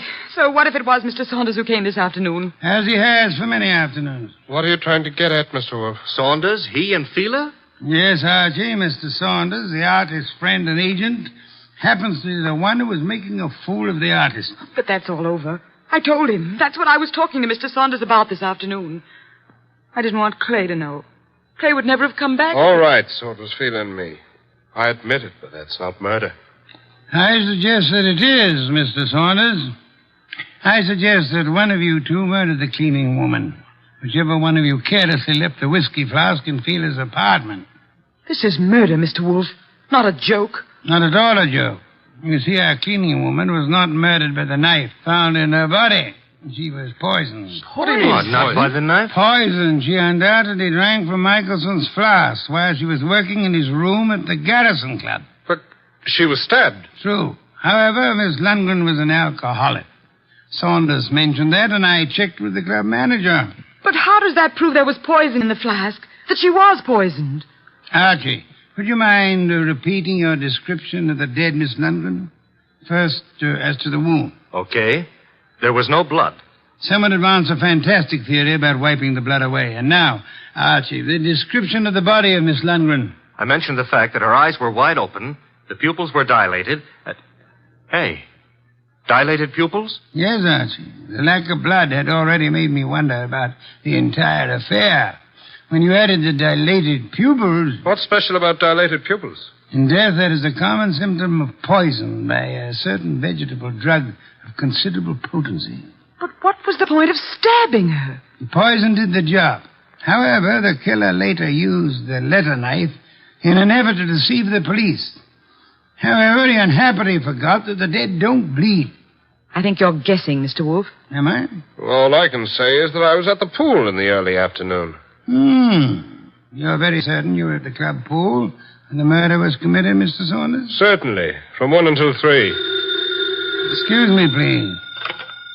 Wolf speaking. Inspector Kramer, medical examiner's report just came in this minute. And get a load of this, Wizard. The dame didn't die of stabbing at all. I know. You know? She died of drinking a fatal dose of poison known as deadly nightshade. What? How do you know that? Inspector, do they know what time she died? Time? The medical examiner says 2:30. Thank you, Inspector. Oh, incidentally, if you care to drop over here, you may pick up the murderer. Goodbye. I heard him, Wolf. She died at 2:30. As I told you, I was in the pool at 2:30. Which is exactly how you prove yourself a murderer, Mr. Saunders. Oh, I proved myself... Even the police didn't know what time she died. Until just now. And the body wasn't found until the evening. How did you know she died between 1 and 3? I didn't know, but... You probably were at the pool at the time. The maid drank the poisoned whiskey you put in the flask of your friend Clay Michelson. I tell you, you're crazy. You planned to get rid of Clay, who stood in the way of your marrying Fila. When you came back to your room at 3 and found that the maid had drunk it instead, you stabbed her with Clay's letter opener to cover up the real cause of the murder and throw suspicion on Clay. Oh, this is nonsense. Ridiculous. And then, when you learned that the woman for whose love you were willing to commit murder was through with you, you took Michelson's new flask to Fila's home, confident that it would be found there. Yes, and then he attacked me and stole that flask again in order to make it look like Fila had done it. Exactly, Archie. Mr. Saunders, the chances are that your fingerprints will be found on that whiskey flask, and they'll be able to trace the poison to wherever you purchased it. The chances are... Oh, no, you don't. Careful now, all of you. Guns bore me, Saunders. Oh, yeah? I'm leaving. You are not... Clay! Oh! Clay. Yes, Mrs. Michelson, your husband has been there for some time. Clay, are you all right? Yeah, I'm all right. Well done, Mr. Michelson. I think you proved that an artist's life may indeed be exciting. I've been an awful fool, Mr. Wolf. Mr. Michelson, you might remember for the future that unreasoning and unjustifiable jealousy sometimes creates the very conditions that it fears. You're being very kind to me, Mr. Wolf. How can we ever thank you? By prompt remittance of your check on receipt of my bill in the morning. Good day, Mr. and Mrs. Michelson. Good day, Mr. Wolf. Good day. What's the matter, Archie? You look glum. Yeah. I always have the lousiest luck. Meaning? A hectic case with 2 beautiful dames. Michelson gets one, the undertaker gets the other, and what do I get? Hey, that reminds me. You got a fee. I get paid.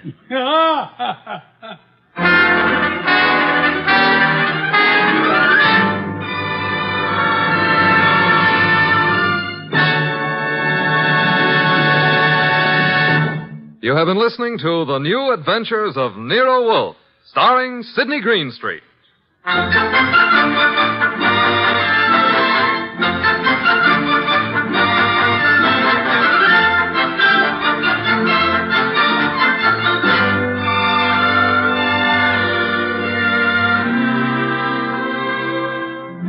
Tonight's transcribed story was written by Cheryl Hendricks and based on the famous characters created by Rex Stout. This is an Edwin Fadiman program, produced and directed by J. Donald Wilson.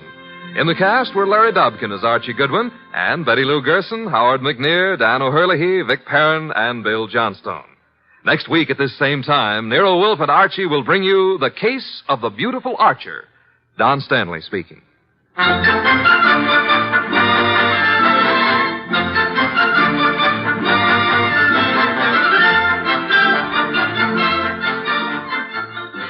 3 chimes mean good times on NBC. There's fun and laughs with the chimes later this evening when Ed Gardner stars in Duffy's Tavern. As usual, Duffy won't be there, but Archie the manager will definitely be on hand to spread his whimsical advice where it'll do the most damage.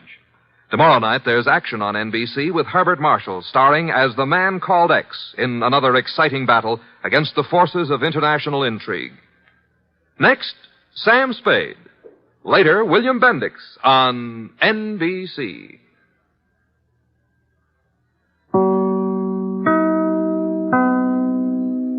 There's a full serving of laughs on the menu at Duffy's Tavern tonight with Archie the Manager, played by Ed Gardner. Archie's colleagues in comedy are Miss Duffy, Clifton Finnegan, and Eddie the Waiter. This Sunday, The Big Show comes your way once again on NBC. And just listen to a few of the stars who'll be with you. Fred Allen, Jack Carson, Mindy Carson, Ed Archie Gardner, Ed Wynn, and many, many more. And, of course, your MC will be Tallulah Bankhead. Listen Sunday for The Big Show. Ladies and gentlemen, that phone bell means exciting adventure. Hello? Hello. The handsome young man answering the phone is Archie Goodwin. A mountain of a man engrossed in deep thought in the oversized armchair is Nero Wolfe. Hey, boss. Oh, Mr. Wolfe. Mr. Wolfe. There's a guy on the phone wants us to take a case.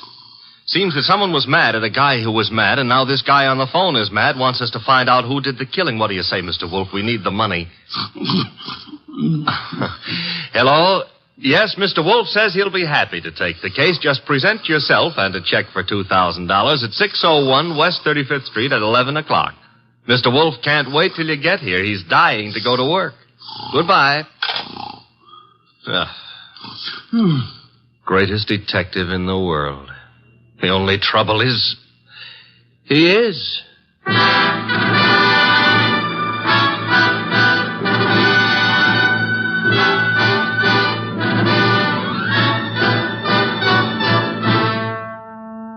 Yes, listeners, Archie is so right. He is the greatest detective in the world, and the fattest, and the least energetic. He's Nero Wolfe, created by Rex Stout, and brought to you over this NBC network in a new series of adventures by Mr. Sidney Greenstreet.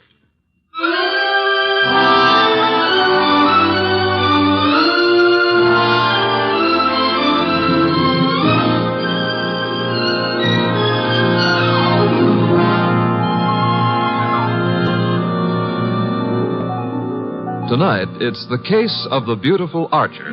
That's a good title. And it was a good case, too. It began in the consulting room of Dr. Raynard Townley of the Townley Sanitarium, skipping a jump north of Nyack, New York, when a very lovely young lovely glared across the desk at the good doctor. Shall we pretend you don't know who I am, Dr. Townley? How could we possibly do that, my dear Diana Lawrence? 23 years old, daughter of one of our better-known sculptors, Michael Lawrence. You were born in Johannesburg, educated in London and Paris, and live at present 100 yards from here in your father's cottage on Berry Hill Lane. How's that? It's intended to be staggering, isn't it? You take no cream or sugar in your coffee, were winner of the Women's National Archery Tournament for 1947, and have an exceedingly high temper. Let's stop the nonsense. You have an inpatient here named Willard Garth. Well, Willard Garth happens to be my fiancé. Yes, he has mentioned the fact during his analysis. And, well, has he by any chance mentioned his reasons for suddenly refusing to see me during the past 5 weeks? He didn't have to, Miss Lawrence. Well, what do you mean? I mean that I recommended he give you up as a bad job. What? Well, I suppose you had some purpose in saying what you did. Of course. I'm the boy's doctor. You think you're in love with Willard Garth, I know, but actually, you're infatuated with the Garth millions. You take a lot on yourself, don't you, Doctor? I consider it important to relieve Willard of all painful external pressure. You've done well for Willard, Dr. Townley, relieving him of me. I think so. Now, let's see you relieve yourself of me. You, purchased the gun for this occasion, Miss Lawrence? Yes. And what exactly do you hope to accomplish with it? A quick and complete reversal of your decision about me. I'm not as easy to handle as Willard is, you see. And if you intend to ruin my life, then I intend to end yours, here and now. The phone is ringing. Let it ring. Just as you say. It's the house phone, Miss Lawrence. It may be Willard, you know. Oh, Willard? Yes, he usually phones me from his room at about this time every day. Well, all right. Answer it, but be careful what you say. You're in command, it seems. Hello? Oh, why, hello. I thought it would be you, Willard.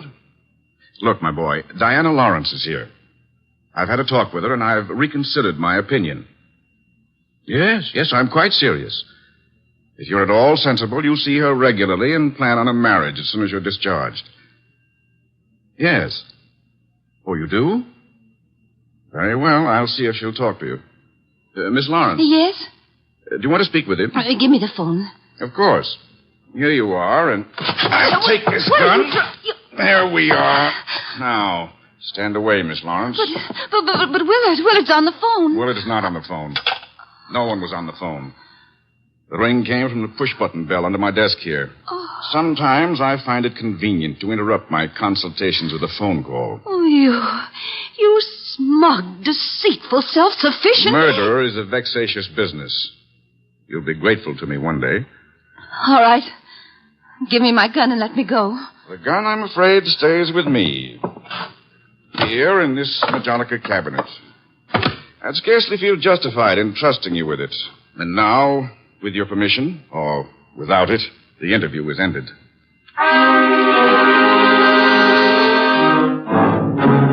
Later that day, the phone in the Lawrence house on Berry Hill Lane began to jingle. And this time it was no phony.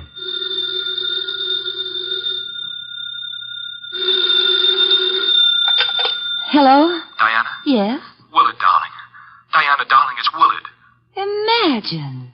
Has the doctor let you use the telephone just as if you were a great big adult? Oh, I've got to see you, sweetheart, and I didn't call you to argue.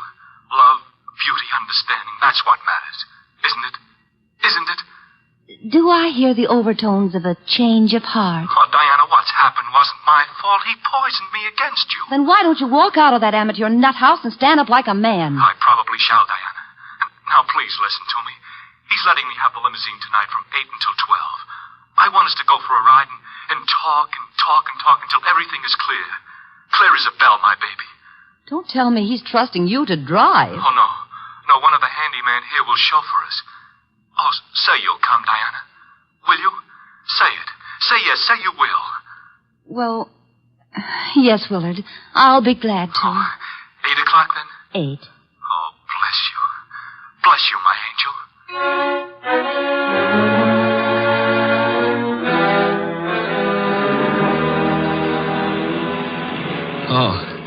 Oh, so that's it. You want my father's money. That's what you love, not me. Willard, the chauffeur will hear you. It's the way Townley says it is. He's right. He's right. Oh, why did I let you talk me into this? What a fool I was to have come at all. You're sick inside, Willard, so utterly, hopelessly sick. Oh, so now I'm hopelessly sick. Yes, you are. You're trying to confuse me. Take advantage of me. Wind me around your finger. Just because I love you too much. That's it. That's my illness. Of course, I see it now. You're the thing I must get rid of. You with your beautiful, beautiful face and your twisted values. You're at the bottom of all my agony. Willard! Willard! I'm saving myself. I'm saving myself. Once you're dead, the sickness is ended. I'll be safe. I'll be safe. I'll be safe. Willard.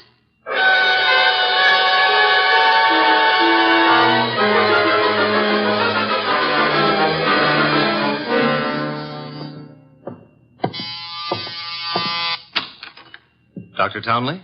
Yes. Come in. Mr. Wolf's been expecting you. Come in, Dr. Townley. Come in. Have a chair. Thank you, Mr. Wolf. I'm so happy you've agreed to take this case. Have a glass of beer. Oh, no. Never at this time of morning, thank you.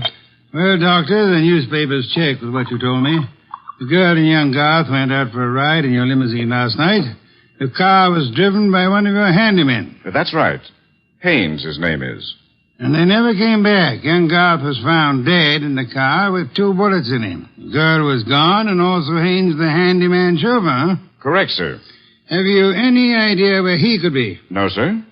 And the young lady, tell me about her. She's Diana Lawrence, daughter of Michael Lawrence. The sculptor? The sculptor. She lives with him in a small cottage near my sanatorium on Berry Hill Lane.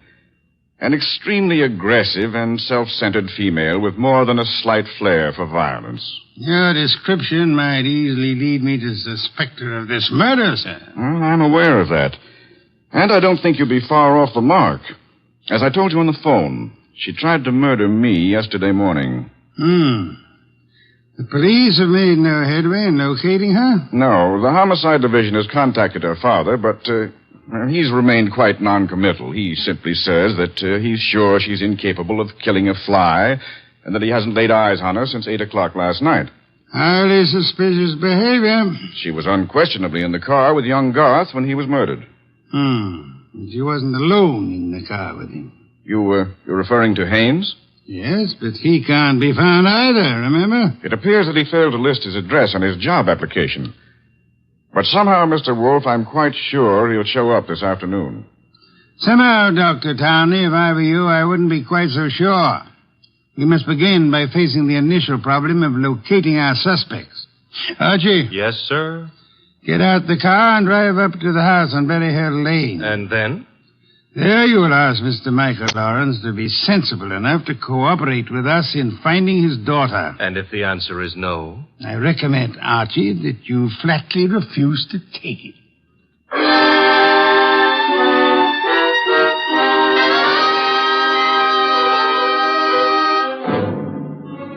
Mr. Lawrence was no simple baby to handle. He was in a studio when I walked in, chiseling on a statue of a boy and a girl, both wearing less clothes than the law allows. And before I got a chance to state my name, he commenced giving me a free lecture on the marble work of art. She's good. Really good. She's practically superb. The Ariadne. The what Ariadne? The girl in the statue. Oh. That's Ariadne, tragic nymph of Greek mythology. Don't tell me you're not familiar with Apollo and Ariadne. All right, I won't. The Apollo, on the other hand, is unfinished. The face, you see, it lacks something. The passion of yearning, Olympian desire. And yet, you know, the two figures have motion. Like your daughter? Eh? Your daughter, Diana, she's got motion also. As I hear it, she's been in motion ever since she murdered Willard Garth last night in the back end of a limousine. So you're another flatfoot? Not exactly. I'm paid in private by Nero Wolfe. Nero Wolfe? Yeah. You don't mean that a creditable man like Wolfe thinks Diana killed young Garth? Well, he'd like to talk over the possibility with her. How laughable. Look at that face. Is there anything of the murderess in a face like that? In a face like what? Oh, I'm sorry. Diana posed for the Ariadne, you see, and the likeness is exact. Do you think a girl of this type, classic, sensitive, civilized, could descend to the clumsy, brute level of murder?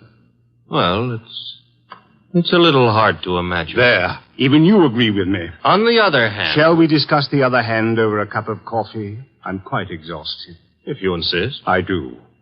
Sit down and inhale the atmosphere of culture at its source. There's a pot warming on the stove. Pot of what? Coffee or culture? Wait to see what he means. Should never ignore a phone call. Who knows? Might be something important. Yes? This is Diana, Father. Oh, yes, Diana. It's all over the papers.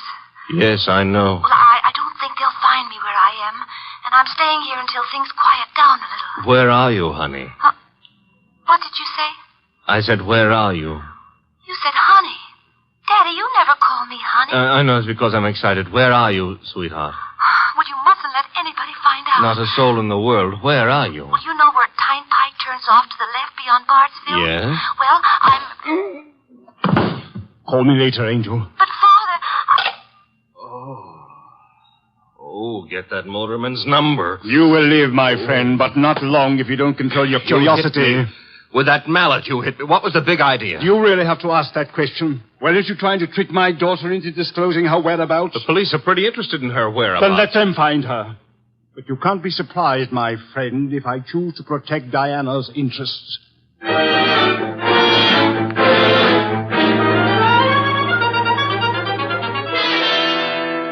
So he's working on an Apollo and Ariadne, is he, Archie? Who cares about Apollo and Ariadne? The point is how he worked on my gourd. That, of course, was unfortunate, my boy, but... Did you get that piece? Mm-hmm. Hello? Inspector Kramer.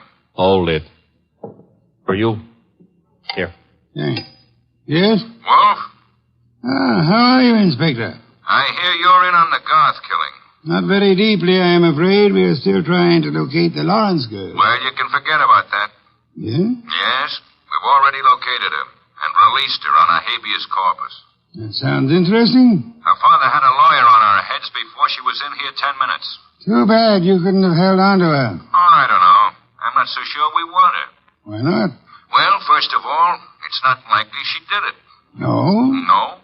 Ballistics stated that the bullets that killed Willard Garth were not fired from point-blank range. And she was sitting beside him on the back seat. I see. Also, we found the murder weapon in the grass near where the limousine was parked, and she admitted it was hers. That sounds like a poor reason to release her. Well, the point is she wasn't in possession of the gun when the killing happened. At least so she says. No, who what? That doctor. What doctor? Townley. The guy who runs that sanitarium. According to her, he took the gun away from her for safekeeping at noon yesterday.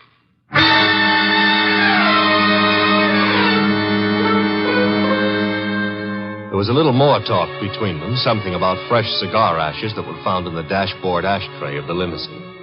After that, the boss hung up and exerted himself enough to put a call through to the Townley Sanatorium. I'm afraid the doctor is very busy just now. So am I, and my business happens to be highly important. Well, I'll say you called, Mr. Wolf, and I'll ask him to contact you just as soon as he has a free moment. Do you happen to have a free moment, miss? Why, yes, sir. Could you spend it by telling me if that handyman, Mr. Haynes, is being located? Why, yes, as a matter of fact, he has. One of the staff just found out where he lives, Mr. Wolf. Well? He has a little cottage at 206 Dockside Road. That's out near Sheepshead Bay. Thank you. Archie. I'm going someplace, I suppose? You are? You're going to Sheepshead Bay.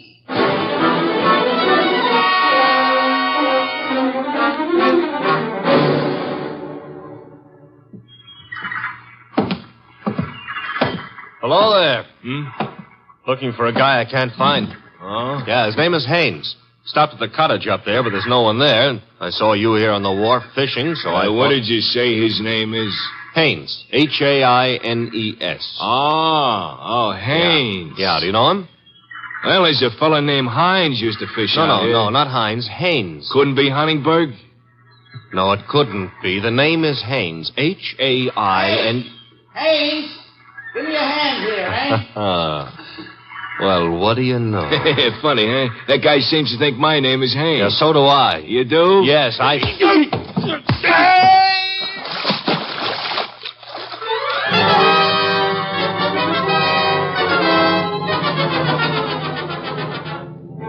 I got back to our house soaked to the skin and minus Haynes, and just in time to see the boss in the exhausting process of walking across the room to answer the phone. Hello? This is Dr. Townley. You called me. So I did. About the murder? More specifically, about the statement from Diana Lawrence that you removed a firearm from her possession yesterday morning. That's quite correct. It's here in my Majolica cabinet. Is it? Of course it is. I suggest you check. Just a moment. Mr. Wolf. Yeah? I'd like to see you at once. The gun, I suppose, has vanished. How did you know? Because it is at ballistics, Doctor. It turned out to be the gun that killed Willard Garth. I see. Do you? Yes. I understand everything now. It's all so crystal clear. Just how crystal clear? I'm quite certain, Mr. Wolf, that I can put my finger on the killer. And I think it would be well if you came here immediately. No, I'm afraid it's impossible, sir. There's an important operation scheduled, and I simply cannot leave. What do you suggest? Well, is it outside the realm of possibility that you come here? Is it, Mr. Wolf? Hello, Mr. Wolf? Mr. Wolf?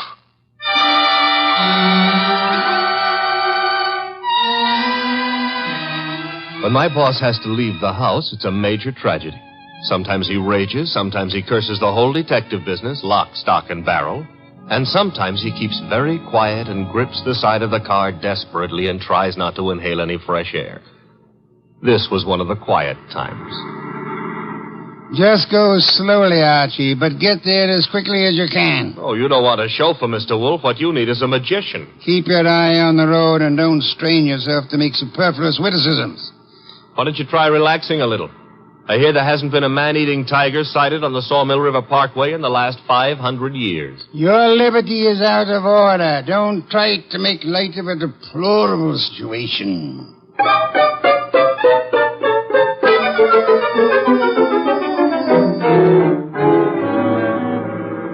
Here's the sanatorium. And there's Dr. Townley coming to meet us. It's terribly nice of you to have come, Mr. Wolf. I've heard about your aversion to traveling, and I appreciate your going to the trouble. Don't mention it. Oh, Archie, help me out with my other arm. There we are. Now, calm down. You're all in one piece. I think you'll find the trip highly profitable, Mr. Wolf. You'll consider it time very well. Hey, what's the matter? What is it? What happened? He's been shot. It's hardly likely. There wasn't a sound. This kind of shot doesn't make a sound, boss. What do you mean? Better take a look for yourself. There's an arrow in his back, and he's dead.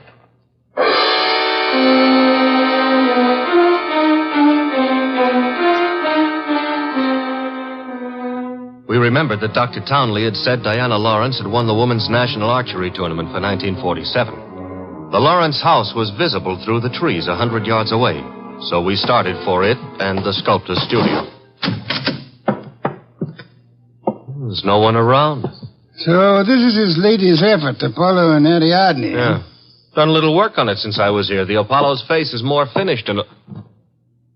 Hey, boss. Yes?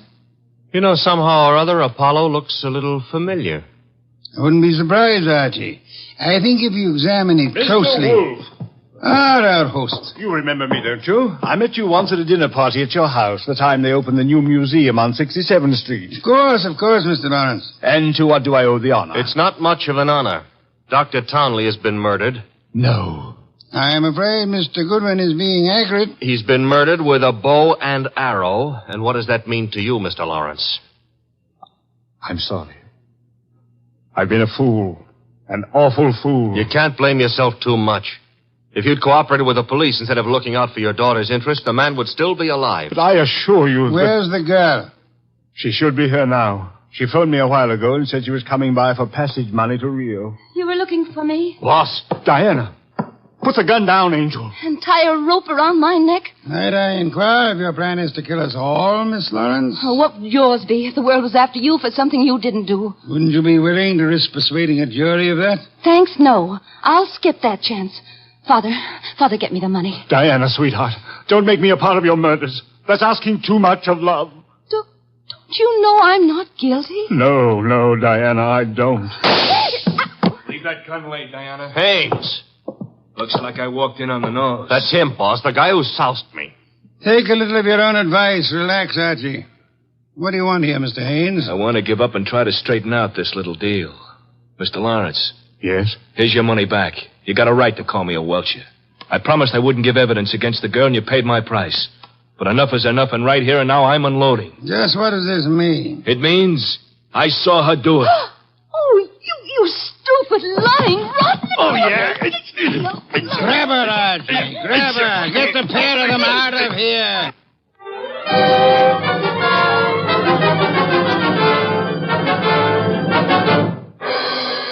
What can I say to myself now? What can I do?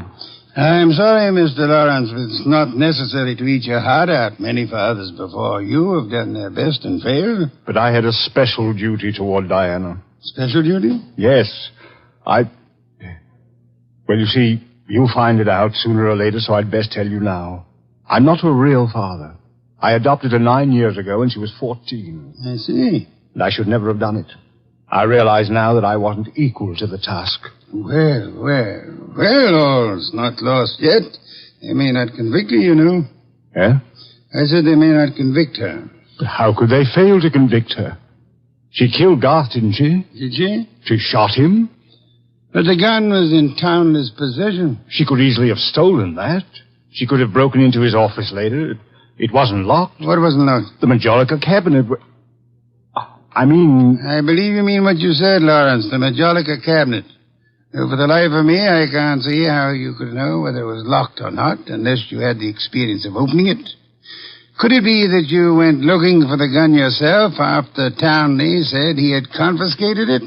That you killed Townley with a bow and arrow, which you handle as well as your daughter, because he was just on the point of telling me that you knew where the gun was and that you were the likeliest murder suspect? You must be mad. Oh, sir, not I. But you are mad and more than a little. You hated Willard Garth. It was you who were making the marriage impossible. You loathed him, and in the end, you killed him. How could I have killed him? I'll tell you a little secret, Mr. Lawrence. The police found cigar ash in the dashboard tray of the death car. Chemical analysis showed that the ash was from an El Adoro cigar. What have you got in your left hand, sir? In my... an El Adoro cigar. And in my right hand, a Derringer.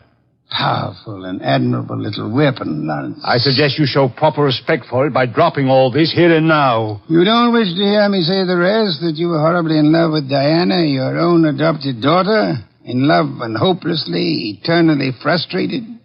You begrudge me the triumph of accusing you of having bribed Haynes to let you take his place at the driver's seat of the limousine? And further bribed and threatened him into putting on his show of merry pranks and false confessions to confuse us all beyond measure? You said I loved Diana. Would I do all this to her if I did? Oh, but of course, such love as yours is really hate. You were content to see her dead rather than relinquish her. Like all miserly, small-hearted men, you would rather kill the thing you love than muster the generosity necessary to seeing it attain happiness. That's enough out of you. I should think it was much too much. It is.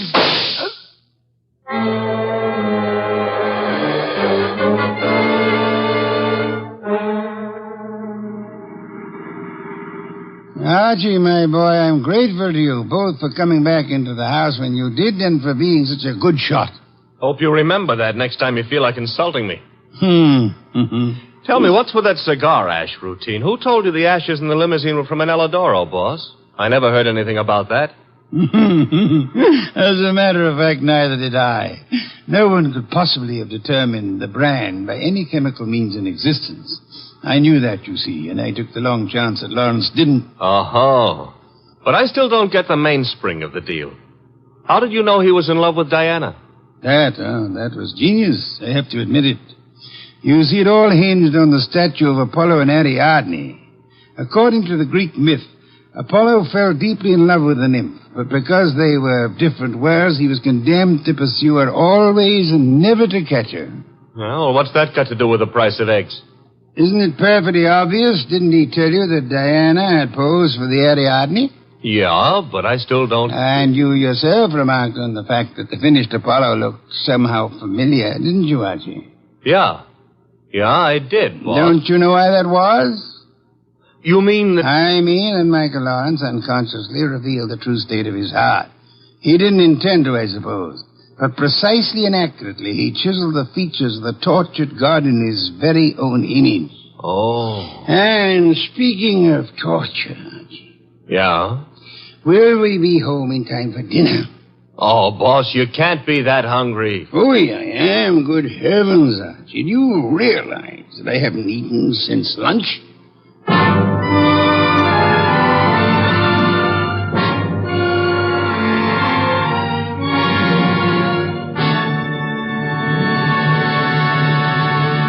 You have been listening to The New Adventures of Nero Wolfe, starring Sidney Greenstreet.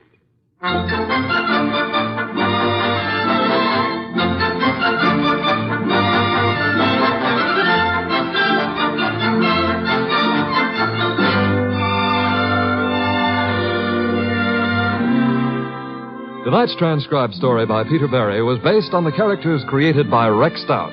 This is an Edwin Fadiman program produced and directed by J. Donald Wilson. In the cast were Larry Dobkin as Archie Goodwin and Gigi Pearson, Ted Von Elst, Bill Johnstone, Peter Leeds, and Jay Novello.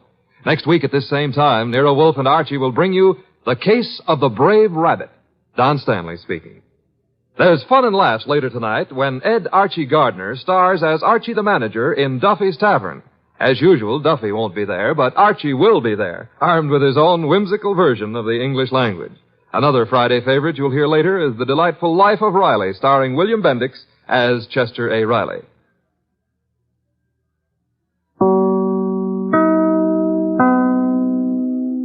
Stay tuned for Nero Wolfe, who follows transcribed in 30 seconds.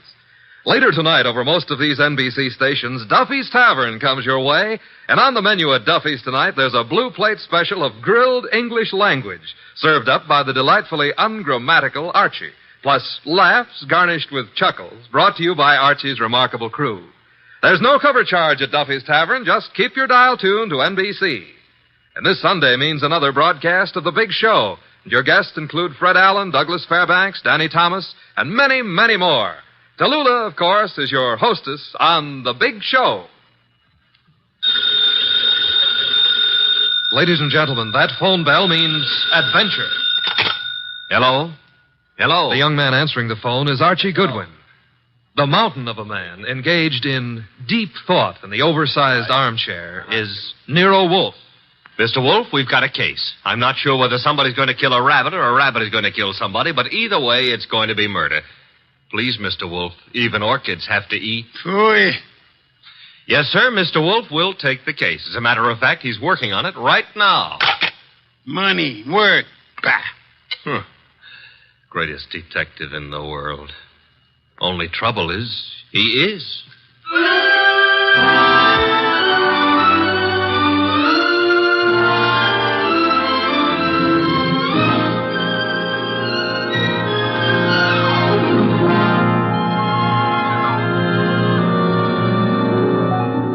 Yes, ladies and gentlemen, Archie is right. Nero Wolfe is the greatest detective in the world, and the fattest, and the least energetic. Nero Wolfe, created by Rex Stout, and brought to you over this NBC network in a new series of adventures by Mr. Sidney Greenstreet.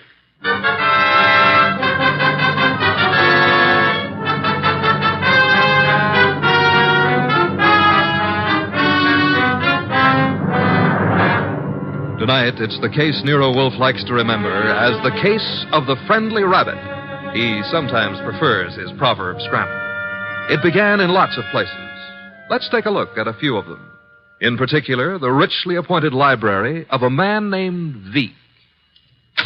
Mr. Veek, what's happening? Relax, Haynes. Your blood pressure. I thought it was a gag, but you really are shutting the club down. I'm shutting it down. Why? I got the joint rolling. The suckers are pouring in. And next week, the governor's committee.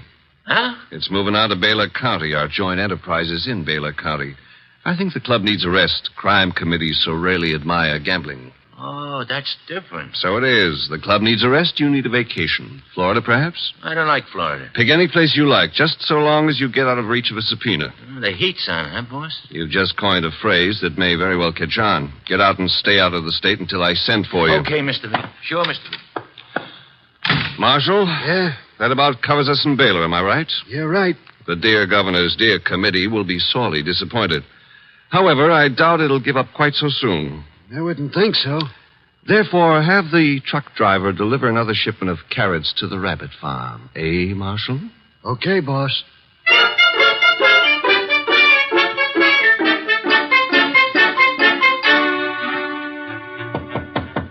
Come in, Williams. Good afternoon, Governor. Good afternoon. Williams, I'm disturbed. The crime committee, sir? It was doing well, very well. And then... I know, sir. There's a leak. Someone is passing on confidential information. Who? That's the problem. Who? Started 3 weeks ago. A three-man committee, Wilson, McCarthy, Tolliver. One of them, Williams? I'd stake my life, sir, no. Then who? You've forgotten Collier, committee secretary. You have reason to suspect him? No, nothing that means anything. Except... You do suspect him? Well, he's been watched, telephone calls checked, mail. I have no reason to suspect him. Except that one thing bothers me. What's that? He has a small farm in Greendale County. He rarely went near the place in all the time he's been up here at the Capitol. But that suddenly changed. 3 weeks ago? Yes, sir. He's been staying at the farm for 3 weeks. Is there anything unusual about that farm? Nothing unusual. Except Jimmy Collier has gone in for raising rabbits.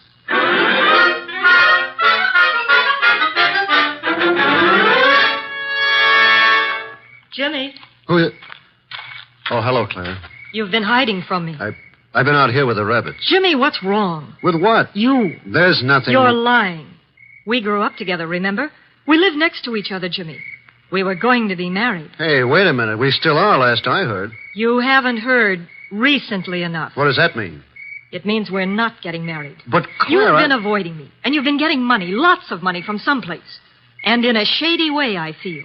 All right, you know. So what? I've been concerned about your sudden devotion to these rabbits and the kind of men you've been seeing. What do you mean? Like the one up at the house now, waiting for you. Oh, there's somebody waiting?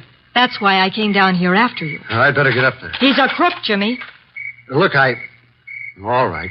I sort of got myself in a mess. I needed money, but it's over, Claire. No more. Are you sure? Of course I'm sure. I wish I could believe you. For your own sake. But I feel I can't. Not anymore.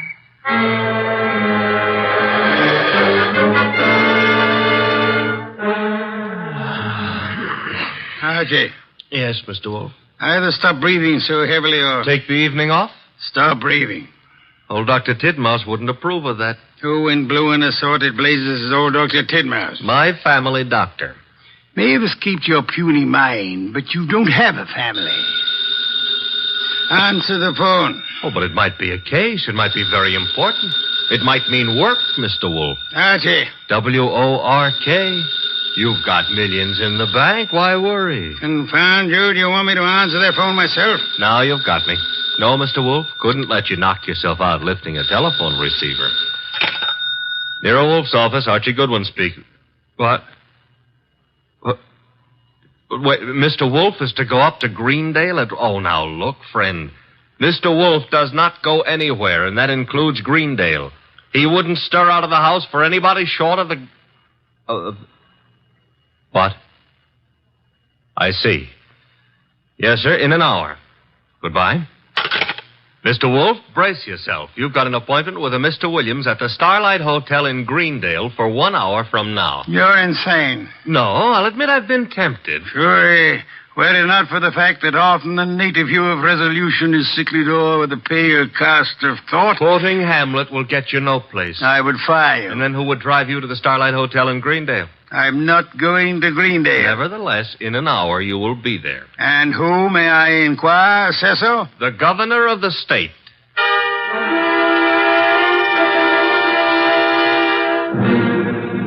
Is that all, Mr. Williams? That, Mr. Wolf, is all anyone knows about the situation. Except the guilty man, of course. An admirably clear summary, Mr. Williams. Obviously, our meeting here at the hotel was necessary. I couldn't be seen entering your house, nor would it have been advisable for you to visit the governor. I can appreciate that. You're quite sure I need pay no attention to anyone on the committee except James Collier? Quite sure. Police surveillance of Collier is deemed unwise. He has suddenly taken interest in rabbits, but although keeping them may perhaps be considered suspicious, it is hardly in itself of value. You have no other evidence against Collier? I know we're clutching at straws, Mr. Wolf. But there is a leak and work is being nullified. Something must be done. Hence the governor's call for you. Very well, sir. I shall attempt to be more than a man clutching at a straw. I said attempt. Archie, unpack. We shall stay at Greendale near Collier and his rabbits.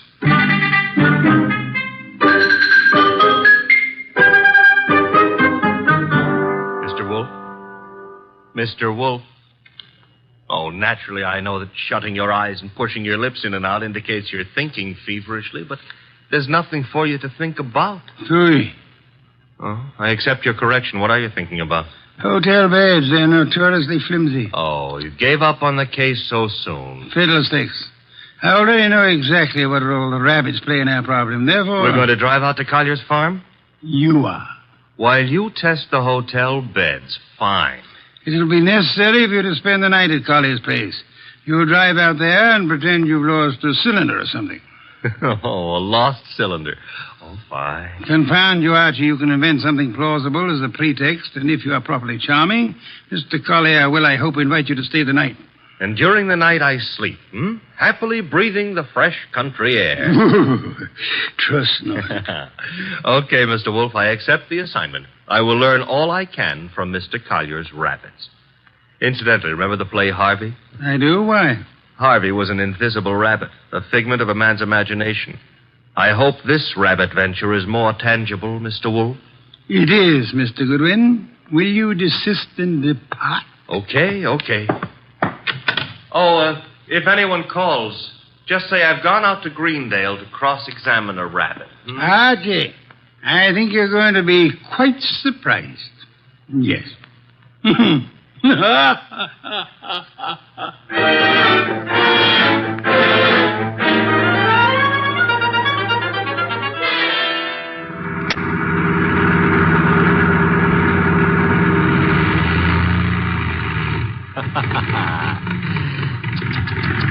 Running out of gas, and me such a big boy.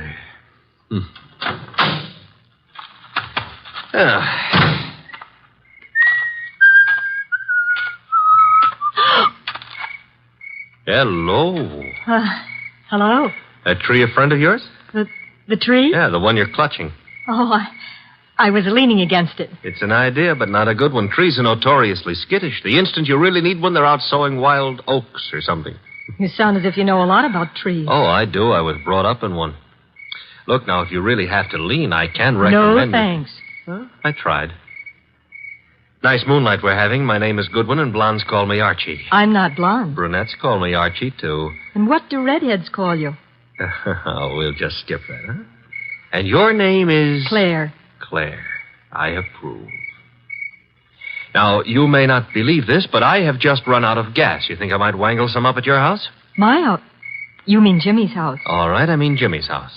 Well, I don't know. He might have some. Now, why don't we go up to the house and ask him? Oh, all right. Mm-hmm. Jimmy who? Collier. Uh-huh. I like to be formal when I'm borrowing gas. Would you mind waving your left hand in front of my nose? Waving, Mike? Yes, just try it. Don't worry. I won't bite it. All right.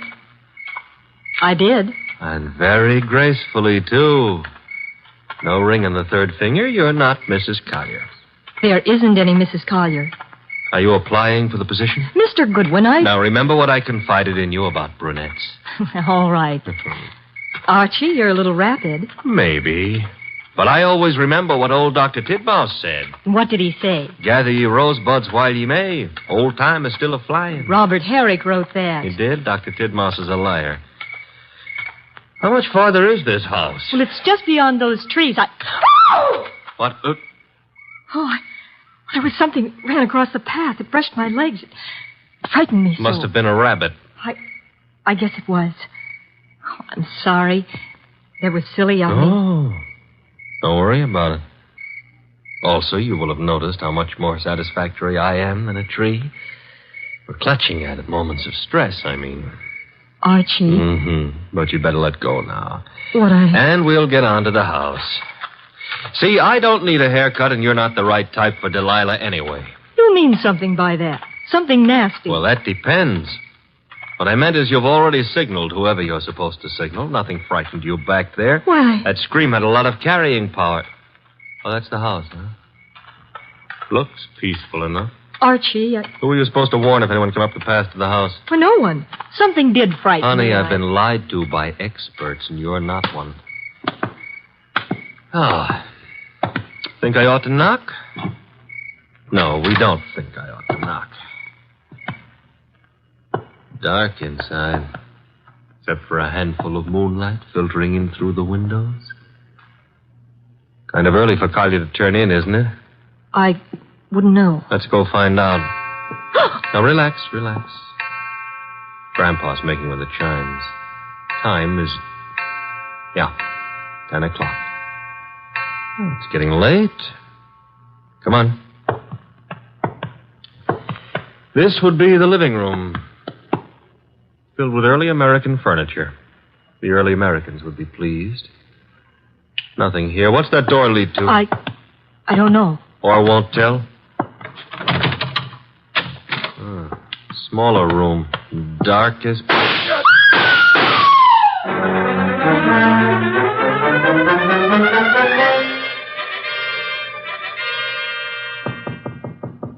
Come in. Put the beer on it. Oh, you're not the bellboy. I'm sorry. I should have remembered to bring some beer. Indeed, and you are? I'm a fellow guest at this hotel, Mr. Wolf. My name is Veek. Veek, yes. A criminal of moderate intelligence and moderate pretensions. We won't quarrel, Mr. Wolf. I've something to offer you. You and your boy Goodwin didn't drive up to Greendale for the exercise. I dislike exercise. Shortens life. James Collier lives nearby. The Governor's Committee on Crime is unhappy. There's been a leakage of information. It hasn't helped them in their work. but it has helped you. You wouldn't have left your house in New York on any ordinary job. A request from the governor, however. Shall we stop fencing? I don't have to fence with you. The committee's work doesn't particularly bother me. I've already made my arrangements for retiring from active business, shall I say. However, I don't want you messing around in the meantime. Indeed. In your effort to discover how the committee's information leaked out, you might also discover a number of things about me that I prefer to remain undiscovered. No one has employed me to do anything about you, sir? Not directly, but indirectly you might have to. I want to insure myself against any such possibility. I want to make a deal with you. I'm ready to supply you with the name of the man responsible for the leak and papers proving his guilt. I have them here. In return for which you expect? A quick conclusion to your activities and your return to New York, leaving my name out of your reports. I'm neither a public official nor a philanthropist. I should do nothing about you unless it becomes necessary. You may remove your hand from your pocket. You wouldn't dare shoot me.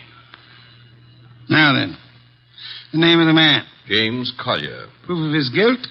These. A series of reports on the committee's meetings in Collier's handwriting. Thank you. Good night, sir. Good night. And I hope for your sake that we do not meet again. Phew. Archie, answer the... Oh. Hello? Mr. Wolf? Yes, Archie. I'm at the Collier place. Since it takes only 10 minutes to get there, may I congratulate you on your speed? I've been at the Collier place for nearly an hour. Doing what? Oh, meeting Claire for one thing, discussing Rosebuds. Your delay has been explained. Good night. And for another, I was being around when someone got murdered. Ah, you laid hands on the murderer? No, the room was dark. By the time I got Claire untangled from me and started looking for somebody with a gun, he'd left. I see. And the dead man, of course, is James Collier. No, sorry. Found it had to be. Who was he? Total stranger. Archie. I'm not being difficult. There was no identification on him. Strange. A description. Early 30s, height maybe 5'10", weight around 175 pounds. Blonde hair, blue eyes, very natty dresser. Suit custom tailored with a built-in shoulder holster. Don Juan shirts. Manicured but very dirty fingernails. And he... Uh-oh. Company. The police? Mm-hmm. Very well, you tell them whatever you think proper, without mentioning the governor's committee, of course. You then bid them farewell and come to the hotel. Can't I say goodbye to Claire, too? You cannot. Confound you, Archie. Do you think I want to wait up all night?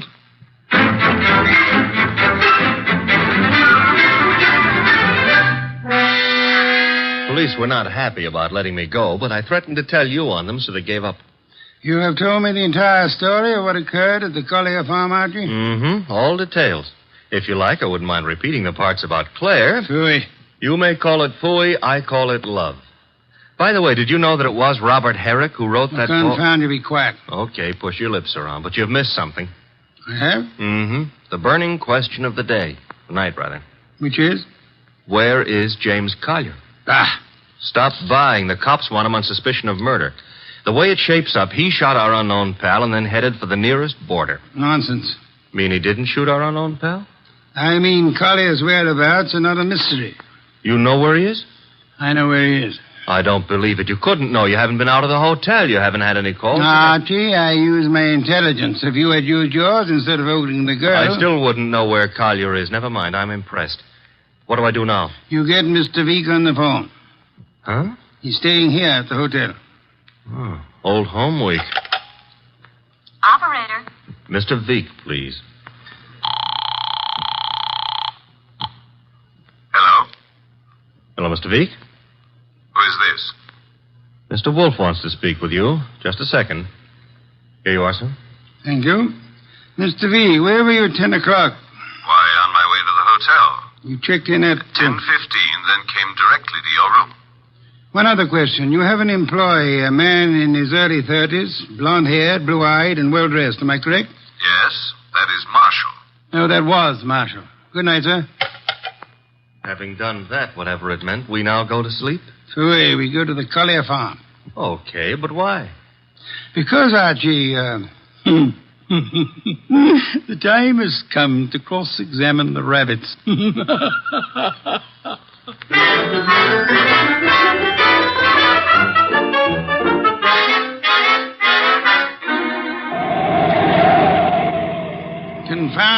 Archie. You're not driving a truck. Be careful. Truck drivers are careful. Also, they're courteous. Indeed. Furthermore, they will always stop to help a motorist in time of trouble.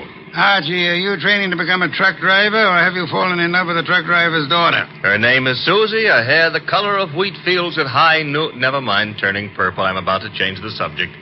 Boss, I have a theory. Stick to truck drivers. As follows. Our boy Collier, who'd been selling information to Veek, had a change of heart and decided to turn ethical. But Veek's man, Marshall, at Veek's orders, tried to apply pressure, so Collier shot him and headed for Canada. And the girl's roll? Was to brighten my life. Oh, you mean about her playing sentry? Well, she's in Veek's employ, too. Phooey. Don't like my theory. It's charming. It merely happens to be wrong. Merely happens to be... Why is it wrong? Because, Archie, of a dead man's dirty fingernails, Marshall's fingernails. Oh. Well, you made me bring you to the rabbit hutches. We have arrived. There are the rabbits. Go ahead, cross-examine them. Good many hutches. A large pen for the rabbits to run about in. Notice that they're all cowering at the far end of the pen, ran as we entered. That's because they don't like us, maybe, huh? One of them, however, seems to be friendly. The one up here, and at the corner opposite us. Oh, yeah, there is one here. He's not friendly, Mr. Wolf. Indeed? He's dead. Somebody stove in his skull. Interesting. What's interesting about a dead rabbit? He may be dead now, Archie, but he was friendly. Too friendly.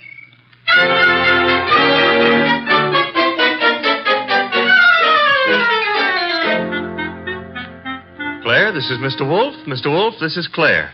Claire, I'm Archie. Ah, chair, Archie. A chair. Try this one. Be gentle with it. If you break it, all the early Americans will hate you. It'll serve. Steady. Oh. Well, now then. Mr. Wolf, I'm dreadfully tired. The police have... Are idiots. What? For example, do they know that you were posted as sentry outside this house in order to warn James Collier of any intrusion? Well, they don't... I wasn't. Do they know that James Collier and the dead man Marshall were quarreling? No. Do they know that James Collier had armed himself in preparation for this meeting with the gunman? That isn't true. It is true. I don't have to say anything. You've already said more than enough with your actions, my dear. What do you mean? According to Archie's report, and Archie is always meticulously accurate, when you and he opened the door of the room in which the murder took place, you screamed at the shots. Well, of course. Any girl would scream with... Then you clung to Archie with sufficient force and for sufficient length of time to prevent him from chasing the murderer. Why? Because you had seen and recognized the murderer as the man you loved. It was too dark to see anything. True. Therefore, you didn't have to see the man. You thought you already knew who the killer had to be. That's a lie. You're shielding James Collier, aren't you? I'll never admit any of it. Never. May not be necessary. Archie. Yes, Mr. Wolf? Get hold of that policeman outside and remember what happened to one particular rabbit. Well, look around for freshly dug earth.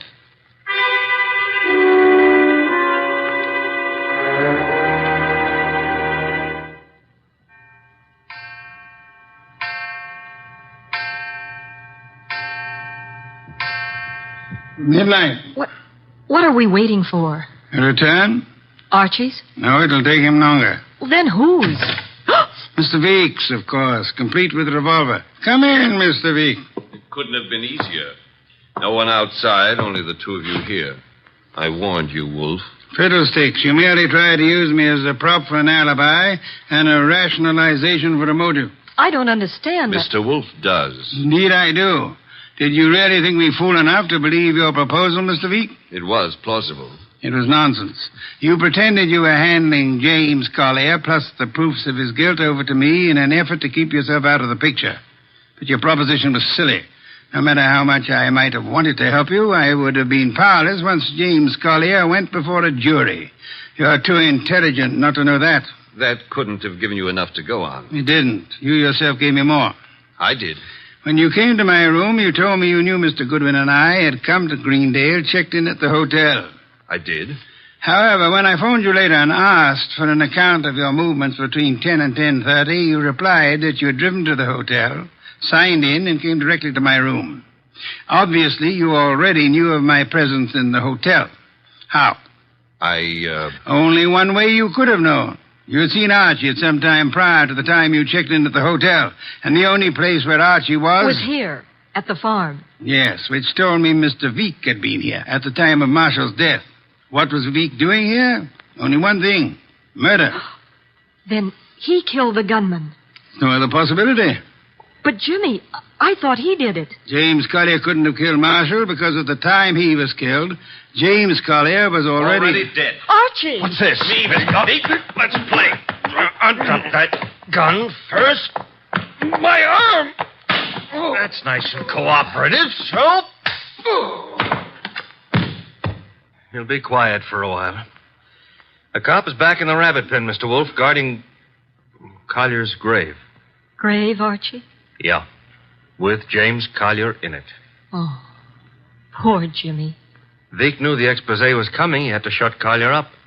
So he had his gunman, Marshall, kill Collier and bury him in the rabbit run back of the hutches. You spotted that, boss, because of... A dead rabbit. The others scuttled away from the man who bore James Collier's body to that lonely spot. But one rabbit overcame his fear. He was too friendly. And got killed for it. There was that and the dirty fingernails of Marshall, the gunman who killed and buried James Collier. Your description indicated extreme neatness. The dirty fingernails were a wrong note. Yeah, indicated he'd been digging. So we know now, don't we? Veek killed his own trigger man to frame a dead man for it. Collier would be thought guilty. He'd be hunted among the living. And all the while... Oh, I'm sorry, Claire. It's all right, Archie. I didn't love Jimmy. That was all washed up. Mr. Wolf, I understand everything, except why did Jimmy suddenly start staying at the farm with the rabbits? He knew he'd be watched. He couldn't risk conveying his information by telephone or the mails. Nor could he be seen holding conversation with men who might be traced to Veek. But who would suspect a truck driver delivering carrots for the rabbits as being the go-between for Jimmy Collier and Veek? Nero Wolf. Which is why I hope there's an adequate bed in this house for Mr. Wolf. I'm sure I'll be able to find one. Splendid, Archie. You will have the police remove Mr. Veek, and then... And then maybe Claire would like to go gathering rosebuds, huh? By moonlight? I would like to. Phooey. I shall go up to bed now. I've seen the moonlight more times than I care to remember. However, while you and Miss Claire stroll through the moonlight, Archie... Yeah? You might remember that rosebuds have thorns.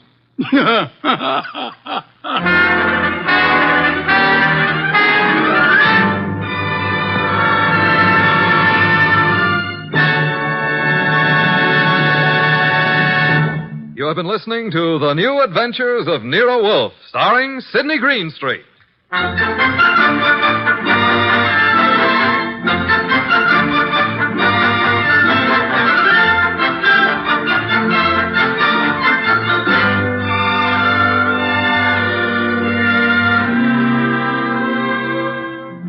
Tonight's transcribed story was based on the characters created by Rex Stout. This is an Edwin Fadiman program, produced and directed by J. Donald Wilson. In the cast were Larry Dobkin as Archie Goodwin, and Martha Shaw, Hal Gerard, Herb Butterfield, Howard McNear, and Bill Johnstone. Next week at this same time, Nero Wolfe and Archie will bring you The Case of the Impolite Corpse. Don Stanley speaking.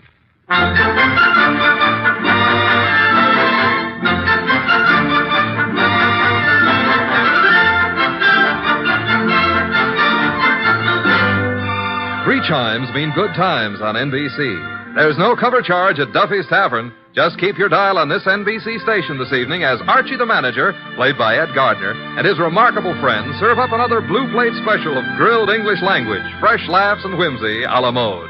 Another Friday fun favorite is the delightful Life of Riley, starring William Bendix as the beleaguered Chester A. Riley. Now it's Sam Spade. Then, The Magnificent Montague on NBC.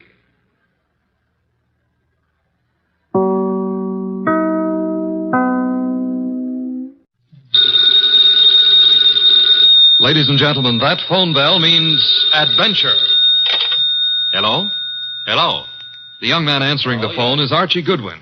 And the mountain of a man engaged in deep thought in the oversized armchair is Nero Wolfe. What was that? Somebody's going to be murdered who has no manners? Well, what do you want Nero Wolfe to do? Teach him manners? Oh. Hold on. Mr. Wolfe.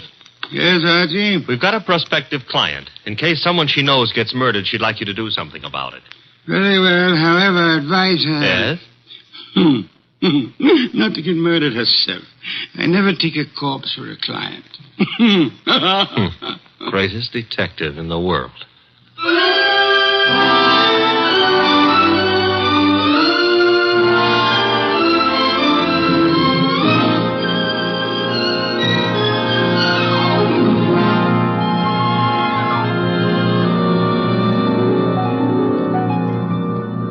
Yes, Archie is so right.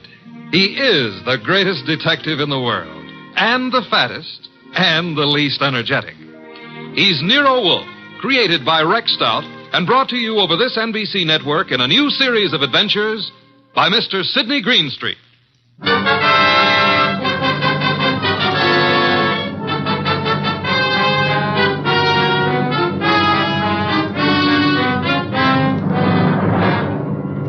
Tonight, it's the case of the impolite corpse. It began on a certain night at 8:40 when Walter Channing, an advertising executive, was dictating in his office to his charming secretary, Brenda Barkley.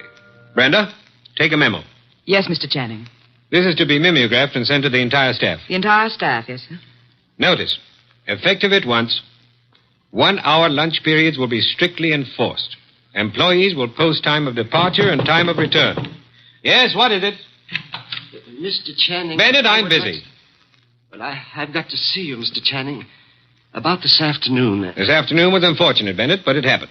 I lost my temper. I'm sorry. So am I. Mr. Channing, I've been with the firm 14 years, and well, because a man blows up once in 14 years... Mr. Channing's office. Oh, you've got to reconsider. That's all, Mr. Channing. I never reconsider, Bennett. It's your wife. But, Mr. Channing... That will be all, Bennett. It won't be all. You can't wipe out 14 years of a man's life. Even you can't do that, Channing.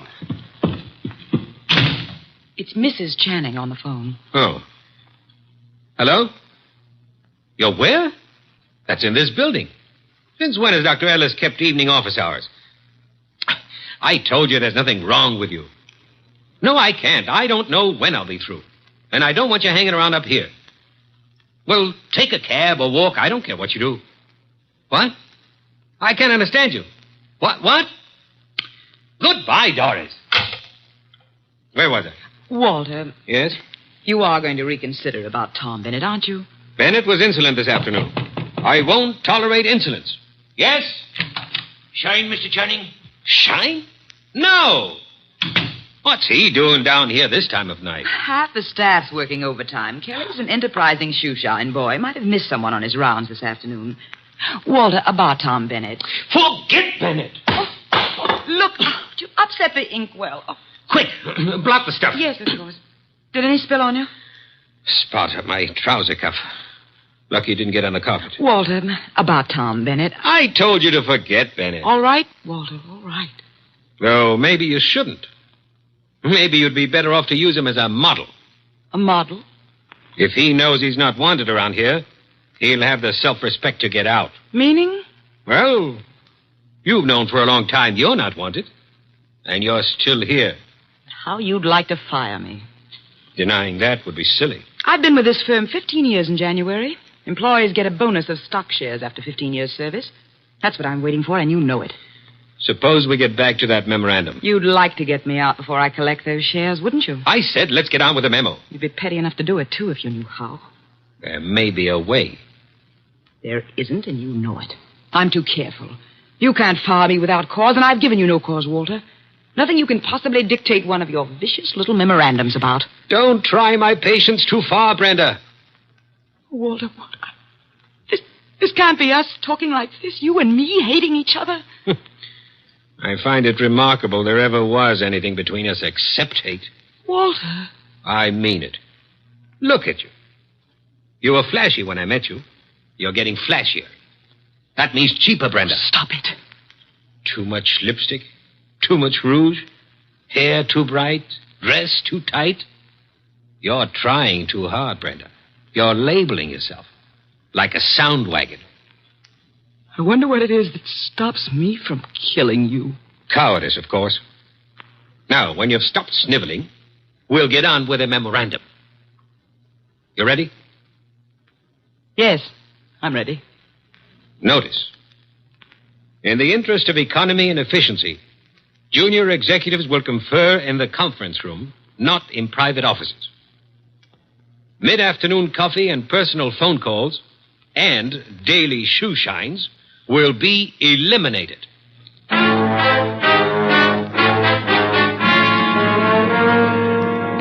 Your name is Barclay, Brenda Barclay. Very well, Miss Barclay. What can I do for you? Mr. Wolf, I don't know how to begin. Well, maybe I can make this easier all around by briefing Mr. Wolf on the Walter Channing case.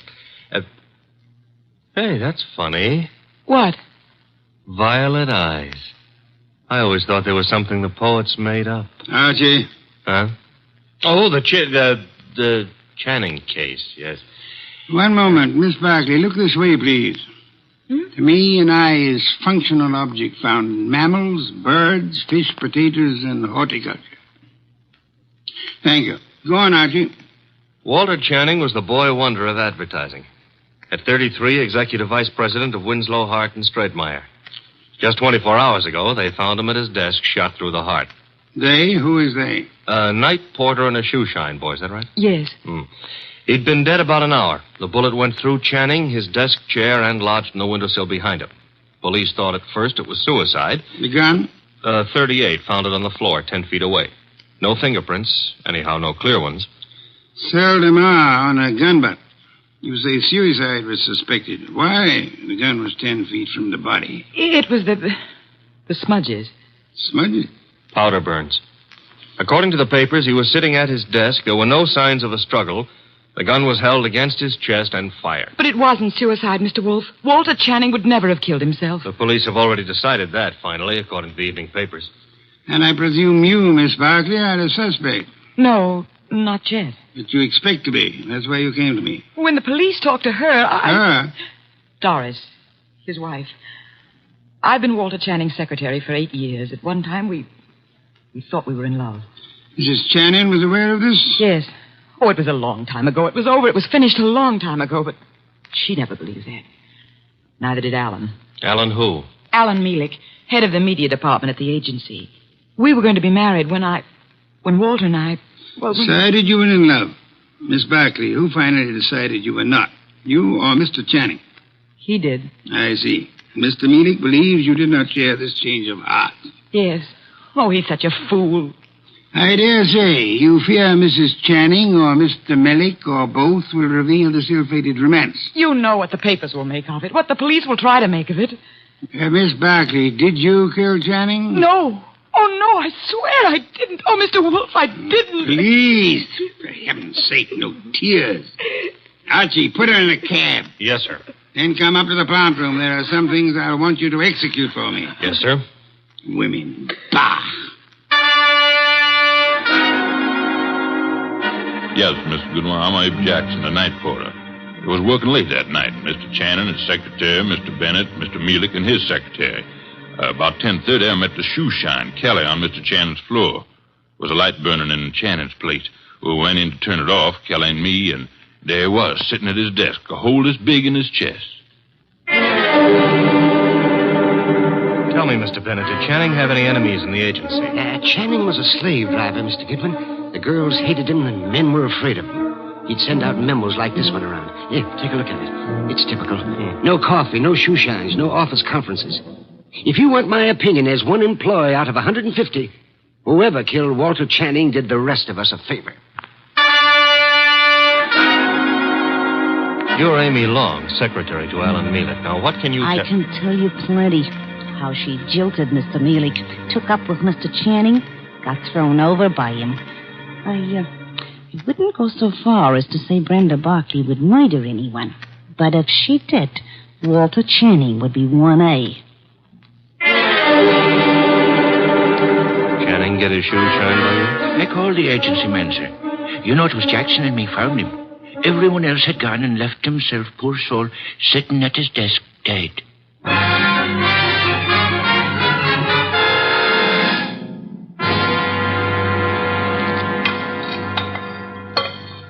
This specimen of an enormous straight orchid. Beautiful, isn't it, Mrs. Channing? Mr. Mellick? I could never quite like orchids. They have no smell, you know. It's pretty all right, but tulips are more in my line, Mr. Wolf. Tulips, Mr. Mellick? I had a stand of emperors this spring. Emperors, come in, Archie. Emperors, Mr. Mellick? That's the name of a tulip, Mr. Wolf. A peasant flower. I've heard of it, of course. Archie, Mrs. Channing, Mr. Mellick, my assistant, Mr. Goodwin. Mr. Goodwin? I didn't know you had company. Mr. Wolf asked us here to explain why Brenda Barkley is worried. And you have both agreed to respect her position. Brenda ought to know I'd never tell the police anything to get her into trouble. Phooey. Sir? He said phooey, Mr. Mellick, meaning he doubts what you say and does not admit your right to say it. Archie, Mr. Mellick, you say you had never intentionally informed on Miss Barkley. Certainly not. The tongue slips, sir. We would expect you to guard your... What? Do you think what that... I started to say. You asked us here because Brenda Barkley is your client. I despise Miss Barkley. Everyone knows that, and why. But I wouldn't stoop to implicating her in murder. You believe her innocent, then, Mrs. Channing? I believe she lacks the gumption to pull a trigger. Poison, I wouldn't put past her at all. Mr. Mellick, would you be kind enough to see me home? Of course, Mrs. Channing. Good day, Mr. Wolf. Good day. And Mr. Goodwin. You have, I suppose, an exhaustive report from me, Archie? 7 pages of notes. Save them and get me a bottle of beer. You're in a rosy mood. What happened? I said I would like a bottle of beer. No, you wouldn't. Archie, you better... Don't puff up about it. Those vest buttons won't stand the strain. I can't get you a bottle of beer. Why not? You ordered me to hold you to 4 a day. I rescind the order. You also ordered me not to let you rescind the order. What's the matter with you, anyhow? I have had to entertain 2 very dull people too long. Both those dull people are prime suspects.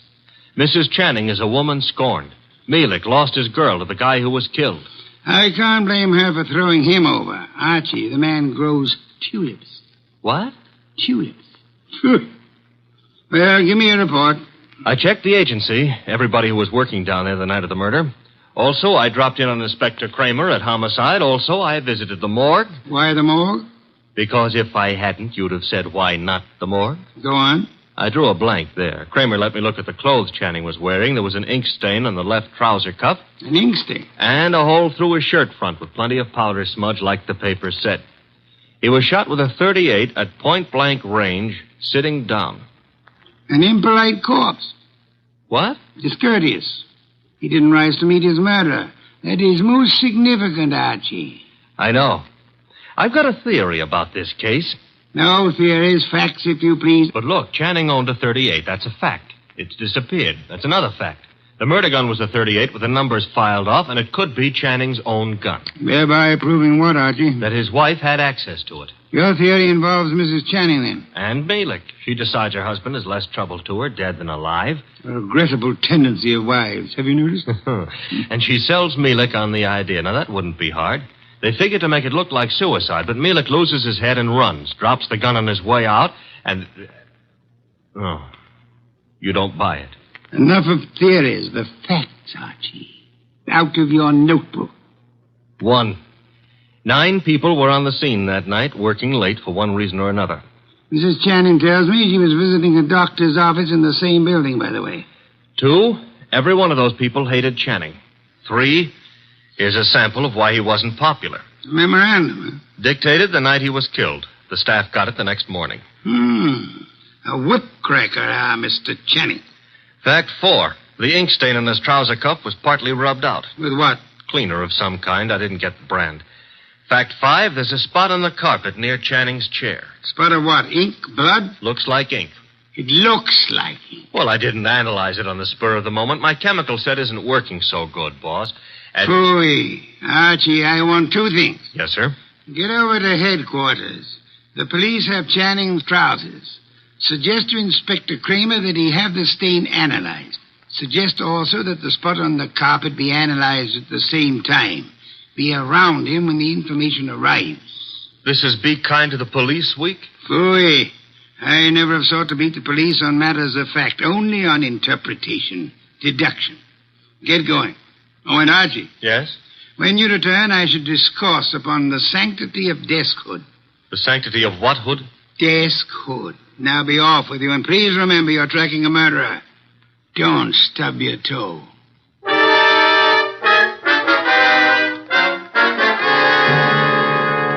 Goodwin, the thing on the carpet was a dye of some kind. Dye, huh? Mm-hmm.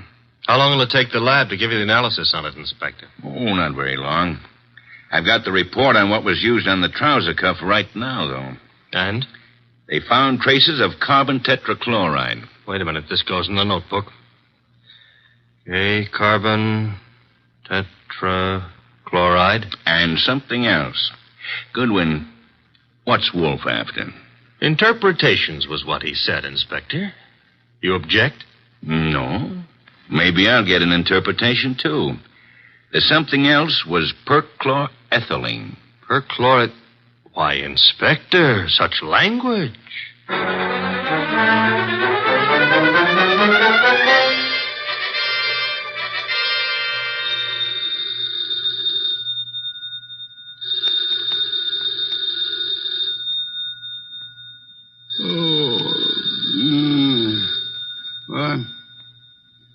What? Archie. The phone. Oh, not back yet. Hello? Mr. Wolf? Yes? This is Brenda Barkley. Oh, Mr. Wolf. What is it, Miss Barkley? You've got to come to Mr. Channing's office right away, Mr. Wolf. Mr. Goodwin has been to your office. Everything I need to know. You've got to come, Mr. Wolf. Nonsense. I don't go out. My digestion disapproves of it. I disapprove of it. But, Mr. Goodwin, he's in danger. What's that? Terrible danger. He needs you here at once. Archie, in danger? Let me talk to him. Please, come. Hurry. What's happened? Hello? Sparkley. Fritz, get out of the car. Bring me my wool muffler and worsted vest. See if you can find my galoshes. Confound it, I've got to go out.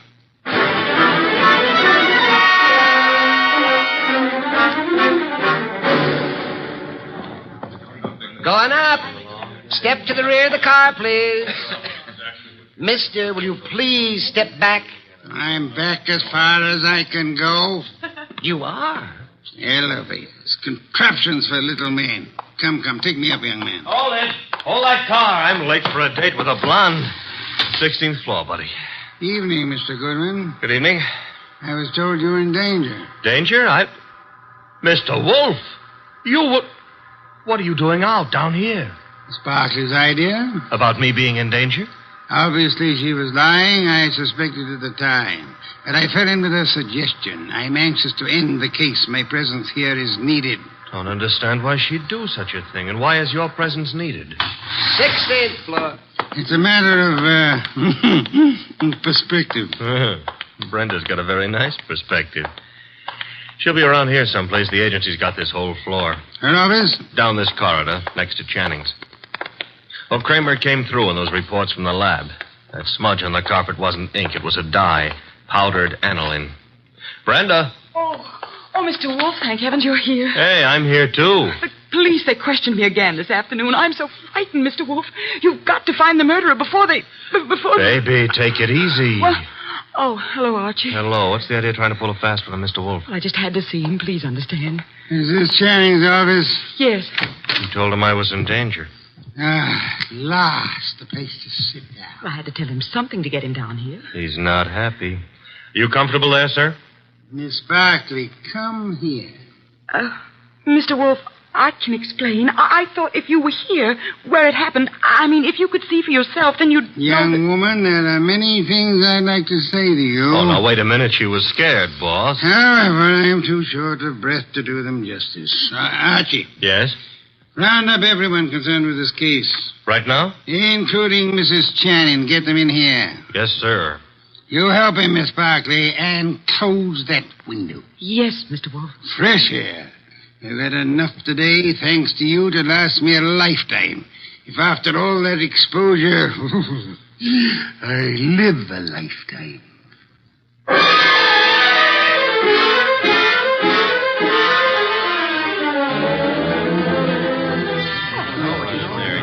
What's going on here, anyhow? A tea party. Find yourself seats. Keep your knees steady. All right, Mr. Wolf, everybody's here. Mr. Shoeshine Kelly? Here, sir, here. It was you who found the body. Him and me, Mr. Wolf. I'm Abe Jackson, the night man. You gentlemen can help us if you will. Oh, to be sure, Mr. Wolf. I'd like to know the exact position of the body when you found it. Well, he was sitting up. That's it, sir. Sitting up straight as you please. You'll oblige me if you'll demonstrate. Sit in the chair, please. His chair, sir? If you please. Abe, you. Yeah. Oh, no, not me. Not on your life. There's no easy thing you ask, Mr. Wolf. But I'll oblige you.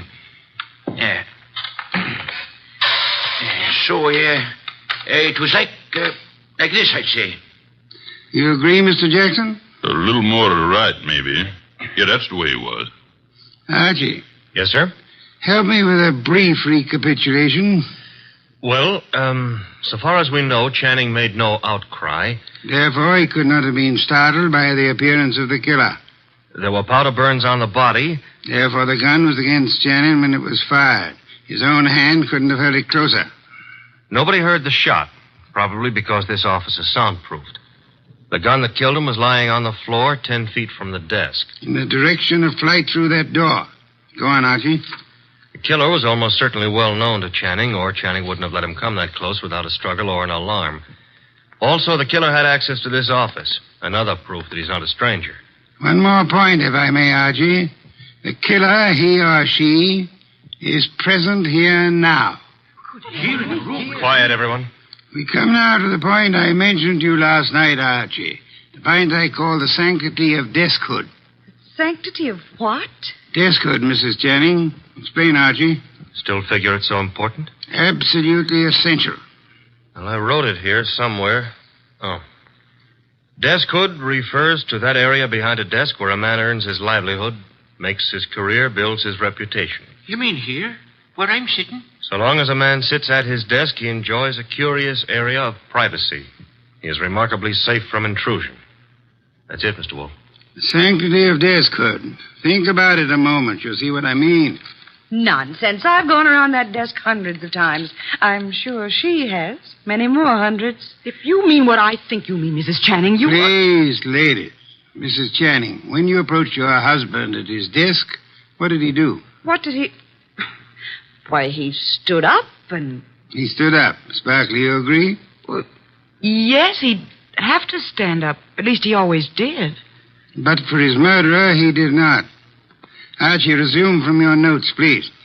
Well, whoever killed Walter Channing went around the desk without Channing rising, held a gun to his chest, and pulled the trigger. Excuse me. If you will go behind the desk and stand facing Mr. Kelly, Archie. Here. This the way you mean? You know the angle of the body wound to the hole in the chair? There wasn't any angle. One was in a straight line with the other. From where you stand now in front of Mr. Kelly, if you wish to inflict an identical wound upon him, could you do it? Not from where I stand. I'd have to kneel. You'd have to kneel. Do so. Note, please, the murder tableau. You mean that's what we... The question now, who could kneel before Channing, get close enough to kill him from that position without alarming him in the least? Kelly. The shoeshine man. Hey, wait a minute now. Shut up, you, and sit there. His motive is crystal clear. The memorandum. Memorandum. You have a copy, Archie? In my notebook. Ah, yes. Miss Barclay, read the part which could explain Mr. Kelly's action. No, Why, now the you don't memo do was that. all over the office. Kelly must have seen it. Oh, wait a minute now. Notice effective at once. Yes, here it is. In the interest of economy, daily shoe shines will be eliminated. That'd cut off Kelly's bread and butter. Kelly, I can't believe it. Nor can I. What?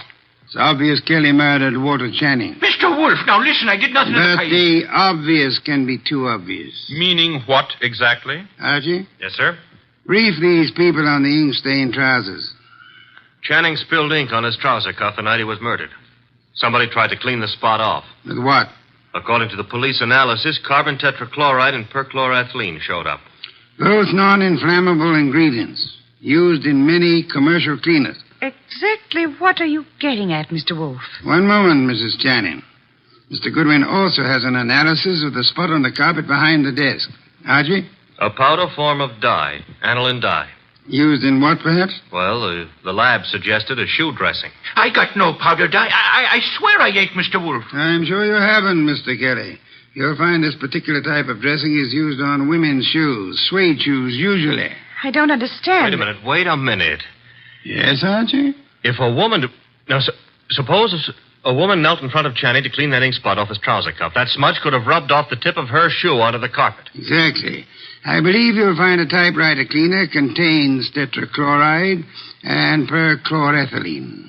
Something else just occurred to me. That memo was sent around the morning after Channing was killed. I never thought of that. True, Archie. And for only one purpose, to point suspicion at Kelly. But when the police didn't take the hint... Go on, Archie. What then? Somebody else was brought down here who would. Comes around to 3 questions, doesn't it?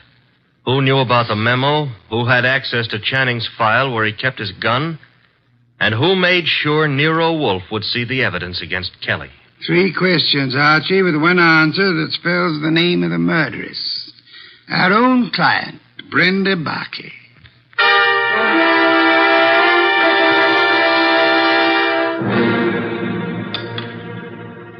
Steak, Archie, marinated. You like it? I'm not hungry. Indeed, I suggest a tonic. That reminds me. I had a call. You had? Doris Channing. She had some idea about my explaining things to her. She found my explanation insufficient? No, but she felt it lacked the personal touch. Phooey. Hand me a can of beer. However, you do have the evening off. Yes, sir. Keep out of trouble. Doris Channing is a blonde. Let us try to keep out of trouble. In the company of a blonde who wants to. Good night, sir. Good night, Archie. Good night.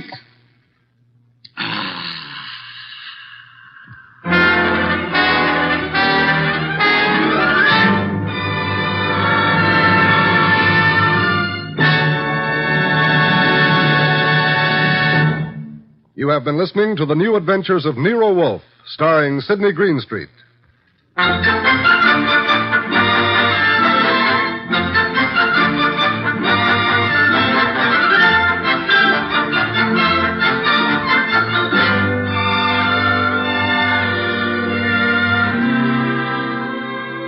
Tonight's transcribed story by William Kendall Clark was based on the characters created by Rex Stout. This is an Edwin Fadiman program produced and directed by J. Donald Wilson. In the cast were Larry Dobkin as Archie Goodwin, and Donald Morrison, Betty Lou Gerson, Bill Johnstone, Howard McNear, Mary Lansing, and Barney Phillips. Next week at this same time, Nero Wolfe and Archie will bring you the case of The Girl Who Cried Wolf. John Storm speaking.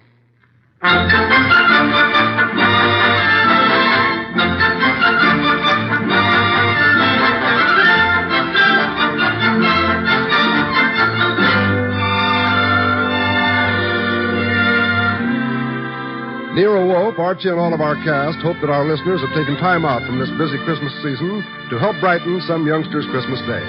Be sure to send a thing, your choice of anything you think a child would like for Christmas, to the groups in your own town who are distributing these toy gifts to less fortunate children. 3 chimes mean good times on NBC.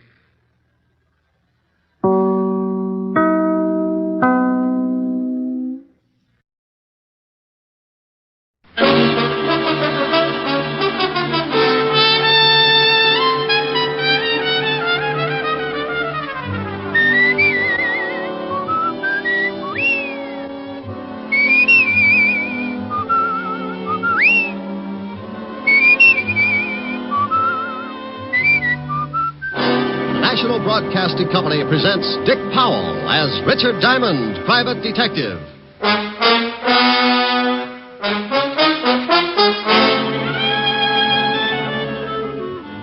Diamond, this is Walt. Where the devil are you? Where I started out to be, down on River Street, looking for Well, the you guy... stay right there and wait for me. But you might as well stop looking. Why stop looking? Take my word for it, he's not there. Well, if you're so smart, where is he? The city morgue. We fished him out of the river 10 minutes ago. Here's another exciting case from the files of Richard Diamond, Private Detective, starring Dick Powell.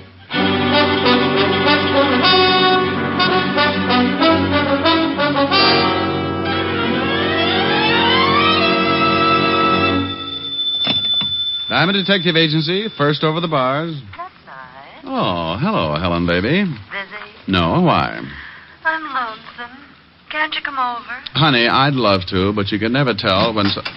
Mr. Diamond. Oh, see what I mean? Or customer? Well, let's see. What can I do for you? I want to hire you. Helen, the man wants to hire me. Oh, good. I'll call you back. Bye. Bye. Now, Mr. Wellington, Mr. Diamond. Caspar Wellington. Oh, well, pull up a couch and tell me the details, Mr. Wellington. I need a bodyguard, Mr. Diamond. Why? Oh, it's not for myself. It's for Timothy. Well, why does Timothy need a bodyguard? Someone's trying to kill him. Oh, you've been to the police? Oh, yes, but they feel it's not quite important enough for them. You mean this Timothy's life is in danger and the police won't handle it? Yes. Isn't it ridiculous? I don't know. Has anybody tried to kill Timothy before? Well, no one has exactly tried to kill him, but I very definitely expect an attempt. Well, now, look, this Timothy, is he a friend of yours? Oh, yes. A very good friend. So what makes you think that someone is going to try to kill him? Mr. Diamond, I came here to hire you to protect Timothy. I'm perfectly willing to pay you your fee, but for the moment, the rest of your questions must go unanswered. Well, my fee's $100 a day in expenses, Mr. Wellington. Still perfectly willing to pay it? Here's the cash. And there'll be another 100 if you protect Timothy long enough for me to get him on a train tomorrow. Where's he going? Out of town, where he can be safe. What's Timothy's last name? That will also have to go unanswered. Oh, well, now, wait a minute. Supposing I do take the job, where do I meet this Timothy? How will I know him? If you take the job, he'll be in your office in a matter of minutes. Well, something sure doesn't ring up right, but the 200 fish in expenses, I'd play footsies with a cobra. Good. Now, I'm going down to the train station to pick up Timothy's ticket. When he arrives, I expect you to remain with him constantly. Until tomorrow? Oh, I got a small apartment. I hate to bundle. Don't let him out of your sight for a moment. I want him alive and well when he gets on that train in the morning. Does he play Parcheesi? Well, I doubt it, but you never can tell. He might like it. Dandy. Have him at Grand Central at 8 o'clock. I'll meet you. Do you know of any way I could possibly learn to hate money? If I did, I would never have come to you. Good day, Mr. Diamond.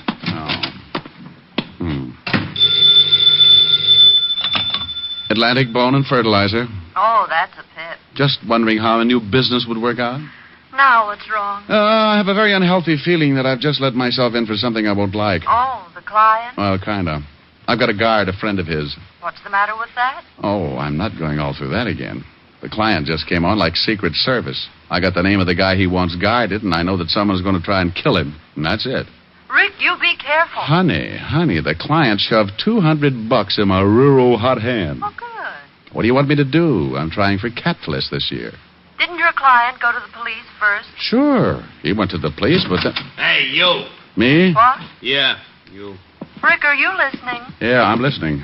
Put down the phone, friend. We want to talk to you. Well, if you're listening, why don't you answer my question? If your client went to the police... That's better. Well, now, I'm a sport, especially when someone's got a gun pointed at me. Oh, the gun ain't gonna hurt you, chum, if you answer a couple of questions. Where's Caspar Wellington? Who? You gonna be difficult? Look, you got a gun on me. Who wants to be difficult? You don't know Caspar Wellington, friend? Never heard of him. We seen him come into the building. No, so you figured he came to see me. It's such a small building, only about 100 offices. Oh, that's pretty funny. Glad you liked it. No, but we didn't. You're the only private detective in the building. We figure maybe Caspar wanted to hire you. What would he want to hire me for? What did this guy do? How do you like that, George? Now he's a nosy comic. Durante gets away with it. Friend, I have just decided your humor bores me. Yeah, it's pretty bad, ain't it, Tony? Suppose we push his face around, huh? Maybe he don't feel like no more Joe. Oh, now, wait a minute. I don't know anything about this Casper or whatever his name is. What good's it going to do to work me over? Well, now, you see, honey and me got real nasty dispositions.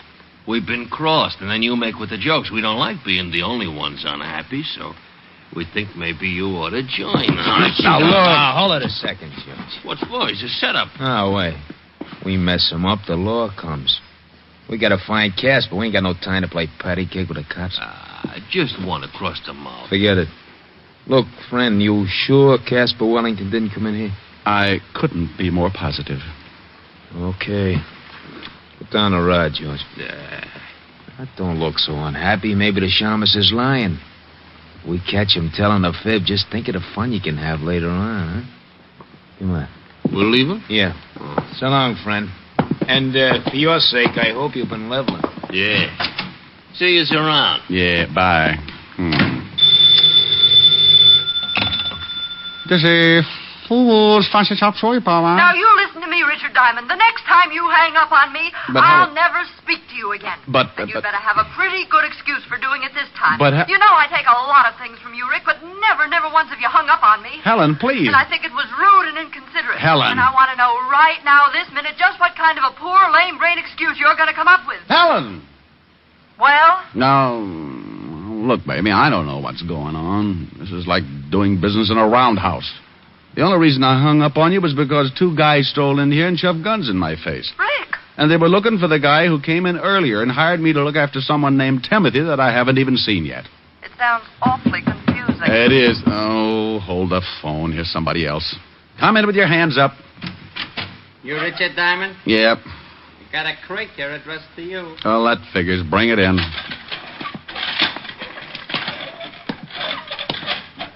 Helen, Yes?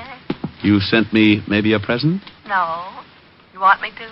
Yeah, but someone's beating you to it. Where do you want it? Good grief. Put it down right there. What's the matter? The present. The biggest crate you ever saw. Crate. What's in it? How do I know? Well, open. Oh, no. Oh, get away. Get away. Now, get down. Get down.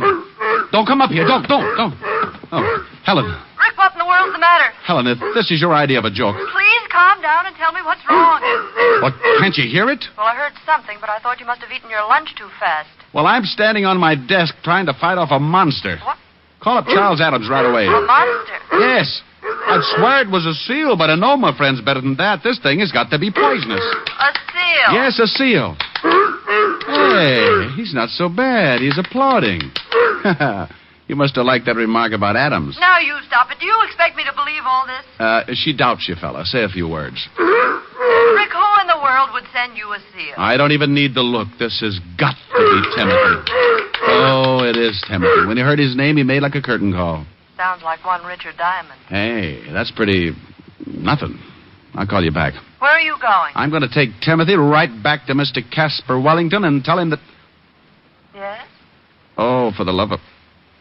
I don't know where to find Mr. Casper Wellington. Well, there it was. It was pretty silly. The smart, shrewd, level-headed Richard Diamond, for the sake of a couple of $100 fast bucks, winds up playing nursemaid and companion to a honking seal. Just to make sure it was Timothy, I took a look at the crate, and there on top was a small printed card. It read, "This is Timothy. If you want him to do something, throw him a fish. Herring. Signed, Casper Wellington." Well, that tore it. My temper was already pushing my hair up to attention, so I went out to the nearest delicatessen and came back with a bag of fish. With this, I lured Timothy out of the building and down on the street. I had to find Casper Wellington, so 60 pedestrians and one unhappy cabbie later, Timothy and I strolled casually into the 5th Precinct Police Station. Well, hello, Sergeant Otis. Oh, how are you, Shamus? Huh? What? What'd you just say? I said, hello, Sergeant Otis. No, after that. Yeah, that was it. Something wrong, Sergeant?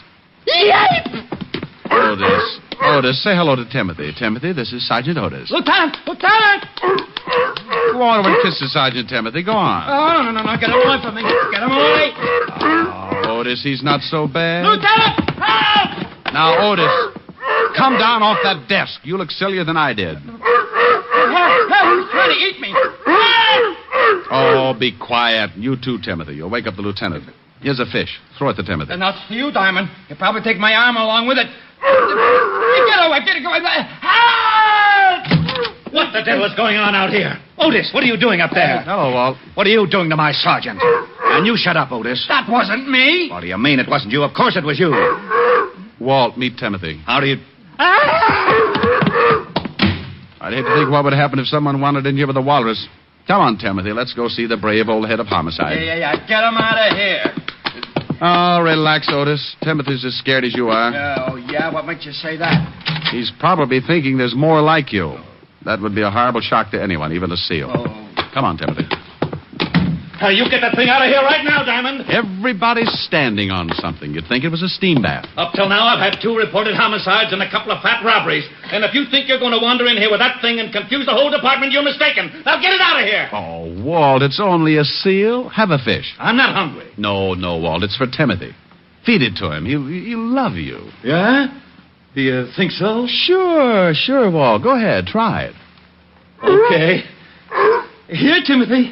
Hey, he's applauding. Sure, he's a nice little fella. Now, climb down and help me. Give me another fish. Oh, won't come down without it, huh? Okay, Walt, speak. Oh, don't be ridiculous. I want to feed it to Timothy. He likes me. See? Oh, lovely. Why don't you two get engaged? Oh.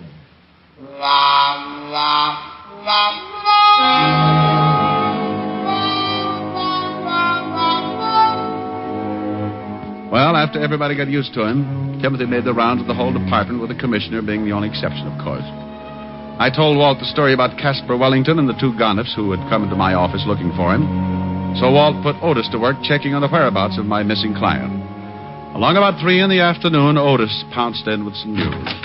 Hey, Diamond. You find something? Oh, hi, Timothy. Yeah. Say, I checked with the Humane Society, and they report some guy who lives down by the docks. The name's Wellington, all right. He's been turned in a couple of times because he raises seals, and they make a lot of noise. Oh, and Lieutenant, we just got a report on another homicide. Well, thanks, Sporty. You tell the lieutenant all about it, Otis. I'm going after Caspar Wellington. What's the address? Here it is. 918 River Street. Come on, Tim. Goodbye, Timothy. Otis. Oh, yeah. What was I saying? Homicide, remember? Just a little old homicide. I left Walt and Otis climbing over the furniture and headed for the address of Caspar Wellington. Timothy and I grabbed the first cabbie who didn't believe what he was seeing, and 20 minutes later we pulled up in front of a building on River Street. Thanks, cabbie. Yeah, sure. Thank the man, Timothy. Mister. Yeah? I didn't ask you nothing when you got in the cab because I just didn't believe it. Is that the seal you got with you? You're expecting maybe a raccoon? Do you always take him around with you like that? Sure, we're brothers. Stop by the house sometime for dinner when Mom isn't taking a swim. She's not a very good driver, is he, Timothy? You know it. Come on, you're going home. Hold it right here, friend. You hide him. This is a gun in your back. Oh. Yeah. Oh. You lied to me, friend. I'll go stand in the corner. Nah, don't move. Okay. George, grab the seal. Oh, now, wait a minute. Wait a minute. You can't do that. Wanna bet? Come here, you. Take your hands off that seal. Shut your mouth, friend. Next time you don't get it across the neck, I'll give you the rat on the skull. Okay, friend. I got him. All right, get him in a car. And you, stay put. One bad move, you're going to get shot up very bad. Come on, George. You got that thing in the car? Yeah, he's saying let's get out of here. All right, friend. Yeah. You see this I got pointed at you? I see. Good. Forget about today. You won't see it again. Open that big yap of yours and it goes boom. Now turn around, because when we leave, I don't want you looking back for no license number.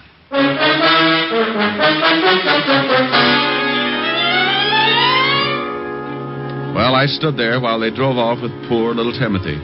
Then I made a quick dash across the street into a store with a phone booth. Seconds later, I was hearing one of the most beautiful sounds in the world. Diamond, this is Walt. Where the devil are you? Where I started out to be, down on River Street, looking for my client. Well, you stay right there and wait for me, but you might as well stop looking. Well, why stop looking? His house is just down at the end of the block. Well, take my word for it, he isn't there. Well, if you're so smart, where is he? The city morgue. We fished him out of the river 10 minutes ago. What? He was suffering from a hole in his chest. Dead before he was tossed in. Oh, Walt. Remember those 2 guys who came into my office earlier? Yeah? Well, they just put the snatch on Timothy and belted me across the neck for my trouble. They swiped the seal? Yeah, so get on here. I'll meet you at Caspar Wellington's house.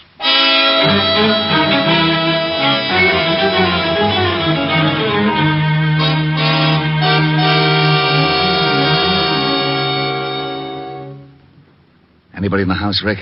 I don't know. Well, no answer. Well, let's case the place. I've got a skeleton key. Walt. It's open, see? Now, if you'll notice as I walk in, at no time do my feet leave my legs. Very funny. Whew. Yeah, smells like somebody's been cooking up a fish stew. Crummy joint. Ooh, get a load of that kitchen. What a mess. Oh, weren't cooking fish, Walt, just cleaning it. There's still a mess of them left in the sink. Well, Casper raised seals. Where are the rest of them? Walt. Yeah? Come here. What is it? Get a look at this backyard. Holy cow. Bunch of dead seals. Who in the world would do anything like that? Maybe your two friends. Hey, what's this? What's what? This bag on the floor, leather bag. What's in it? Nothing. Wait a minute. There's some kind of dust at the bottom. Well, save it. We'll have it analyzed when we get down to the station. We've got to check up on those two guys who kidnapped Timothy. This is the craziest case. I got a hunch. Sure, it's crazy, but if I'm right, it's also pretty smart. Let's go to the station.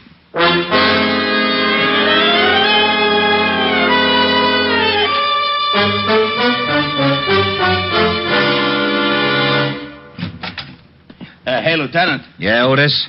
We just got something else on that Casper Wellington guy. Oh? What did he steal?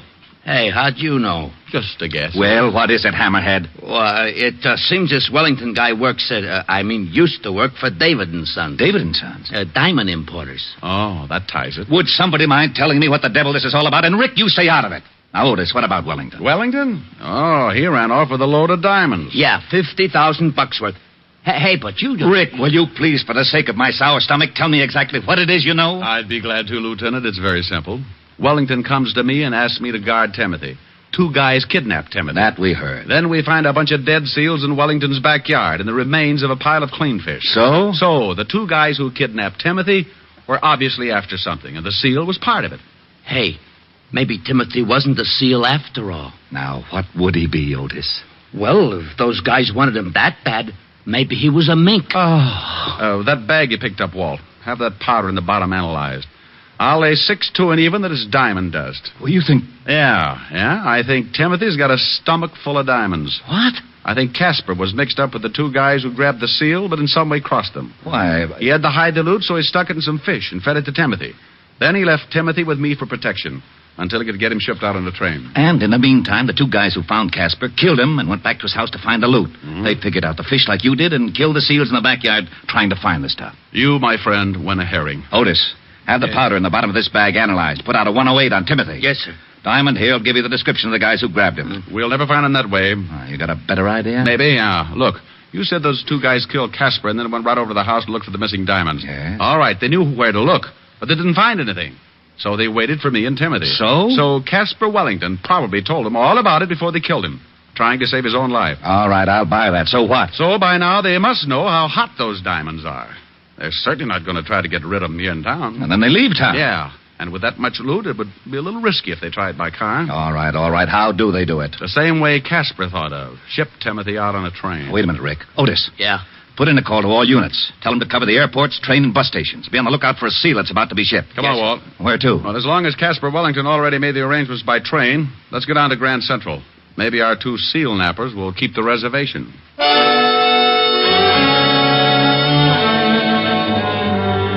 Well, Walt and I piled in the squad car again, and 20 minutes later we were standing in the middle of Grand Central Station with a bag of fish and a weather eye out for the missing seal and his two abductors. Now, where do we start? Well, Walt, why don't you just go ask information? Just say, I'm looking for two men and a seal. The seal is hiding $50,000 worth of diamonds. Now, you stop that.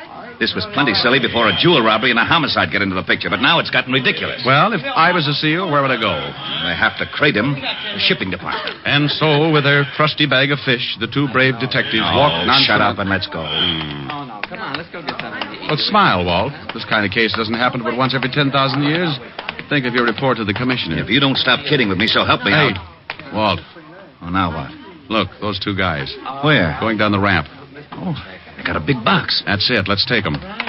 You said they got guns. They were pointing things that shot bullets. Could be guns. Take it easy. They're going up to that counter. Yeah. Hold it. Hold it here. No sense in starting a shooting match. Too many people. Well, what'll we do? Maybe the seal's not in the box. And if I pick them up without the loot, we may never find it. I got an idea. Go ahead, genius. Timothy likes fish, doesn't he? Yeah. Well, take this bag. They know me, so you walk down there and move in close to the box. Timothy's bound to get a whiff, and if I know Timothy, he'll raise a few flippers. You want me to... You want to get those diamonds, don't you? Oh, give me the bag. Don't snap. People will just think you ran out of cologne. Now get going. Yeah. Pardon me, but I'd like to find out about sending something. Oh, yeah? Well, what's the idea, Buster? We was here first. Shut up, stupid. You boys must be really sending something big. You're too nosy. I told you to shut up. Yeah, some furs. Oh, live ones? Hey, Tiny, what's with the seals? Will you shut up? What? I hate to mention it, but your furs are throwing a fit. He's busting all. Okay, boys, that's all I wanted to know. Grab that stinking seal. He's gone after the sack. This guy laid down. It's a sack full of fish. Hey, what's the idea? The law, stay right there. Hey, Rick. Cops, were you... All right, Bud, drop it. Huh? I said drop it. Okay. You ain't taking me. Look out, Rick, this guy's got a gun. Let go. Let go of my hand. Will you get the seal off? He's chewing my hand off. And drop the gun. All right. Get him off. Come on, get him off. How do you like that? Timothy grabbed this gun up by the gun hand and made him drop it. I'll be darned. Crazy seal nearly killed me. You and your bright idea. Ship the seal, you say. Okay, boys, here's a bracelet for you. Let's go outside. Walt, wait a minute. We got to get the jewels. Oh, yeah. Well, I'll take care of these two guys, and I'll take Timothy to a good veterinary. Okay. Walt. Yeah? If it means surgery, keep in touch. Sure. Bye, Timothy.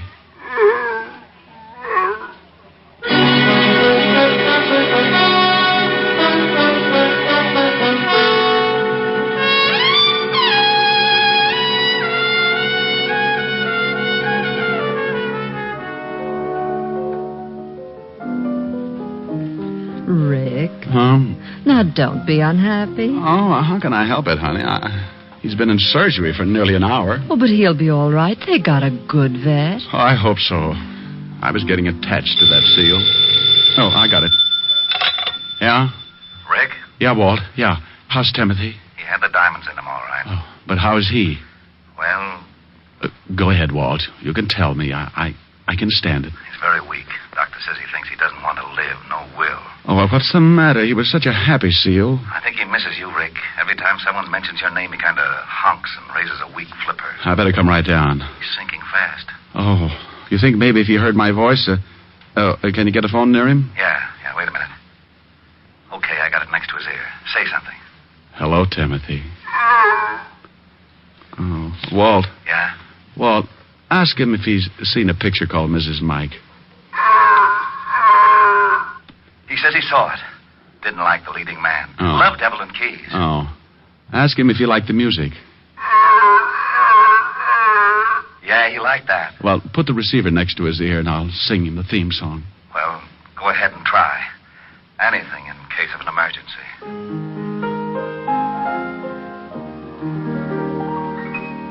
If her name is Kathy, she's mine alone. When I walk with Kathy, proud am I. She's the girl I'll marry, and cross the threshold I'll carry. And I'll love but Kathy till I die. She's the only angel I've ever known. She's a maid no man is worthy of. Although girls are many, compared to her, there isn't any. Only Kathy do I love.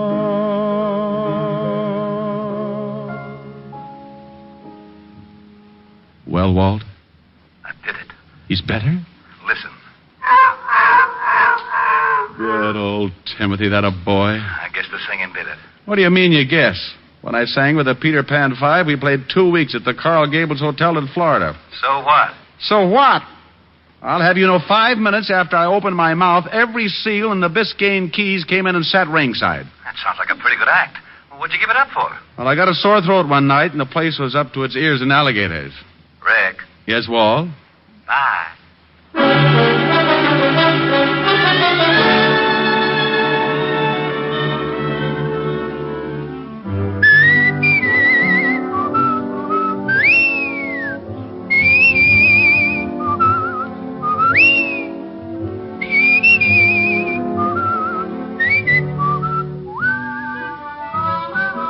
You have just heard Richard Diamond, Private Detective, starring Dick Powell. Ed Begley played Lieutenant Walt Levinson. Also in the cast were Wilms Herbert, Fay Baker, Junius Matthews, Billy Bletcher, Tony Barrett, and Larry Dobkin. Music was under the direction of Frank Worth. Richard Diamond is written by Blake Edwards and directed by Russell Hughes. Dick Powell currently may be seen in the motion picture version of the best-selling novel, Mrs. Mike. Isn't that right, Dick? Yeah, that's right, Eddie. Oh, by the way, Ed Begley, who plays Lieutenant Levinson on our show, would like to say a few words to his old friends in Hartford, Connecticut. Well, I just want to say on behalf of all of us here on Richard Diamond, congratulations to radio station WTIC in Hartford, Connecticut, where I got my start in radio, and which this week celebrates its 25th anniversary of service to the people of southern New England. Thank you, Ed Begley. Now, this is Eddie King inviting you to be with us next Sunday at this same time when we will again bring you Dick Powell as Richard Diamond, Private Detective.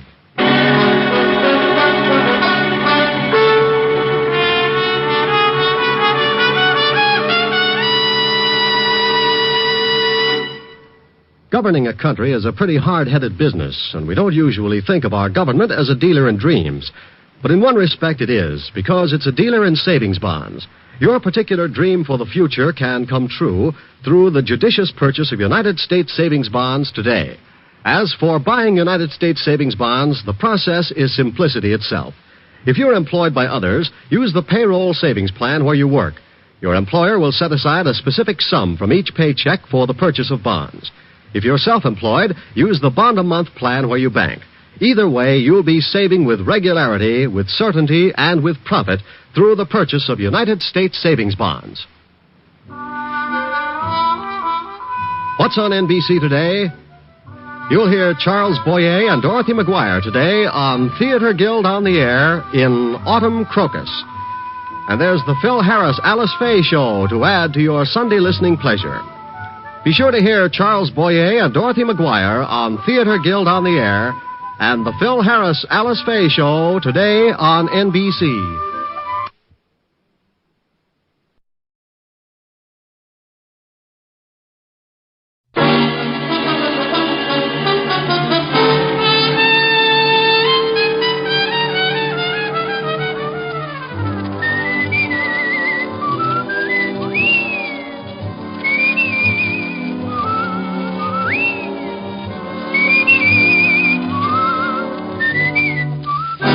National Broadcasting Company presents Dick Powell as Richard Diamond, Private Detective.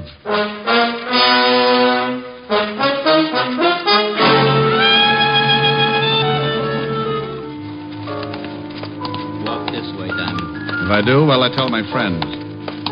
Hey, this is the morgue. Yeah, wise guy. You should feel right at home here, Otis. Oh. Hello, Rick. Hiya, Walt. What goes here? I want you to take a look at someone. You know who this is, Rick? Oh, the poor little devil. He was murdered, huh? Yeah, shot. Right in the back. And here's another exciting half hour with Richard Diamond, Private Detective, starring Dick Powell.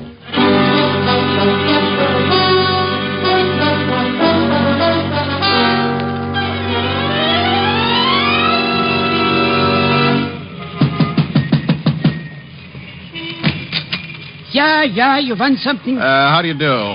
Are you the manager of this little haven of rest? A boarding house. I run it. I've heard you both times. What do you want, huh? What do you want? Information. Your move. You nuts or something, huh? You nuts? I'm looking for a girl. What's the matter? Read the sign. It says rooms for rent. Rooms. Beat it. You know, if you ever get around to running at 33 1/3, you'll save a lot of breath. Smart guy, real smart guy. Now, I got to work. Wait a minute. Now, wait. Here's $5 if you can tell me about a girl named Elaine Tanner. For $10, I couldn't tell you a thing. Don't know her. She lived here? So it's a secret from me, a secret. Now... Here. Take a look at the snapshot. A man and a girl. Do you know the girl? Mister, I got maybe 10, 20, 30 different people every month. They come, they go, they pay rent. That's all I care. They pay rent. All right. Did this girl ever pay rent here? Maybe I remember her face. I never remember no names. Is anybody living in her room now? Why you want to know? Huh? Well, I'll tell you a secret, Bud. The girl is my sister. When we were little kids, my mother and father ran away from home to become acrobats in a circus. This broke up my sister, and she left, too. Now, Mama and Papa are back, and I want the whole stinking family together again so we can take the light out of the window. Sure. For $10, maybe I'll show you her room. All right, you're in business. Now, here's your 10. Thanks. The fingers are mine. This way, down this way. How long does she live here? Oh, not so long, maybe 2 weeks. Then what? Then comes an old guy one day. Yeah, an old guy, and... And what? She goes away with him. And you know what else? Yes, I know what else. The old guy was the same guy in the snapshot I showed you a minute ago. He was with a girl. Sure. Okay, look around. She ain't in any of them drawers, she ain't. Or that cupboard, she ain't. She ain't no place. Now, tell me, did she leave anything here at all? Just junk. Newspapers, magazines, newspapers. So she was a bookworm. Well, okay, I guess that's it. Let's go. Let's get out of here fast. Who are they shooting at? Who's in that house next door where the shots came from? People. Thanks. They're shooting at you. Know anybody who wants to get rid of you? Nobody. Oh, mister, please go now. Look. Here's $20 more if you do me a favor. I do you one favor and get shot at. Who knows what'll happen for 20, huh? Who knows? Twice as much fun. Now, look, go through the stuff she left here. I told you there wasn't nothing. Well, go through it anyway. If you find anything that might give me a lead, call me up. Here's my card. Richard Diamond, private detective. Hey, it says you're a dick. Strictly private. Now, is it a deal? $20 now? There'll be more if you find something for me. Okay. No, please beat it and don't come back here no more. Window glass costs dough.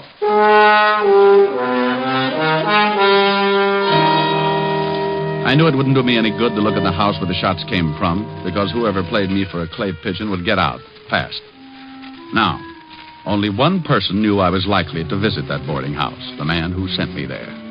And his name was Morris Clinton. Vocation? Multimillionaire. Avocation, or hobby? Wolf. And an old one at that. But why should he take a shot at me? Thinking like that, figured out to a heart-to-heart talk with Clinton, so I went to see him. But if he knew anything, he played it straight. Shoot at you? But that's ridiculous. Well, I agree, Clinton, but look at my side of it. This morning, you sent your chauffeur to my office to bring me here. Then you hired me to find a girl for you, a girl named Elaine Tanner. And she wasn't there. Right, she wasn't there. Just an empty room in a boarding house. That's all the information I could give you about her. I'll even buy that. I've worked on less information before, but here's my point, Mr. Clinton. I was shot at. I'm used to it, but I don't like it. I told you, I know nothing about that. Believe me, Mr. Diamond, I know nothing about it. I do believe you. We'll just say someone doesn't like my poking around that boarding house. Have you got any idea who that might be? No, I haven't. I swear it. Okay. I'll wrap it up right now. As I said, I've been shot at before, but you've been so pleasant, Mr. Clinton. From here, the price goes up. You don't want to go on with the case? Not at these prices. All right, forget it then. I gave you $100 this morning. Keep it. And forget you ever saw me. Oh, you're so sweet. It'll be a pleasure. Diamond, just a moment. Yeah? What has happened is between you and me? Oh, yes. Oh, I will have to report those shots. What? Sure. The police don't like to have people taking pot shots at each other. It makes for confusion in a big city. Wait, Diamond, wait. Something else, Mr. Clinton? I have my own reasons for not wanting anyone else involved in this. I'm sure you and I can come to an agreement. Oh, well, it's just possible, Maury, that you and I may not see wallet to wallet. What would you say if I offered you a $1,000 bonus to keep on the case? Offer or suggestion? I'll make it a deal. Put it on paper. A check. Can I trust you? Okay, Clinton, if you feel that way about it. Post date the check. A week from today. If I don't show up with Elaine Tanner by then, the check is yours again, uncashed. Very well. Here you are. Thanks. So long, Mr. Clinton. I'll keep in touch. Where are you going now? Back to my office to wait for a phone call from the little guy at 118 Parker Avenue. Oh. Well, hello there. Did you hear everything you wanted to? I beg your pardon, sir. I was just coming in to ask Mr. Clinton if I should drive him anywhere this afternoon. Oh? Christopher, come in here. Right away, Mr. Clinton. Excuse me, Mr. Diamond. Yeah, sure. So long, Christopher. The minute I left Clinton and Chris, I began to get that lousy feeling again. The only thing that made me feel anywhere near normal was the thought of the $1,000 that would be mine in 7 days. For $1,000, I'd stand up for target practice for the big mole. I didn't have much to go on, just the knowledge that old man Clinton wanted me to find Elaine Tanner and that somebody, who up to now had proved to be a bad shot, didn't want me to find her. With that peaceful thought in mind, I sat in my office hoping for a call from the little manager of the boarding house on Parker Avenue. I'd been waiting about an hour, and then... save your knuckles and use a fire axe. Come on in. Hello, Mr. Diamond. Well, Christopher. All your driving finished for the day? Mr. Clinton sent me to see you, Mr. Diamond. This is the second time today. What's he trying to do, make dear friends of us? Not exactly, Mr. Diamond. He wants that check back. What? He's changed his mind. Oh, from what I know of him, it needs it. He wants to call off the whole thing. Something happened. Elaine Tanner show up? No. Oh, and he sent you to get the $1,000 check back. That's right, Mr. Diamond. Oh, I know an easier way. Why doesn't he just stop payment on the check? I'm only carrying out Mr. Clinton's orders. Are you? Why do you ask that? It seems a little offbeat, Chris. This morning he hires me, then he fires me, then he hires me, now he fires me. Monotonous, isn't it? May I have the check, Mr. Diamond? Not before I call Clinton and ask him a few things. You just don't seem to understand, do you? I want Mr. Clinton to explain. Take your hands away from that phone. Oh, gun. I know how I hate him. No need to be afraid of this one unless you get stubborn. Let's give Clinton a ring. Keep your hands on top of the desk, palms down. So we're going to play table tilting, maybe? And stay sitting. Listen, Chris. How do you like your hair parted, Diamond? On the side or right in the middle?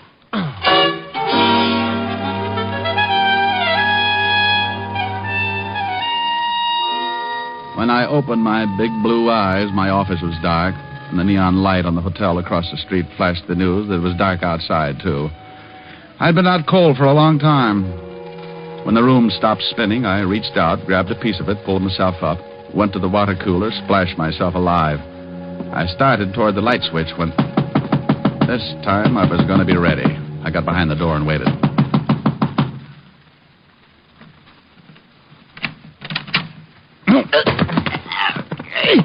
Hey, what's the idea? Hey, let go! Oh, for the love of Mike Otis. Sergeant Otis. Well, who you expect? Gorgeous George, maybe? Go my neck. Oh, I'm sorry, Otis. I guess I just can't resist you. You crazy shamus. Hey, it's dark in here. It was a lot darker a couple of minutes ago. Hit the light, will you? Yeah. Thanks. Oh, I got enough troubles, and the first thing I see when I wake up is you. Holy mackerel.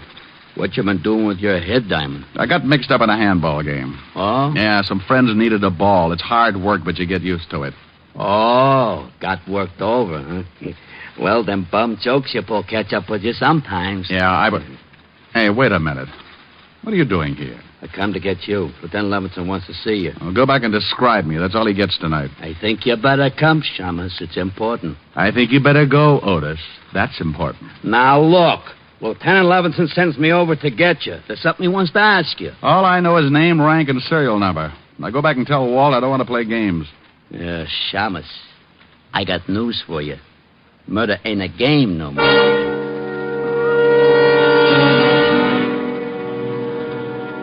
That's all Otis would tell me, but I didn't like the way he kept looking at me all the way to see Levinson. Then we got to headquarters, not to Walt's office, but down the long marble corridor that led back to other places. He wants me to bring you back here, Diamond. Where to? The morgue. The morgue? Yeah, you heard of it. I heard of it. What's this all about? You'll see. In here, Shamus. Lieutenant. Back here, Otis. Come on, Diamond. Hello, Rick. Night. Well, how's the other head look? I'll let you know when it speaks to me. Yeah. Meantime, I want you to take a look at someone. In here? Yeah, in here. know who this is, Rick? Oh, the poor little devil. The poor devil. What do you know about him? Well, he was manager of a boarding house. Cheap walk-up on Parker Avenue. That we know. What else? He was murdered, huh? Shot right in the back. Rick, unless I knew you were tied in, I wouldn't have you here. You want to talk about it? Somewhere else, Walt. Sure. Come on. Before I answer any more questions, Walt, how'd you tie me in? He had one of your business cards in his hand. He was shot while he was standing at the phone in the hallway of that boarding house. Did he call you, Rick? I didn't get a call from him. Got any idea why he wanted you? Maybe, maybe not. All depends. On what? Walt, listen. I will in my office. Wait outside, Otis, and I'm busy. Get it? Sure, I get it. Wait a second, Rick. Now, here's a gun, 38 police special. Take a good look at it. I've seen it before. It's mine. How did you get it? The ballistics report says this gun killed the little guy back there. Did you check it for fingerprints? Yeah, and they were all yours. Will you have Otis come visit me and bake a cake with a file in it? Oh, cut it out, Rick. I know you didn't kill him, but I've got to tell the commissioner something. He's funny that way. I was in my office when the guy was shot. I was out cold. You got any proof? For you or the commissioner? For the commissioner, you egghead. Listen on the way. To where? Have Otis bring the car around front. We're going to make a call on a guy named Morris Clinton and his errand boy, Christopher. On the way out, I told Walt the whole thing, how Christopher caught me off base, put me out, and then must have taken my gun to kill the little manager. But neither of us could come up with an answer to why. Why murder to keep me from finding Elaine Tanner? What was the connection between Clinton, his chauffeur, and the girl? I thought maybe Clinton would give her the answers when he learned there was a murder tapping at his door. So you want to see Christopher, Lieutenant Leveson? If you don't mind, Mr. Clinton. Oh, no, that's all. I'll call him. Real loud, Mr. Clinton. Of course. Christopher? Christopher! You're sure he's here, Mr. Clinton? Yes, I am, of course, Lieutenant. Call again. Christopher! Christopher! I don't think he'll hear you. Why not? I'm not deaf, Mr. Diamond. Rick, is that Christopher? Yeah, this is Chris, all right. And I owe him a haircut. Now, lay off, Rick. I'll handle this. Christopher.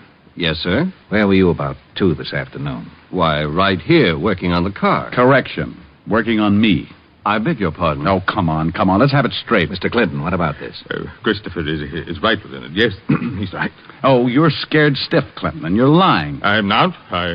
I wanted to go into town to keep an appointment. And the fuel pump on the car was stopped up. I had to take it apart. Oh, sure. And while you fixed it, Clinton stood right over you. As a matter of fact, he did watch. And it took all afternoon to fix it. No, but when it was finished, it was too late for Mr. Clinton's appointment. He decided not to go. How about that, Mr. Clinton? Oh, yes, Lieutenant. Christopher hasn't been out of my sight all afternoon. That's good enough for me. All right, Diamond, let's go. What? Are you crazy? No, that's why I'm putting the cuffs on you. I thought there was something fishy about your story. Gun taken away from you, people coming to see you, hiring you, firing. Walt, your stomach has gone to your head. Never mind my stomach. Otis. Yeah, Lieutenant. Put the cuffs on this Shamus. Cuffs? On him? Close your mouth, Otis. Put the cuffs on. Walt, what in the world? Diamond, I've been waiting for a chance like this to comb you out of my hair for good. Otis, the cuffs. Yes, sir, Lieutenant. All right, Shamus, hold him out. Mr. Clinton, thank you very much. Goodbye. Come on, Diamond. Oh. Lieutenant. Otis, I told you to close your mouth. Oh, I gotta breathe. Oh, shut up and come on. Walt. Outside, Diamond. Get going. You big bubblehead. What's the idea of making like a cop with me? I kind of liked it. How'd I do? What? Good performance, eh? Good performance. Oh, you big ham. You great big ham. Well, Lieutenant, are we going to put the Shamus in the jug? Shut up, Otis. Take the cuffs off him. What? Here, Otis. Start working. Oh, you're right, Rick. Clinton was scared stiff, and for some reason he backed Christopher's alibi. Walt, I've got an idea. You better have.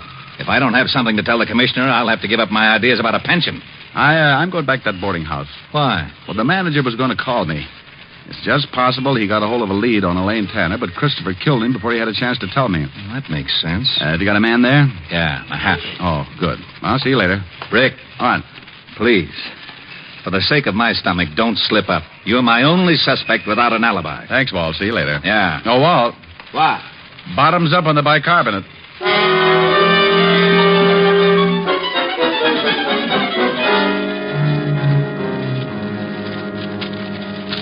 It's all the stuff there was in the basement, Diamond. Oh, thanks, Mahaffey.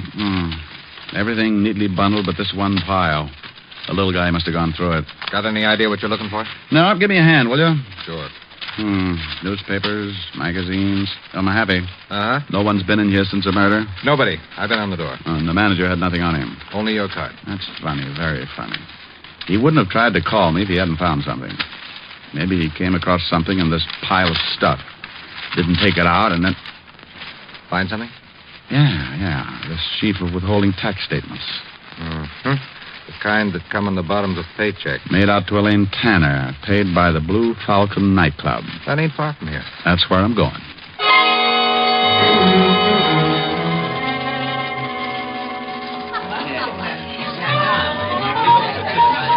Yeah, sure. Now I remember a kid that named Tanner. Yeah, used to work here in the line. Thanks, bartender. Where's she now? Well, Mr. Me, I know from nothing about her, but she was good friends with one of the dolls in the line, gal named Gladys. Where can I find this Gladys? Dressing room, straight back, turn left. And knock on the door, huh? What for? They dress that way for the show anyway. I'll keep both eyes closed. Sure, straight back like I said, then first turn left.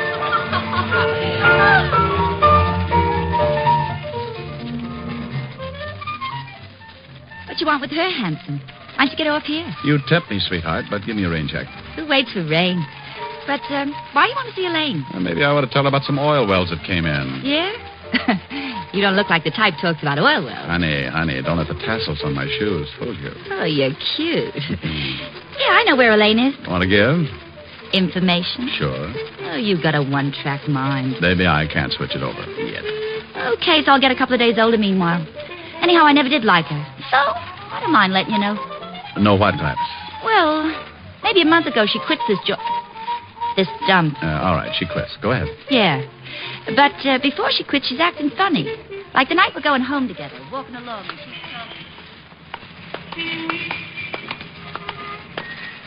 This is the last time I take this walk. So, gonna fly to him from work? I'm quitting. Well, if you like to eat grass, go ahead. I won't eat grass. Ever had a real mink coat, Gladys? I coulda, but his lawyers settled out of court. I'll have one. I'll do all right. You thinking about that guy Clinton who comes in the club? Uh-huh. Honey, there's wolves and there's wolves. Want to pick one with teeth? He likes me. Sure. Every time he sees you, he's got to push his eyes back in his head. Chris is working for him. His chauffeur. So this is news, so what? Money. Lots of it. Shakedown? Oh, now look, honey, they can give you trouble for that. Not a shakedown. This is safe and sure. Chris figured it. He figured it, and I... And what? Nothing. Just forget it. Come on, let's get some coffee.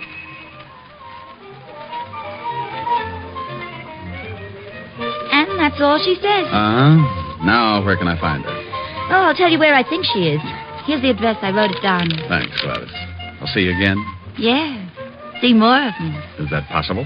This costume's for the first show. We save up for the second. I'll be here for the last show. Oh, what you said. So long, Hanson.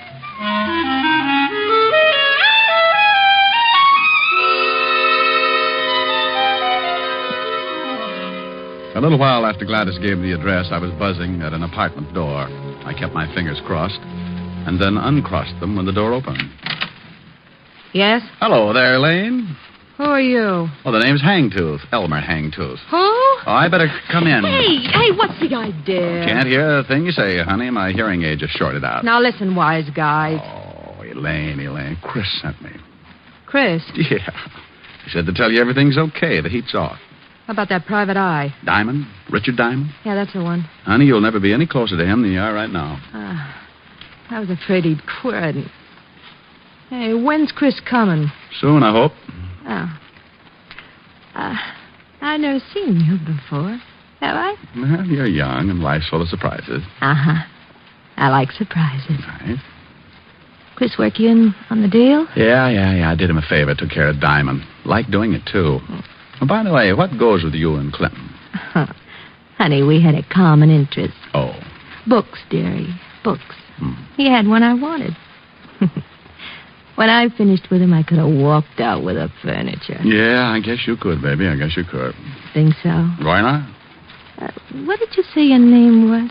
Well, the name's Opperknocker, Harold. I have been listening. The real name is Diamond, Richard Diamond. I see a kidder, huh? Well, if that makes you laugh, this ought to bring back mahjong. Here, take a look at my license. My membership card, the Hopalong Cassidy Club, my Flash Gordon beanie. You dirty shamus, you stinking cop. Easy, baby. Let Easy, go of me. baby, easy. Let go, you dirty. Let go of me. Let her go, Diamond. Chris. Jackpot, Chris and Elaine all at once. Diamond, get your hands off her. Get him off. No, that's better. Now, Elaine, before I fill him full of holes, tell me what he's doing here. He said just send him, Chris. Sure, he would. Elaine, you ready to get out of here? Yeah. Okay, hand me a cushion from the sofa. Want to take a nap, Chris? I'll laugh at your funeral, Shamus. Hold a cushion over the gun. Nobody hears the shot. Better not, Chris. Elaine, start out. I'll be right behind you. Yeah, all right, Chris. Got the book? Yeah. What book? Shut up. Get going, Elaine. Chris, let's talk this over. Funny, you just finished talking, Diamond. Chris! Elaine, what's the matter? Give me my book. Give it to me. Clinton, Duck, get out of the way. Diamond, you... Chris. Well, I owed him that partner's hair. Chris. It's all right, Elaine. Just creased. I wouldn't think of depriving the hot seat of such a good customer. My book. Where's my book? I want it. Give me my book. Sure, Mr. Clinton. But I'm afraid you'll have to explain to the police first. A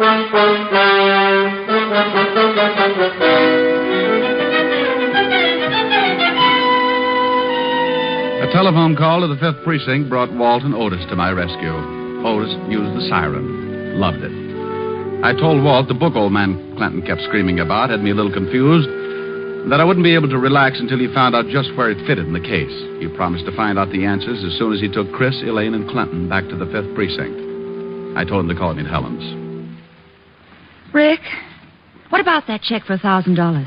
Is it any good? Well, the check's post-dated. I doubt if Mr. Clinton will honor it now. It's too bad. We could have celebrated. So all you got for your trouble was $100 a day in expenses. I'll get it. Grant's Tomb, the general speaking. Rick? Yeah? Walt? Yeah. You sitting down? Why? You can tear up that check Clinton gave you. He won't honor it. He's mad about having to go to jail. Oh, I was way ahead of you about the check. Why did Clinton go to jail? What did he do? You know that book he was yelling about? What about it? Well, it's an original Sir Francis Bacon manuscript. How would you know? I hate to admit it, but Otis told me what it was. You know, Otis is excuse me, Lieutenant. It's bibliophile. Shut up, hammerhead. Okay, so I work for nothing. Rick. Yeah? The book was worth $30,000. It was stolen 18 years ago from the Fine Arts Library in Washington. Old man Clinton bought it from a fence. That's why he couldn't go to the police. Oh, so Chris and Elaine hijacked it, huh? Probably had a sale for it. Yeah, Rick. There's a $1,500 reward for that book. So what? It's yours. Hey, wait a minute, Walt. Helen, put your ear next to the receiver. Oh, all right. Walt, say that again. Say what again? What you just said. Did I say anything? Well, sure you did. Are you sure? Oh, now cut it out, Walt. Say it again about the reward. Oh, that. There's a $1,500 reward for the book. Thanks, Walt. Bye. Bye. Well, baby. Well, we're going to celebrate after all. $1,500. Oh, Rick, that calls for a real celebration. Sure. Well, don't go away, darling. I'll be right back. I won't be long. Oh, Rick, there's a new song on the piano. Why don't you try it? Okay, I set my pajamas and put on my prayers. Well, that's pretty silly, but... My baby kissed me goodnight, and I am glad to relate that by the time I got home, I was feeling great. I climbed up the door and opened the stairs. I said my pajamas and put on my prayers. I turned off the bed, crawled into the light, and all because you kissed me good night. Next morning I awoke and scrambled my shoes. I shined up an egg, then I toasted the news. I buttered my tie and took another bite, and all because you kissed me good night. By evening I felt normal, so we went out again. You said good night and kissed me. I hurried home, and then I climbed up the door and opened the stairs. I said my pajamas and put on my prayers. I turned off the bed, crawled into the light, and all because you kissed me good night. By evening I felt normal, so we went out again. You said good night and kissed me. I hurried home, and then I lifted the preacher called up the phone, spoke to the dog, and threw your ma a bone. 'Twas midnight, and yet the sun was shining bright, and I think how you kiss me. Good night. Oh, that was lovely, Rick. Well, how do I look? Oh, my, wonderful. What is you dressed up for? For the celebration. Oh, that's right, yeah. Come on, let's go. Oh, where are we going, Rick? Oh, the Blue Falcon nightclub. We'll be just in time for the last show. The Blue Falcon. Oh, but why pick that place? Oh, but they've got a wonderful floor show. Yes, but the costumes are... Well, they're nothing. Oh, what you said.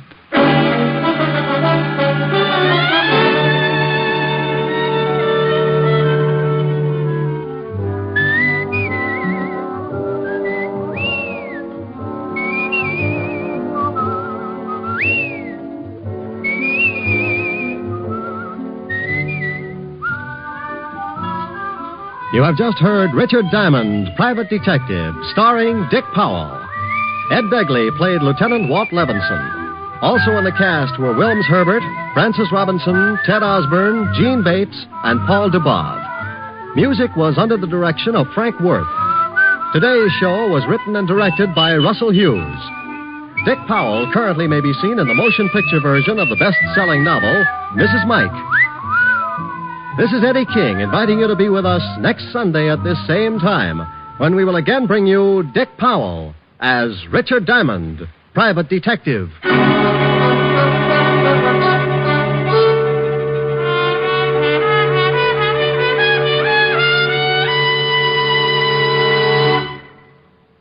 What's on NBC today?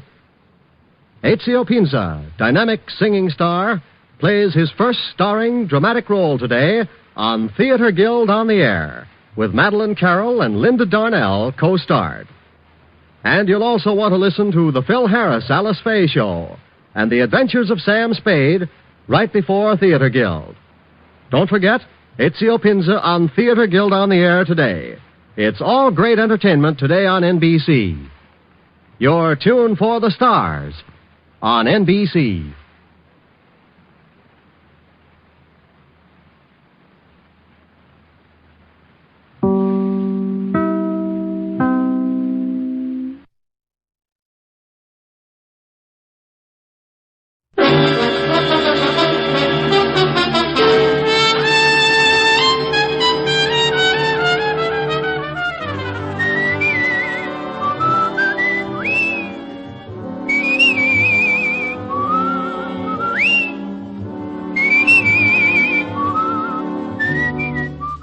The National Broadcasting Company presents Dick Powell as Richard Diamond, Private Detective.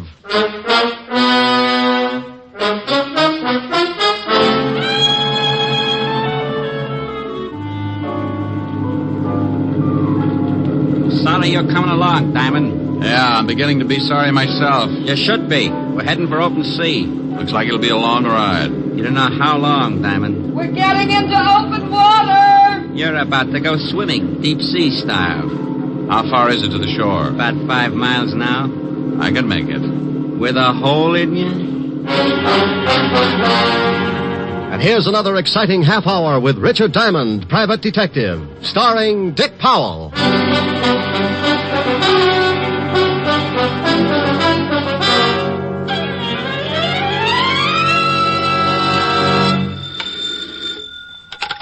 Diamond Detective Agency, happy homicide.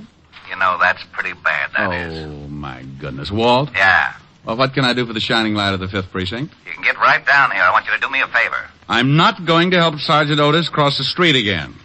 Tell him to get a governess. This has nothing to do with my brainy sergeant. Now, will you come down? Well, all right. Business is slower than a drunk turtle, so I'll be there in 10 minutes. Thanks. Forget it. You know what I always say, Walt. No, what do you always say? Bye.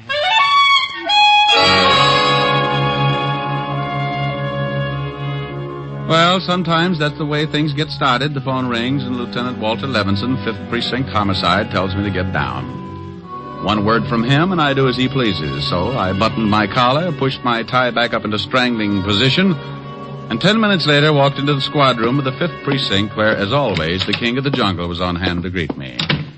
Well, good morning, Shamus. Sergeant Otis. Oh, my goodness, you look terrible. Oh, what's wrong? Well, it's pretty obvious. You've been sleeping in the wrong position. What are you talking about? Oh, Otis, stop trying to be a sport. Get rid of the bats in your house. They're used to hanging upside down. Oh, for Pete's sake. The lieutenant in? He's expecting you. Go on in. Thank you, Sergeant. Hello, Walt. How are you, Rick? You been needling Otis again? Oh, a little. Now you got to stop that. When you come in, he begins to sulk. I got to work with him all day. Be happy, Walt. Be happy. Think of the 16 hours you're not with him. All those other people, jumping off bridges, turning on the gas, beating each other with hot paper sacks. Okay. Now, what's with you? Oh, well, this is a pretty ridiculous thing, and I'm in a tough spot. Well, I'm pretty tough, and you look ridiculous, so let's have it. Huh? Oh, well, we got a tip that a guy named Wells had a stash of stolen jewelry. You said had a stash. You mean he hasn't got it anymore? That's right, we have. Well, what the world are you mixed up in it for? It's not your department. It wasn't, but when the robbery boys got over to this guy's house, they found him dead. Oh. Murder. Shot through the head with a small caliber automatic. How about the jewelry? In the water pipes underneath the sink. About $100,000 worth. What do you want me for? Wells' wife says the jewels are hers. We don't believe it. What did you do about it? We put out traces on the jewelry. Went through all the regular channels to find the owner. Nobody identifies it. And if we don't get a claim soon, I've got to give them to her. You mean you got to turn them over when you think they're stolen? We know they're stolen. They got to be. These people don't have the fare for a fast meal at the automat, but we can't prove it. What about the guy who gave you the tip on the jewels? Said his name was Mario Cimino. Disappeared. You got any lead on who knocked off Wells? We're holding his wife, but we haven't really got a thing. No weapon, no motive, no nothing. So you want me to see what I can do? Yeah, whole department's in the spot. Can you imagine what the press is going to say when I turn these jewels over to the wife? Yeah, could be rough. But what in the world can I do that your whole department can't? We've got to solve this thing fast. Or turn the jewels back. Right. Got a murder to solve. We got a jewel theft to solve. Oh, that's nothing. It's really nothing. Should be a cinch. No, not for a cop. He wouldn't be able to put on the right kind of pressure. What do you mean by pressure? Well... Mrs. Wells? Yeah. Go ahead. Cimino's missing. We need him to tell us how he knew the jewels were stolen. If he's a stoolie, guys like that know you'll give them an even shake. Maybe he'll come out when he hears you're looking for him. Okay. Now, what about the wife, this Mrs. Wells? I was holding her till you got here. She's being questioned. You want to see her? One thing, Walt, before I do. Am I going to like this job? Knowing your taste, I say yes. When the boys brought her in, they walked her through the robbery detail. Everybody went right out and bought yo-yos.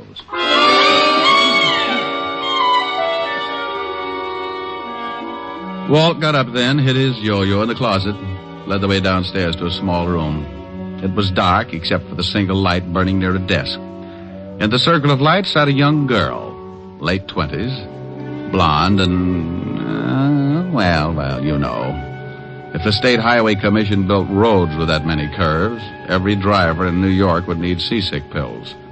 She was being questioned by one of the detectives. What time? I've told you at least a dozen times. I got home 10 minutes before you got there, and I called you. Your husband had been dead over an hour. I can't help that. I came home, and I found him, and I called you. Yeah, you called us. But I'm asking you about the jewels. Oh, how many times do I have to tell you? He found them. He found them. Why this routine, Walt? You think she had something to do with it? Only suspect. We're giving it to her like this so you could take a look without her seeing you.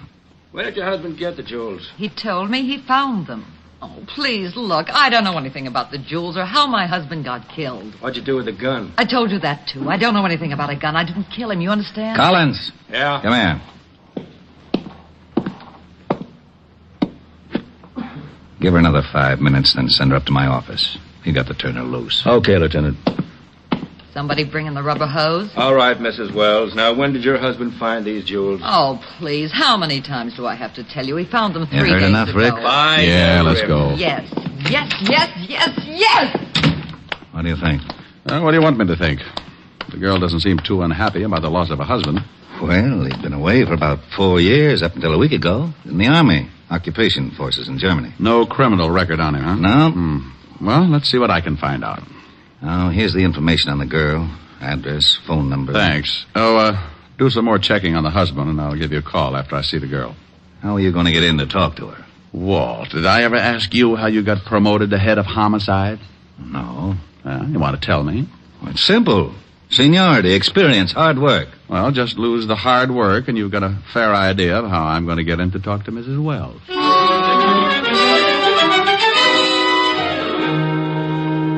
Well, I had to solve a murder, a $100,000 jewel theft, and get the dear old police force out of hot water. All I knew was that a man named Wells had been shot, and another guy named Mario Cimino had called the law and told them about a hatful of jewels that didn't seem to have been stolen from anybody. To clean up a mess like that would take a lot of doing. So I went about it in Diamond's most routine fashion, as unorthodox as possible. I grabbed a cab, slipped the driver a 5 to romp over to Greenwich Village a little faster than usual, and before I could say, "Look out for that streetcar," I was standing in front of a door with a small tag over the bell that read, "Vladimir Sokolovsky, artist." Vladimir was an old friend of mine who hears all, sees all, and tells all for a small price. Who is it? Come on, Vladdy, open up. Go away. It's Diamond, Vladimir. I trust no one. You might be working for my landlord. Oh, I'm alone. Scout's honor? Cross my heart and hope to swallow my Emmys. Товарищ, здравствуйте. I haven't got much time, Vladimir. Huh? I want you to do me a favor. Oh, for you a portrait costs only $50. No, no pictures, Vladimir.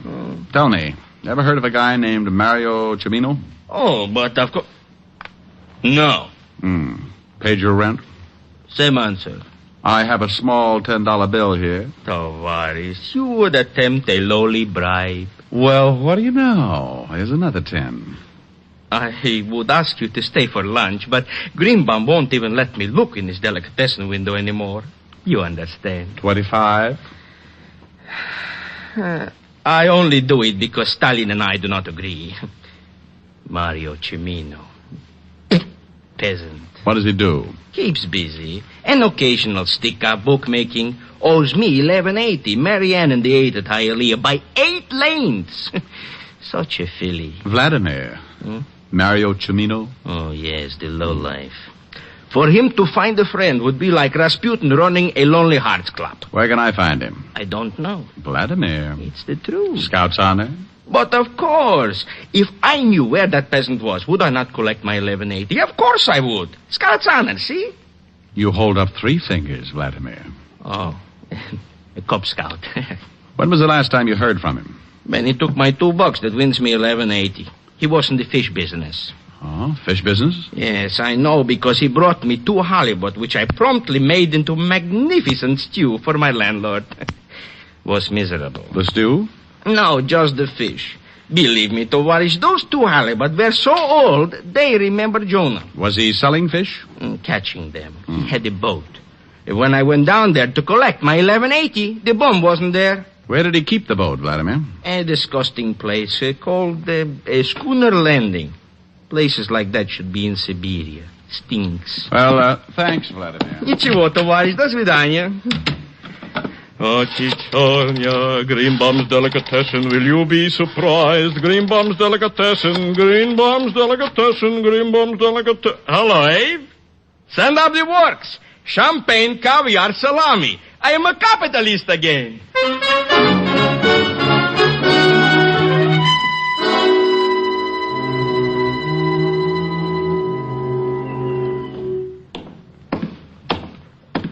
Hello there. Hey, I said hello. Hello. You run this landing? Yep. Know a man named Cimino? Mario Cimino? Yep. Yep. Seen him lately? Nope. When was the last time you saw him? You a cop? Nope. It's too bad. Why do you say that? Owes me a week's rent on my boat. Skipped out? Yep. Understand he was fishing down here, is that right? Yep. How long ago did he rent the boat? 2 weeks ago. How long ago did he skip out? About a week. Anything unusual about the things he did? Well, he sure weren't no fisherman. Why do you say that? Didn't know the first thing about it. When he first rented my boat, he used to go out for 2 or 3 hours and come back with a couple of fish. Didn't have no rigging to speak of, no live bait, just a pole. Didn't that bother you? Nope. Weren't none of my business. Had a license. You mean a regular fishing license or a commercial? Yep. Commercial? Yep. Did he do anything unusual the last day he was down here? Well, I don't know. He went out about 4 o'clock in the afternoon and was back here by 6:30. Only thing unusual about that, it's a funny time to go fishing. What day was that? We could go tomorrow, Tuesday. Thanks, Bob. Hey, Sure you ain't a cop? Yep. G-man? Nope. Don't say no more than you have to, do you? Nope. Bye, Sonny.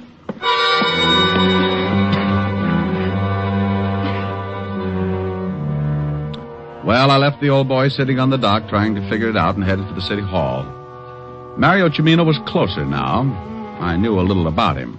His whereabouts up until a week ago and the fact that he'd taken out a commercial fishing license. The license I wanted because it would have a picture of Cimino on it. The picture I could turn over to Walt and then we could get out a description on him. I arrived at the city hall, went in, found the department that issues the licenses. They checked with Walt at the station, and 10 minutes later I was heading for Mrs. Wells' apartment with a fishing license and a pretty good photograph of Mario Cimino.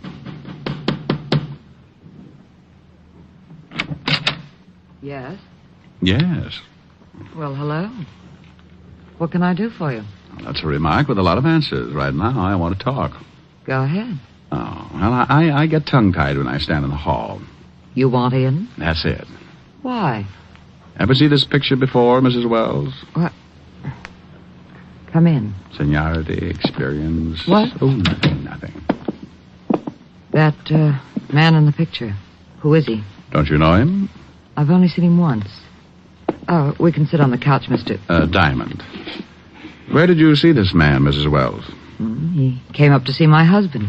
He was leaving just as I arrived. Your husband say who he was? No. He mentioned something about some business he had with this man. Well, if it makes any difference to you, this man in the picture is Mario Cimino. Oh. The one the police are after. The man they think killed my husband. The man who called and told Lieutenant Levinson about the jewels your husband had hid in the water pipes. Are you from the police? Well, here we go again. No, honey, I'm a private detective. Oh. Your husband just got back from Germany a week ago, didn't he? Mm-hmm. By boat? Mm-hmm. What day did he arrive? You've got big blue eyes, haven't you, Mr. Diamond? Yeah. Very pretty. Honey, you better sit over there. You're scorching my collar. All right. Where was I? I don't know where you were, Mr. Diamond, but I was thinking... Oh, yeah. Well, what day did your husband arrive?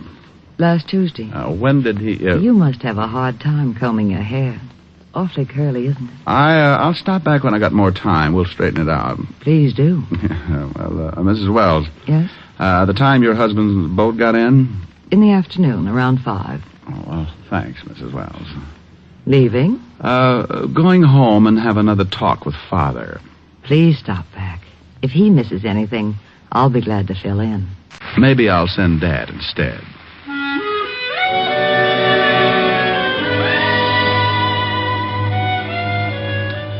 It was a little hard getting out of there because my shoe leather had started to burn and my number 10s were beginning to turn up like skis. I rocked my way down to the cab, did a slalom around 2 lamp posts and a fire hydrant, slid into the back seat, and 20 minutes later I got out across the street from the 5th Precinct Police Station. I was just stepping off the curb when... Hold it right here, Diamond. What? Don't move. Don't turn around. Oh, well, I hope that's a pipe you got in your pocket. If it is, it's the first one you'll ever see with a trigger in it. Keep smiling and walk back over to that alley. Oh, okay. Had to poke a hole in me. Better to have it poked than blown. Hey, your dialogue's pretty bad. It's fine enough. Now, your name is Diamond, isn't it? Well, I'll tell you what I'll do. I'll tell you mine if you'll give me the gun and let me make you tell me yours. Your dialogue's as bad as mine. Yeah, I guess I deserve that. Okay, I haven't got much time. Give me the picture. Oh, I can't do that. You better or I shoot you. What will Mom say? What's your mother got to do with it? She took it. It's the only one of me on a bear rug, facing north. The picture of Mario Cimino. I'll give you 3. 1. Okay. Thanks. Now stay put. Count 10 before you turn around. Believe me, Diamond, I mean it. I'll kill you if you move before 10. You're being pretty silly, Mario. They'll pick you up sure. I don't think so. Oh, by the way, Vladimir says to thank you for the 1180. Tell her it was nothing. Start counting. 1, 2, butt my shoe. 3, 4, close the door. 5.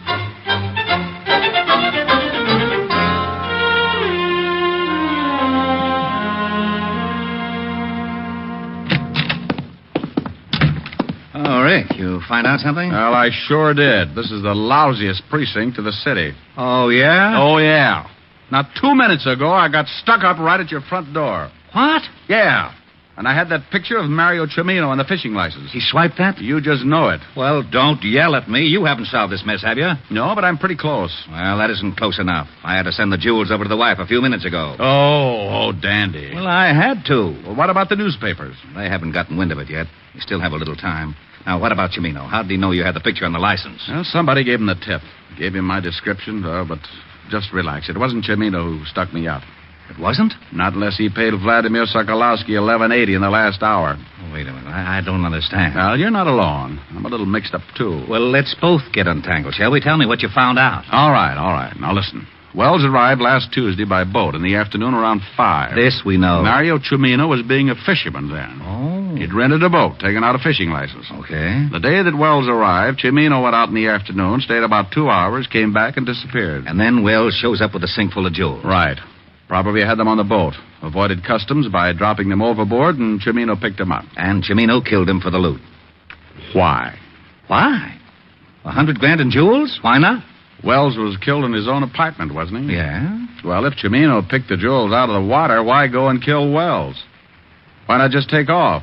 Wells could never go to the police. Oh. Yeah, and another thing. The pickup was pretty carefully planned. Wells couldn't have done it. He was in Germany. Somebody here had to plan it. Knew Wells had the jewels. The wife? Could be. But where did he get the jewels in the first place? Well, a lot of that stuff's still hidden in Germany. You check with military intelligence, and I'll bet it ties up. Well, this guy who stuck you up and lifted the picture, you say you don't think it was Cimino.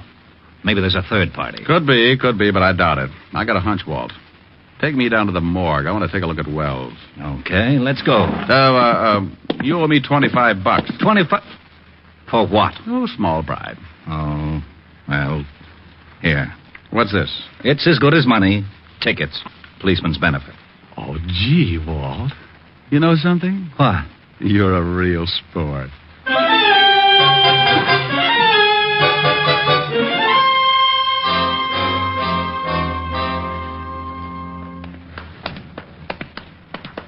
Right over here.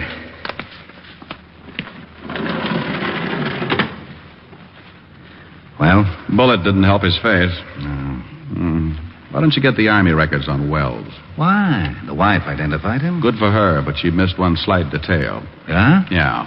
This isn't Wells. What? That's right, Walt. This is Mario Cimino. How do you know? From the picture on the fishing license. This is the same guy. Good grief. And you had to go and give the jewels back to Mrs. Wells. But... if you still want to save those jewels along with your hide, you better grab orders and get over there. But... I'll see you when you get there. Now step on it. But...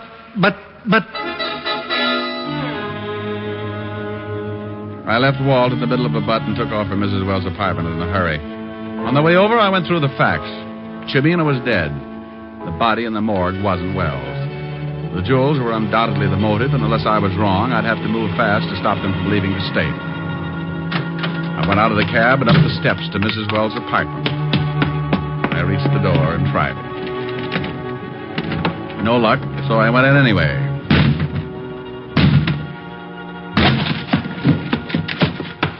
The front room was empty. I went through the other rooms. Nothing.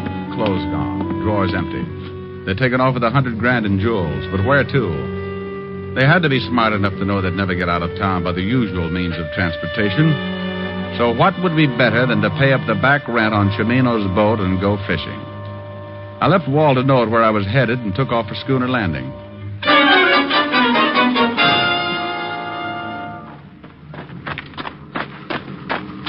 Hello there, Sonny. Pop, which boat was Mario Cimino renting? That one just getting ready to go out, right over there. Thanks. Go get him, Sonny. I knew there was something fishy when they paid up on Cimino's back. Oh! Well, good afternoon. I represent the sleep-type mortuary. What is it? We've got a passenger. Good afternoon, Bob. Diamond. Everybody seems so surprised. I'm sorry you're coming along. We're headed for open sea, Diamond. Well, I might as well take off my shirt and get a tan. Take the wheel, Lois. Leave your shirt on, Diamond. You can take it off when you go for a swim. Oh? And don't get any ideas. I don't want to shoot you until we clear the breakwater, but I will if I have to. You're Wells, aren't you? That's right. How did you figure it? Partly guesswork. The fishing license tipped you Cimino was dead, not me, huh? That's right. You didn't know whether I was working with the law or not, but you had to get that picture to give yourself enough time to get out of the country. Your wife called you and gave you my description. I knew the damage that picture could do if it got to the police, so I had to tag you. Pretty smart. Thanks. We're getting into open water. You can start taking your shirt off, Diamond. I swim pretty well. With a hole in you? Why'd you kill Cimino? He wanted 50% defensive stuff. I wouldn't buy that. Found him phoning the police and I had to kill him. So you put your papers on him knowing your wife would identify him as you. Why didn't you just grab the jewels and take off? You sound like you're stalling for something. But I'll tell you anyway. Those jewels are in the sink. I knew the law would be there in 10 minutes, so I had to take the chance they wouldn't find them. Bob, there's a boat coming up pretty fast. So what? Well, I hate to spoil the party, but I think it's the Coast Guard. You're nuts. I think dear old Lieutenant Levinson got my little old note. So that's what the star was Bob! about. Shut up and stay with that wheel. Bob, that boat! Shut up! All right, Diamond, down in that cabin. I'll get seasick. None of your funny cracks. Just get down there. I think I'll take this life preserver just in case. Drop it. Sure. Give me that gun. Bob, that boat's almost alongside. Bob! Bob! Bob! Bob! You heard what the man said, baby. Stop the boat.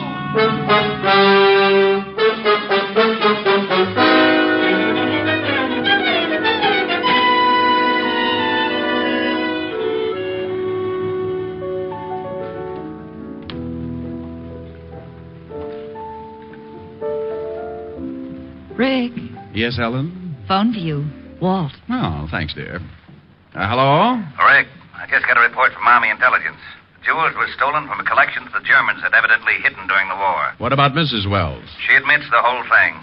She saw her husband on a furlough a year ago, and he told her to expect word when he was ready to move. She contacted Mario Cimino for the fence. She'll probably get life. Well, that's too bad. She was the type who really could have had a good time with life. What are you doing? Looking at my beautiful girlfriend, Helen? Oh, thanks. I say hello. The lieutenant says hello, honey. Hello, Walt. Why don't you two get married? Why don't you mind your own business? Rick was just going to sing me a song, Walt. Oh, yeah? Well, leave the phone up, Helen. I'll get Otis. Otis? Yeah, Lieutenant. Come here. I want you to hear something. Go ahead, Rick. All right. Oh, Otis, listening all? Yeah, I'm listening. Well, get your nose out of my ear. Oh, sorry, Lieutenant. What song would you like to hear, Otis? You going to sing something for me? Sure, just for you. What's your favorite? Well, now, let's see. Hey, do you know... Otis. Otis, that's the song. Sure. Washington at Valley Forge, coldest heck and up spoke George. Otis. Yeah? How about get out of the wheat thresher, Mother? You're going against the grain. Oh, I don't know. It's an old spiritual. Look, I got a better idea. You just listen, huh? Okay, but I still like... Otis, you're fighting me. Well, okay. There's a place I'd like to be, and it's back in Tennessee, where your friendly neighbors smile and say hello. It's a pleasure and a treat to meander down the street. That's why I want the whole wide world to know. I love those dear hearts and gentle people who live in my hometown.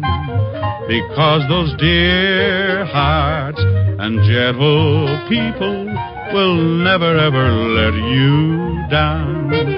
They read the good book from Friday till Monday.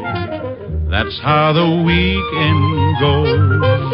I've got a dream house I'll build there one day with picket fence and rambling road. I feel so welcome each time that I return, that my happy heart keeps laughing like a clown. I love the dear hearts and gentle people who live and love in my hometown.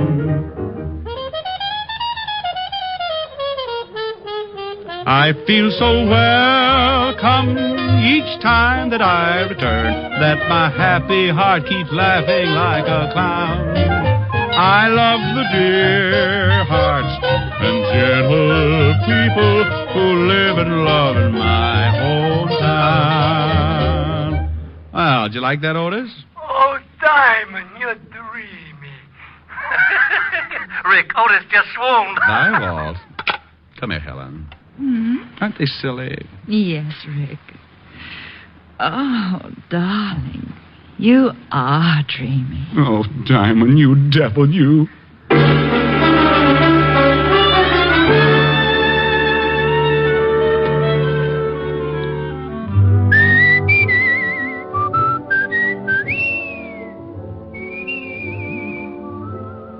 You have just heard Richard Diamond, Private Detective, starring Dick Powell. Ed Begley played Lieutenant Walt Levinson.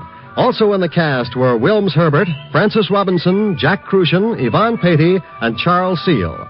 Music was under the direction of Frank Worth. Tonight's show was written by Blake Edwards and directed by Russell Hughes.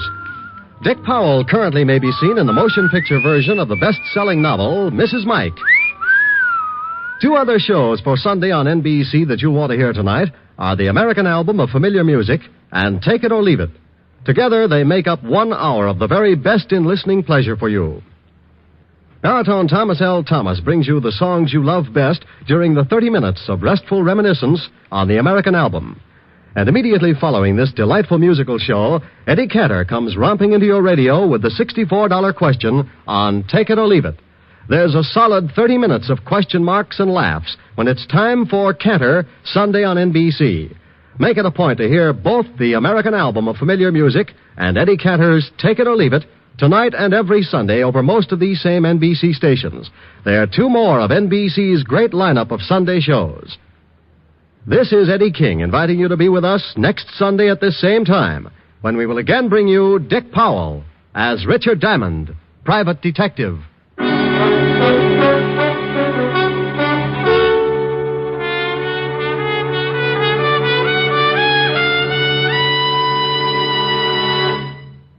James Melton and Erna Berger star next on Harvest of Stars on NBC.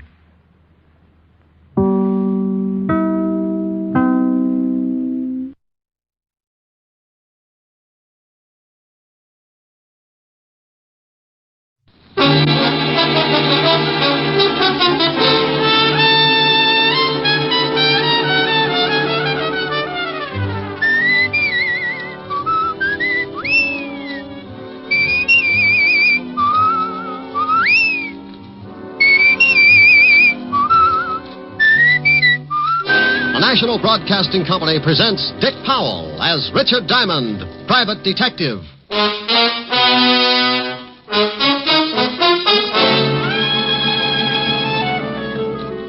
Before I was a private detective, I was a cop.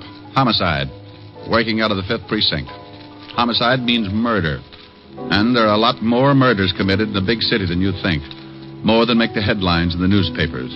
And for everyone, there's the same impersonal routine, the same hard work, the same check and double check, with every cop in or out of uniform doing his best to put the case in the closed file. But there's one kind of murder that will really tear the department to pieces, and that's when a cop is killed in line of duty. Here's another exciting half hour with Richard Diamond, Private Detective, starring Dick Powell.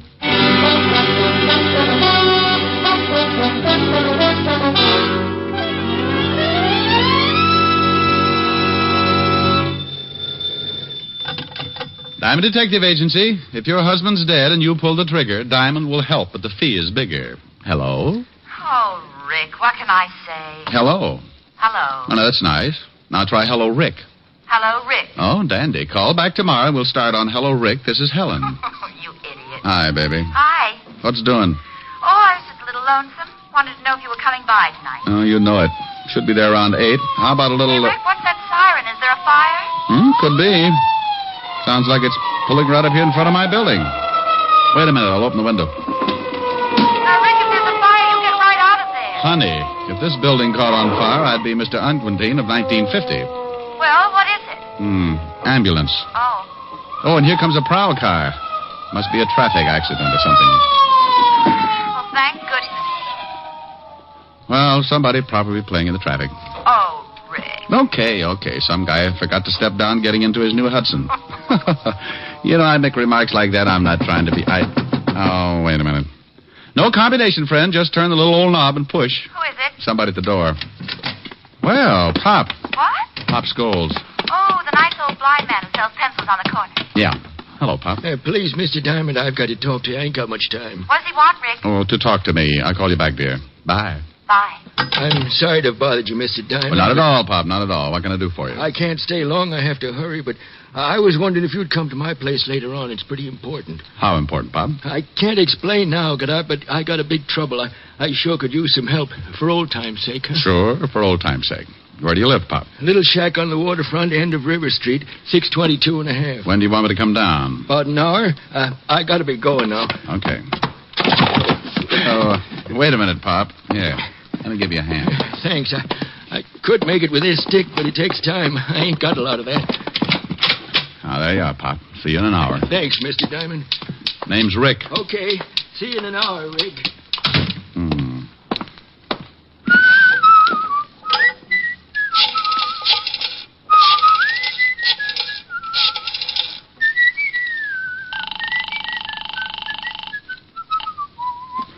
Asher's residence? Oh, hello, Francis. Mr. Diamond. Oh, yes, sir. I'll call Miss Asher right away. Thank you. Rick. What? Oh, Walt. Mind if I sit down? No.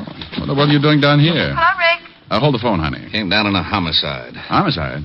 Oh, that squad car right in front of the... Right in front of your building, yes. Shooting. Well, what are you doing up here? I done all I could down there. Rick. Just a minute, baby. Thought you might want to hear about it.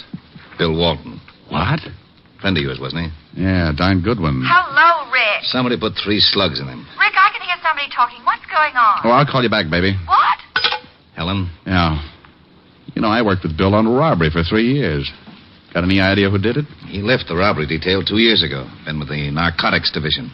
Haven't checked with them yet, but he might have been working on something. Might give us a lead. You want to go down to the station with me? Yeah, I'd like to. Okay. I've got some witnesses to the shooting. They'll be down there for statements. Bill's got a wife and 3 kids. Yeah. Well, aren't you going to lock the office? For what? Even the termites gag on the furniture. Let's go. Well, that's the way a quiet day could work itself into a lot of trouble. And like always, if trouble's around, yours truly is bound to get a chunk of it. Walt and I went downstairs, climbed into the prowl car, and 10 minutes later we were walking into the squad room of the 5th Precinct Police Station. The first thing I saw was the zoo's best argument for not taking in boarders. Lieutenant, I got statements from all the witnesses. You want to talk to them? No, he thought he'd read their palms, Sergeant. Oh, Lieutenant, what did you have to bring the shamus along for? Just relax, Otis. And Rick, you lay off here. Well, I wouldn't needle him if he'd just stopped that terrible habit. What habit? Living. Oh. Come on, Rick. Oh, look at that, Walt. 4 heads and they all need haircuts. Come on, Rick, come on. This is a swell time to make jokes. Can you think of a better time? Okay. Otis. Yeah, Lieutenant. Send in the first one. Then check with narcotics and see what Bill Walton was working on. Right. Boy, I hate things like this. What about his family? Oh, I know all of them. I guess I'll have to go over and tell them. First one, Lieutenant, Arthur Phillips. Go on in. Come in, Mr. Phillips. Oh. Have a chair. Yes, okay. Look, I don't know much about this thing. I was Diamond, Mr. Phillips. How are you? How do you do? As I was saying, You saw the killing, Mr. Phillips? Yes, I saw it. It all happened so fast that I don't think I can really be... What were you doing when you saw the killing, Mr. Phillips? Walking. But I didn't see... Walking where, Mr. Phillips? Up the street to my office. Oh, look, I gave your sergeant my statement. You'll find it all in order. What's your business, Mr. Phillips? Insurance. Liberty Insurance Company, 41st and Broadway. You saw Officer Walton killed? I saw a man. His name, I didn't know he was killed. You heard the shots? Well, yes, but it was all so fast. Just what did you see?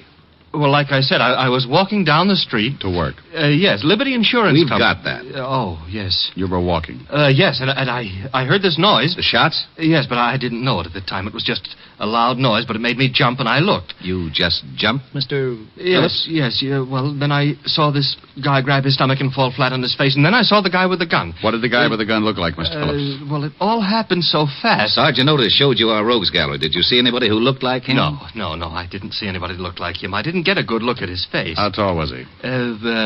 Tall. Like 6 feet? Yes, or close. What was he wearing, Mr. Phillips? Brown suit and hat, brown hat. Stocky?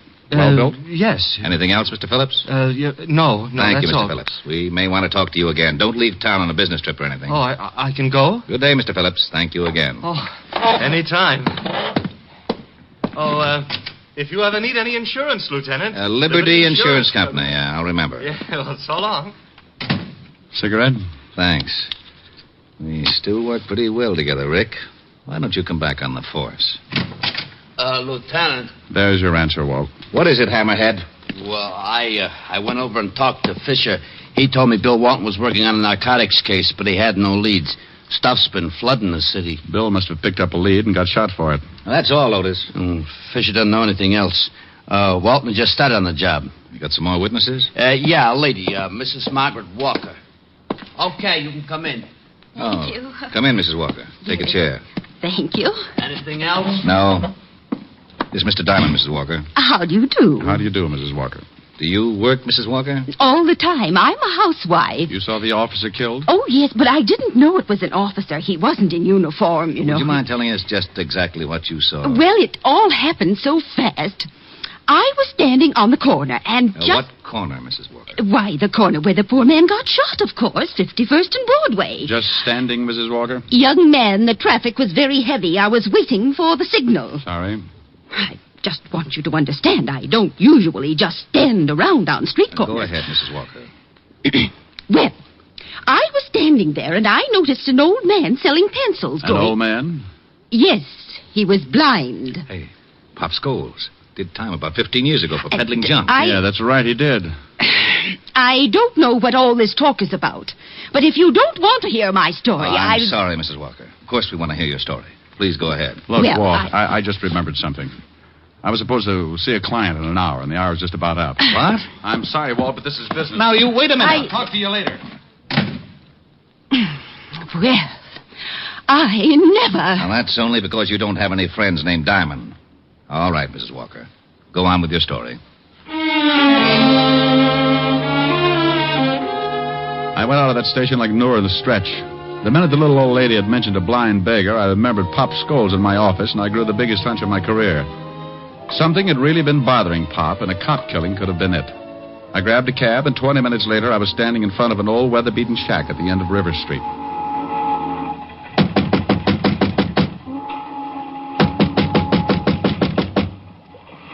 Who is it? Diamond. Oh, wait a second.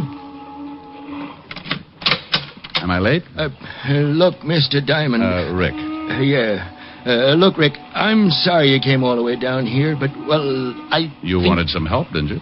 Well, yeah, I did. You did. Well, you could at least ask me in. Oh, sure.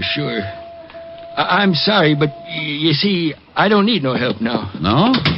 Well, you seemed pretty worried about something when you came up to my office an hour ago. I was, but it's all straightened out now. That right? Hey, I didn't know you smoked cigars, Pop. What? One in your ashtray here. Pretty expensive for you, Pop.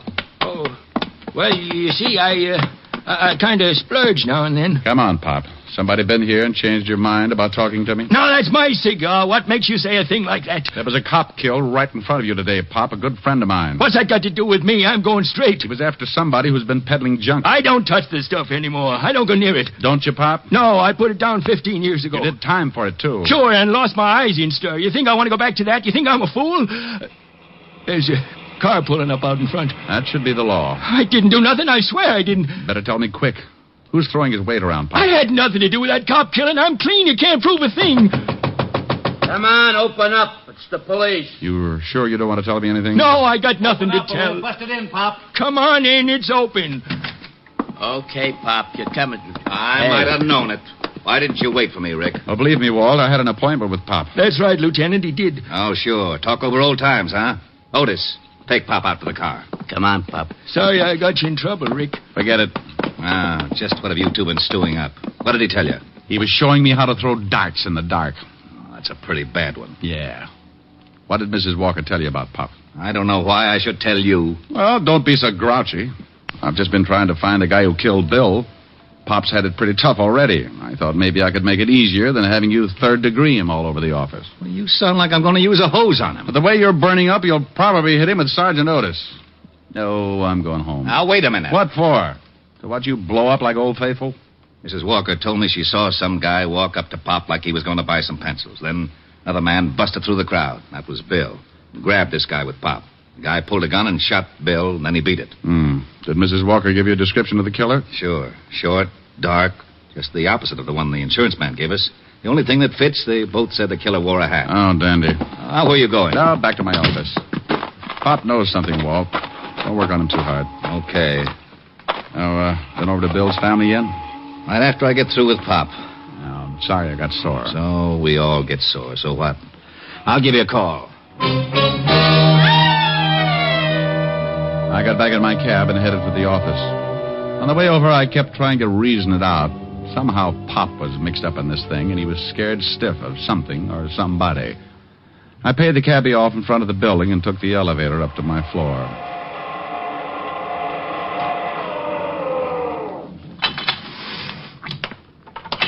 I headed down the hall to my office, still thinking, still trying to put two and two together. That was a mistake I never could add. When I walked in, I was too busy to notice much. All I got was a whiff of cigar smoke.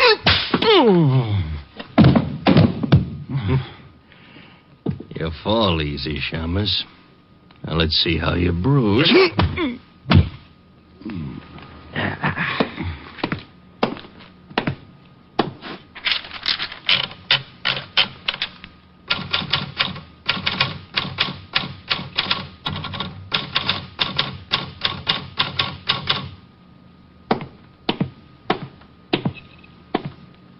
So long, Shamus. I left a note for you. Read it when you wake up. Everything about a beating like that is so unpleasant. The first swat isn't so bad. It's hitting that cold floor and fighting to stay awake. When you start getting kicked around, that's the time to face facts and give it up. But you don't. You keep on working until your senses get kicked loose and the world comes down around your ears. You fight it because you think maybe you're not ever going to wake up again, and when you finally do, you wish you never had. Anyway, like I said, it's so unpleasant. Oh, okay.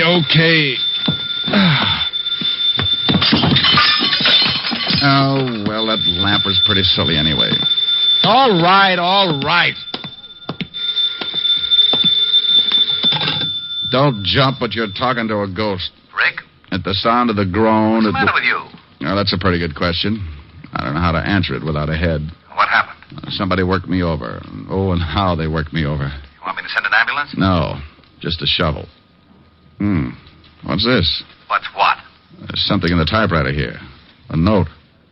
Well, I'll put my eyes in straight. Now, Rick, if you're hurt badly... Oh, I'm not hurt that bad, Walt. Well, what about this note?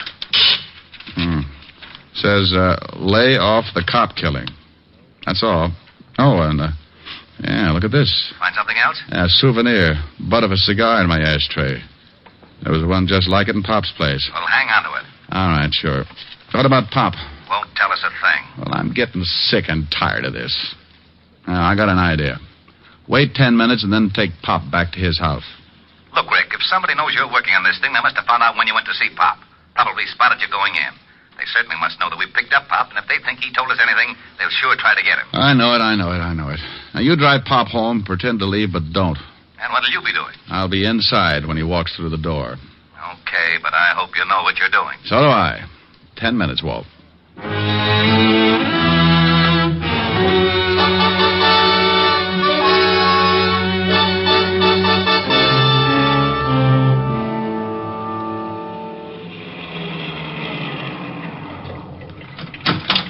Okay, Pop, here you are. Thanks for driving me home, Lieutenant. That's okay. Good night, Pop. Good night, Lieutenant.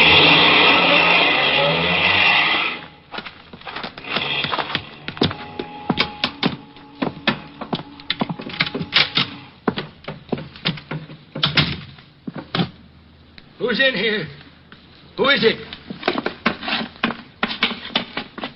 Chick! I know you're here. I can smell your cigar smoke. Chick, please, I didn't tell the law a thing. Chick, say something. Honest, I didn't crack. Look, if you want to get rid of me, okay, but not the girl. Please, I swear I didn't say anything to anybody. I'm an old guy. Go ahead, knock me off, but don't do anything to the girl. Please, Chick. I'll peddle your stuff for the rest of my life if you leave the girl alone. Chick! Relax, Pop. What? You're not... No, Pop. Diamond. Didn't like to do it this way, Pop. But that cigar. The guy who saw you earlier came up to see me. Left me a cigar, too, along with a few bruises. Well, you just about know everything. Who's the girl you're protecting? I can't tell you that. Who's Chick? I can't tell you anything. Look, Pop, a cop's been killed. A great guy with a wife and kids. Now tell me, who's Chick? I ain't going to say anything. If the girl is a reason you won't talk, Pop, I'll find her. And if it's the last thing I ever do, I'll make you both sweat. Well, I'm on my way. Wait a minute, Rick. All right. Go on. Okay. If you give me your word, you won't say nothing about what I'm going to tell you. I give you my word about nothing yet, Pop. Now tell me, and if I think it should be kept quiet, that's the way it'll be. I got a daughter, Rick. What? That's right. Right after I went to stir, my wife had a baby. My wife died, and the kid went to live with relatives. Rich relatives. She's getting a good home and good schools. She doesn't know about you? Panhandling, no. She don't know about me, and she ain't going to. Go on. Only one guy knew about her. My ex-partner, Chick Russo. He got away when they picked me up, and after 15 years, he comes back operating again. The guy with the cigar, huh? Yeah. How did you figure? The stuff was in the pencils. He delivered to me, and I'd pass it. Why would you pass it? Chick had me over a barrel. He told me if I didn't play along with him, he'd tell my daughter who her father was. I'd do anything to keep from ruining her life. Now, what about Bill Walton? Well, he was going to grab Chick, but Chick shot him. That's why I came to see you. I didn't want no part of a cop killing, but I couldn't say anything then because I had this stuff on me and I wanted to dump it. I didn't want to go back to stir. Then Chick came to see you here, huh? Threatened you. Told you to keep your mouth shut? Yes. Told me in plain words that if I cracked, he'd kill my little girl and me. That's why I froze on you. You going to say anything? About your daughter? No, Pop. Oh, thanks, Rick. No, I don't care what happens. Well, I do. This guy's still loose, and he's done a killing. I want him. I don't know where you can find him. He never said. Well, maybe I can find him. Take off your clothes, Pop. Take off my clothes? Yep, you're going to get yourself a new suit. I'm going out and see Lieutenant Levinson. I'll be right back. You sure you know what you're doing? No, but why spoil a good surprise? Rick. Where are you, Walt? Over here by the pier. What's that with you? That's Otis. Well, tell him to hide his tail. Some guy from Oklahoma's liable to shoot him. Oh, that's very funny. Shut up, Otis. Okay. Seen anything, Walt? Very quiet. Now, look, here's the idea. I'm going down to 51st and Broadway and stand with Pop's clothes and dark glasses on. You're what? From what Pop told me, Chick Russo will certainly try and get him. Chick Russo? Are you crazy? He's been out of circulation for 15 years. Well, I got a big flash for you. He's back. But at 51st and Broadway, I can't give you any protection. Russo could step out of the crowd, and that's the end of it. Well, I'm counting on one thing. That he thinks I'm Pop. He knows Pop's blind, so he'll get in close to do it. Maybe even with a knife. You're crazy. Walt, not in front of Otis. Oh, that's all right, Diamond. Now, I'm going down and change clothes. And then you, Walt, drive me to the corner, let me off. Then beat it.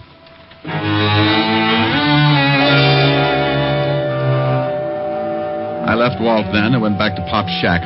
We did a quick switch, and finally the dapper Richard Diamond stepped out complete with torn trousers, sweatshirt, and sneakers.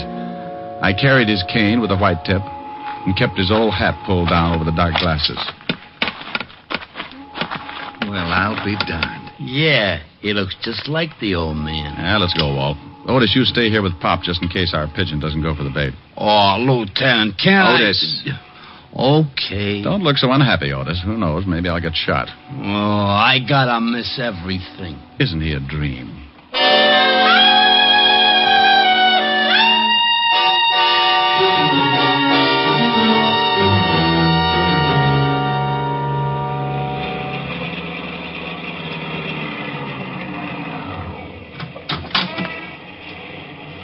Okay, here you are, Rick. Thanks, Walt.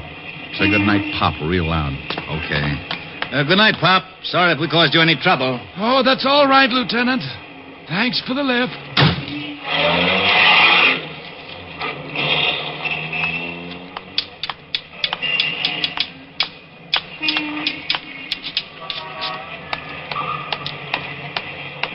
Here you are, my good man. Bless you. Hiker. Well, I stood there for 2 hours, getting a few dimes and selling a couple of pencils, but nothing happened. Now and then I'd pull my arm down against my side and feel a nice little .38 in the shoulder holster. I kept moving from one foot to another to keep my legs from going to sleep. I was getting a first-hand example of the tough role poor old Pop had to hold. By 10:30, I was ready to give it up. Then then I spotted the cigar. Bless you. For what, Pop? Cops driving you to work now, huh? That's enough. I'll take your arm and you start walking. I'll lead you. Chick! Chick, is that you? Shut up. Walk.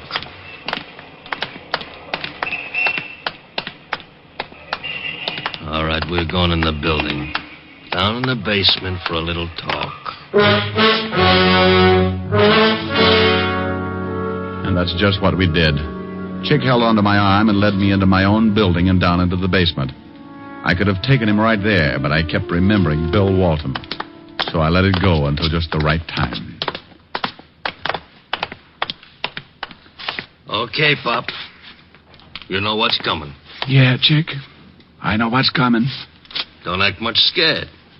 I guess it ain't so tough for a blind man. You can't see it coming. You'd be surprised what I can see. What did I tell you? Busted my arm. You hit me with that cane like you could see you hit me. You go for that gun, I'll break your fat skull. You ain't Pop. No, Buster, I'm the fellow you gave the bruises to, just returning the favor. Boy, you dirty... Don't do it!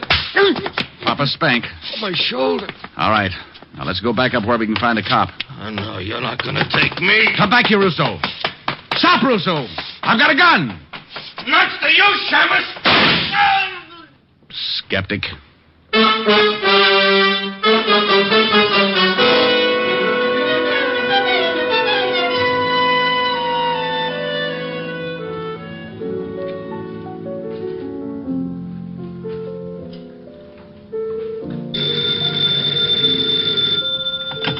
Yes?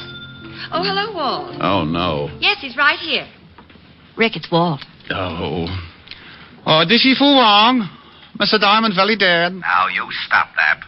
I just had a long talk with Pop. Oh, is that right? Yeah, he said absolutely nothing. I still don't know where he figures in this thing. Would you mind telling me? Well, anything Pop did was under duress. If it was illegal, I want to know about it. Yeah, and if it was illegal, Pop would stand a good chance going back to prison. He might. You better let the law decide that. You haven't got any proof? How could I? Everybody's dead, except you and Pop. Pop won't say anything? Not yet, he won't. Walt. Yeah? Die. Now, you wait. What in the world was that all about? Oh, that Walt. When he dies, he'll have the penal code written on his headstone. But he's a good cop. And there he is again. I can't stand to let a phone ring. Oh, he'll get tired. Rick, I'll go crazy. I'll drown it out. Well, do something. I've got a lovely bunch of coke. It stopped. Oh, good. Well, don't you stop. That was pretty. Well, all right.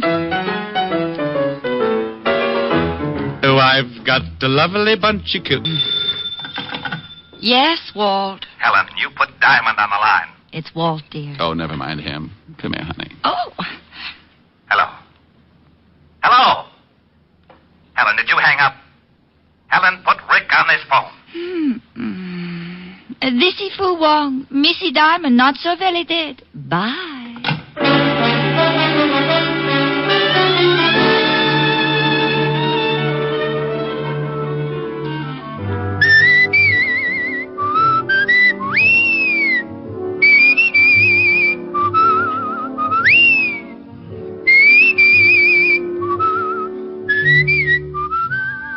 You have just heard Richard Diamond, Private Detective, starring Dick Powell.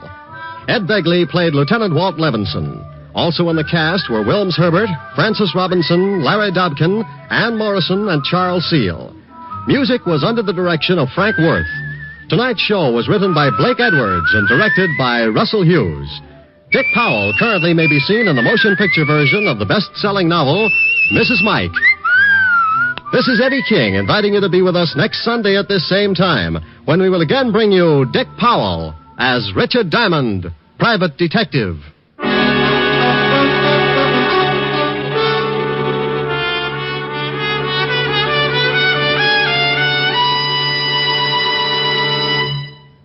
Later today on most of these NBC stations, you'll want to hear two great stars, Kirk Douglas and Walter Houston, in the Theater Guild on the Air presentation of Heaven Can Wait. This is the comedy fantasy which you may have seen as the motion picture, Here Comes Mr. Jordan. It's a great comedy, yours for the listening, today on Theater Guild on the Air. And for another fine mystery program today on NBC, listen later to The Adventures of Sam Spade, as Sam slams his way through another of his amusing and mystifying capers. Hear the lovely duet from Madame Butterfly on Harvest of Stars, next on NBC.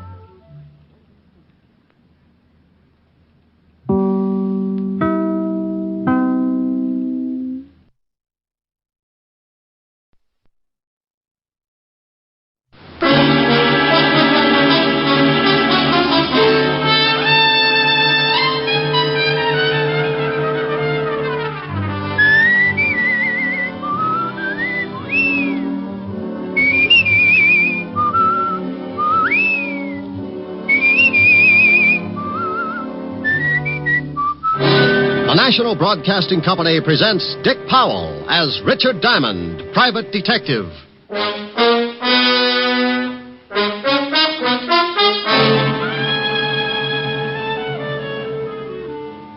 Mr. Diamond, the reason you're here is because I want someone to talk to the mayor. I don't know whether it was explained to you or not, but unless His Honor has done away with himself by noon, a lot of people are going to get hurt. Including yourself. Oh, that doesn't really matter.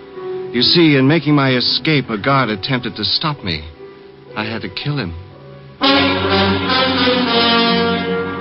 Here's another exciting half hour with Richard Diamond, private detective, starring Dick Powell.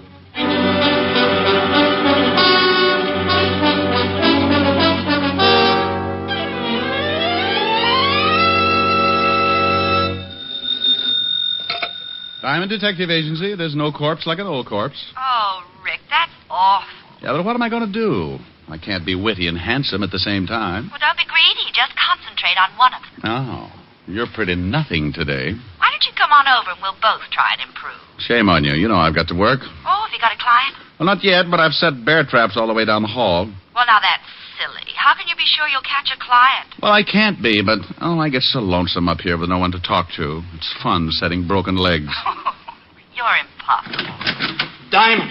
Oh, my gosh. What's wrong, Rick? Those traps. I think I've caught something terrible. Diamond, I gotta talk to you. Who is it, Rick? Sergeant Otis says he's got to talk to me, but I'll be darned if I'll teach him how. Oh, say hello for me. Helen says hello, Otis. Tell her hello, then get off the phone. This is serious. Hey, what's with you? Somebody steal your catnip? Can't you stop being funny, Shamus? I mean it. This is serious. Helen, I'll call you back. Why, something wrong? Well, Otis looks worried, and he's making sense for the first time in 11 years. Oh, well, call me later and tell me about it. Bye. Bye. Now, Sergeant, what's on your pretty I little want you mind? to come down to the station with me in a hurry. Of course, you'll think this is a silly question, but why? You remember Louis Spence? Louis Spence? About 4 years ago. Caught him running around sticking dynamite under the homes of some of our city officials. Oh, yeah. Socialistic nut. Put him away, didn't they? Yeah, crazy as they come. Well, he's out. What do you mean he's out? If they cured his head, he'd still face a lot of years up the river. Oh, he ain't cured. Not a bit he ain't cured. You mean he busted out? Yesterday. Now, do me a favor and come on down to the station. Oh, wait a minute, and take it easy. What's going down to the station got to do with Louis Spence? He's down there with the lieutenant. Well, great. Put them both in fancy jackets and send them home. We can't. He walked in 20 minutes ago and asked to see the lieutenant. I didn't recognize him, so I let him in. Now we can't get him out. Well, why the devil can't you? He won't let us in, and he won't let the lieutenant out. He's sitting there holding a big bomb, and it's ready to go off.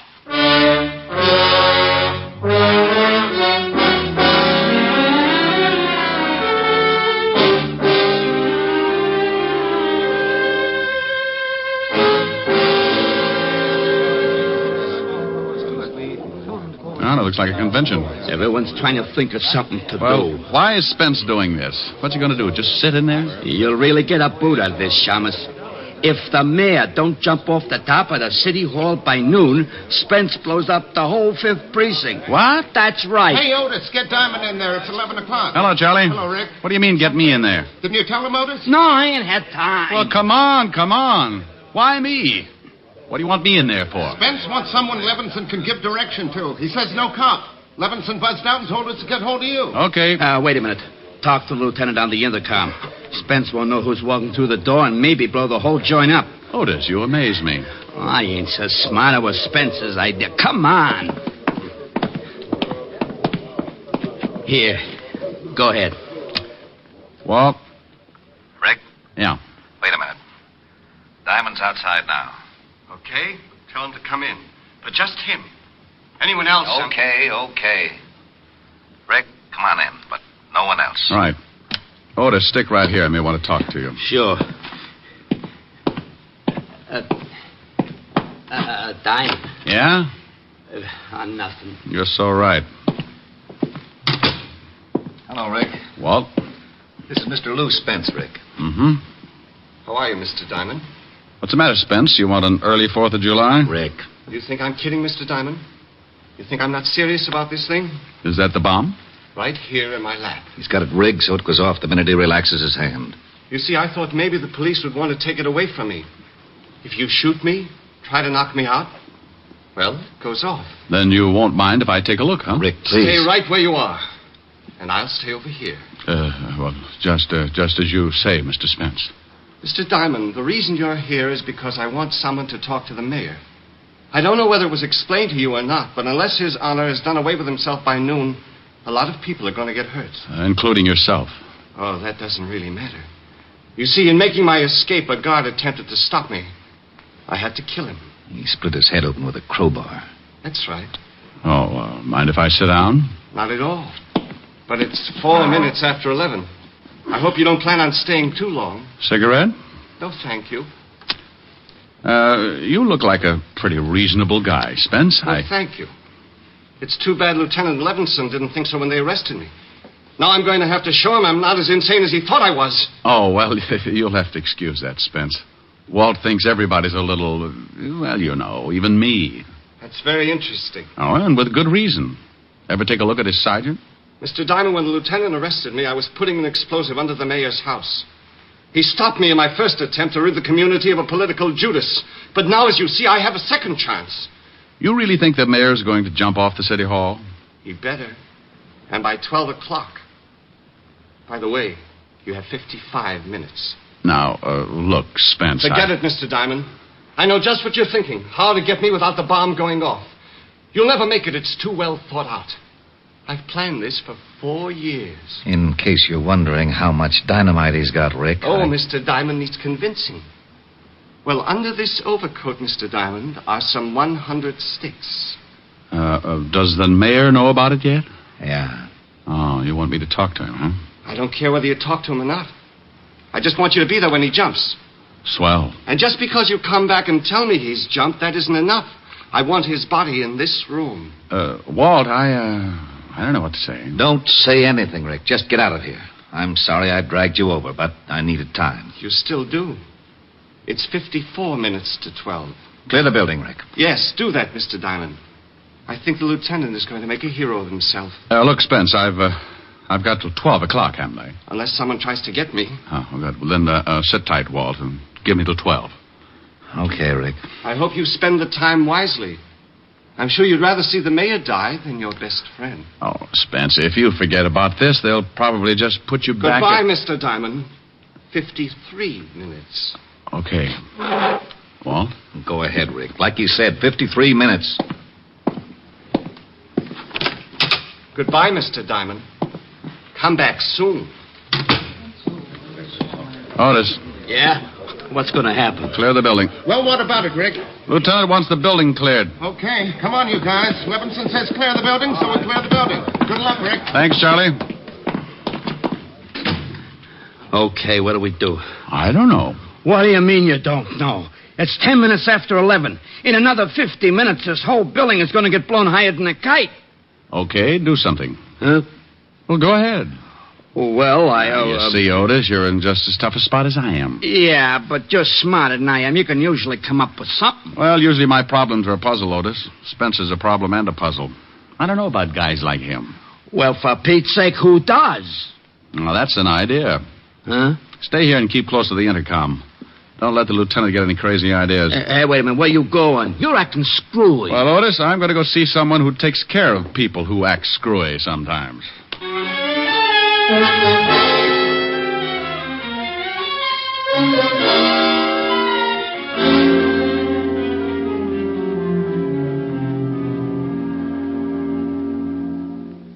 Well, that's the story, George.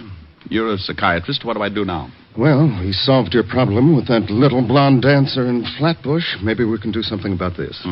Of course, she didn't have 100 sticks of dynamite. Oh, she didn't, huh? What do you think I talked about for 6 weeks on that couch over there?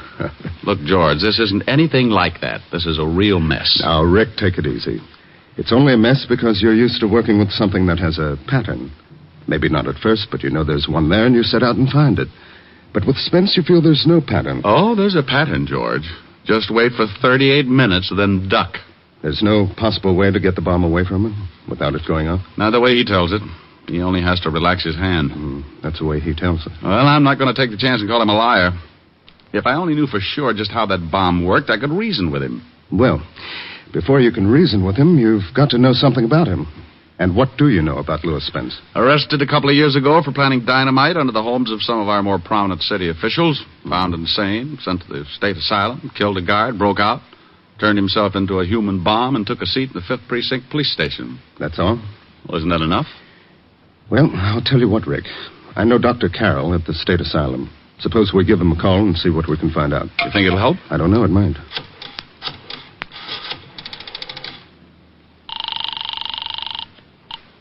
Long distance. Operator, this is an emergency. This is Dr. George Thacker, and I want to speak to Dr. Robert Carroll at the state asylum immediately. What was the name again? Dr. Robert Carroll. One moment, please. It'll be a minute, Rick. What time is it? 25 after. You got another phone here, George? Yes, I've got several lines in the other office. Good, I'll make a call. Let me know when you get Dr. Carroll on the line. Operator, would you please hurry? I hate the use of the expression, but this is a matter of life and death.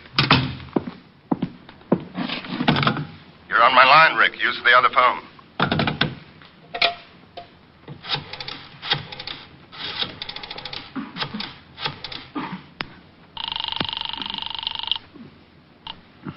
Yeah? Otis? Yeah. Where the devil are you? It's almost 11:30. You talked to the lieutenant since I left? Yeah, once. He wanted me to get out of the building. Now, you just stay put until I get there. I don't want Walt to try anything stupid. Yeah, well, I want to know what you're doing. I'm trying to get an idea, Otis. Just one little idea. Trying to get an idea? I suppose you've been spending the last 20 minutes sitting in Central Park waiting for one to come to you. Rick, come in here and pick up the other phone. I've got Dr. Carroll on the line. Bye, Otis. I've explained the situation to him. I won't interrupt unless I think it's necessary. Fine. Hello, Dr. Carroll? Mr. Diamond? That's right. Now, Doctor, I really don't know what good this is going to do, but tell me everything you know about Louis Spence and as fast as possible. Well, first of all, he's an aggressive paranoic with homicidal tendencies. Mm-hmm. He feels persecuted by society, or rather by those who help to govern society. Why does he feel this way? He believes in a great many things, all of which he thinks himself capable of achieving. Paranoics are frustrated to a point where they perhaps imagine themselves as capable artists or great scholars, such as in the case of Louis Spence, society being his Judascope. Pardon me for interrupting, Bob, but don't you think Spence is capable of doing this sort of thing? Oh, absolutely, George. You see, he's doing this whole thing purely because he enjoys the agony of it, but he's nonetheless ashamed. But what about the mayor jumping off the city hall, Doctor? Just to be ridiculous for the moment. What if His Honor did jump? Would Spence then give up the bomb? I doubt it. If the mayor jumped, it would give Spence a certain amount of satisfaction. But I still think he'd set the bomb off as a climax to his own cleverness and persecution. Pardon again, Bob. Any usual therapy that you used on Spence? Yes, as a matter of fact. Spence, as I've said, imagined himself a great talent. And he seemed to lean particularly toward the more artistic accomplishments, such as painting and music. In his quieter moments, we saw that he had a radio. How does this music affect him, Bob? He allows it to lull him into a sense of security. Sometimes even believes he's written it. You see, Mr. Diamond, he believes that his environment is against him, that it is trying to debase, degrade, and persecute him. He fights off any acts of moral turpitude by becoming the thing he imagined. Oh, I hate to break it up, boys, but it's 25 minutes to 12. I've got to leave. Thank you, Doctor. I hope I've been some help. Well, you've given me an idea anyway. Goodbye.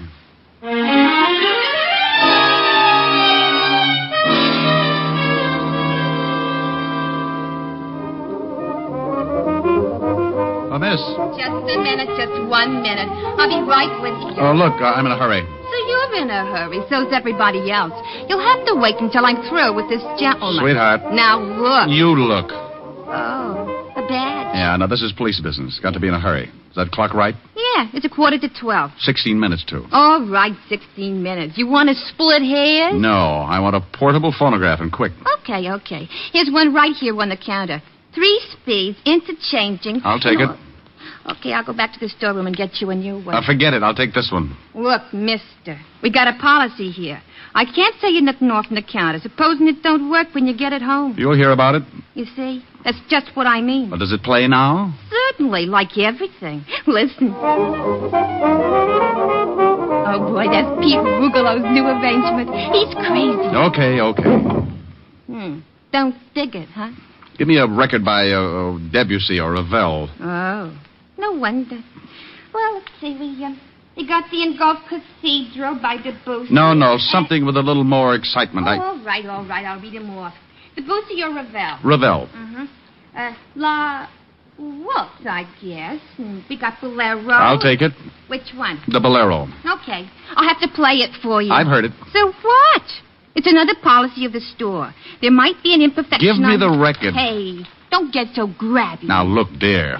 You want me to have you locked up for obstructing justice? Huh? Well, unless you give me that record and this machine, this one right here, I'm going to snap the cuffs on you and haul you down to headquarters. Oh. You want me to do that? Well, you can't. All right. What's your name? Well, take the machine and the record. Thanks. And charge it to Lieutenant Walter Levinson, 5th Precinct, Homicide Division. If it works, you get paid. If it doesn't, don't even bother sending over a repairman.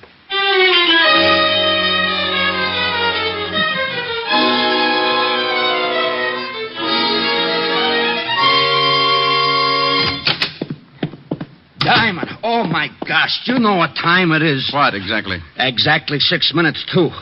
What the devil you got there? A phonograph. A phonograph? You talked to Walt since I left? No. Now, what's the idea with a phonograph? Hunch, Otis. Maybe we can save this whole mess. Well, for Pete's sake, can I help? Sure you can, Otis. Now, take this machine in the other room and play this record. You know how it works? Well, I can find out. You got less than 5 minutes to find out, so make it good. I don't want to hear anything until you're ready to let it play all the way through. Okay. Diamond. Yeah. Go on. Whatever you're going to do, if I louse it up, I louse up everything, huh? You won't louse it up, Otis. Oh, I'm so stupid. But I'll try. Otis. Yeah? You don't have to wind it. Just plug it in. Oh, yeah. I heard about them kind. All right, then get going. Okay. Yeah? Walt, it's Diamond. What's up? Careful, Lieutenant. Oh, I'm getting sick of this. Walt. Yeah? Relax. I want to come in. How about it, Spence? By all means. Have Mr. Diamond come in. All right, Rick.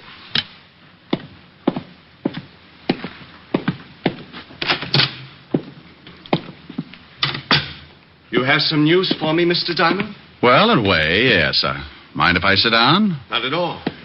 How do you feel, Walt? Dandy. I'm afraid the lieutenant is growing uncomfortable. It is getting late, isn't it, Lieutenant? Rick, I want you out of this building. This crackpot is... Oh, wait a minute now. What did you Wait call a minute. me? Now, look, I've taken enough. What difference does it make now at 12 o'clock? Well, sure it does. Why? Because the mayor may jump. What? Yes, he's locked himself in his office. They can't get him out. He just may jump. Really, Mr. Diamond? Well, what's the matter? I know the mayor won't jump, no matter how many people die when I release this trigger. I just want him to have to face it the rest of his life. I want everyone like me that his kind won't let fulfill their potential talents to realize what a Judas he really is. What all men like him really are. Well, you know, that makes sense. Don't try to get on the good side of me, Mr. Diamond. I know what you think about me. I know what you all think. It doesn't make good sense to you or anyone else. How could it? You don't understand those of us who have a truly great talent. Well, I'll buy that. I don't understand it. Of course not. Well, maybe he doesn't, Spence, but how do you know? Maybe I do. Stop playing, Mr. Diamond. Look at the time. 5 minutes. 5 minutes and I become a martyr. We'll all get blown to kingdom come. Rick, get out of here. All right, Spence, I'm going to prove you're wrong. Rick, for the love of... Shut up, Walt. All right, go ahead, Mr. Diamond. What are you going to prove? I'm going to prove that I know more about you than you think. Of course you know a lot about me. Criminals have records. Oh, I don't mean that. I mean more about yourself. What you think, your talents. What do I think, Mr. Diamond? You fool. How could you know what I think? Because a talent like yours is easy to spot. 4 minutes, Mr. Diamond. No, it's not hard to tell about people like you. People like me? What about people like me? Well, Spence, I meant that, well, there are not many of them. They're few and far between. They're gifted. What? Certainly. There's something you have that very few are lucky enough to be gifted with. Rick, please. Nearly 12, Mr. Diamond. I can tell that you are an artist, Spence. An artist? Yes, and a very good one. How do you know this? Very few people spot it. Do they, Spence? Very few. You surprise me, Mr. Diamond. He surprises me, too. Walt, keep quiet. Yes, Walt, keep quiet. It's 2 minutes to 12, Mr. Diamond. You can leave because maybe you have been honest with me. Perhaps you do recognize something that... What's the matter, Spence? Music. Music? I don't hear anything. Music. Beautiful music. Well, I don't hear a thing, Spence. Do you, Walt? No? Oh, you must hear it. It's beautiful. Don't you hear that wonderful rhythm? Now, you see, Spence, we're not as lucky as you are. No one is.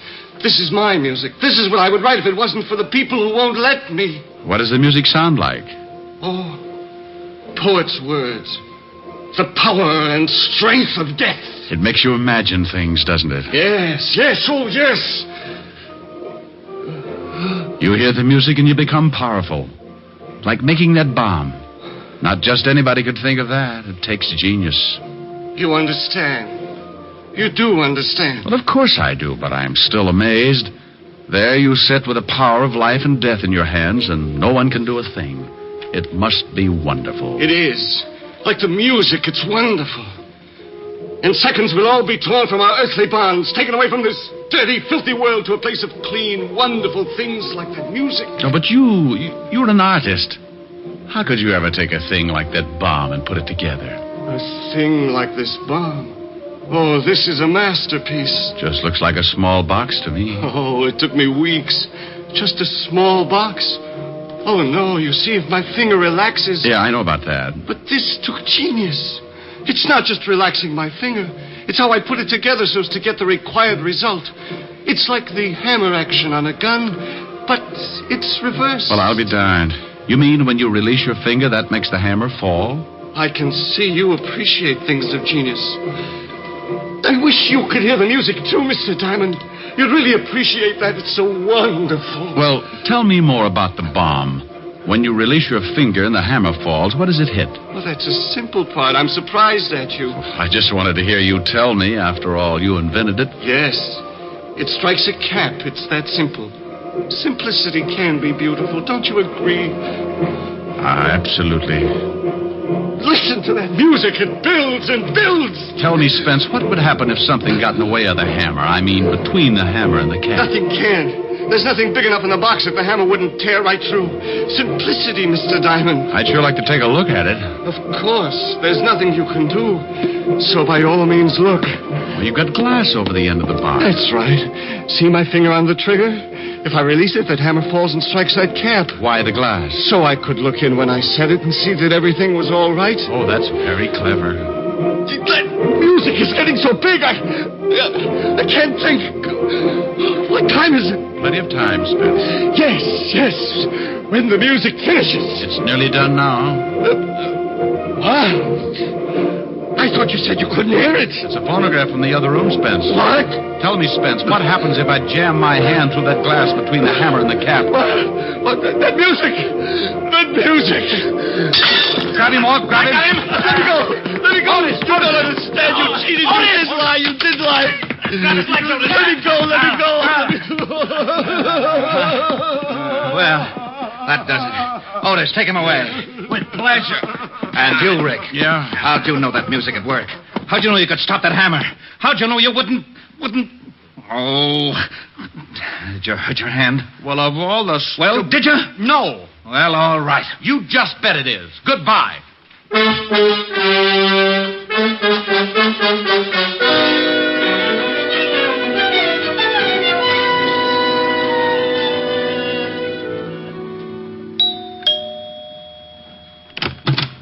Hi. Rick, what are you doing here? Well, now, that's nice. Stop by my place some afternoon and see what kind of a welcome you get. Oh, I didn't mean that. I meant, what are you doing here so early? Well, things were getting boring. I thought I might come over and beat you up or something. Oh, now, isn't that sweet? Oh, Rick, what in the world have you... Oh, the hand? Oh, it's nothing. I know, Red Heart, but what did you do to it? Well, I kind of hurt it. Yes, I can see that, but how? playing the piano. Oh, how could you hurt your hand playing the piano? Well, you know how I live my songs. Mm-hmm. Well, truthfully, I was singing The Brother of the Wild Goose, and I got to that part about a wandering foot or a heart at rest, and while I was trying to make up my mind, my heart was resting, but my foot wandered up on the keyboard and stepped on my hand. And stepped on your hand. That's exactly what happened, yeah. Well, I think you've got that bandage on just so you won't have to sing anything. Honey, have you ever seen me not want to sing? Well, sometimes it's a struggle. I don't even know whether I can play or not. Well, why don't you find out? After lunch. Before lunch. Before lunch. Well, maybe I don't need that finger. Go on. Love is a flower that blooms so tender, each kiss a dewdrop of sweet surrender. Love is a moment of life enchanting. Let's take that moment that tonight is granting. There's no tomorrow when love is new. Now is forever when love is true. So kiss me and hold me tight. There's no tomorrow. There's just tonight. You like that? So pretty. Well, thank you. Oh, that reminds me. We're having spaghetti for lunch. Oh, good.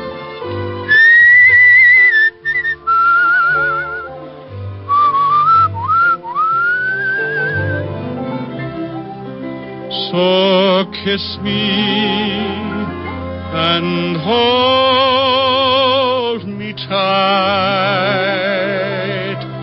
There's no tomorrow. There's just tonight.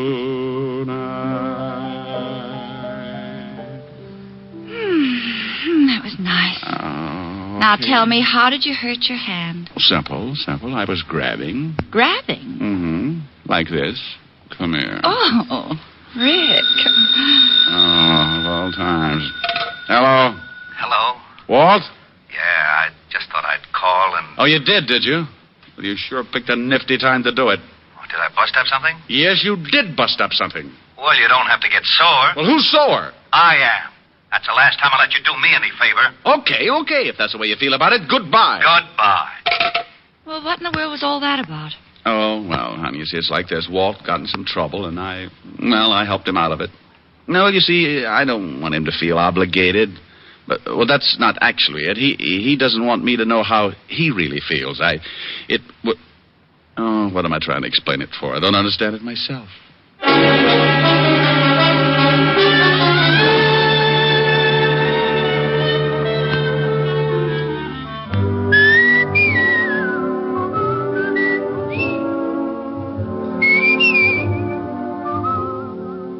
You have just heard Richard Diamond, Private Detective, starring Dick Powell. Ed Begley played Lieutenant Walt Levinson. Also in the cast were Wilms Herbert, Francis Robinson, Stanley Waxman, Cynthia Corley, and Paul DeBob. Music was under the direction of Frank Worth. Today's show was written by Blake Edwards and directed by Russell Hughes. Dick Powell currently may be seen in the motion picture version of the best-selling novel, Mrs. Mike. This is Eddie King inviting you to be with us next Sunday at the same time, when we will again bring you Dick Powell as Richard Diamond, Private Detective.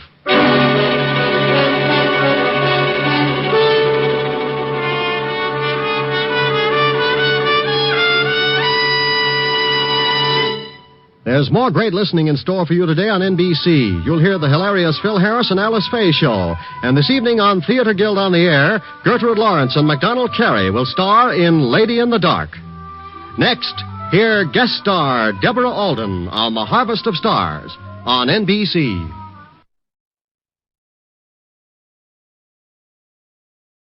From Hollywood, it's time now for... Johnny Dollar. Ralph Dean, Johnny, mono guarantee. Oh, hiya, Ralph. How are things? Rough. My wife could kill me, Johnny. For the insurance? No, just for kicks, because she's mad, because she wanted a mink coat. In short, she's a woman. I couldn't buy her a mink. I don't make that kind of money. You know how it is in the insurance game. Oh, sure, I know, Ralph. You're down to your last yatch. So what happens yesterday? I lose 80 mink coats, silver blue, worth $100,000. Gone, snatched, disappeared. Warehouse robbery? Check. Bandley Furriers out in Los Angeles. My wife's about to blow her stack. She says if I can't afford one fur coat for her, then how come I can pay for 80 of them that I haven't even got? How do you reason with a woman, Johnny? I never try. Usually I just send flowers. I've already done that. She ran them through the garbage disposer. So now what do I do? Buy some more flowers.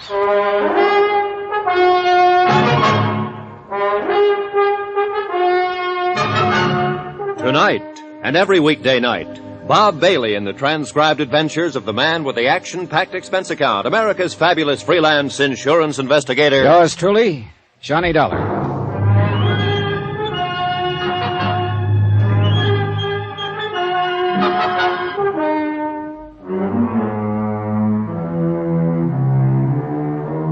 From Special Investigator Johnny Dollar to the Home Office Mono Guarantee Insurance Company, 4312 Spring Street, Hartford, Connecticut. The following is an accounting of expenditures during my investigation of the Silver Blue matter. Item 1, $152.40, telephone and incidentals and transportation to Los Angeles. I called the Mono Guarantee agent out there before I left and got a brief rundown on the case. Among other things, I learned that a man I'd known and worked with before, Detective Lieutenant Raymond Garcia, had been put in charge. And with Garcia on hand, I knew I could count on cooperation by the police. But I still wasn't expecting quite as much as I got. Flight 12 for Las Vegas, Salt Lake, Minneapolis, and Chicago, now loading. I knocked over the fur joint myself, Johnny. Garcia. Only way we get to see you. How have you been? Overworked, underpaid, frustrated, disillusioned, unappreciated. In other words, fine. Got your luggage yet? It's coming right there. Good. We ought to get moving. I've got a squad car outside. What's all the rush? We've got a guy downtown in the hospital I figured you'd want to talk to. Well, he'll wait, won't he? He'd probably like to, if he had any choice. He's dying? Kinda looks that way. He's one of the 2 night watchmen the gang slugged when they broke into the warehouse. And he's our big one, Johnny. He's all we've got. Has he been able to talk? A couple of sentences during the night. He's got to talk. What do you mean? He's the only one who got a look at them. When he did talk, what did he say? Gibberish, mostly. He did say one thing, though. They were kids. Just a gang of kids. Oh, that's going to make it rougher. Yeah, in a lot of ways. What do you mean? You'll find out later, Johnny. Come on, let's go.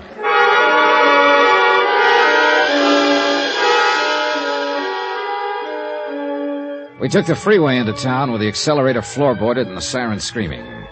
Racing against time and against dying. Weaving in and out through the four-wheel madness that Los Angeles calls traffic. And then the other side of the coin. The solemn quiet of hospital corridors. The calm voices of the nurses. And the blank hardness of sterile white walls. We sat there beside a bed and waited for a man to talk or to die. But the slow minutes passed, and he still did neither. So we waited.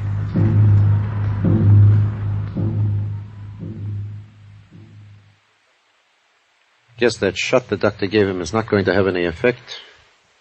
Apparently not. It's a crazy world, Johnny. No, just the people in it. I mean, yesterday, we'd never even heard of this guy. I still don't know his name. And 24 hours later, here we are.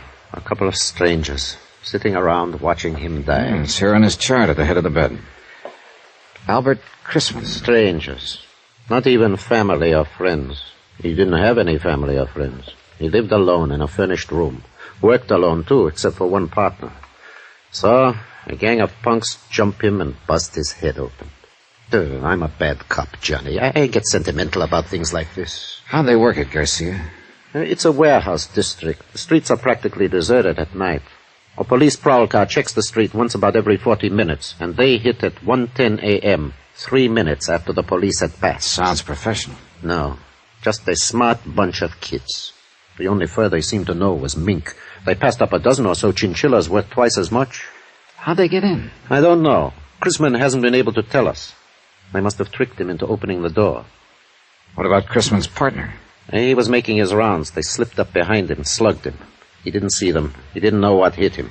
And nobody outside in the street saw anything? Saw them leave with the furs or anything? Nope. Or if they did, they're not saying anything. Oh, it's a rough one, Johnny. We haven't got a thing to go on. Except Chrisman here. The shape he's in, that's only a straw. If he recognized any of them, if he lives long enough to identify... At least the poor devil can groan. I don't know. I think he's closer to being conscious right now than he's been in the last hour. Maybe you're right. Chrisman? Water? He wants a drink. Here you go. That enough? You want some more? Who are you? This is Johnny Dollar, insurance investigator from Hartford. I'm Lieutenant Garcia, L.A. Police. Warehouse. The kid. It's all right now. You're in the hospital now. It's going to be all right. My head. Do you feel like answering a few questions, Mr. Chrisman? It won't take long. Those kids, how did they get in? Telegram. Telegram? He showed me the telegram through the window. Yes. When I opened the door, one of them hit me. Did you get a look at the boy who showed you the telegram? Yes. I saw him. Yeah? 18, 19. What did he look like? 5'9", 10, dark skin, black hair. How was he dressed? Dark jacket. Hard to think. Any scars? Anything unusual about him? No. My head. Are you sure? Sure. Would you recognize him if you saw him again? Yes. Any of the others? No. The only one. There was a mark on his arm. What kind of a mark? My head. Oh, my head. What kind of a mark on his arm? Hurts too bad.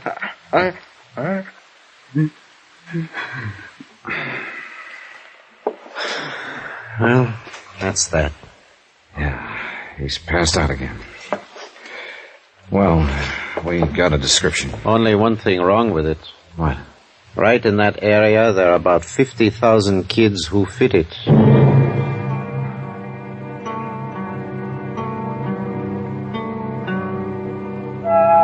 I talked with Mr. Banley, owner of the Furs. Then Garcia and I went down to the warehouse. It stood on the fringe of the river bottom section, fronting the railroad yards, and backed up by block after block of weather-beaten slum shacks. We looked through the warehouse, at the racks where the furs had hung, watchman's office where the gang had entered, but knew while we did it that we were only going through the motions. The police technicians had already been over the place inch by inch, and they'd found exactly nothing. Finally, we stepped out the door into the street. A drab gray street, cluttered with things cast off and discarded. Dusty and hollow. There's the story of this whole district down here, Johnny. Right there in that stuff. Yeah. It's a backwash, a service yard. It's something you need but don't like to look at, so you shove it out of sight. People you need but don't want around. It's the same with them. You grew up down here, didn't you, Garcia? Yeah, I grew up down here. That's why they gave me this case. I know this section inside out. And that's why I told you this one was going to be tough.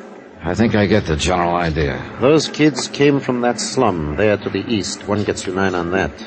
The people who live there aren't on our side, Johnny. If they do know anything, they won't talk, is that it? They wouldn't tell a cop the time of day. I don't mean they're criminals. Most of them aren't. It's just that they always put themselves on the other side. What about juvenile gangs? Do they operate around here? There are dozens of them. And there's another thing.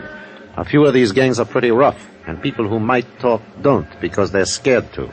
Oh, it's a great setup, Johnny. A fine place to look for $100,000 in furs. You know, I've been thinking about the fact that they knew exactly the time to hit. They must have staked out here somewhere. Sure, and probably right in the place you're thinking. Hey, that lunchroom across the street? No, they had to be inside, or the prowl car would have seen them. That's the only place open at night. Did you shake it down? Like I told you, Johnny, they won't give us the time of day. Uh-huh. What about me having a go at it? Yeah, maybe they wouldn't smell cop on you quite so strong. The owner's name is Red Wellers. He was on that night. See what you can get out of him if you want. I think I will. By the way, Johnny, I know you insurance guys make deals sometimes, no questions asked, just to get the loot back. Sometimes, yeah. Well, before you make any deal on this one, you better remember one thing. Chrisman may die.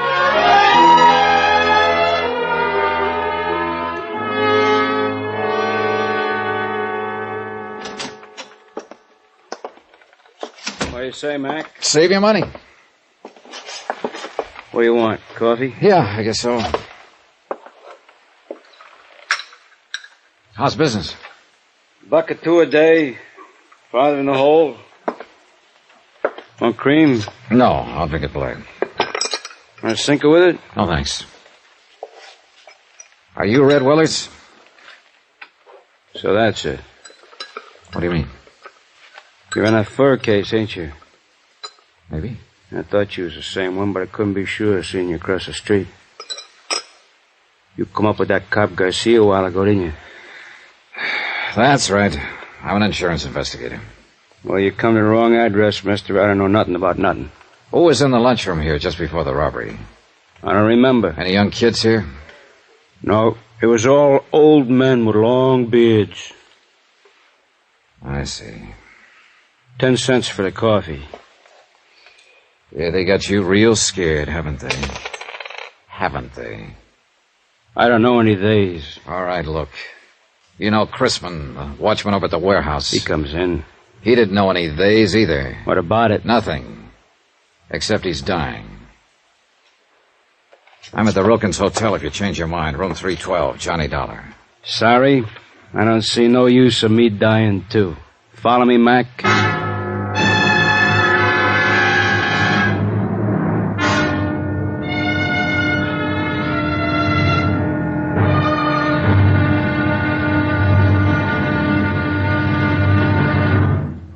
Now, here's our star to tell you about tomorrow's intriguing episode of this week's story. Tomorrow, fear stalks the streets, closing the mouths of a sullen and suspicious people, terrifying a lonely girl, and bringing death in a dusty alley.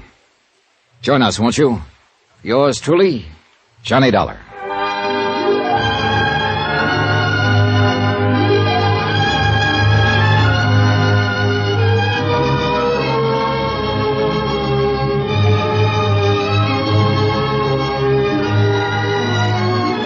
Yours truly, Johnny Dollar, starring Bob Bailey, is transcribed in Hollywood.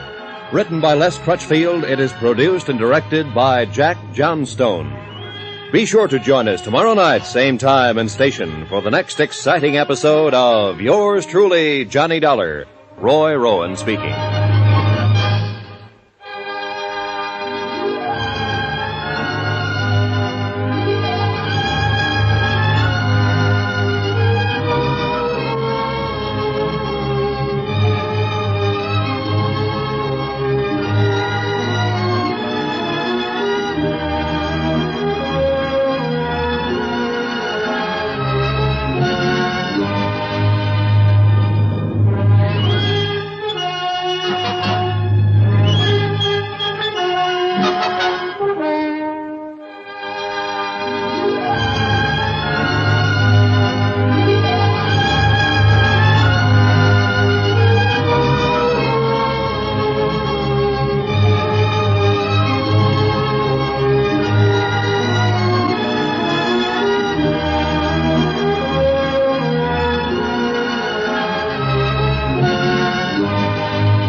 From Hollywood, it's time now for... Johnny Dollar. This is Red. Red Wallace, remember? Sure. You run that lunchroom across the street from the warehouse that was robbed last night. Yeah, that's right. Now, look, Dollar, supposing I tell you what I know about it, what's going to happen to me? Nothing. As long as you weren't mixed up in it yourself. No. I mean the papers and the cops. gets out I talk to you, I won't last 24 hours. I think I can take care of that. What do you know about it, Red? That depends on what it's worth to you. I see. I'll have to sell out, get away from this section, so I'll need some dough. You follow me? All right. I'll see you taken care of. Now, just what is it No, you got? it ain't safe. I'm talking from a booth. You stay right there at your hotel. I'll see you in a half hour. Right. Just you. No cops. Yeah. Yeah, that's right, Mr. Beck. Mr. Beck. 6 quarts of milk and 2 pounds of butter. Sure, right away. Thanks, Mr. Beck. Goodbye. Hello. Hello.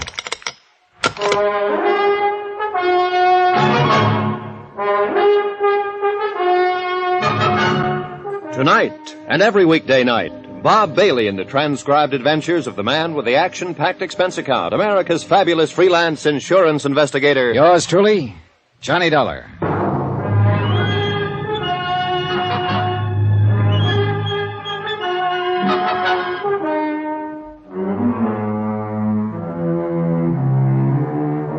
From Special Investigator Johnny Dollar, location Los Angeles, California. To the Home Office, Mono Guarantee Insurance Company, Hartford, Connecticut. Assignment, the Silver Blue Matter. Expense account continued. Item 4, 20 cents, a phone call to my friend Lieutenant Garcia of the L.A. Police, and a call to Queen of the Angels Hospital. Albert Chrisman, the night watchman who was slugged by the gang of teenage hoodlums during the warehouse robbery, was still unconscious. And Chrisman, unless Red Weller was ready to talk now, was the only lead I had toward finding $100,000 worth of silver blue mink coats. I waited 2 hours and a half for Red Weller, but he didn't show.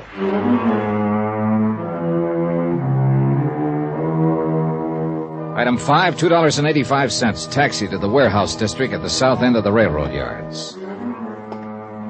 It was night by now, and the area was almost deserted. A lost, lonely district, shabby and worn even in the softening darkness, and haunted now by fear. The only lights in the block were those shining from the windows of the warehouse office and from Weller's lunchroom across the street. Good evening. Hello. What would you like, sir? Cup of coffee, I guess. Oh, you're lucky. I just made some fresh. Good. Would you like some cream? No, thanks. No, that'll be fine. Is it foggy out? Yeah, a little. Not bad, though. Hey, this coffee's all right. You're a good cook. Thanks. The boss always has me make it when I'm here. He says I do it better than he does. I'll bet you do. Is the boss around, by the way? No, he called me and said he had to go out. That's why I'm working. I'm on in the daytime mostly. Do you have any idea where he might be? No, he had to go somewhere, I guess.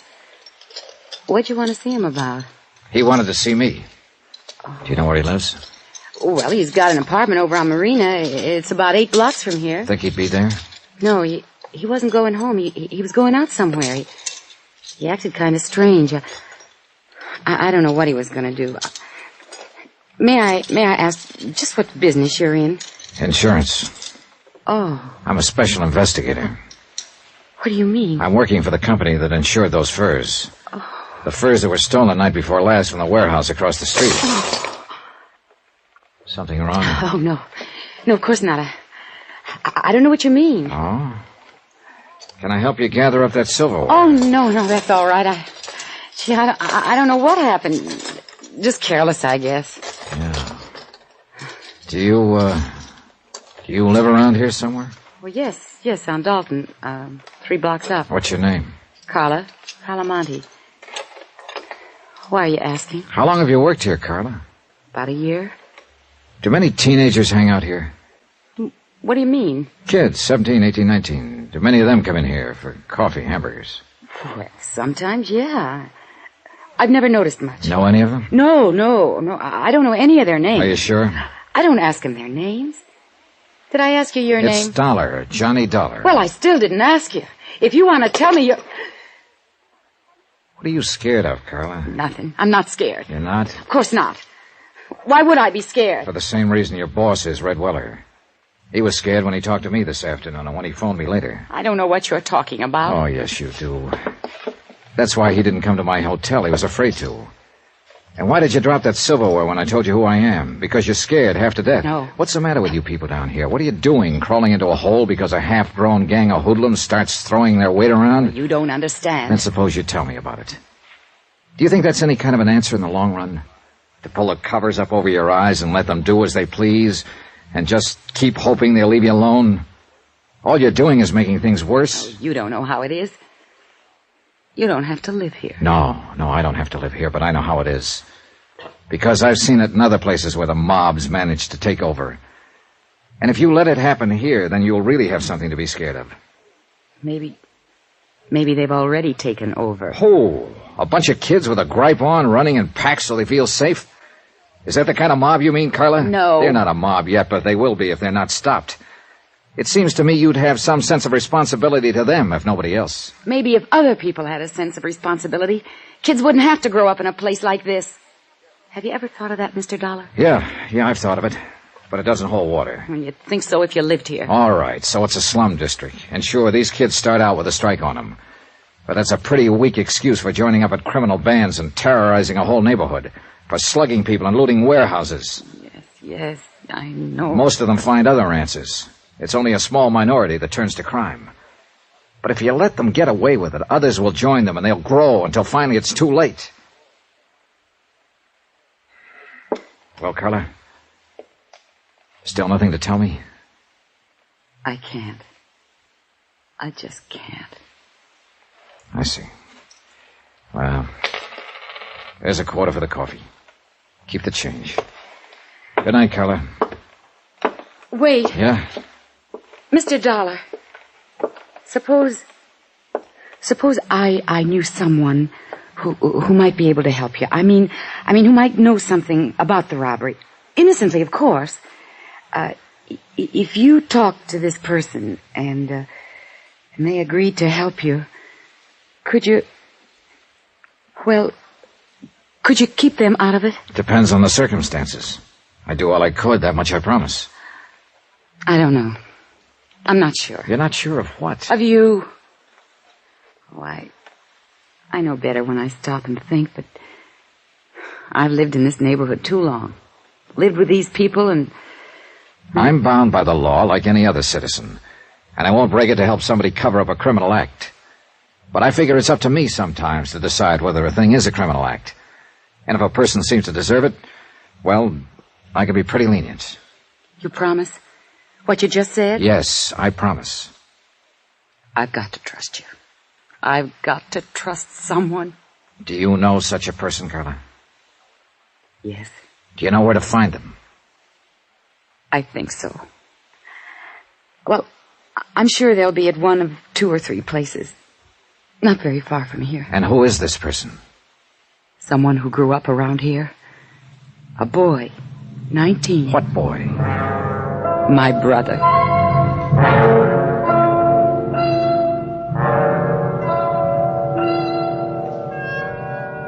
Expense account item 7, $2.70, taxi. We went first to Carla's apartment where she lived with her brother, but there was no one there. Then we checked out a drive-in a few blocks away, a teenage hangout. No luck. Finally, we tried a pool hall down south of the yards, just off Alameda Street. It was our last hope. I know he comes here. It's not a good place for him, but a lot of the other kids do, too. And he wants to belong. Yeah, sure. Everybody does, in one way or another. Oh, gosh, it'd have been different if our folks had lived, but... Well, our boy just won't take orders from his sister. Yeah, I know. Go ahead. Thanks. Let's see. Well, if he's not here, then I just don't know where he... Oh, wait. There he is. Down near the corner. The one with the dark curly hair. All right, come on. Take it easy. Just tell him I'm a friend of yours and you want to talk to him. We'll get him off to one side. Oh, whatever you say. Eddie! Yeah? Oh, what are you doing here, Carla? Eddie, this is Mr. Dollar, a friend of mine. I wonder if we could talk to you for a moment. What about? Well, you know better than to come in a joint like this. But I want to talk to you, Eddie. Hey, talk to me at home. Now, go on, get her out of here, will you, mister? It might be a good idea if you listen to her first. I thought it was her that wanted to talk to me. Go on, get her out of here. All right, if you'll go with us. What for? I like it here. It's a nice place. Yeah? At least it's better than San Quentin. What are you talking about? A warehouse robbery, $100,000 worth of furs. I understand you may know something about it. Innocently, of course. course. I thought you said this guy was a friend of yours. Well, that's right, Eddie. He's just... Who is he? He's an insurance investigator. Oh, so that's the pitch. She's promised to help, Eddie. If you'll tell him whatever you know, he'll protect Knock you. it off, Carla. Now, look, mister. I don't know nothing about nothing. I never even heard of no fur robbery. So take her with you and get out of here. This may be your last chance to get off before the boat sinks, Eddie. You're not leaving, huh? All right, then I'll leave. Eddie! Let him go. We can't force him to talk. Oh, no, Mr. Dollar. I don't understand him. I do.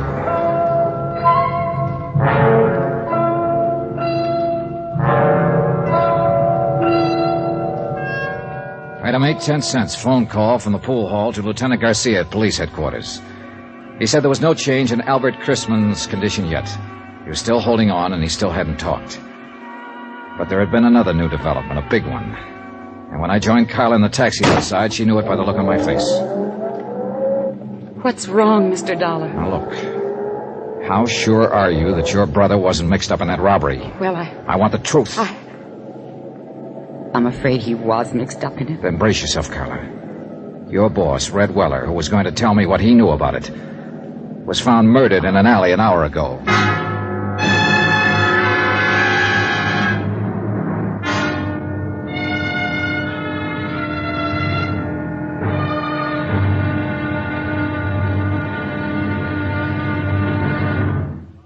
Now, here's our star to tell you about tomorrow's intriguing episode of this week's story. Tomorrow, a lonely, broken-hearted girl, a blood-stained shirt, and a fight with a cornered rat. Join us, won't you? Yours truly, Johnny Dollar.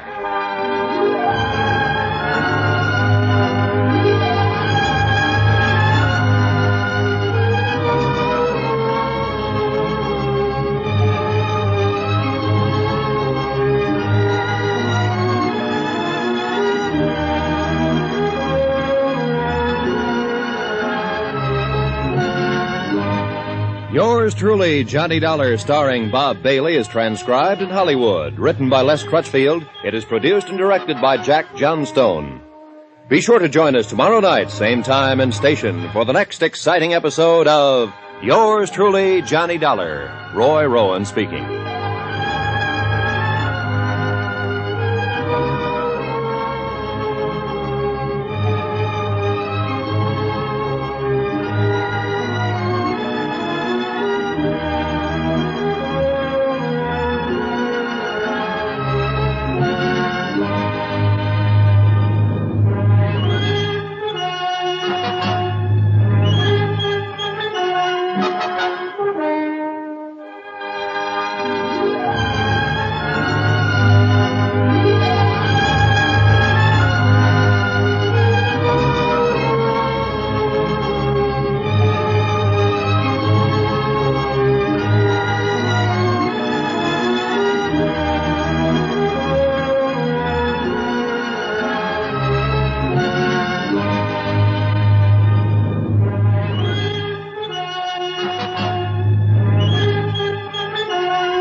From Hollywood, it's time now for... Johnny Dollar. Wake you up, Johnny? Oh, Garcia. No, just finished breakfast. Oh, you special investigators do live. Suppose that insurance company of yours could put me on expense account? Maybe. If you found that $100,000 worth of stolen furs. Just a matter of time, Johnny. Now you're talking like a police lieutenant. How soon can you come down here to headquarters? What's up? Has the watchman talked? Chrisman? No, he's still in a coma. But I want to know some more about that kid you mentioned on the phone last night. Eddie Monty. Yeah. Well, I don't know. That was told to me in confidence. Look, Johnny, I'm going to talk to you like a policeman for a minute. A man named Weller was knifed to death last night. You told me yourself his death is probably tied in with that warehouse robbery. Another man is dying at Queen of the Angels. So, confidence or no confidence, I want to know about that kid. All right, Garcia. I'll be there in 20 minutes.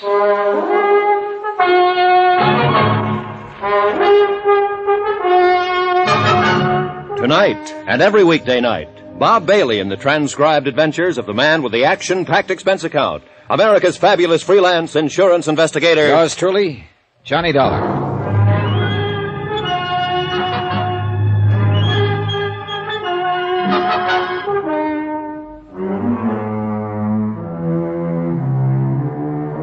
From Special Investigator Johnny Dollar, location Los Angeles, California. To the Home Office Mono Guarantee Insurance Company, Hartford, Connecticut. Assignment, the Silver Blue Matter. Expense account continued. Item 10, $1.45. Taxi from my hotel to the police headquarters office of Lieutenant Garcia. The early morning fog was starting to lift, and the city sprawled beneath a slate-gray sky. The filtered sun should have softened things, but didn't. Gray sun, gray world, drab and dreary, and a case to match. Teenagers, not a gang of hardened criminals. A bunch of wild kids who'd broken into a warehouse and stolen 80 fur coats, silver blue mink. A night watchman had been slugged and lay dying in the hospital. And a lunchroom owner named Red Weller had been stabbed to death the night before. So it couldn't be called kid stuff. That term doesn't apply to murder.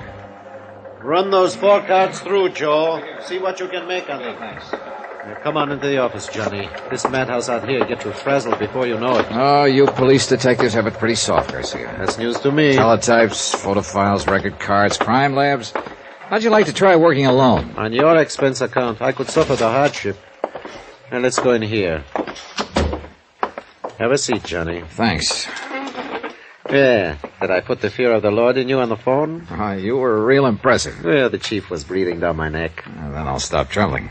Kidding aside, Johnny, I've got to know just how that Monte boy figures in this.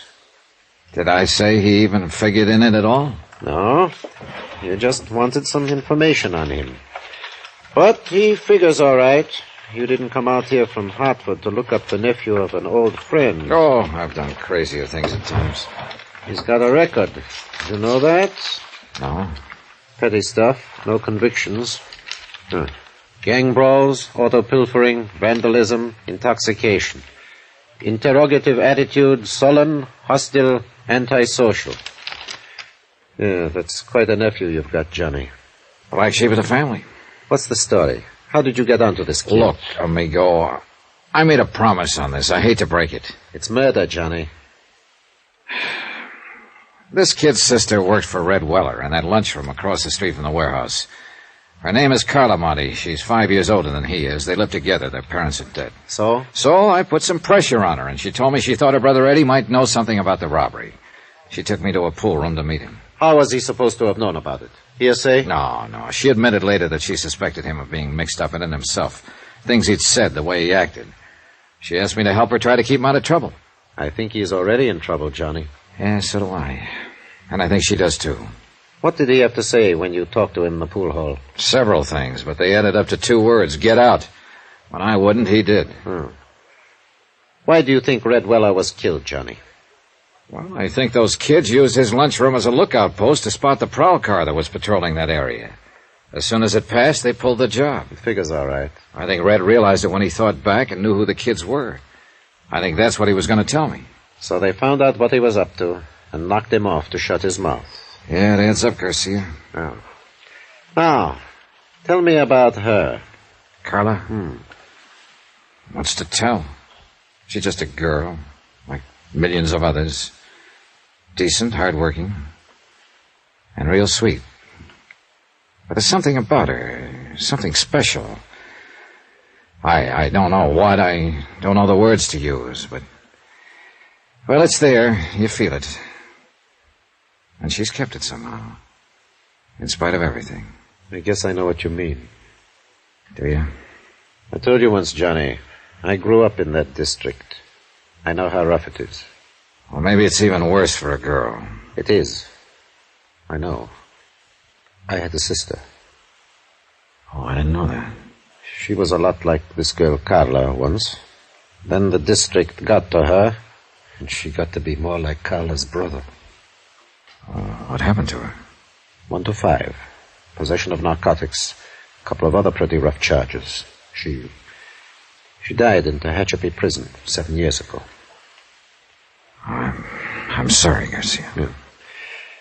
I don't want to see this girl, Carla, hurt any more than you do, Johnny. Maybe the hurt will break her, make her lose that something special. But I've still got to pick up her brother and bring him in for questioning. Expense account item 11, $1.90. Taxi to the Weller lunchroom to see Carla Monte. Lieutenant Garcia had a police detail checking known fences and borderline dealers specializing in furs. But so far, none of those contacted had been approached by any member of the warehouse gang. Albert Chrisman, the night watchman who had been slugged during the robbery, was still in a coma, unable to talk. So Carla remained my best, in fact, my only lead to the case. The lunchroom was closed. I paid off the taxi, walked 3 blocks to Carla's apartment and house, climbed the stairs, and knocked on her door.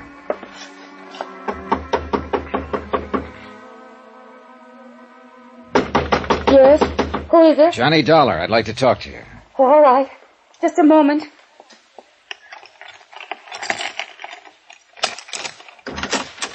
Come in, Johnny. What were you expecting, a major invasion? I don't know.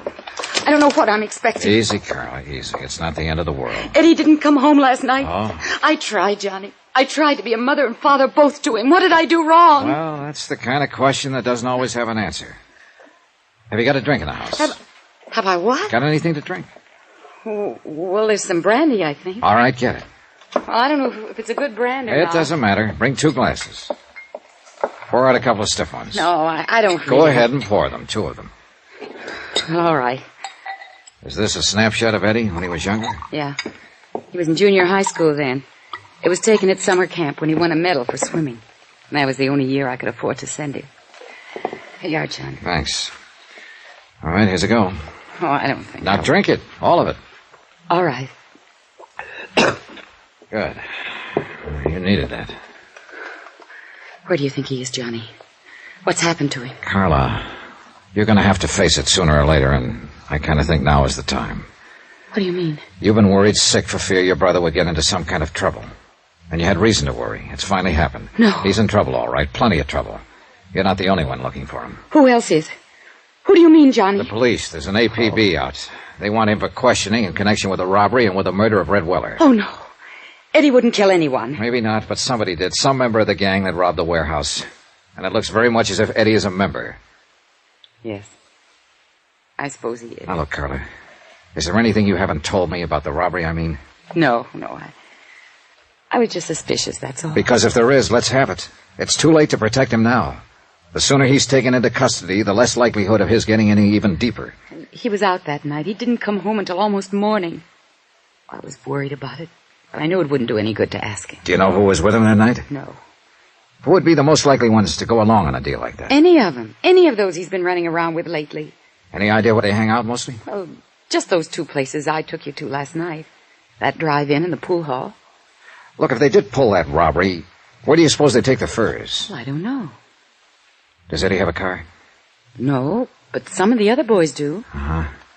Carla, would you mind if I look through Eddie's room? No, I don't mind. It doesn't matter. I guess nothing much matters now. It's gone so far that... Wait. It's Eddie. He has his own key. All right, take it easy now. Be careful, Johnny.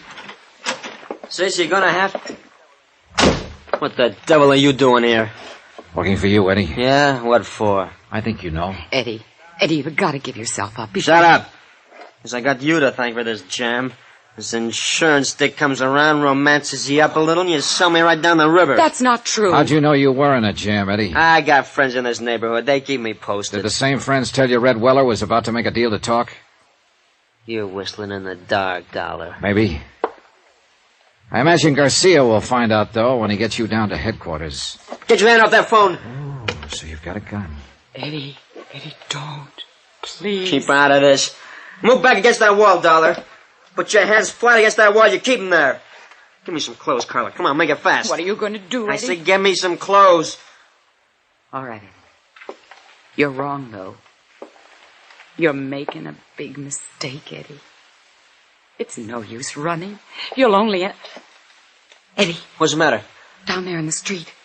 A police car just pulled up. You're lying. Stay where you are, Dollar.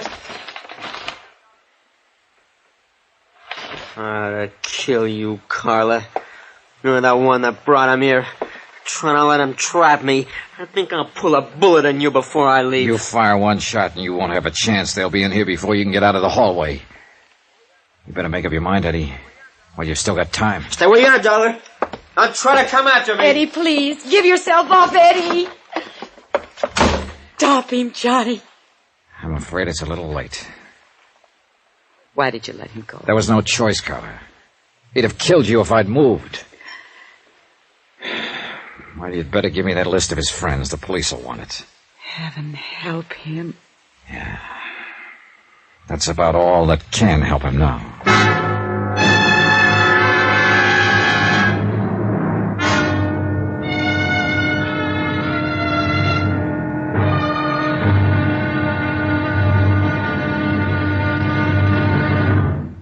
Now, here's our star to tell you about tomorrow's intriguing episode of this week's story. Tomorrow, a police net tightens and traps a frightened rat.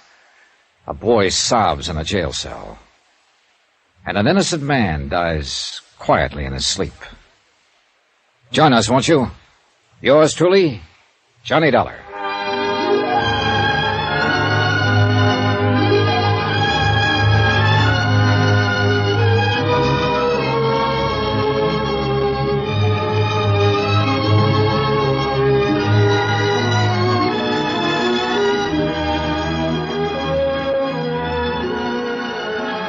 Yours truly, Johnny Dollar, starring Bob Bailey, is transcribed in Hollywood.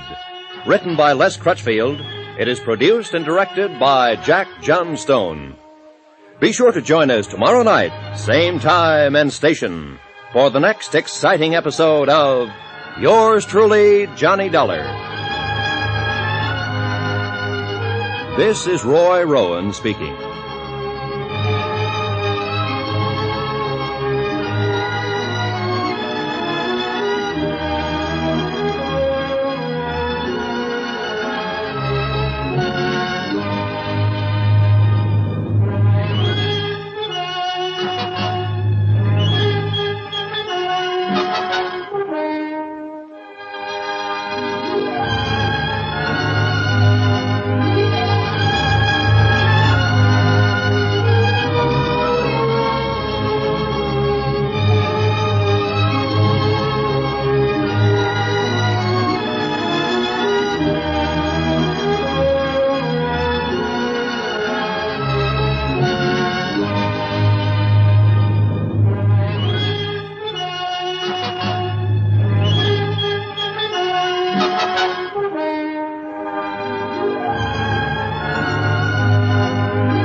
From Hollywood, it's time now for...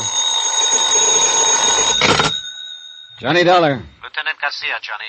Are the boys in the police car still there? There are 3 police cars here now. They've searched the apartment house from top to bottom. Any luck? No, Eddie got away. I didn't dare make a move to stop him. He was going to shoot his sister. Well, we'll get him, Johnny. Don't worry about it. I don't intend to. My job now is to locate $100,000 worth of stolen furs, not to go after Eddie Monty. It's the same job, isn't it? Probably. Did you see that list of his friends Carla gave me? I just put out an APB to bring them in. Good. They weren't all in on that warehouse robbery, but some of them were. If they were, we'll tag them. We've got an interrogation room down here to sort the sheep from the goats. Yeah, I know. But first you gotta catch your goats.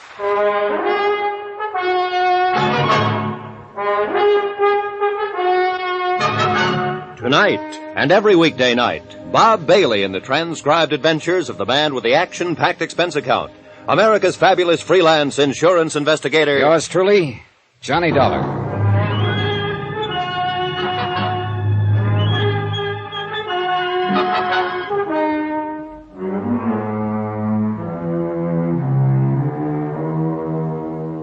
From Special Investigator Johnny Dollar, location Los Angeles, California. To the Home Office, Mono Guarantee Insurance Company, Hartford, Connecticut. Assignment, the Silver Blue matter. Expense account continued.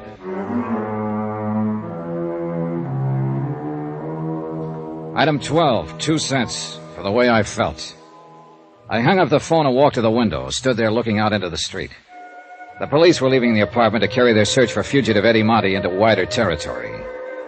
And Eddie's sister, Carla, sat huddled in a corner, forlorn, beaten, broken-hearted. From the window, too, the view was anything but cheerful. Dirty, cluttered streets lined by row on row of sagging tenements, drab and gray in the weakening light of late afternoon. This was the slums that had spawned Eddie Monty, raised and nurtured him, made him into a member of a gang, and had now sent him fleeing from the police with a gun in his hand. And the same slum had bred the others of the gang who'd robbed a warehouse of 80 silver blue mink coats, slugged night watchman Albert Grisman into a near-death coma, and had murdered a man who'd tried to give them away. Why, Johnny? What got into him? Why is he ending up this way? I wish I could tell you, Carla. I did something wrong. That's it, of course, but what? Forget it. You did all you could. It wasn't enough. Well, sometimes nothing is enough. And nobody knows exactly why. I loved him. I never thought of him as just a nuisance of a kid brother, the way a lot of girls do. Now, look. You did more than anybody could expect. You were a pretty young kid when your folks died. Too young to have to take on the responsibility of raising a teenage brother. But I tried. I tried hard. And I thought I was doing all right until lately. But now So it didn't work. And what's happened is breaking your heart. Well, that can't be changed. But just remember this one thing. You did the best you could. And that's all anybody can do. So don't blame yourself. Tell me something, Johnny. Yeah? You're wearing a gun.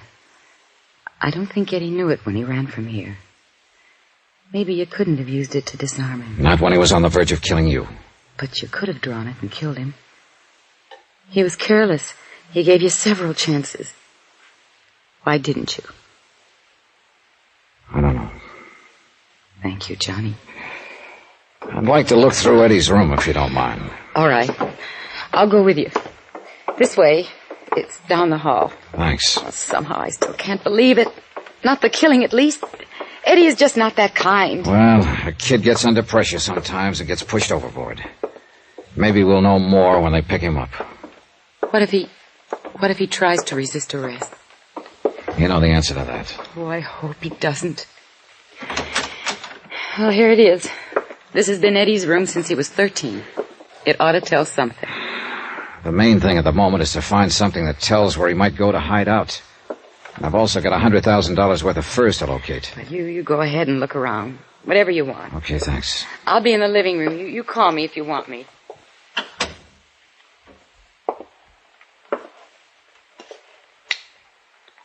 For the sake of company, I switched on a beat-up record player in the corner. And I looked at 6 years of a boy's life, accumulated in one room. Comic books, hot rod magazines, school mementos, knickknacks, photographs. Junk mostly to anybody but the owner. I went through all of it, then through the drawers and chests and through his clothes. Nothing. I looked over the photographs stuck in the mirror tacked on the wall. Some of the names on the boys' pictures were the same as those on the list Carla had given to the police. There were a few pictures of girls and a lot of pictures of hot rods. I picked up an envelope of loose photographs lying on the dresser. They were views of a second-hand panel truck, and in all of the pictures, Eddie was standing beside the truck with obvious pride of ownership. One of the views showed the front license plate. I turned the envelope over. The film had been developed less than 2 weeks before. I called Carla back into the room and asked her about it. No, I didn't know he had a car, or a truck, rather. It may not be his, but I'll lay odds that it is. That look on his face is a dead giveaway. I don't know. He sure kept it a secret. He never brought it here once. Do you recognize the background in those pictures? No, I don't.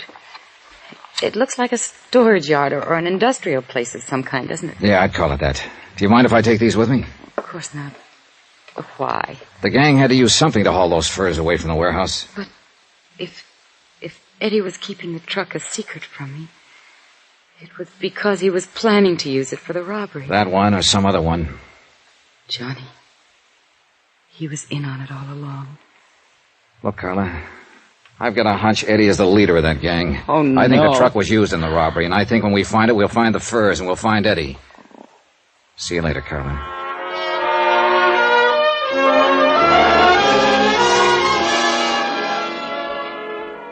Expense account item 13, $1.85. Taxi fare from Carla's apartment to the police headquarters office of Lieutenant Garcia.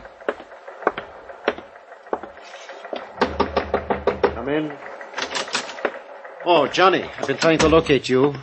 Oh, what's up? We picked up 2 of those kids on Carla Monte's list. Friends of Eddie's. Wow, that's a start. Not with one of them. He's in the clear. Perfect alibi. We have something on the other one, though. Want to help me talk to him? Yeah, sure. Oh, say, here are some photographs I picked up in Eddie's room a while ago. We should take a look at them, Garcia. All right, let's see them. The pictures were taken about 2 or 3 weeks ago. Now, if this truck is his sister doesn't know about it. Yeah, he sure got that owner look on his face. Yeah, he sure has. That second one there shows the license number, see? Yeah, I see it.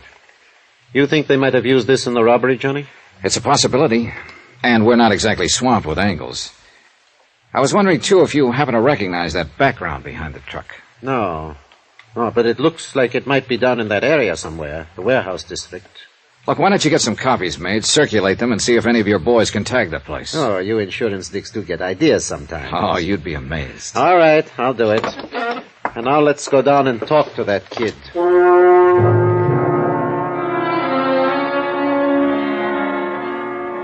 Interrogation room 519 was on the 5th floor. Bare walls painted gray, a businesslike room without a doorman or compromise. Furnished only with the necessary table, chairs, and lights. We stopped in the anteroom and looked in through the one-way glass window. The boy waited alone at the interrogation table, trying to put up a tough, defiant front, but failing by the tremble of a lip and the occasional flick of his eyes. Well, let's go in, get it over with. The kid stiffened when he heard the door open, but he didn't turn around. He just sat there at the table, braced and waiting. You can take that chair at the side, Johnny. Okay, thanks. What's your name? You already know it. I said, what's your name? Mario Santorres. That's your right name? Yeah. Where do you live? Roxman Place, my aunt. Ever been arrested before, Mario? No. Hey, you've got kind of a bad memory, haven't you? Why? September of last year. Arrest made by Officer C.J. Barton. Charge, possession of stolen articles. Hubcap, 2 auto radios, 1 camera. I wasn't convicted. I asked if you'd ever been arrested. Not convicted. It was a frame-up.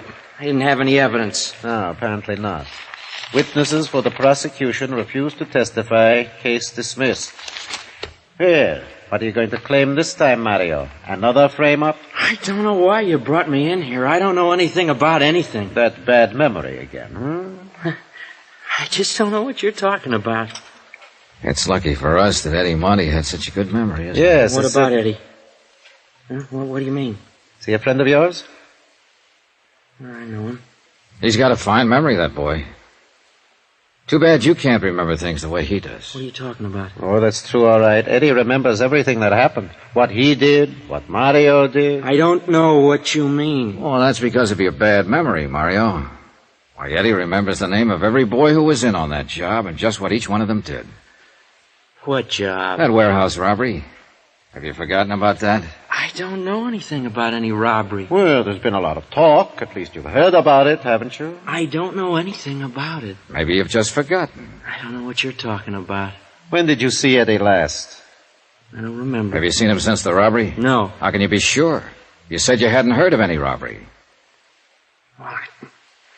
I haven't. Still, you haven't seen Eddie since the robbery. What? Come on, Mario. Tell us about it. I guess maybe I did hear about it. So? Well, why shouldn't I hear? It was in the papers. Everybody's been talking about it, so what if I did hear it? I don't prove anything. But you said you hadn't heard. So I forgot. Guy can forget something, can't he? Yeah. If he's got a bad memory, he can. And Mario's got a real bad memory, Johnny. Not Eddie, though. He remembers how you guys loaded those furs into his truck. How you waited across the street in Red Wellers until the prowl car passed. How you slugged the night watchman, Albert Chrisman. That's a lie. How do you know it is, Mario? You don't even remember it. Eddie does, though. He even remembers the next night, when you stabbed Red Weller to death to keep him from coming to me. No. No, I didn't do that. Of course you did. You don't think Eddie would lie, do you? It's not true. Makes sense to us. Is Eddie here? You pick him up? How would we know what he remembers unless we picked him up? Now, how do you think we got your name? Out of the telephone book? It's not true what Eddie says. Well, if you've got anything to say, we'll listen to it. But I don't think it's necessary, do you, Johnny? No, I think Eddie remembers everything. Let's get out of here. Yeah. He's lying! You listen to me. I'll tell you the truth. I'll get a stenographer.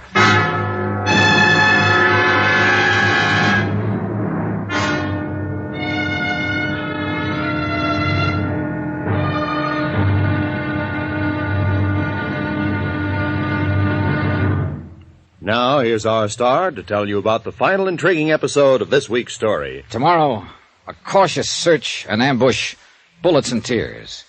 And the end is violence. Join us, won't you? Yours truly, Johnny Dollar.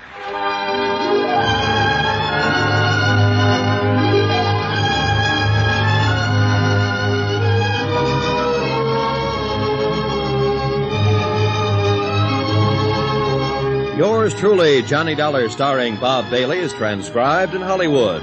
Written by Les Crutchfield, it is produced and directed by Jack Johnstone. Be sure to join us tomorrow night, same time and station, for the next exciting episode of Yours truly, Johnny Dollar. Roy Rowan speaking.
From Hollywood, it's time now for... Johnny Dollar speaking, Lieutenant Garcia's office. Johnny, you're the one I was trying to reach. This is Carla Monte. Oh, I was going to phone you later. What's happening? Have they found Eddie yet? Not yet, but the police picked up one of his friends, Mario Santoris. Oh, Mario, I know him. Well, he's been to the apartment lots of times. Was he in on the robbery? Yes, he just made a statement admitting it. And what did he say about my brother?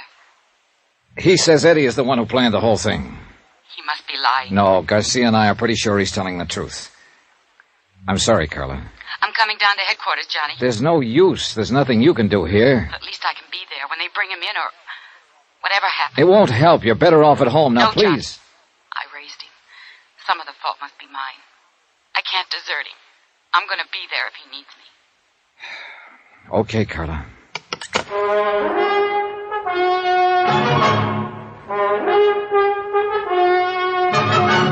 Tonight, and every weekday night, Bob Bailey in the transcribed adventures of the man with the action-packed expense account, America's fabulous freelance insurance investigator. Yours truly, Johnny Dollar.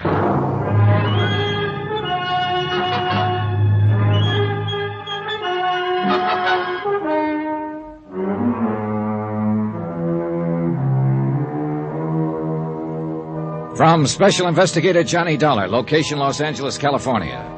To the Home Office, Moto Guarantee Insurance Company, Hartford, Connecticut. Assignment, The Silver Blue Matter. Expense account, final page. $100,000 worth of fur coats, silver blue mink, stolen in a warehouse robbery and still missing. A night watchman slugged during the robbery by one of the teenage gang, still lying in a coma, unable to speak. And Red Weller, a man who tried to speak, lay in the county morgue, stabbed to death in a dark alley. But now one of the gang had been arrested, a 17-year-old named Mario Santoris, and he'd finally talked. Sitting in Garcia's office, I read Mario's statement through for the second time. Well, what do you think, Johnny? I think the kid was telling the truth. Eddie Monte scraped up enough money to buy that second-hand panel truck and then talk the other kids into knocking over the warehouse. That ties in with what Eddie's sister said, that he'd kept the truck a secret, hadn't told her about it. And also the fact that Eddie seems to be a born leader type. They even mentioned it in one of his former records of arrest. Yeah, I think we can buy it that Eddie Monte is the leader of the gang. Yeah. All right, they picked their night. They cased the place from Red Weller's lunchroom across the street. And as soon as the prowl car passed, they made their move. They got the watchman, Albert Crisman, to open the door by showing him a fake telegram through the window. That's another thing that checks out Mario's story, Johnny. Mario claims he's the one who showed the telegram. That's right. Crisman kept saying, kid with a mark on his arm, and Mario's got a bad scar on his left wrist. That's what I mean. It checks out. Mario didn't know what Crisman had told us. All right, so they got inside, and then, according to Mario's version, it was Eddie Monte who slugged the watchman. Probably true. Then they jumped the other watchman in the dark and started hauling out the furs, loading them into the truck of Eddie's. They knew they had 45 minutes before the prowl car came back through. By that time, they'd finished and split up, Eddie driving the truck away alone and the others disappearing on foot. Yeah, I think that's about the size of it. And I think Mario's telling the truth when he says neither he nor any of the others know where Eddie planned to hide out the truck. And Red Weller, according to Mario, was murdered by another gang member. What was his name? Chuy Morel. Yeah. Well, if that's true, Eddie Monte is at least clean on the murder charge. If it's true. All you can tag him on is robbery and assault on that watchman. I'm kind of glad of it, Johnny. I feel sorry for that sister of his. So do I. She's a good kid. And she's carrying a real load of guilt. Thinks that she's responsible in some way. Oh, she was only 19 herself when their folks died. How could she be expected to hold him in line? And especially in that district. Yeah. She's on her way down here, by the way. Carla Monte? Yeah. I tried to talk her out of it. Oh, maybe she's as well off hanging around here, though, as she is waiting alone in that apartment. It's a rough deal for her, no matter where she waits. Well, at least we can tell her brother's not in quite as deep as we... Excuse me. Yeah, sure. Garcia speaking. Good. Well, who's the other one? Yeah, bring them on in and book them. I'll talk to them later. And now we... What? When? All right. Keep in touch with me. The boys just picked up Chuy Morel and the other two. That leaves just one to go. Yeah, the big one. Eddie Monte. And he's even bigger now, Johnny. What do you mean? That watchman Eddie slugged, Albert Crisman. What about him? He just died. So it was a different thing we had to tell Carla when she arrived at headquarters. Not that her brother would probably get off on a lesser charge, but instead that an APB was out, that every officer in town had been warned, be on the lookout for Eddie Monte, age 19, armed and dangerous, wanted for murder.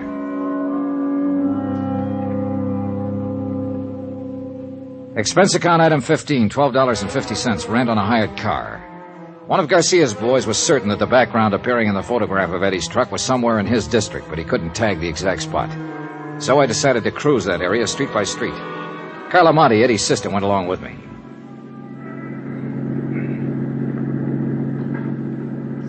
There's an alley off to the right, Johnny. It might be worth a look. Yeah, it runs back toward a lumberyard there. That could be a lumberyard in the background of that photograph. Well, we'll give it a try. This isn't it, Johnny. Sally makes a right-angled turn there before it even gets to the lumberyard. Well, we may as well check it on through. It seems to run clear on down to the railroad yards. Please let us find him. If it's the police, he'll fight. And he'll kill someone else. Be killed himself, maybe. It's out of your hands now, Carla. It's got to work itself out in its own way. And there's nothing much anybody can do to stop it or change it. I know, Johnny. I keep trying to fool myself. All the time I know. Well, all you can do is hope. Look! That fence ahead of us there. Next to the railroad yards. Yeah, that could be the fence in these pictures. Looks the same. And that storage shed there at the right, that's in one of the shots. Yeah. And that pile of oil drums. This is it, Carla. This is where those films were taken. The truck was parked right at the corner of that shed. Well, it looks as though that off chance paid off. I'm scared, Johnny. Now that it's so close, I'm scared. Don't be. By off chance, I meant just finding the place. He may not have come back here since the day those pictures were taken. You don't believe that, and you know it. Look, Carla, that house back at the corner has a phone. There's a wire running in from the pole. Go back there and use it to call Lieutenant Garcia. Give him the location and tell him to hit the radio and have this whole area blocked off. Got it? Yes. Tell him to cover the railroad yard, too. Sew up this whole section tight. And tell him to make it fast. Johnny. Yeah. Eddie may be watching us from around here somewhere right this minute. I waited until she'd gone. Then I got out of the car and walked toward the shed and the sagging wooden fence that bordered the railroad yards. It was nearly dark now. The high floodlights had been turned on above the crisscross network of gleaming steel tracks. Shadows play tricks at such a time of evening, and I got sudden movements now and then from the corner of my eyes, but, well, yet nothing really moved. And the only sound was the sound of my own footsteps. I stopped several times and stood watching and listening, but nothing moved. There was only silence. I reached the door of the long wooden shed and found it padlocked. But looking in through a broken window, I could see the lock didn't matter. The shed was empty and long abandoned. Between it and the fence was a drive leading toward the rear. And behind the shed in a loading area, I found Eddie's truck. And in the back of it was $100,000 worth of furs. All right, Dollar. Get your hands up. Eddie, you're in a rut. That's the first thing you said to me the last time we met. I ought to killed you there in that apartment. Isn't one killing enough? I don't suppose you know it, but Albert Chrisman died this afternoon. I know. I got a radio in the truck there. That's where you've been hiding out all the time? Look, if I wanted to answer questions, I'd go turn myself in. You may be better off in the long run if you do. I'll get... You here alone? No, your sister's with me. Oh, for the love... What does she want to do? Watch me get it? Why don't you give me that gun, Eddie? It's only a matter of time. You know that. You don't have a chance. Oh, I figure I got a pretty good chance right here in my hand. Chance at what? To break Carla's heart? Smash her into the dirt, kill her, maybe? Shut up. What more do you want to do to her before you're through? I'm not planning to be through. Oh, that's great. But the police are doing some planning of their own. They gotta find me first. I found you, didn't I? And I ought to kill you right where you're standing. Is that all you got to think about, Eddie? To kill somebody and go on killing until one of them kills you? Shut up.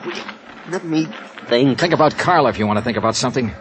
Think about the things she's done for you, the years she's worked for you, worried about you. That dame was born to worry. Nobody's born to worry. They inherit worries, like you were inherited by her. I didn't ask her to do it. Life didn't give her any choice. But it's too late now to talk about that. It's all over, Eddie. This is the wind-up. Come on now, give yourself up. You haven't got a chance. Oh, and I would have if I gave myself up? Look, don't you hand me that stuff. The police have got this whole section surrounded. Carla went to call them 20 minutes ago. If I thought you were trying to hand me... Keep your mouth shut. Eddie, you don't have a chance. Johnny, Lieutenant Garcia's here. Be careful, Eddie's here. You dirty... I hit the dirt and rolled into the truck and came up on the other side with my gun in my hand. I could hear Eddie running away, but I couldn't tell where he was. Johnny, are you all right? Yeah, I'm all right. Eddie went over the fence into the yards. Where are you? Here, the corner of the shed. Come on, let's go after him. We can't get through. I've got men working this way from the other side. Where's Carla? Back there somewhere. Come on, we can get through the fence here. Carla, stay where you are. Don't follow us. There he goes, Johnny, behind that line of freight cars. All right, come on. He can't get too far that way. There's a train coming. There he goes! He's going to try to beat it. The crazy Eddie! Santa Maria!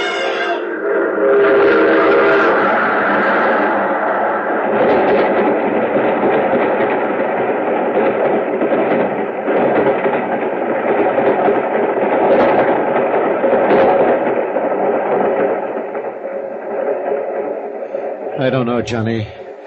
There must be better ways to die.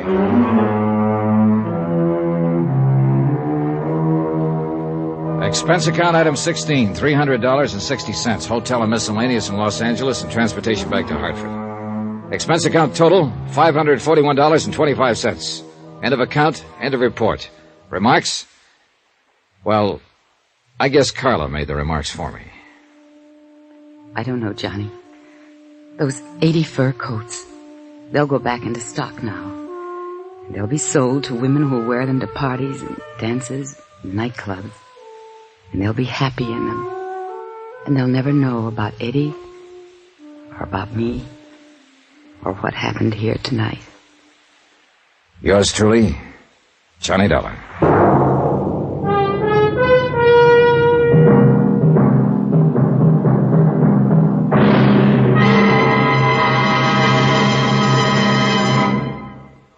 Now, here's our star to tell you about next week's intriguing story. Next week, The Matter of the Medium, Well Done. And a seance or two that I think you'll like. Join us, won't you? Yours truly, Johnny Dollar.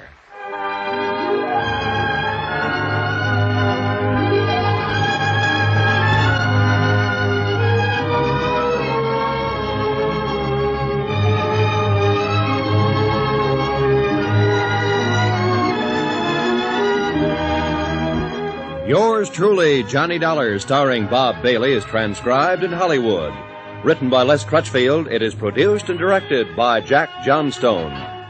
Heard in this week's cast were Lucille Meredith, Edgar Barrier, Victor Perrin, Jack Crucian, Tommy Cook, and Richard Crenna. Musical supervision by Amerigo Marino. Be sure to join us on Monday night, same time and station, for another exciting story of yours truly, Johnny Dollar. Roy Rowan speaking.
From Hollywood, it's time now for...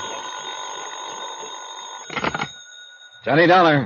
Jimmy Sayer at Interallied Life, Johnny. Oh, hi, Jim. How are you? The way I feel now, the way I'm going to feel depends on you. Okay, let's have it. Remember a guy named King Tut? The Egyptian mummy they dug out of a tomb full of treasure a few years ago. That's right. Well, don't tell me you held a policy on him now, Jim. Oh, seriously now. You'll also remember there was supposed to be a curse on anybody who molested his tomb. Yeah, supposed to be. But of course anybody knows that stuff's a lot of malarkey. Is it? Isn't it? Better reserve judgment, Johnny, until you hear about the curse of Kamashek.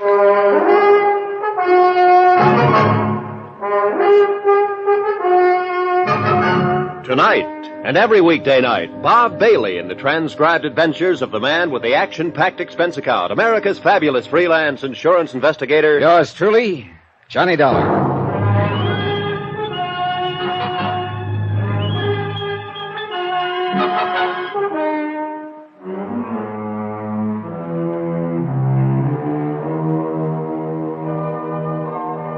Expense account submitted by Special Investigator Johnny Dollar to the Interallied Life Insurance Company, Hartford, Connecticut.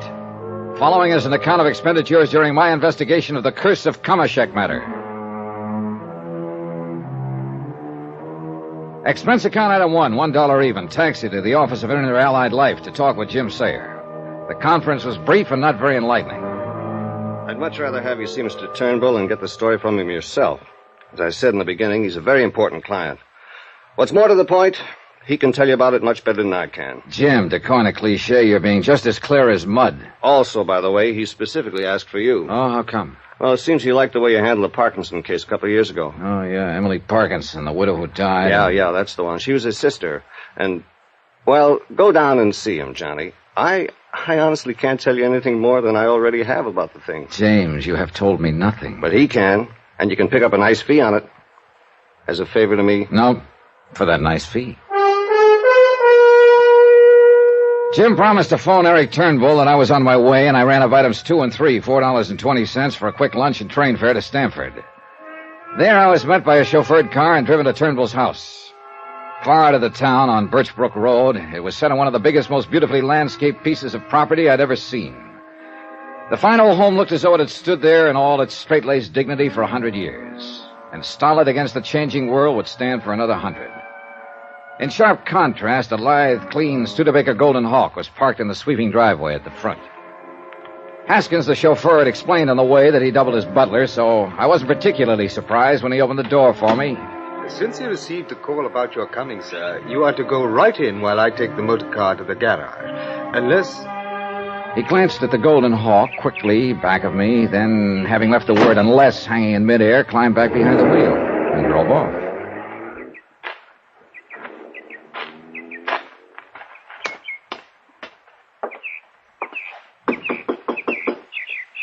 Well, he said go right in.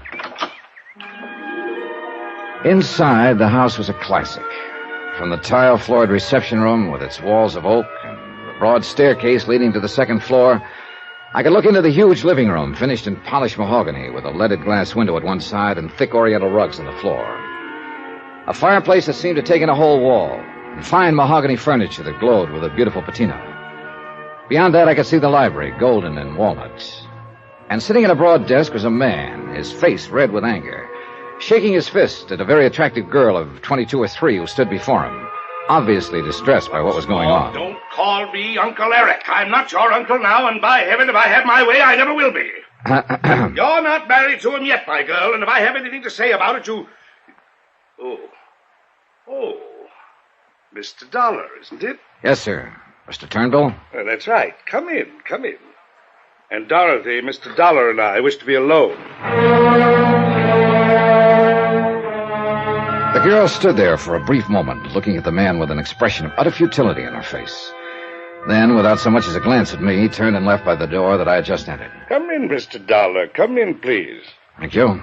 I'm sorry about this. Somewhat embarrassing to you, I'm sure, but it's something I'll have to tell you about later. Sit down, please. Thanks. May I pour you a drink? I must confess I feel I could use one at the moment. No, thanks, Mr. Turnbull. I think I'll pass. I suppose it is a little early, but, well, good luck. Now. Jim Sayer, an inner allied, tells me you have an insurance problem. Actually, not yet. I'll be perfectly frank with you, Mr. Dollar. Please do. I'm asking you to help me not as an insurance investigator, but as a man I feel I can trust. But you don't really know me, Mr. Turnbull. Oh, on the contrary, I do very well.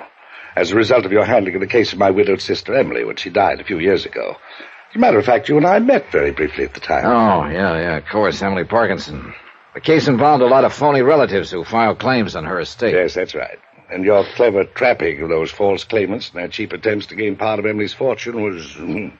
I understand that several of them are still serving sentences. Yeah, I believe so. Which is quite what they deserve. If there's anything I detest in this world, it's dishonesty. Well, I guess most of us feel that way about it. Of course we do, if we have any shred of human dignity. Yeah. But now, what is your problem? It concerns Donald, Emily's son, my nephew. I had expected him to arrive here before you, but suppose I go ahead anyway. Go ahead. Well, when her husband died, Emily was left with a considerable estate and their only child, Donald. The estate's worth nearly $1 million now. Mm-hmm. With not too many years ahead of us, she wasn't well. She had lavished everything on the boy, the best of private schools, traveled to Europe, all the things that befit one of our social and financial status. Before she died, she carefully put all of the money into a trust for Donald, a rather unique arrangement which I control until he reaches the age of 30. What would happen if he didn't survive you? Would it all pass to you? Yes. But of course I have no particular need of it. When I sold Turnbull Enterprises some years ago, I think you can see that I'm pretty well fixed. Investments, you know. Yeah. At any rate, since his mother died, Donald has been living here with me in accordance with her request that I care for him. And I've been glad to do it, for I love the boy very dearly. How old is he, by the way? 25. He'll be 26 in October. And what's he doing for a living? That's the whole point. There's no need for him to work for a living, as you put it. But in college, against my better judgment, he majored in archaeology and Egyptology. What did you want him to study? Business and finance, of course.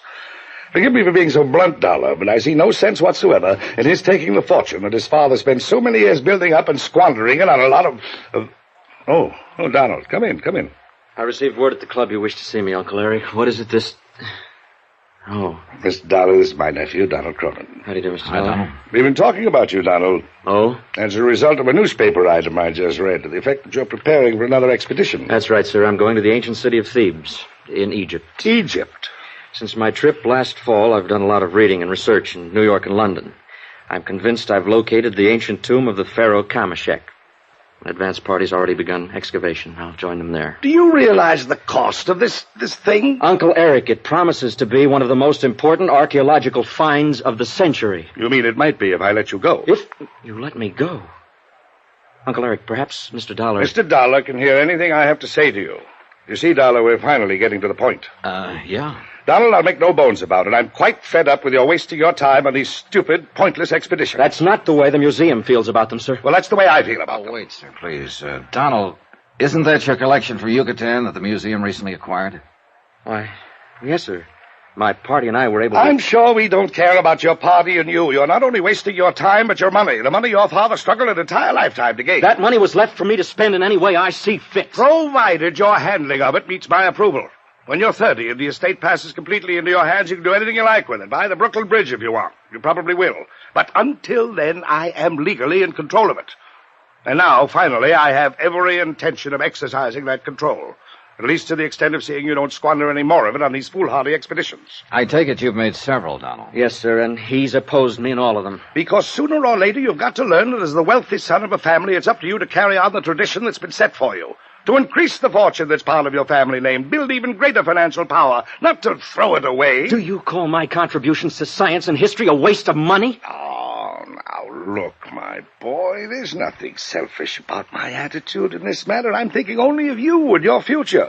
The family name that you alone are left to uphold. Well... Now, why don't you give up this asinine idea of going to Egypt? No, sir. What do you mean, no? Let me finish. There's no point in your saying any more, Uncle. I'm going to explore the tomb of Kameshek. Now, listen here, I've made all the arrangements, obtained the sponsorship of the museum, notified the universities that are interested in my work. I say you're not going. And I say I am, sir. You young fool. Don't you realize that I'm in a position to cut you off without a penny? If you think I care, Uncle Eric, you're crazy. Then by heaven I will. So help me, Donald. I've tried to avoid this kind of situation, but you and your idiotic bullheadedness, your utter disregard for the responsibility and importance of your family, social status have made it inevitable. Now it's come in spite of all I've tried to do, and by heaven, I'll cut you off without a... Wait a minute. Donald, where are you going? Egypt. In the moment or two before Eric Turnbull recovered his poise enough to speak to me, my mind raced. This whole situation offered a big flock of wild possibilities. Obviously, the two were at sword points, had been for some time. Apparently, and I began to wonder about this, Turnbull had no need of Donald's money. Yet he seemed determined to keep him from spending it. And on what looked to me like a very worthy expedition. If Donald died, Turnbull had said, the estate would pass to him. Oh, and something else I wanted to find out about. The girl who'd been there when I arrived. But why? Why did I want to know or need any answers? What could this whole affair possibly have meant to me? I'm no family counselor. I guess I spoke that thought out loud. I'm an insurance investigator. Yes, Dollar. Which is another reason why I need your help in this affair. But I just don't see it, Mr. Turnbull. I'm afraid I must apologize for that little scene a moment ago. Well, there's no need to. It was interesting, to say the least. Well, we didn't touch on the one thing that I wanted you to know about. That girl, Dorothy Harkness, his so-called fiancée.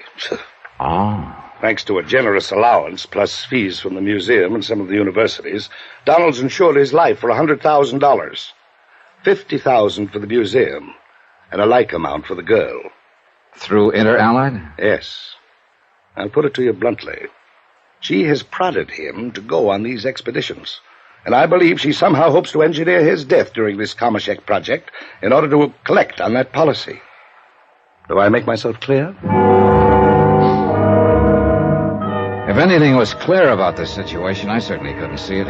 More things had come flying at me from out of left field during the past half hour than I could cope with. And I wanted time to organize some kind of thinking. So I used a corny old device, glanced at my watch, said something about being late for an appointment back in Hartford. I apologized, promised to talk with him again tomorrow when there'd be more time. Haskins drove me back to the station and courteously waited until the train pulled in, then left. And it was then I noticed the little Studebaker Golden Hawk that I'd seen at the house pull up beside the platform, and the girl, Dorothy Harkness, jumped out and ran over to me. Mr. Dollar, I had to wait for Haskins to leave so he wouldn't see me. Oh? I must talk to you. Please call me. Here's the number. Is this about Donald? Yes, because of the danger he's in. From Mr. Turnbull? No, and you must believe me. From the curse of Kamashek.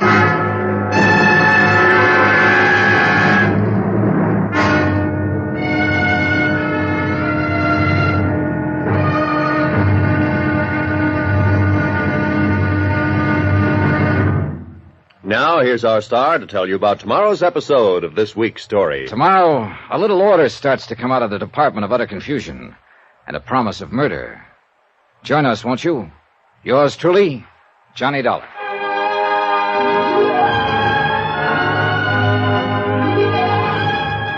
Yours truly, Johnny Dollar, starring Bob Bailey, is transcribed in Hollywood. It is produced and directed by Jack Johnstone, who also wrote this week's story.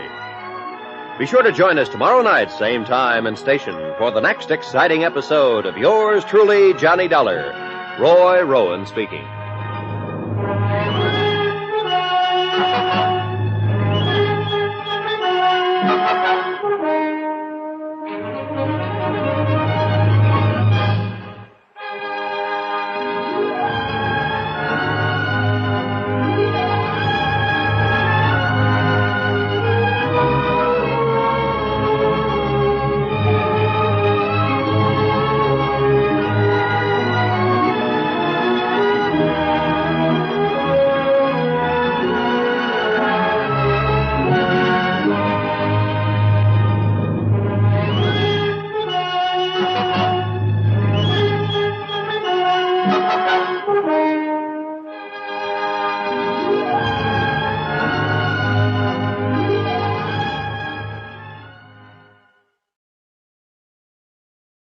From Hollywood, it's time now for...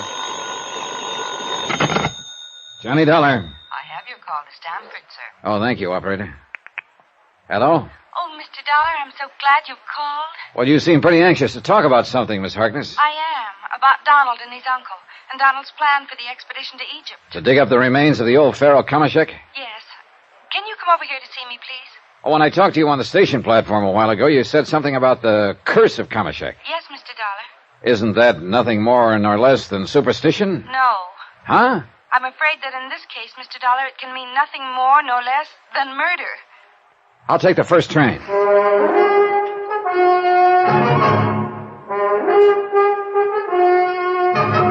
Tonight, and every weekday night, Bob Bailey in the transcribed adventures of the man with the action-packed expense account, America's fabulous freelance insurance investigator... Yours truly, Johnny Dollar.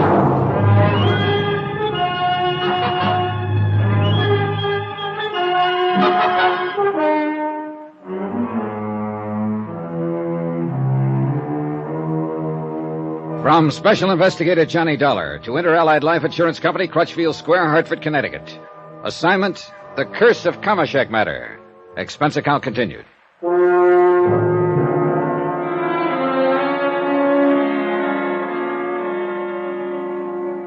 Item 4, 320, cab to the station, train fare from Hartford to Stamford, and cab to the modest but attractive apartment of Dorothy Harkness. The short trip gave me time to think. Eric Turnbull, wealthy retired businessman, called me in on this case. Turnbull, uncle of young Donald Cronin, entirely in control of a large trust fund for the boy. Turnbull, who was determined to prevent him from making an expedition to the tomb of Kamashek, on the excuse that he suspected a plot against the boy's life, engineered by Dorothy Harkness, who was not only Donald's fiancée, but a beneficiary of his $100,000 life policy. So a talk with Dorothy Harkness seemed very much in order. Oh, come in, Mr. Dollar. I'm so glad you were willing to come and talk with me. How are you, Miss Harkness? You make me sound so old. It's Dorothy. Won't you sit down? Thank you. But before we go any further, Dorothy, I think you ought to understand that I'm an insurance investigator, and so far... I know that. Donald told me his uncle was going to send for you. But there's been no claim filed, no reason for one. I know. Mr. Turnbull does, well, kind of unusual things now and then, and I guess this is one of them. Unless he's trying to prevent whatever might cause a claim to be filed. Mr. Dollar, I don't know what Mr. Turnbull has told you about me, but I'm sure it wasn't good. I'm afraid we don't get along very well. Well, it's pretty obvious he doesn't like your interest in his nephew, Donald. I've known Donald since school, Mr. Dollar, and we hope to get married. At least Donald does. Oh? Now, what about you? Well, I don't know. I don't know. I got the impression from Mr. Turnbull you were doing a pretty good job of getting Donald into your clutches. But that isn't the way it is at all. We've been seeing a great deal of each other, and Donald has asked me to marry him. And I'm fond of him, Mr. Dollar, terribly fond of him. But so far as marriage is concerned, I'm not sure. What do you mean? I can't help wondering all the time if he isn't hoping to marry me just as an escape from his uncle. Uh-huh. Would you marry him? If I were sure of him. You'd be sure of an awful lot of money, Dorothy. What? The minute he reached 30, that is. Mr. Turnbull has poisoned your mind, Mr. Dollar. What money Donald has or may have has nothing to do with it. That sort of thinking is filthy. I guess you mean that, don't you, Dorothy? Yes. I think I've loved Donald ever since my father brought him into the museum. Your father? Yes, he's curator of archaeology. Well, how does he feel about Donald and you? His only interest in Donald is in the money, the financial support he gives the museum. Oh. Since Mother died, he's become a grasping, self-centered old man whose only interest is in the museum. I see. So I don't live with him anymore. Well, then I take it he opposes any thought of your marrying Donald. He wants me to string him along, raise money and scientific contributions. But Donald is making something of himself, instead of wasting his life in idle luxury as Mr. Turnbull would have it. Or would he rather have Don increase the family fortune? No, just not spend it. That's all he cares about. So if anything should happen to Donald, there would be more left for Mr. Eric Turnbull. And that's why I called you. Because I'm afraid that if Donald does go on this expedition to Egypt, something will happen to him. Oh, now, wait a minute. Turnbull has objected strenuously to this latest expedition. You don't know them yet. Either of them. They're of the same stock, and they're both stubborn, determined, and willful, and his uncle is clever. Clever enough to play on this stubbornness. Capitalize on it. What's that supposed to mean? He knows that the surest way to keep Donald from doing something is to insist that he do it. It's always been that way. Are you sure you haven't been reading too much psychology? It's true. And in spite of Donald's academic maturity, he's almost like a child in some things, emotional sometimes. That's another reason why I wonder if Donald really wants to marry me. If he loves me enough. Or if he's simply rebelling against his uncle. You feel, then, that Mr. Turnbull is opposing the expedition to be sure that Donald will make it? Yes. Because he doesn't quietly reason with Donald, talk things out. He shouts, he storms, he threatens. And that gets Don's back hair up, huh? It makes him more determined to go than ever. Wouldn't it do the same to you? Maybe so. And I'm afraid that if he does go, he'll never come back. You honestly don't want him to go? No. Just what do you think might happen to him? This curse of Kamashek you mentioned? I think that would be the excuse for his uncle to have something happen to him. Well, what is this curse? Do you remember King Tutankhamun? Well, I remember hearing and reading something about him, old Egyptian pharaoh. His tomb had a curse on it, too. But because they believed it would yield important historical data and some of the treasure of those ancient dynasties, an expedition went to the Valley of the Kings and excavated it anyhow. You're really hip on this stuff, aren't you? Because of Donald's interest in it, I guess. But listen to me. One after another, people who were involved in that expedition died under very mysterious circumstances. Yeah, I remember. Even Lord Carnarvon himself. They said that he died from the results of a mosquito bite and pneumonia. But the other deaths were not so easily explained away. Not even by able scientists and doctors. You believe in the curse of King Tut, then? And now the curse of Kamashek? No, I don't. But from what you just told me... There have been too many other tombs, all bearing warnings, where the people who dug into them touched the treasures in them, even touched the remains of the kings, had no harm at all come to them. Well, then I'm afraid I don't see what you're driving at. This, Johnny. Any mysterious death of someone who's explored one of these ancient tombs will be accepted as a result of the curse. Don't you see? It's an open door to murder. You know something? To me, it all sounds a little far-fetched. No. Because of Eric Turnbull. Because I'm sure he wants Donald out of the way. For his money? This terrible friction between them, this antagonism that's been building up for years. And it's reached a point where either one of them would be glad to see the other out of the way. But Eric Turnbull is the only one who's evil enough to do something about it. Well, I gotta admit, the sparks kind of flew between them when I saw them together. And don't forget it would be to his uncle's advantage if Donald were to die. He needs the money? Well, no, I guess he doesn't. Well, what about you? I'm doing all right at the museum. I'm earning enough to live on, and I'm happy in my work. Just the same, as I understand it, you'd collect half of Donald's life policy. I hate you for even thinking about such a thing. I'd hoped you would help me save Donald's life. Funny, though, isn't it? Funny. Eric Turnbull is my employer in this case. If there really is a case. Because he's smart. He's clever. He's clever enough to know that calling you in would help cover up anything he might do. All right, look. Suppose Eric Turnbull did plan to get rid of Donald. How? I don't know. But this I do know. And it's the thing that has scared me. On his last expedition, and he didn't realize it until afterwards, one of the men in his party, a man he'd selected himself, turned out to have been paid separately by Mr. Turnbull. Why not? He probably wanted somebody there to look after Donald without his knowing. Listen to me. This man caused a couple of accidents. At least they called them accidents.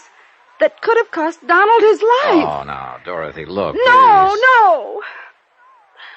No, I can see that you don't believe anything I've told you. Dorothy, I think you're just building up something in your imagination. You don't believe me. But at least do this. Remember, no matter what happens, remember what I've told you. Somebody was lying. That was a cinch. But who? And why? Unless one of them really was plotting against the life of Donald Cronin. I couldn't get it out of my head that at least Eric Turnbull didn't need whatever money would come from Donald's death. Dorothy Harkness, on the other hand, would gain what to her would be plenty. Sure, nearly $1 million would go to Turnbull, but that would mean much less to him than the $50,000 insurance would to her. Well, there seemed to be nothing more to say to her at the moment, so I left her, took a cab back to the station. That's item 5, 65 cents, and telephoned to the house on Birchbrook Road in the hope that Donald would be home and I'd have a chance to talk to him. Hello? Oh, Mr. Turnbull, this is Johnny Dollar. Oh, splendid. Where are you? Well, I'm at the station, but I was calling to try and... Splendid. Haskins will drive the car down to meet you immediately. Well, now... I knew that if you thought it over, you'd be willing to take on this case. Yeah, sure. You just wait right there. Haskins will be along in a few minutes. Goodbye.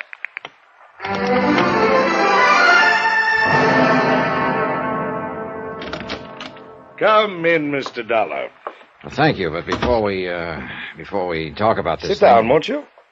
Now, from what I've been able to learn, Donald is planning to leave for Egypt immediately. I checked with a friend at the Explorers Club in New York, where the boy's been staying these past few days. Oh, I thought he always stayed right here with you. Well, he does, except when he's preparing for an expedition. Then you are going to let him go. Well, how can I stop him without making him look foolish in the eyes of his colleagues, the museum, the universities who are so interested in his work? Yes, I have to let him go. But with you beside him there... Oh, wait a minute. Of course, I'll expect you to be with him during the entire expedition. Well, now, look, Now, remember this, no expense is to be spared in the protection of my nephew's life. I had to go down to New York to see David Wilt. He's my stockbroker, Harris Dillman Company. While I was there, I stopped at my bank and arranged to have some 5,000 in American Express traveler's checks ready for you. All you have to do is go down there and sign them and pick them up. If you need more, cable me. You don't waste any time, do you? I know Donald. He's very stubborn, determined, and willful. In his present frame of mind, he might pack up and take off at a moment's notice. I want to be sure you're at his side.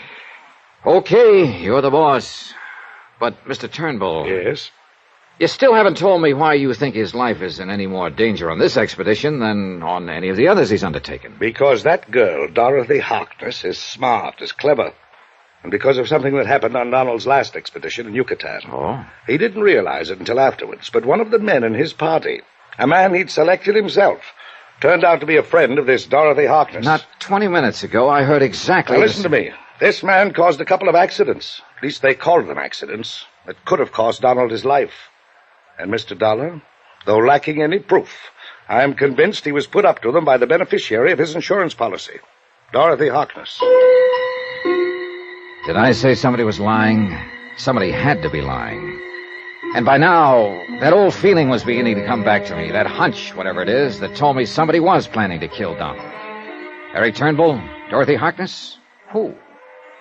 Something told me I'd better get to Donald Cronin. But fast.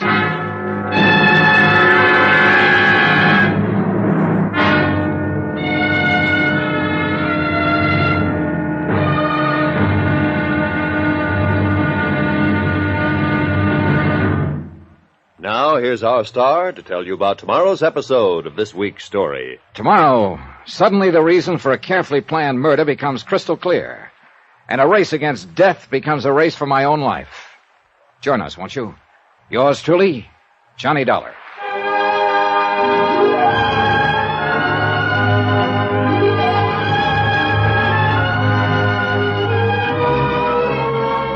Yours truly, Johnny Dollar, starring Bob Bailey, is transcribed in Hollywood. It is produced and directed by Jack Johnstone, who also wrote this week's story. Be sure to join us tomorrow night, same time and station, for the next exciting episode of Yours truly, Johnny Dollar. Roy Rowan speaking.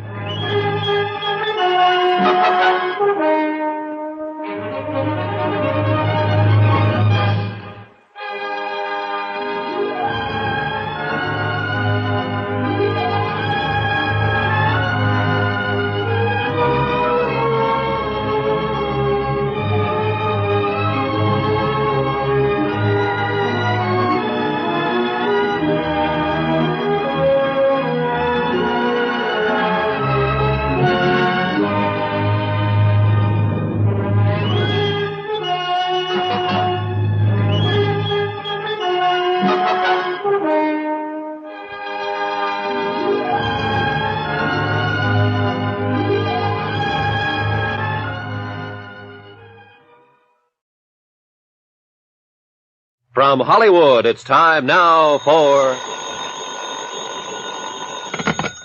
Johnny Dollar. This is the operator at the Explorers Club. Oh, good. Have you been able Sorry, Mr. Dollar, but I haven't been able to reach Mr. Donald Cronin for you. Well, hasn't he been there at all? He was in and out all morning, but he refused to answer any calls then. Since you first telephoned, he hasn't been back. Well, do you know when he will be back? No, I don't, sir. All right, then leave a message. I'll meet him there at the club. Is it very important that you see him, Mr. Dollar? It's important that I keep him from being murdered.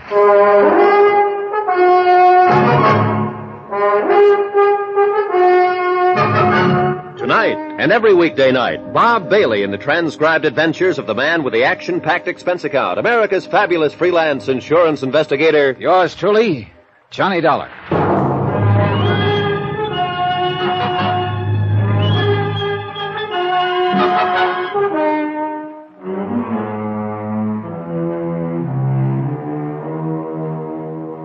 From Special Investigator Johnny Dollar to Inter-Allied Life Insurance Company, Crutchfield Square, Hartford, Connecticut.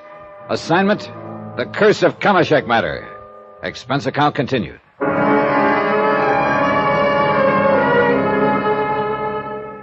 Item 6, $9.80, train to New York, quick lunch and taxi to the Traders Bank and Trust Company.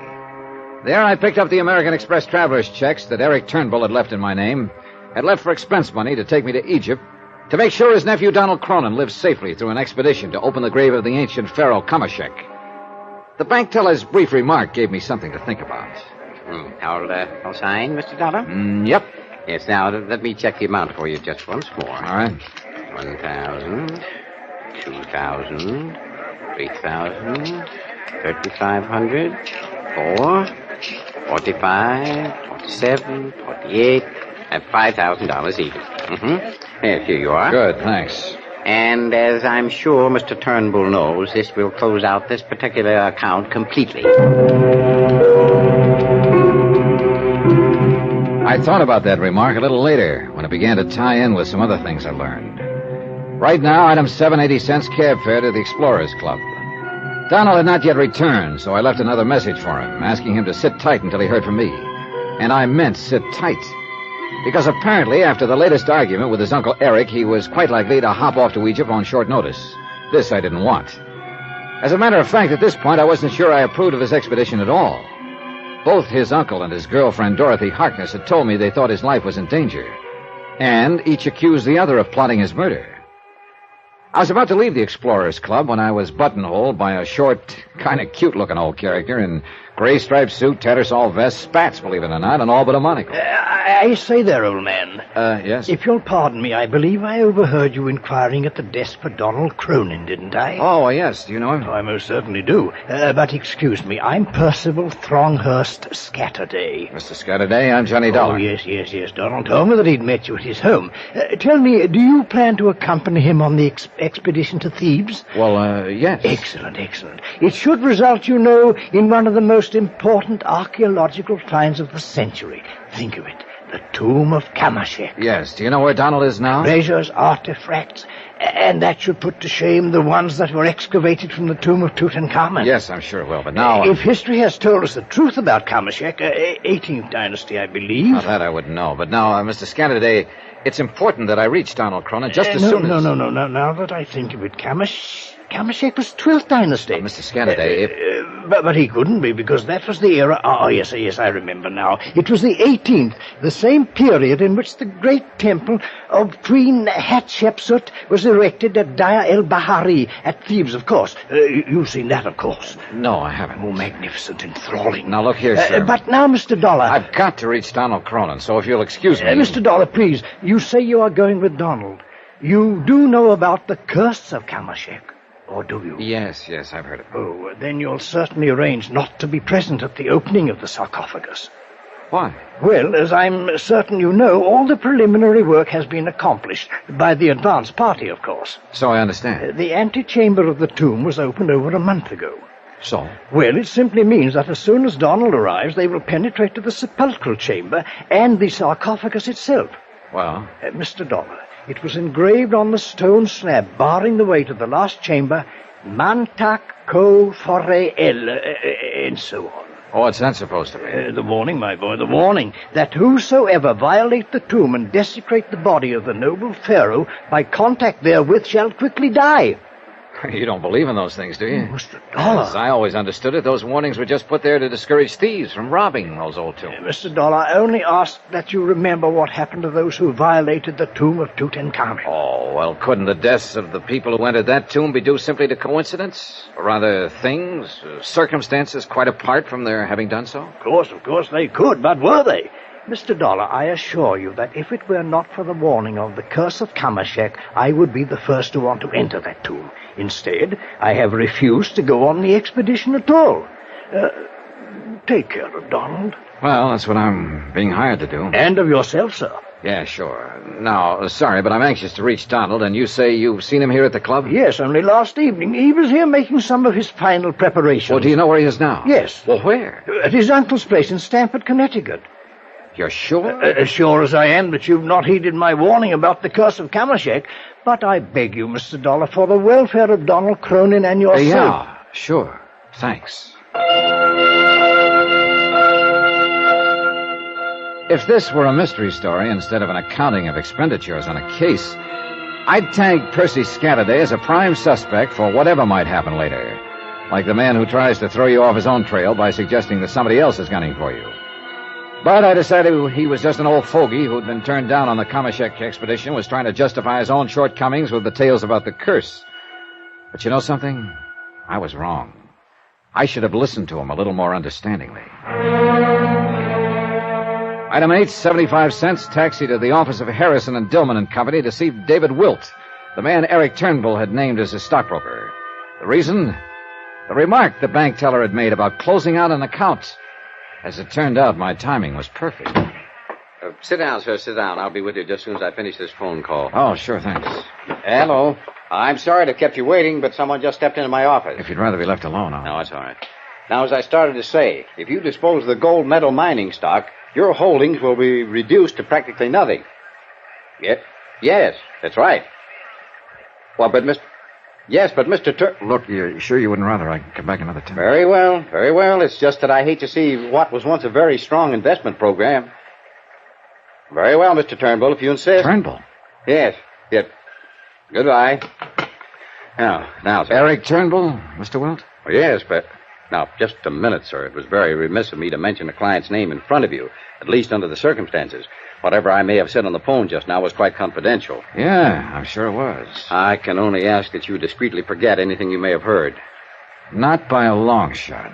What's this? Who are you, sir? Dollar, I believe the receptionist said. That's right, Johnny Dollar, insurance investigator. And that conversation told me just what I came here to try to charm you into telling me. Mr. Dollar, please remember this. That was entirely confidential. None of your business. Here, my credentials. Yeah? Well? Now, you remember something. So far as Eric Turnbull is concerned, my coming here is entirely confidential. None of his business. Goodbye, Mr. Wilt.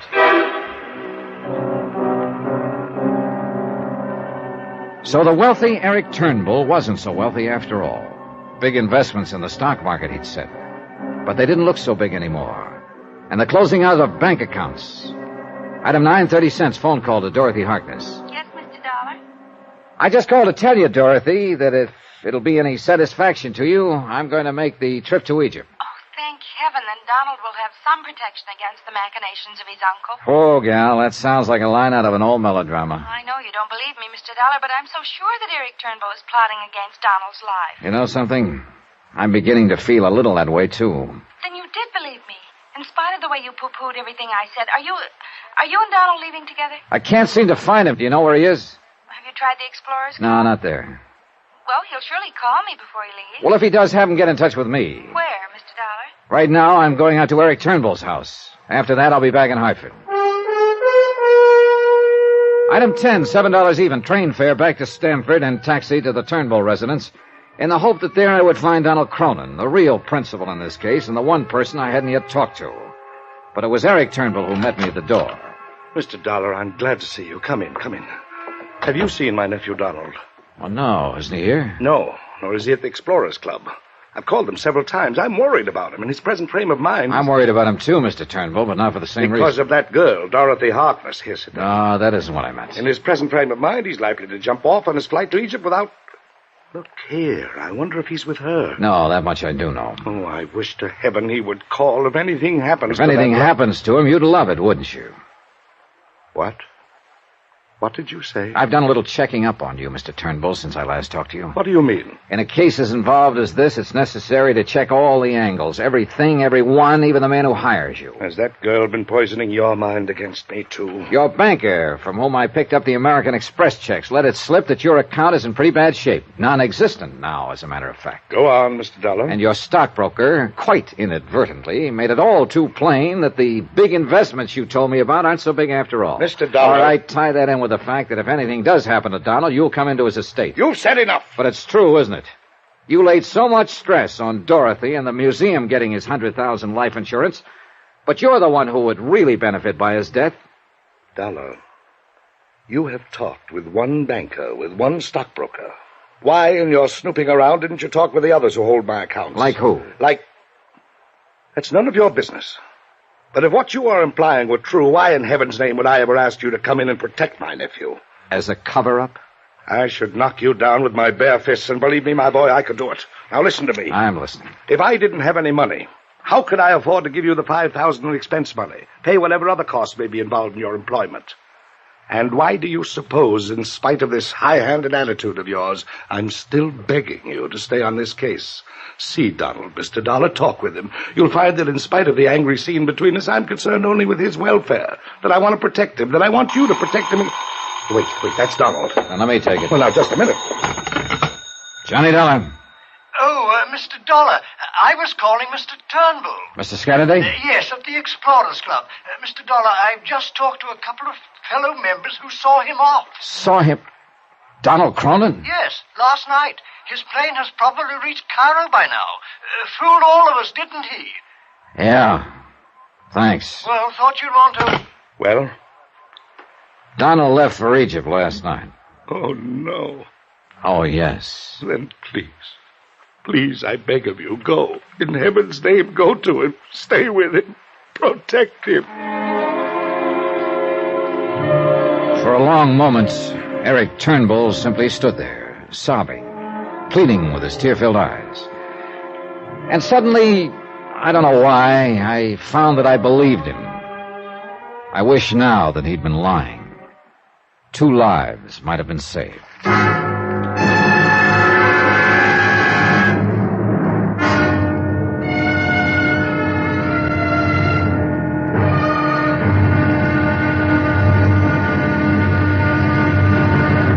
Now, here's our star to tell you about tomorrow's episode of this week's story. Tomorrow, a flight into darkness, and when day has come, there's blood on the desert sands. Join us, won't you? Yours truly, Johnny Dollar.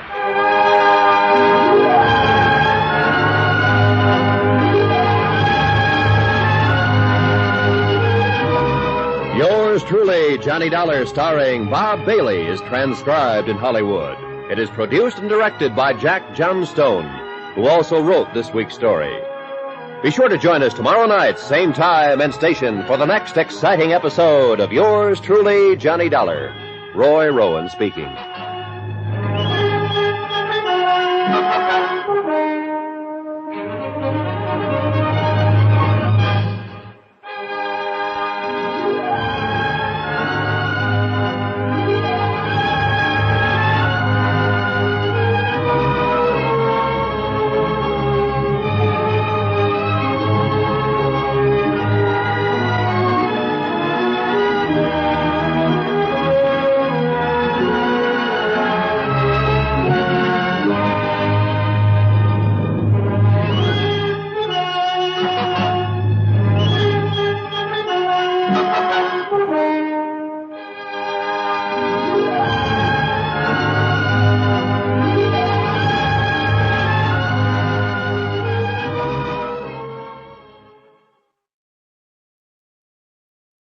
From Hollywood, it's time now for...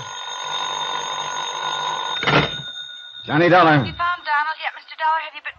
Oh, this is Dorothy Hartman. Yeah, I know. And no, I haven't found Donald Cronin. He wasn't at his uncle's place? Johnny, you must find him. Talk to him. Talk him out of making the trip to Egypt. Dorothy. If he does, he'll die. His uncle will see to it that he dies. Look, Dorothy. You must find him and stop him. I'm afraid it's a little late for that. What? He took off on a direct flight to Egypt early yesterday. Oh, no. Has at least a 36-hour start, at least. Johnny, you must go after him. On the first plane I can get to Cairo.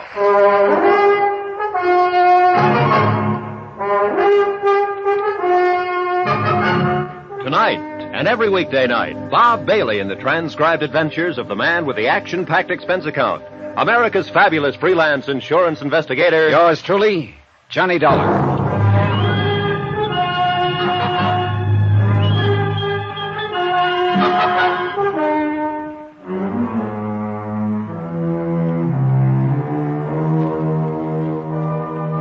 From Special Investigator Johnny Dollar to Inter-Allied Life Insurance Company, Crutchfield Square, Hartford, Connecticut.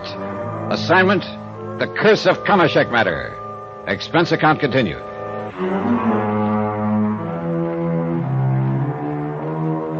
Item 10, taxi, train to New York, and cab to the airport, $9.45. Item 11, round-trip plane fare to Cairo, Egypt, $1,305.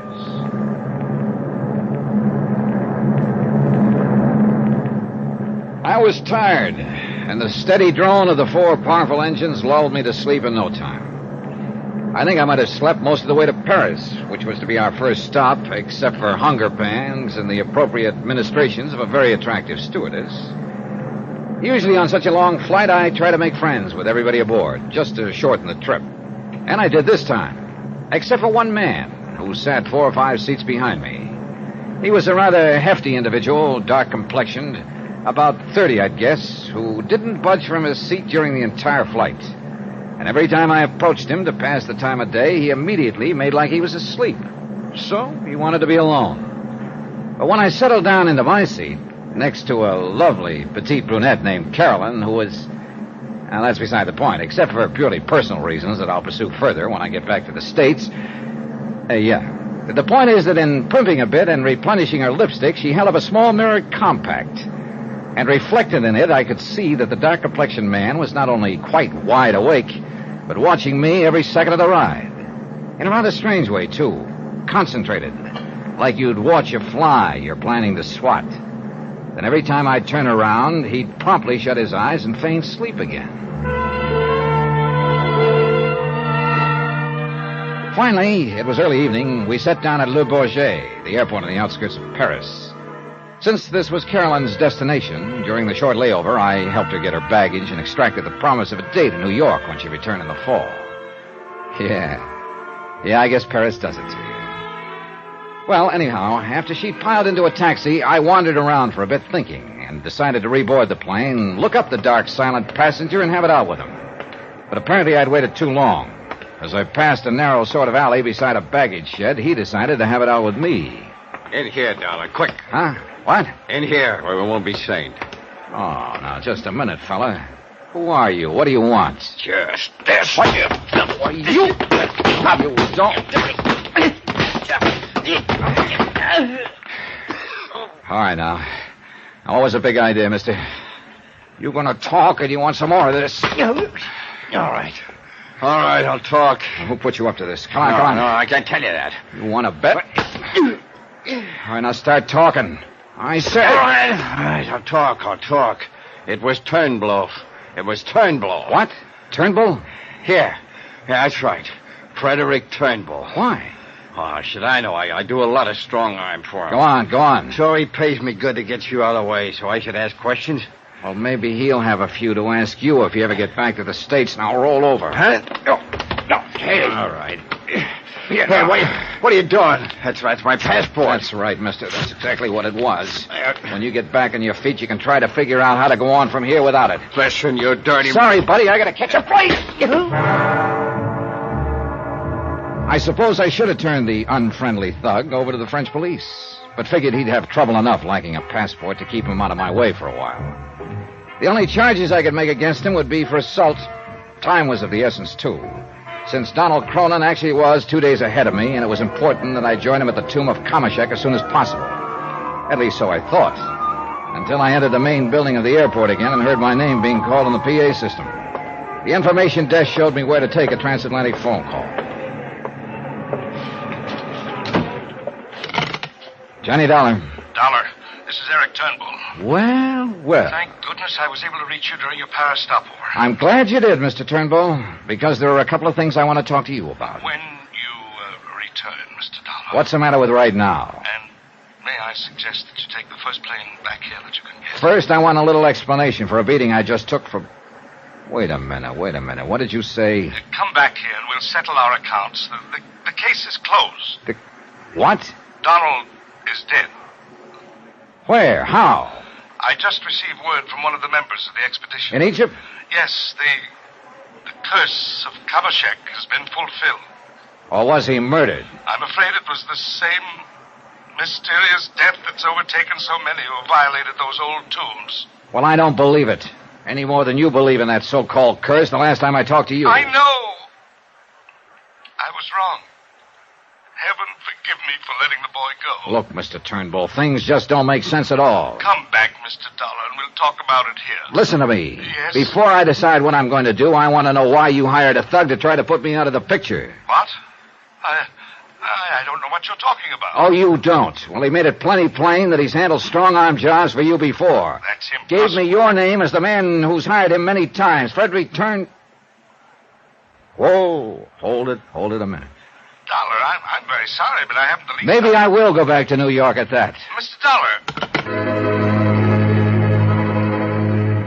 It suddenly dawned on me that I must have been slightly befuddled by the partial beating I'd taken earlier. You know, when the thug made his little confession a few minutes before. I'll talk. It was Turnbull hired me. Frederick Turnbull. Frederick Turnbull, he'd said, instead of Eric Turnbull. Sure, they sound alike. But a guy who's done a lot of strong-arm jobs, knows the right name of the guy that hired him, that can mean only one thing. Someone had instructed that thug to say he'd been hired by Turnbull. But who? I canceled out the rest of my flight to Cairo, made reservations back to New York, and then while waiting for that plane, ran up item 13, $82 American. On phone calls to whomever I could dig up among the Egyptian government authorities who'd been overseeing the excavation of Kamashek's tomb. What little I learned was pretty much summed up by the British doctor who'd been a member of the expedition. Very mysterious, Mr. Dollar. You see, Because of the superstition about violating the tomb, only 2 of our people even touched any of the bones we found within it. Yeah? And incidentally, that is all we found. The tomb had been thoroughly ransacked by thieves, probably centuries ago. Yeah, but you were saying, Doctor. Oh, yes. Only 2 touched any of the remains. One was a native carrier, as soon as the bones had been properly sprayed where they preserve it in. Uh-huh. And the other was Donald Cronin, who, for some reason or other, wrapped up the bones and sent them by air to his uncle, Mr. Eric Turnbull in the United States. Oh?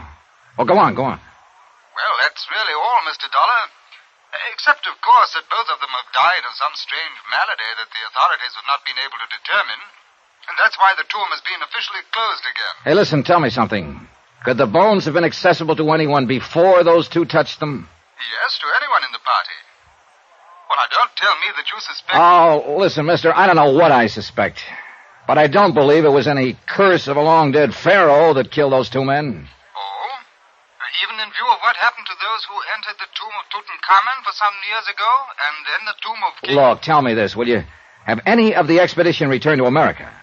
Well, of course, the authorities have here no reason for holding them. You haven't answered my question. No. Well, only the 2 young men that Donald brought along with him. Who were they? Carl Fortina. Oh, who's he? From New York. Like Donald himself, he's an archaeologist. And the other? One of his colleagues at the museum in, I believe it's in Stamford. What's his name? He's a young osteological expert, son of a curator at the museum, as I recall. What? His name is Walter Harkness. Well, I'll be. But surely you don't think... Doctor, you go right ahead and hang those 2 deaths on good old King Kamashek. Me? I'm going after a couple of live suspects.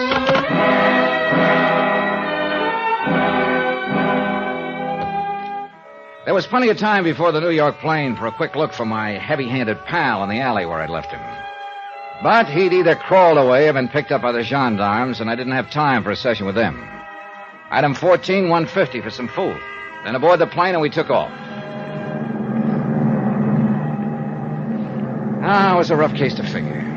Actually, of course, the insurance angle was done and over with. It ended with Donald Cronin's death. And 2 people would benefit by his death, both of them number 1 suspects. One, his uncle, Eric Turnbull, who would now take over the $1 million estate.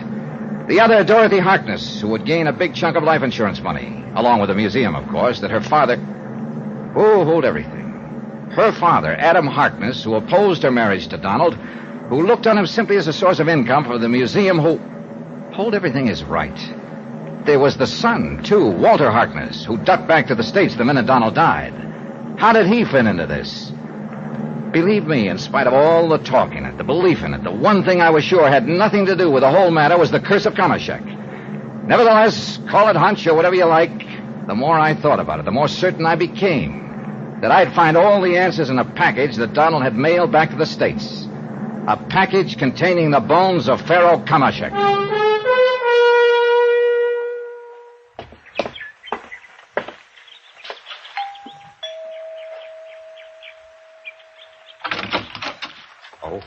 Mr. Dollar. Hello, Haskins. Mr. Turnbull, then? Yes, and I'm sure he wishes to see you. It's a frightful thing about Master Donald, isn't it, sir? How does Mr. Turnbull feel about it?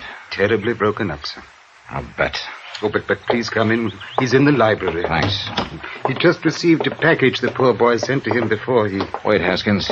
Has he opened it yet? He was examining the contents when the doorbell... Good heavens. Mr. Turnbull. He's fallen from his chair, Mr. Dollar. Mr. Dollar, he's... Oh, no. Yeah, Haskins. He's dead.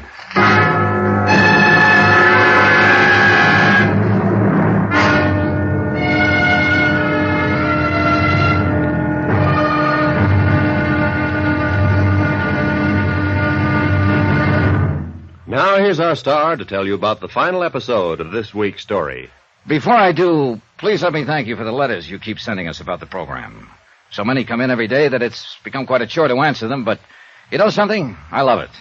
As a matter of fact, your letters are appreciated by all of us who are involved in the production and presentation of the show. Our director, the writers, the various members of our cast, and our excellent technical crew. So please don't stop. Tomorrow, the wind-up. and a sorry example of what the lust for money can sometimes do to nice people. Join us, won't you? Yours truly, Johnny Dollar.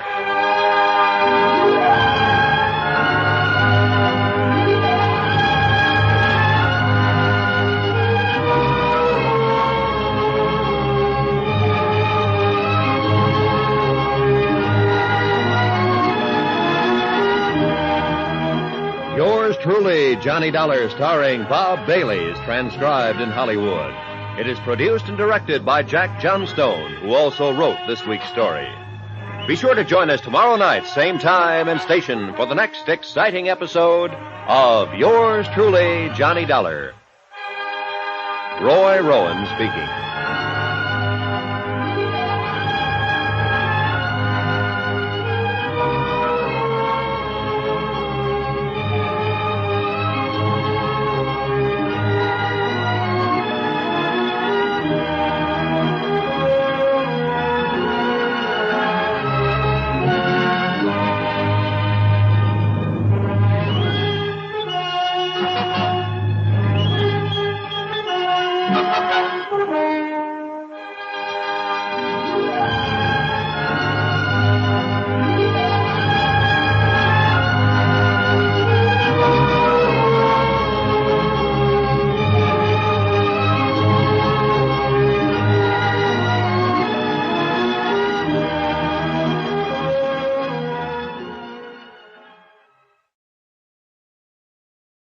From Hollywood, it's time now for...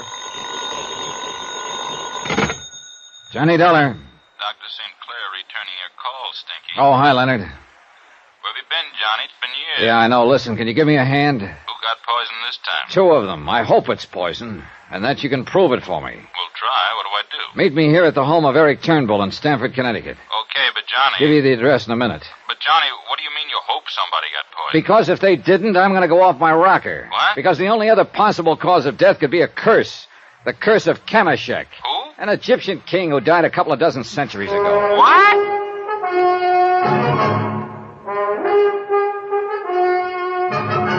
Tonight, and every weekday night, Bob Bailey in the transcribed adventures of the man with the action-packed expense account, America's fabulous freelance insurance investigator. Yours truly, Johnny Dollar.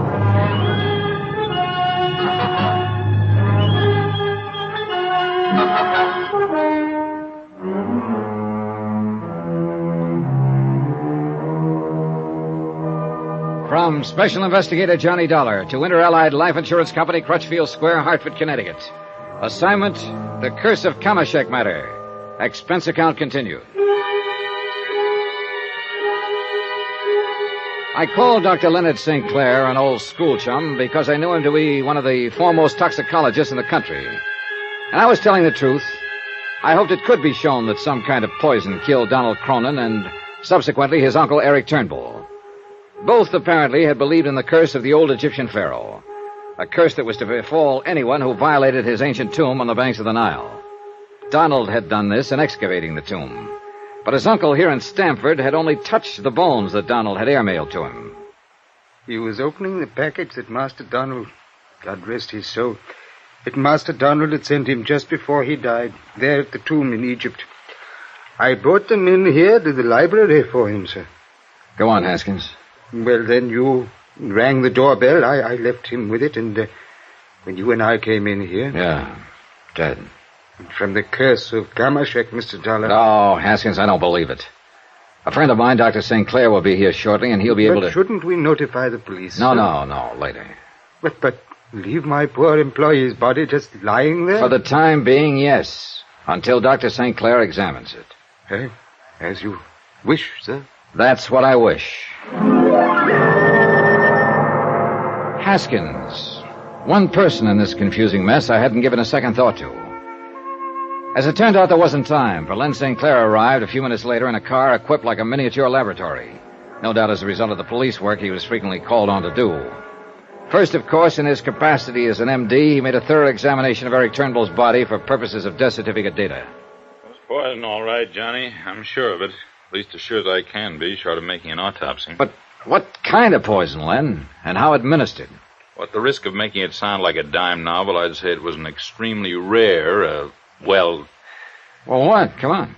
well, it's something I haven't heard of in years, related to the old Indian arrow poison. It's very difficult to detect. Can you make sure? Yes, if you'll help me drag some of my equipment in from the car, including a cage of white mice. What? Yeah, on which to experiment with samples of the stuff. Samples from those old bones out of the tomb? That's right.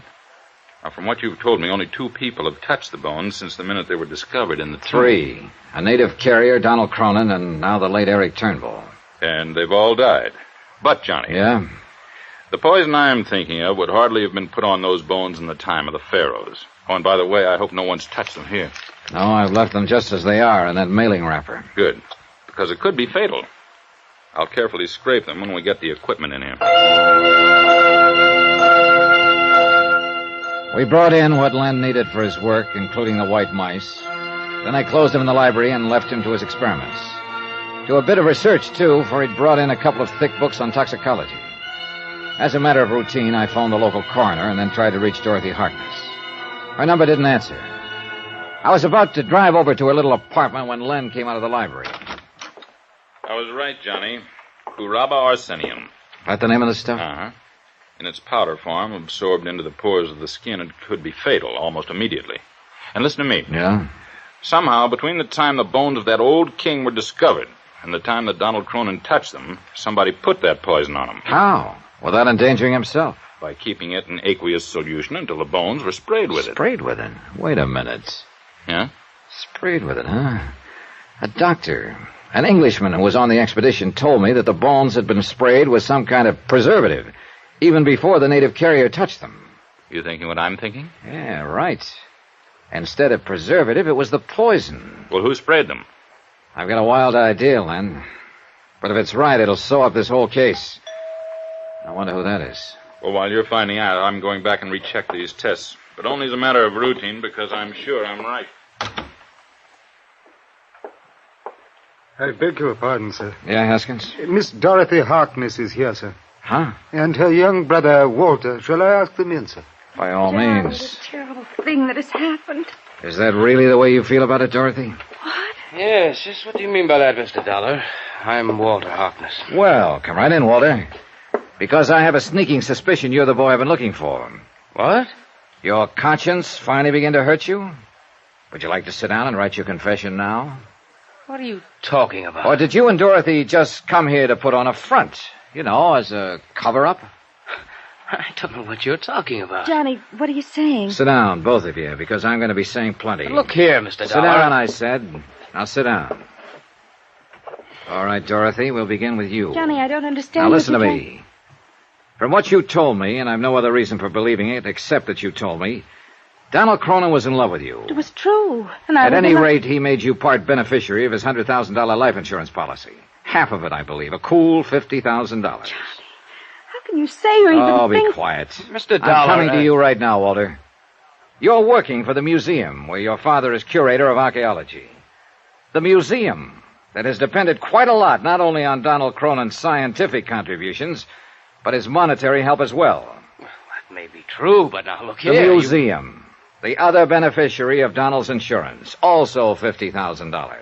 Mr. Dollar, if you're implying that I had anything to do with Donald's death... You in can order shut to gain... up, too, and let me talk. This is the first chance I've had to begin to tie this case up. The first time any of the crazy elements in it made sense. No, wait, tell me this.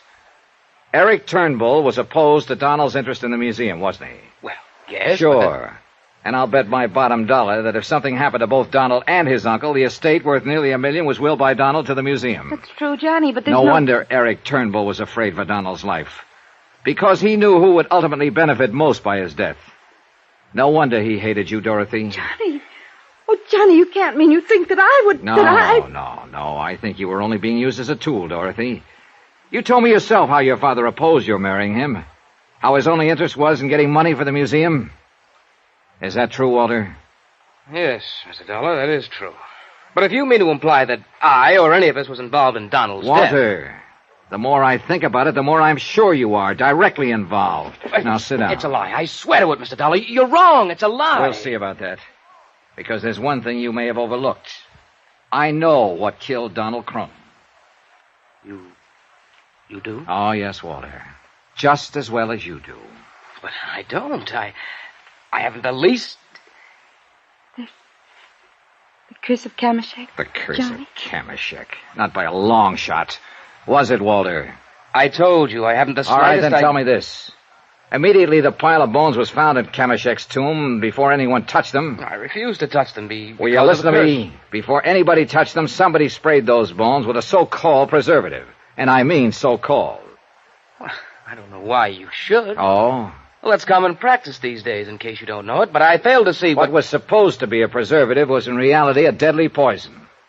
What? Oh, come on now, Walter. But you're wrong. You must be wrong. That's impossible. You know, you're very convincing, I must admit. Well, it's true. I applied that preservative, Mr. Dollar. Oh, you did? Yes. Aqueous solution, wasn't it? Of course. And I'll bet you washed your hands very carefully immediately afterward, didn't you? Yes, of course I did, because I was told to. By whom? By... Oh, no. No. Walter? What is it? Holy... Tell me, Walter. Walter! Yes? Do you know anything about a man who tried to intercept me on my way to Egypt? To make sure I didn't get there until the bones of the pharaoh were sent to Eric Turnbull and that Donald Cronin died? No, I don't, believe me. Then answer me this one. Did you make up the, we'll call it preservative, that you used over there? No. Then who did? And who told you to be sure to wash your hands immediately after using it? Well? Walter! Oh, no! I'm afraid so, Dorothy. Oh, no! Better tell me, Walter. Beg your pardon, Mr. Dollar, but Mr. Harkness Sr. is here, too. Mr. Dollar, I'm Adam Harkness, curator of archaeology at the museum. Well, Mr. Harkness, I'm really glad to see you. Dorothy, Walter. Mr. Dollar, I've come to pick up the bones from the grave of Kamashek that I understand Donald Cronin sent to his uncle instead of to me through some misunderstanding. Oh, yeah, sure. I had a notion you'd want to pick up those bones, Dr. Harkness. And I'll give them to you on one condition. Oh? What is that? That you take them out of the package in which they arrived here with your bare hands. That you carry them out of this house also in your bare hands. Why, that's a strange... Will you? Of course not. Why? Why, because such priceless relics are too fragile, too full of a deadly poison that you had them sprayed with? Kuraba arsenium, I believe it's called. I don't know what you're... Walter, what have you been telling us? It's true, isn't it, Father? Well, Dr. Harkness... Daddy! I don't know how you found out, Dollar, but I'll tell you this. You won't ever live. Wait a minute, put that thing down. Father! Wait a minute! Daddy!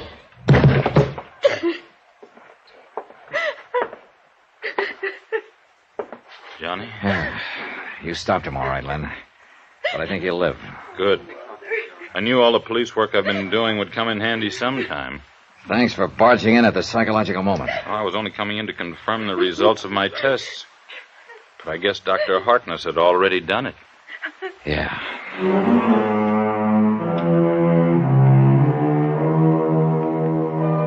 So, I guess the museum will profit mightily from half the insurance and all of the estate of Donald Cronin. The museum, that is, without Dr. Adam Harkness. Expense account total, including transportation back to Hartford, $985. Remarks? Well, doesn't mean a thing, I know, but I kind of wonder what I might have found if I'd been assigned to investigate the deaths of the people who excavated some of those other old Egyptian tombs. Tombs that had a curse on them. Interesting thought, isn't it? Yours truly, Johnny Dollar.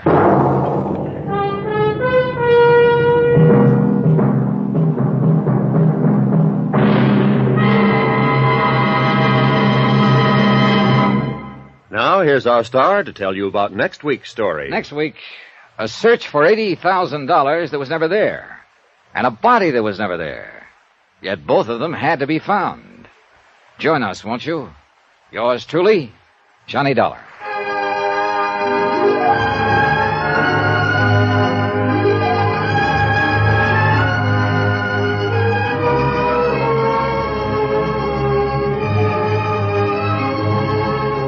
Yours truly, Johnny Dollar, starring Bob Bailey, is transcribed in Hollywood. It is produced and directed by Jack Johnstone, who also wrote this week's story. Heard in this week's cast were Paul Dubov, Alan Reed Sr., Dick Crenna, Virginia Gregg, Ben Wright, Forrest Lewis, Eric Snowden, Barney Phillips, James McCallion, and Les Tremaine. Musical supervision by Amerigo Marino. Be sure to join us on Monday night, same time and station, for another exciting story of yours truly, Johnny Dollar. Roy Rowan speaking.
My name's Regan. I work for Anthony J. Lyon, Detective Bureau. They call me the Lion's Eye.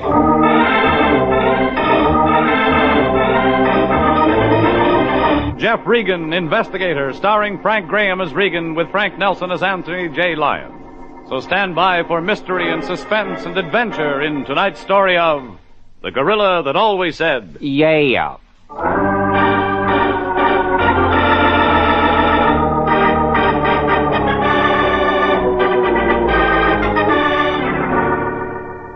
There was a whole menagerie in this one. A giraffe, an elephant, and a gorilla that always said, "Yeah." It didn't take place at the Griffith Park Zoo like you might think. We played this one out along the Sunset Strip, the stretch of big-time movie agents' offices, Mocambo, Ciro's, specialty shops, and razzle-dazzle that ties Beverly Hills to Hollywood with tinsel tape.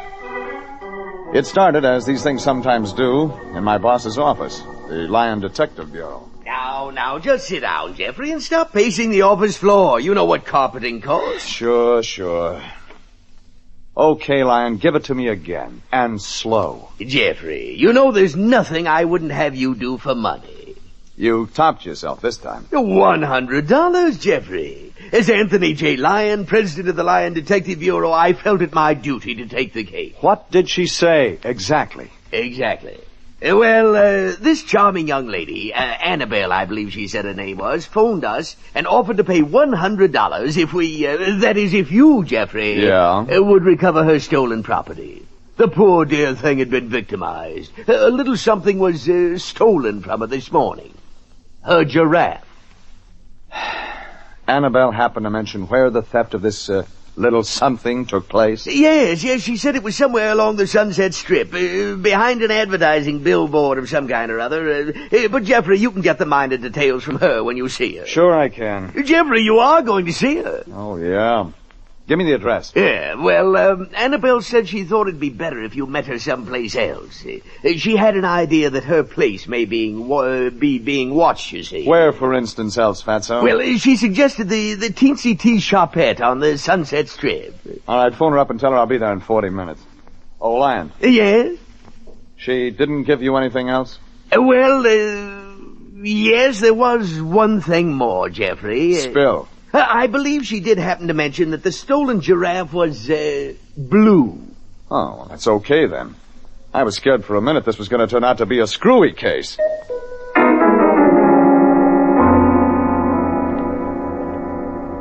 The Teensy Tea Shopette was on the gastronomical part of the Sunset Strip, next to the diet kitchen for French poodles only. I entered, clutched my wallet, made a run for the back booth, the smog lifted, and there was Annabelle. If somebody had to get a giraffe stolen from her, and I had to get hired to get it back, then Annabelle was the one it ought to be. Shall I order tea, Mr. Regan? It's a specialty here. Not for me, thanks. Your first name's Jeffrey, isn't it? Jeff. Jeff. You know, I don't care for tea. Would you like to see the place where my giraffe was stolen? That would be a good place to begin. Wouldn't it, Jeff?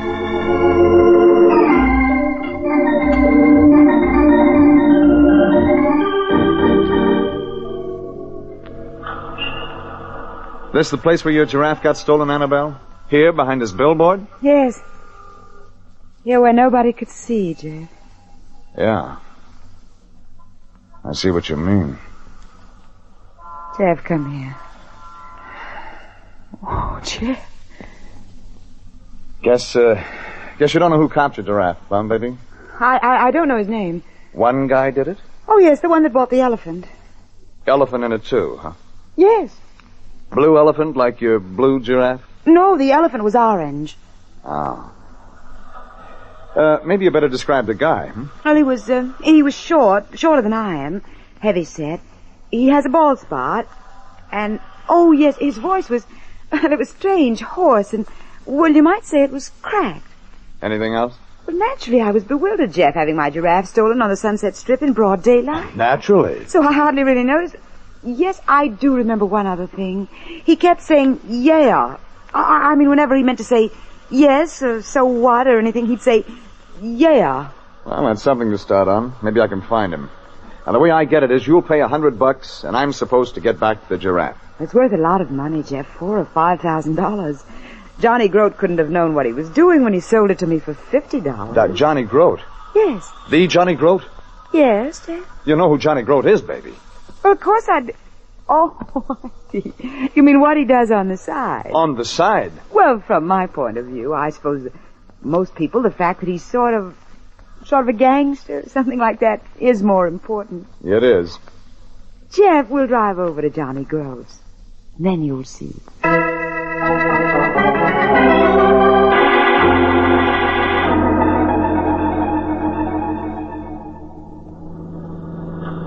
This place, Grote's? He just opened it. We'll park here across the street. Now you can read the sign. J. Grote, Ceramics. You see, I'm in ceramics, too. The address I gave dear Tony Lyon is my ceramic shop. Oh, so the blue giraffe and the orange elephant are made out of pottery. Oh, no, Jeff, no porcelain. It's quite a different thing. You see, well, the word's around in the trade that Johnny Grote managed to buy a big consignment of pieces shipped from Europe right after the war. I dropped in this morning to see if there mightn't be something I could pick up for my own shop. And you bought the blue giraffe? Now, it was a queer thing. While I was looking around, that short, thick man with the odd voice came in. He bought the orange elephant. Now, for $50, they were a match set, the blue giraffe and the orange elephant. I was thunderstruck, Jeff. They were Viegli. No. Oh, I was beside myself. I knew that their resale would run into thousands of dollars.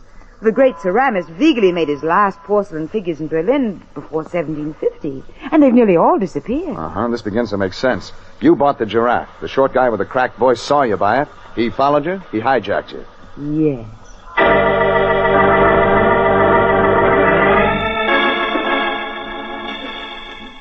Annabelle drove off, and I went across the street and into Johnny Grote's ceramic shop.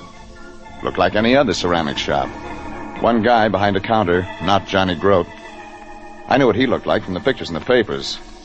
But this guy was tall, skinny, built like Honest Abe Lincoln. Only from the oily face, you'd think that maybe they left out the honest. He came up to me.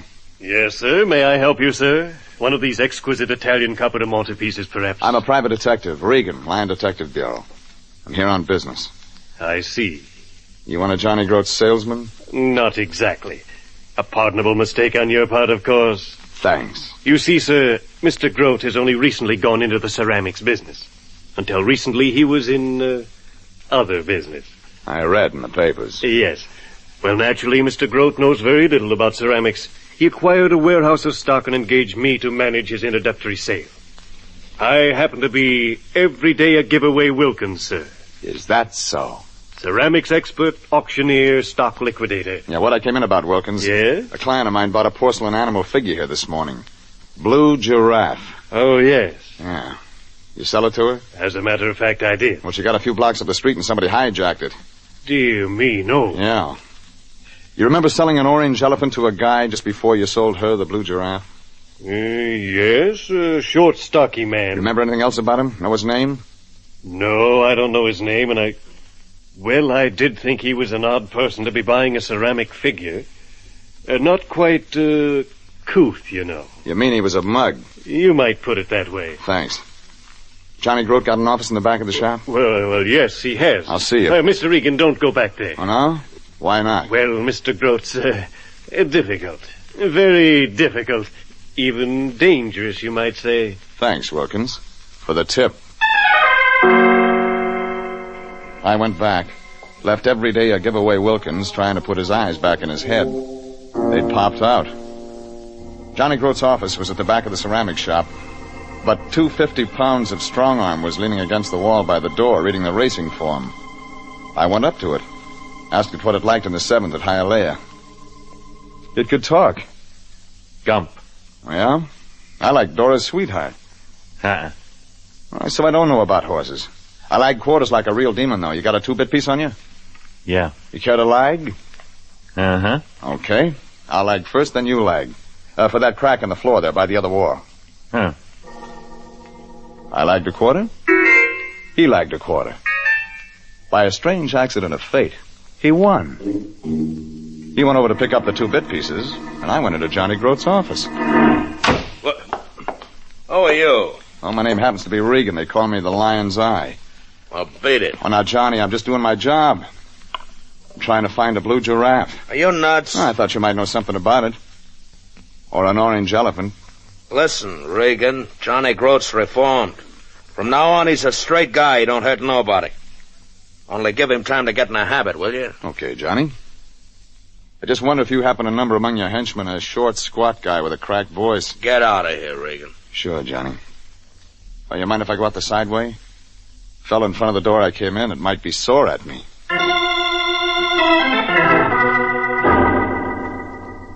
I went out the side way. Maybe the visit was worth the 2-bit piece I lost lagging with the mug in front of the other door. I got 2 items. One, the short, squat, crack-voiced guy that had heisted my client Annabelle's blue giraffe was not unknown to Jay Grote, ceramic shop owner and former racketeer. 2, Jay Grote had only one thing written on his desk pad. I read it upside down, but it said, Sam. That was followed by a phone number. Sunset 931. The last 2 numbers were torn off. I went out the side door and started up the alley in back of Grote's shop. That was when something happened. The Southern Cal Chamber of Commerce was going to have to hush up. Footsteps came up behind me fast. And then all of a sudden, the big, bright, high-octane February California sun... All right, Regan. ...went out.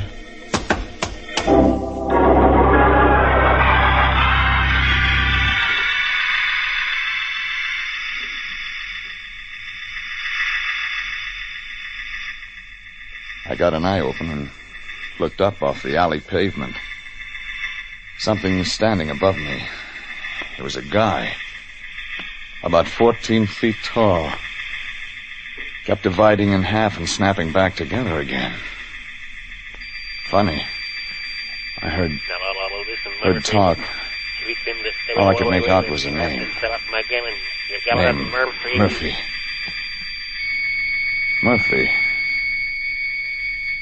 Murphy.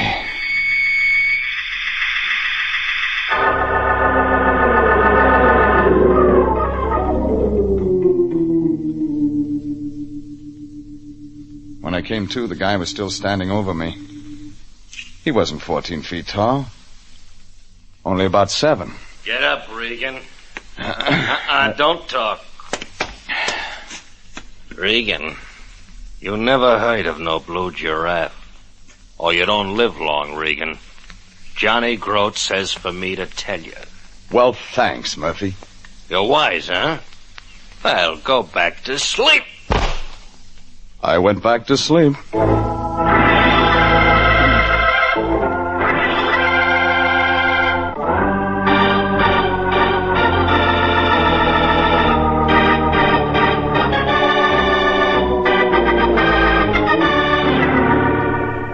I started on the trail of a blue porcelain giraffe worth $4,000 or $5,000.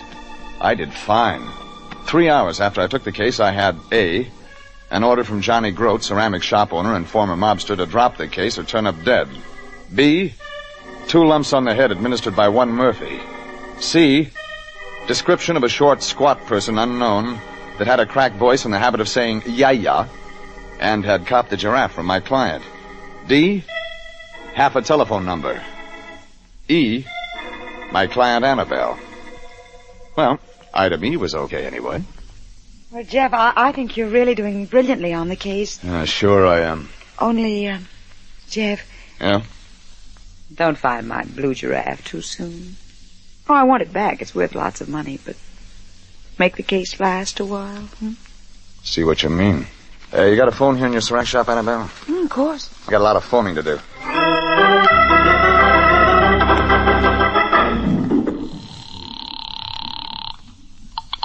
Anthony J. Lyon speaking. Lyon, I got a big job for you tonight. Jeffrey, you know this is the evening I take my French lesson. Parlez français, c'est soir, Lyon.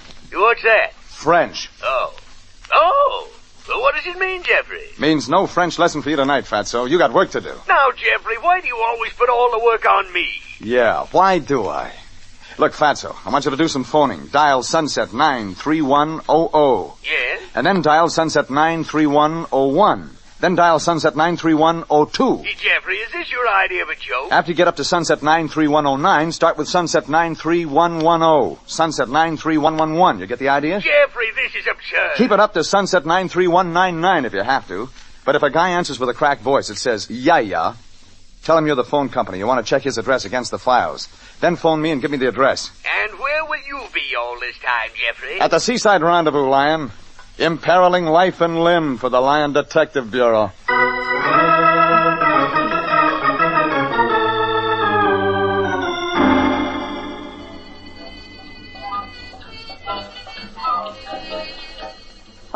Jeff. Oh, Jeff is wonderful. Real wonderful. It's dark here on the veranda. Mm-hmm. It's even nicer than in their dancing. See here. Jeff, come closer. Closer. Hey. Huh? Sorry to bother you at a crucial moment, like you might say, but you're wanted on the phone. Oh, you're the waiter. Phone. Yeah. Oh, yeah, phone, yeah. Yeah, I'll be right there, right there with you. This way, sir.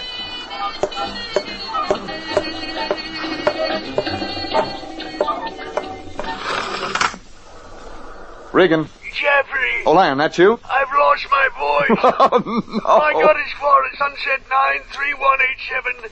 Talk to thousands of people. Jeffrey, I can't go on. I can't go on.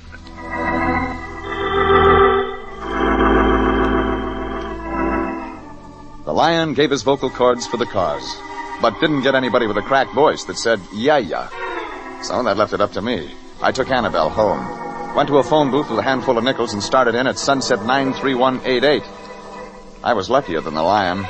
I was only on my second back at nickels when...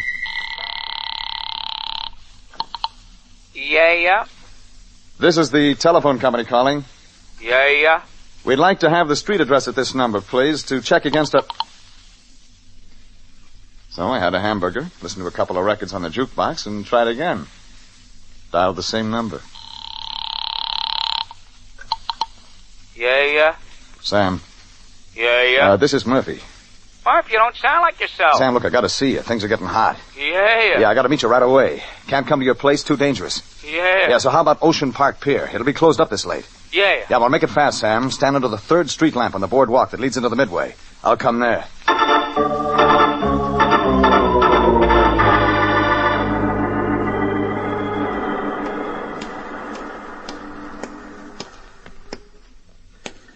Got a match, Bud?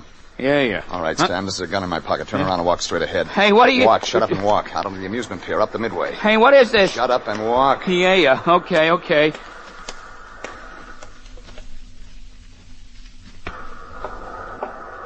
Pier deserted, nobody out there. Dark, empty booths, fronts pulled down. Tunnel of joy, a black mouth. Surf against the piles under the pier. Girders of the amusement rides, jutting skeleton bones in the moonlight. Okay, this'll be all right. We can talk here. Who are you, mister? Skip that. Or, you can call me Murphy if you want it. You was the one that phoned. Yeah. I didn't think it was Murph. Hey, was I a sap, huh? I ain't no good at this mobster business. You, work for Grote, don't you? Yeah. Well, this morning you pulled a grab on a blue porcelain giraffe. Yeah, sure. Hey, mister. Talk. Well, I don't know exactly what you got in mind getting me out here, but if it's like I was reading in the papers, I mean, if you're a guy from the East or something, well, I got points 1 and 2 to make bearing on any decision you might have took to rub me out. Gimme. Point 1. Johnny Grote's going straight. All us regular mobsters is on 2 weeks' notice, and Johnny's lawyer is working on what Johnny can do about the special guys like numbers racket experts, which have got non-cancelable contracts with Johnny. Point 2? Point 2. Even if Johnny's conscience can't stand his going back on former obligations, I'm finished in the rackets. I ain't no good, mister. I done the best I could, but I just ain't suited to the work. Temperamental. Sam, the blue giraffe. Did I heist it off that Judy this morning? Hey, she was pretty. What was the angle behind that heist, Sam? Well, I don't know as it would be ethical for me to say about that. Why, sure it would, Sam. Yeah? Yeah, now that Johnny Grote's going straight. Yeah, but that ain't it. Hey, there's somebody behind you coming up, mister. Look. Don't try to pull that old one on.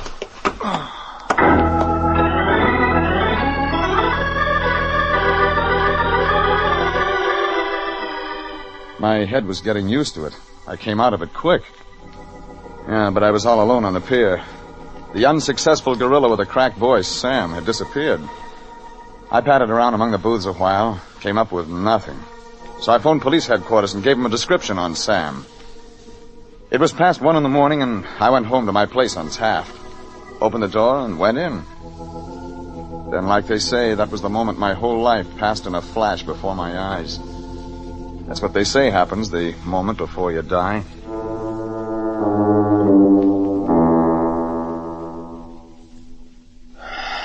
Well, I guess this is it, huh? Sit down, Regan.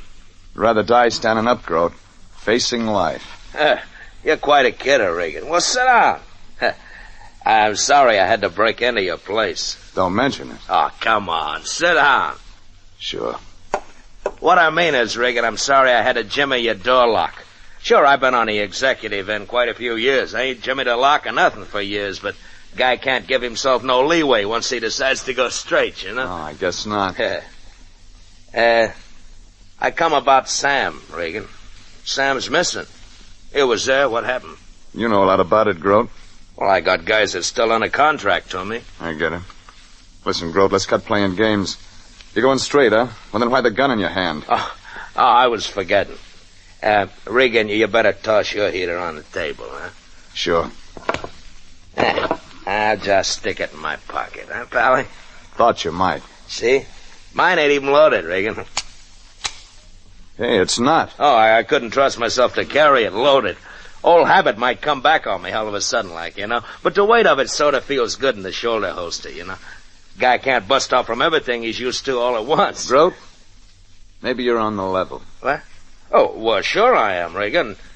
And I ain't never had so much trouble. You seen in the papers? Only, Grote, what about the grab job on my client's blue porcelain giraffe? Well, I don't know nothing about that. Murphy said different.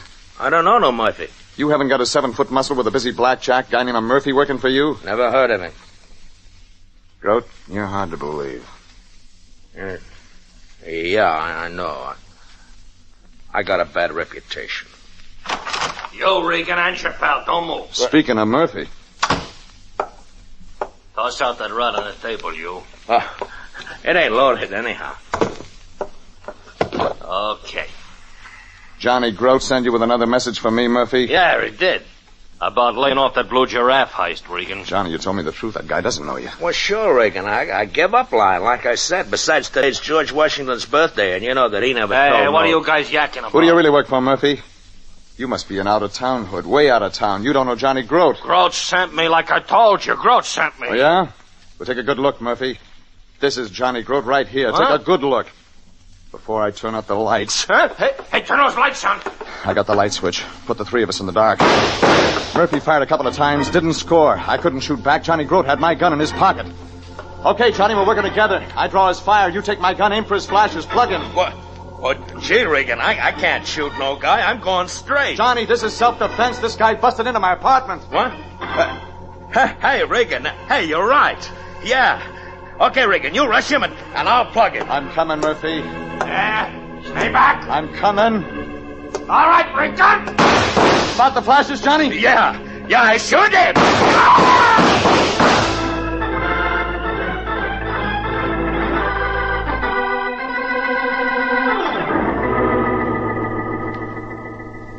While we waited for the cops and the police ambulance, Grote and I had a chance to talk things over. Johnny had bought a big consignment of ceramic pieces like Annabelle had told me. He didn't know anything about this stuff, so he hired every day a giveaway Wilkins to sell his stock for him.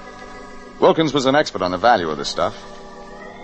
Cops came, hauled what was left of Murphy off. They buttoned Jay Grote up in the wagon. Said they'd have to hold him for questioning. Maybe the story we told them was okay, but they weren't taking any chances on Johnny Grote. Me? I had a call to make. Why, Mr. Regan, it's 3 o'clock in the morning. Step back in, Wilkins. I want to talk. Now, just Step a minute. back, Wilkins, like fast. Well, very well. Mr. Regan, I'm sure I don't know what this is all about. You sold an orange ceramics elephant from Johnny Grote's stock to a guy named Sam, $50. Well, yes, I did. I tried to make as many sales for Miss Grote as possible, of course. Yeah, sure. Only that ceramics elephant was a German antique. That was worth about $5,000. You were a ceramics expert. You knew what that was worth. Grote didn't. You hired Sam to buy it for you. Then you'd appraise it way, way low. That was your way of getting it cheap. Mr. Regan, a statement of that kind had better be backed up with proof. Well, that'll be easy. Who else knew the value of the ceramics pieces? You had tough luck, Wilkins. My client Annabelle saw the sale. She bought the giraffe. That was worth $5,000, too. You had to sell it to her for $50, only you had Sam tag her and heist it from her. That way you got both pieces. Mr. Regan, if the ceramic pieces are valuable, as you say, there might be a handy profit in their resale. That could be divided, eh? You don't have to pay off, Wilkins. I'm already in debt to you. I don't know that I understand that. 3 saps on the head you sent me by Murphy. And now it's my turn to pay you back, Wilkins. With interest.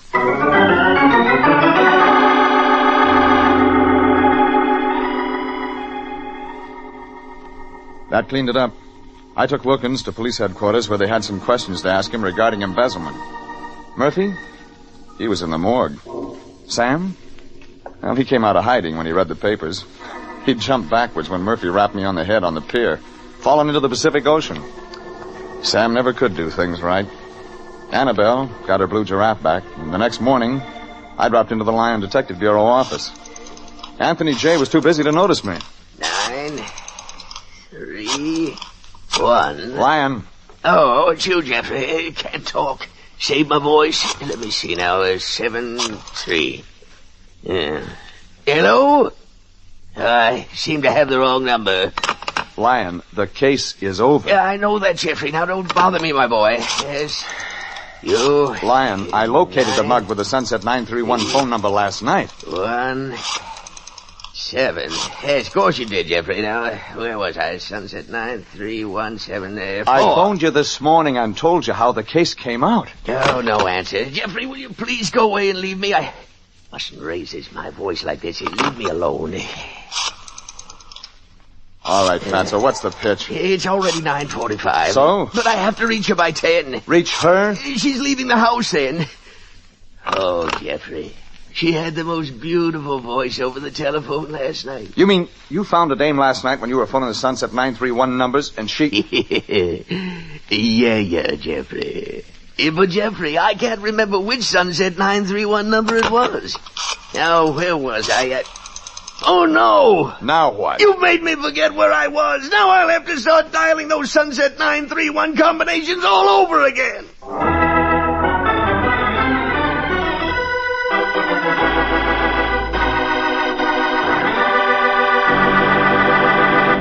Jeff Regan, Investigator, is written by William Frug and William Fifield, produced and directed by Sterling Tracy, and stars Frank Graham as Regan with Frank Nelson as Anthony J. Lyon. Original music is by Dick Arant.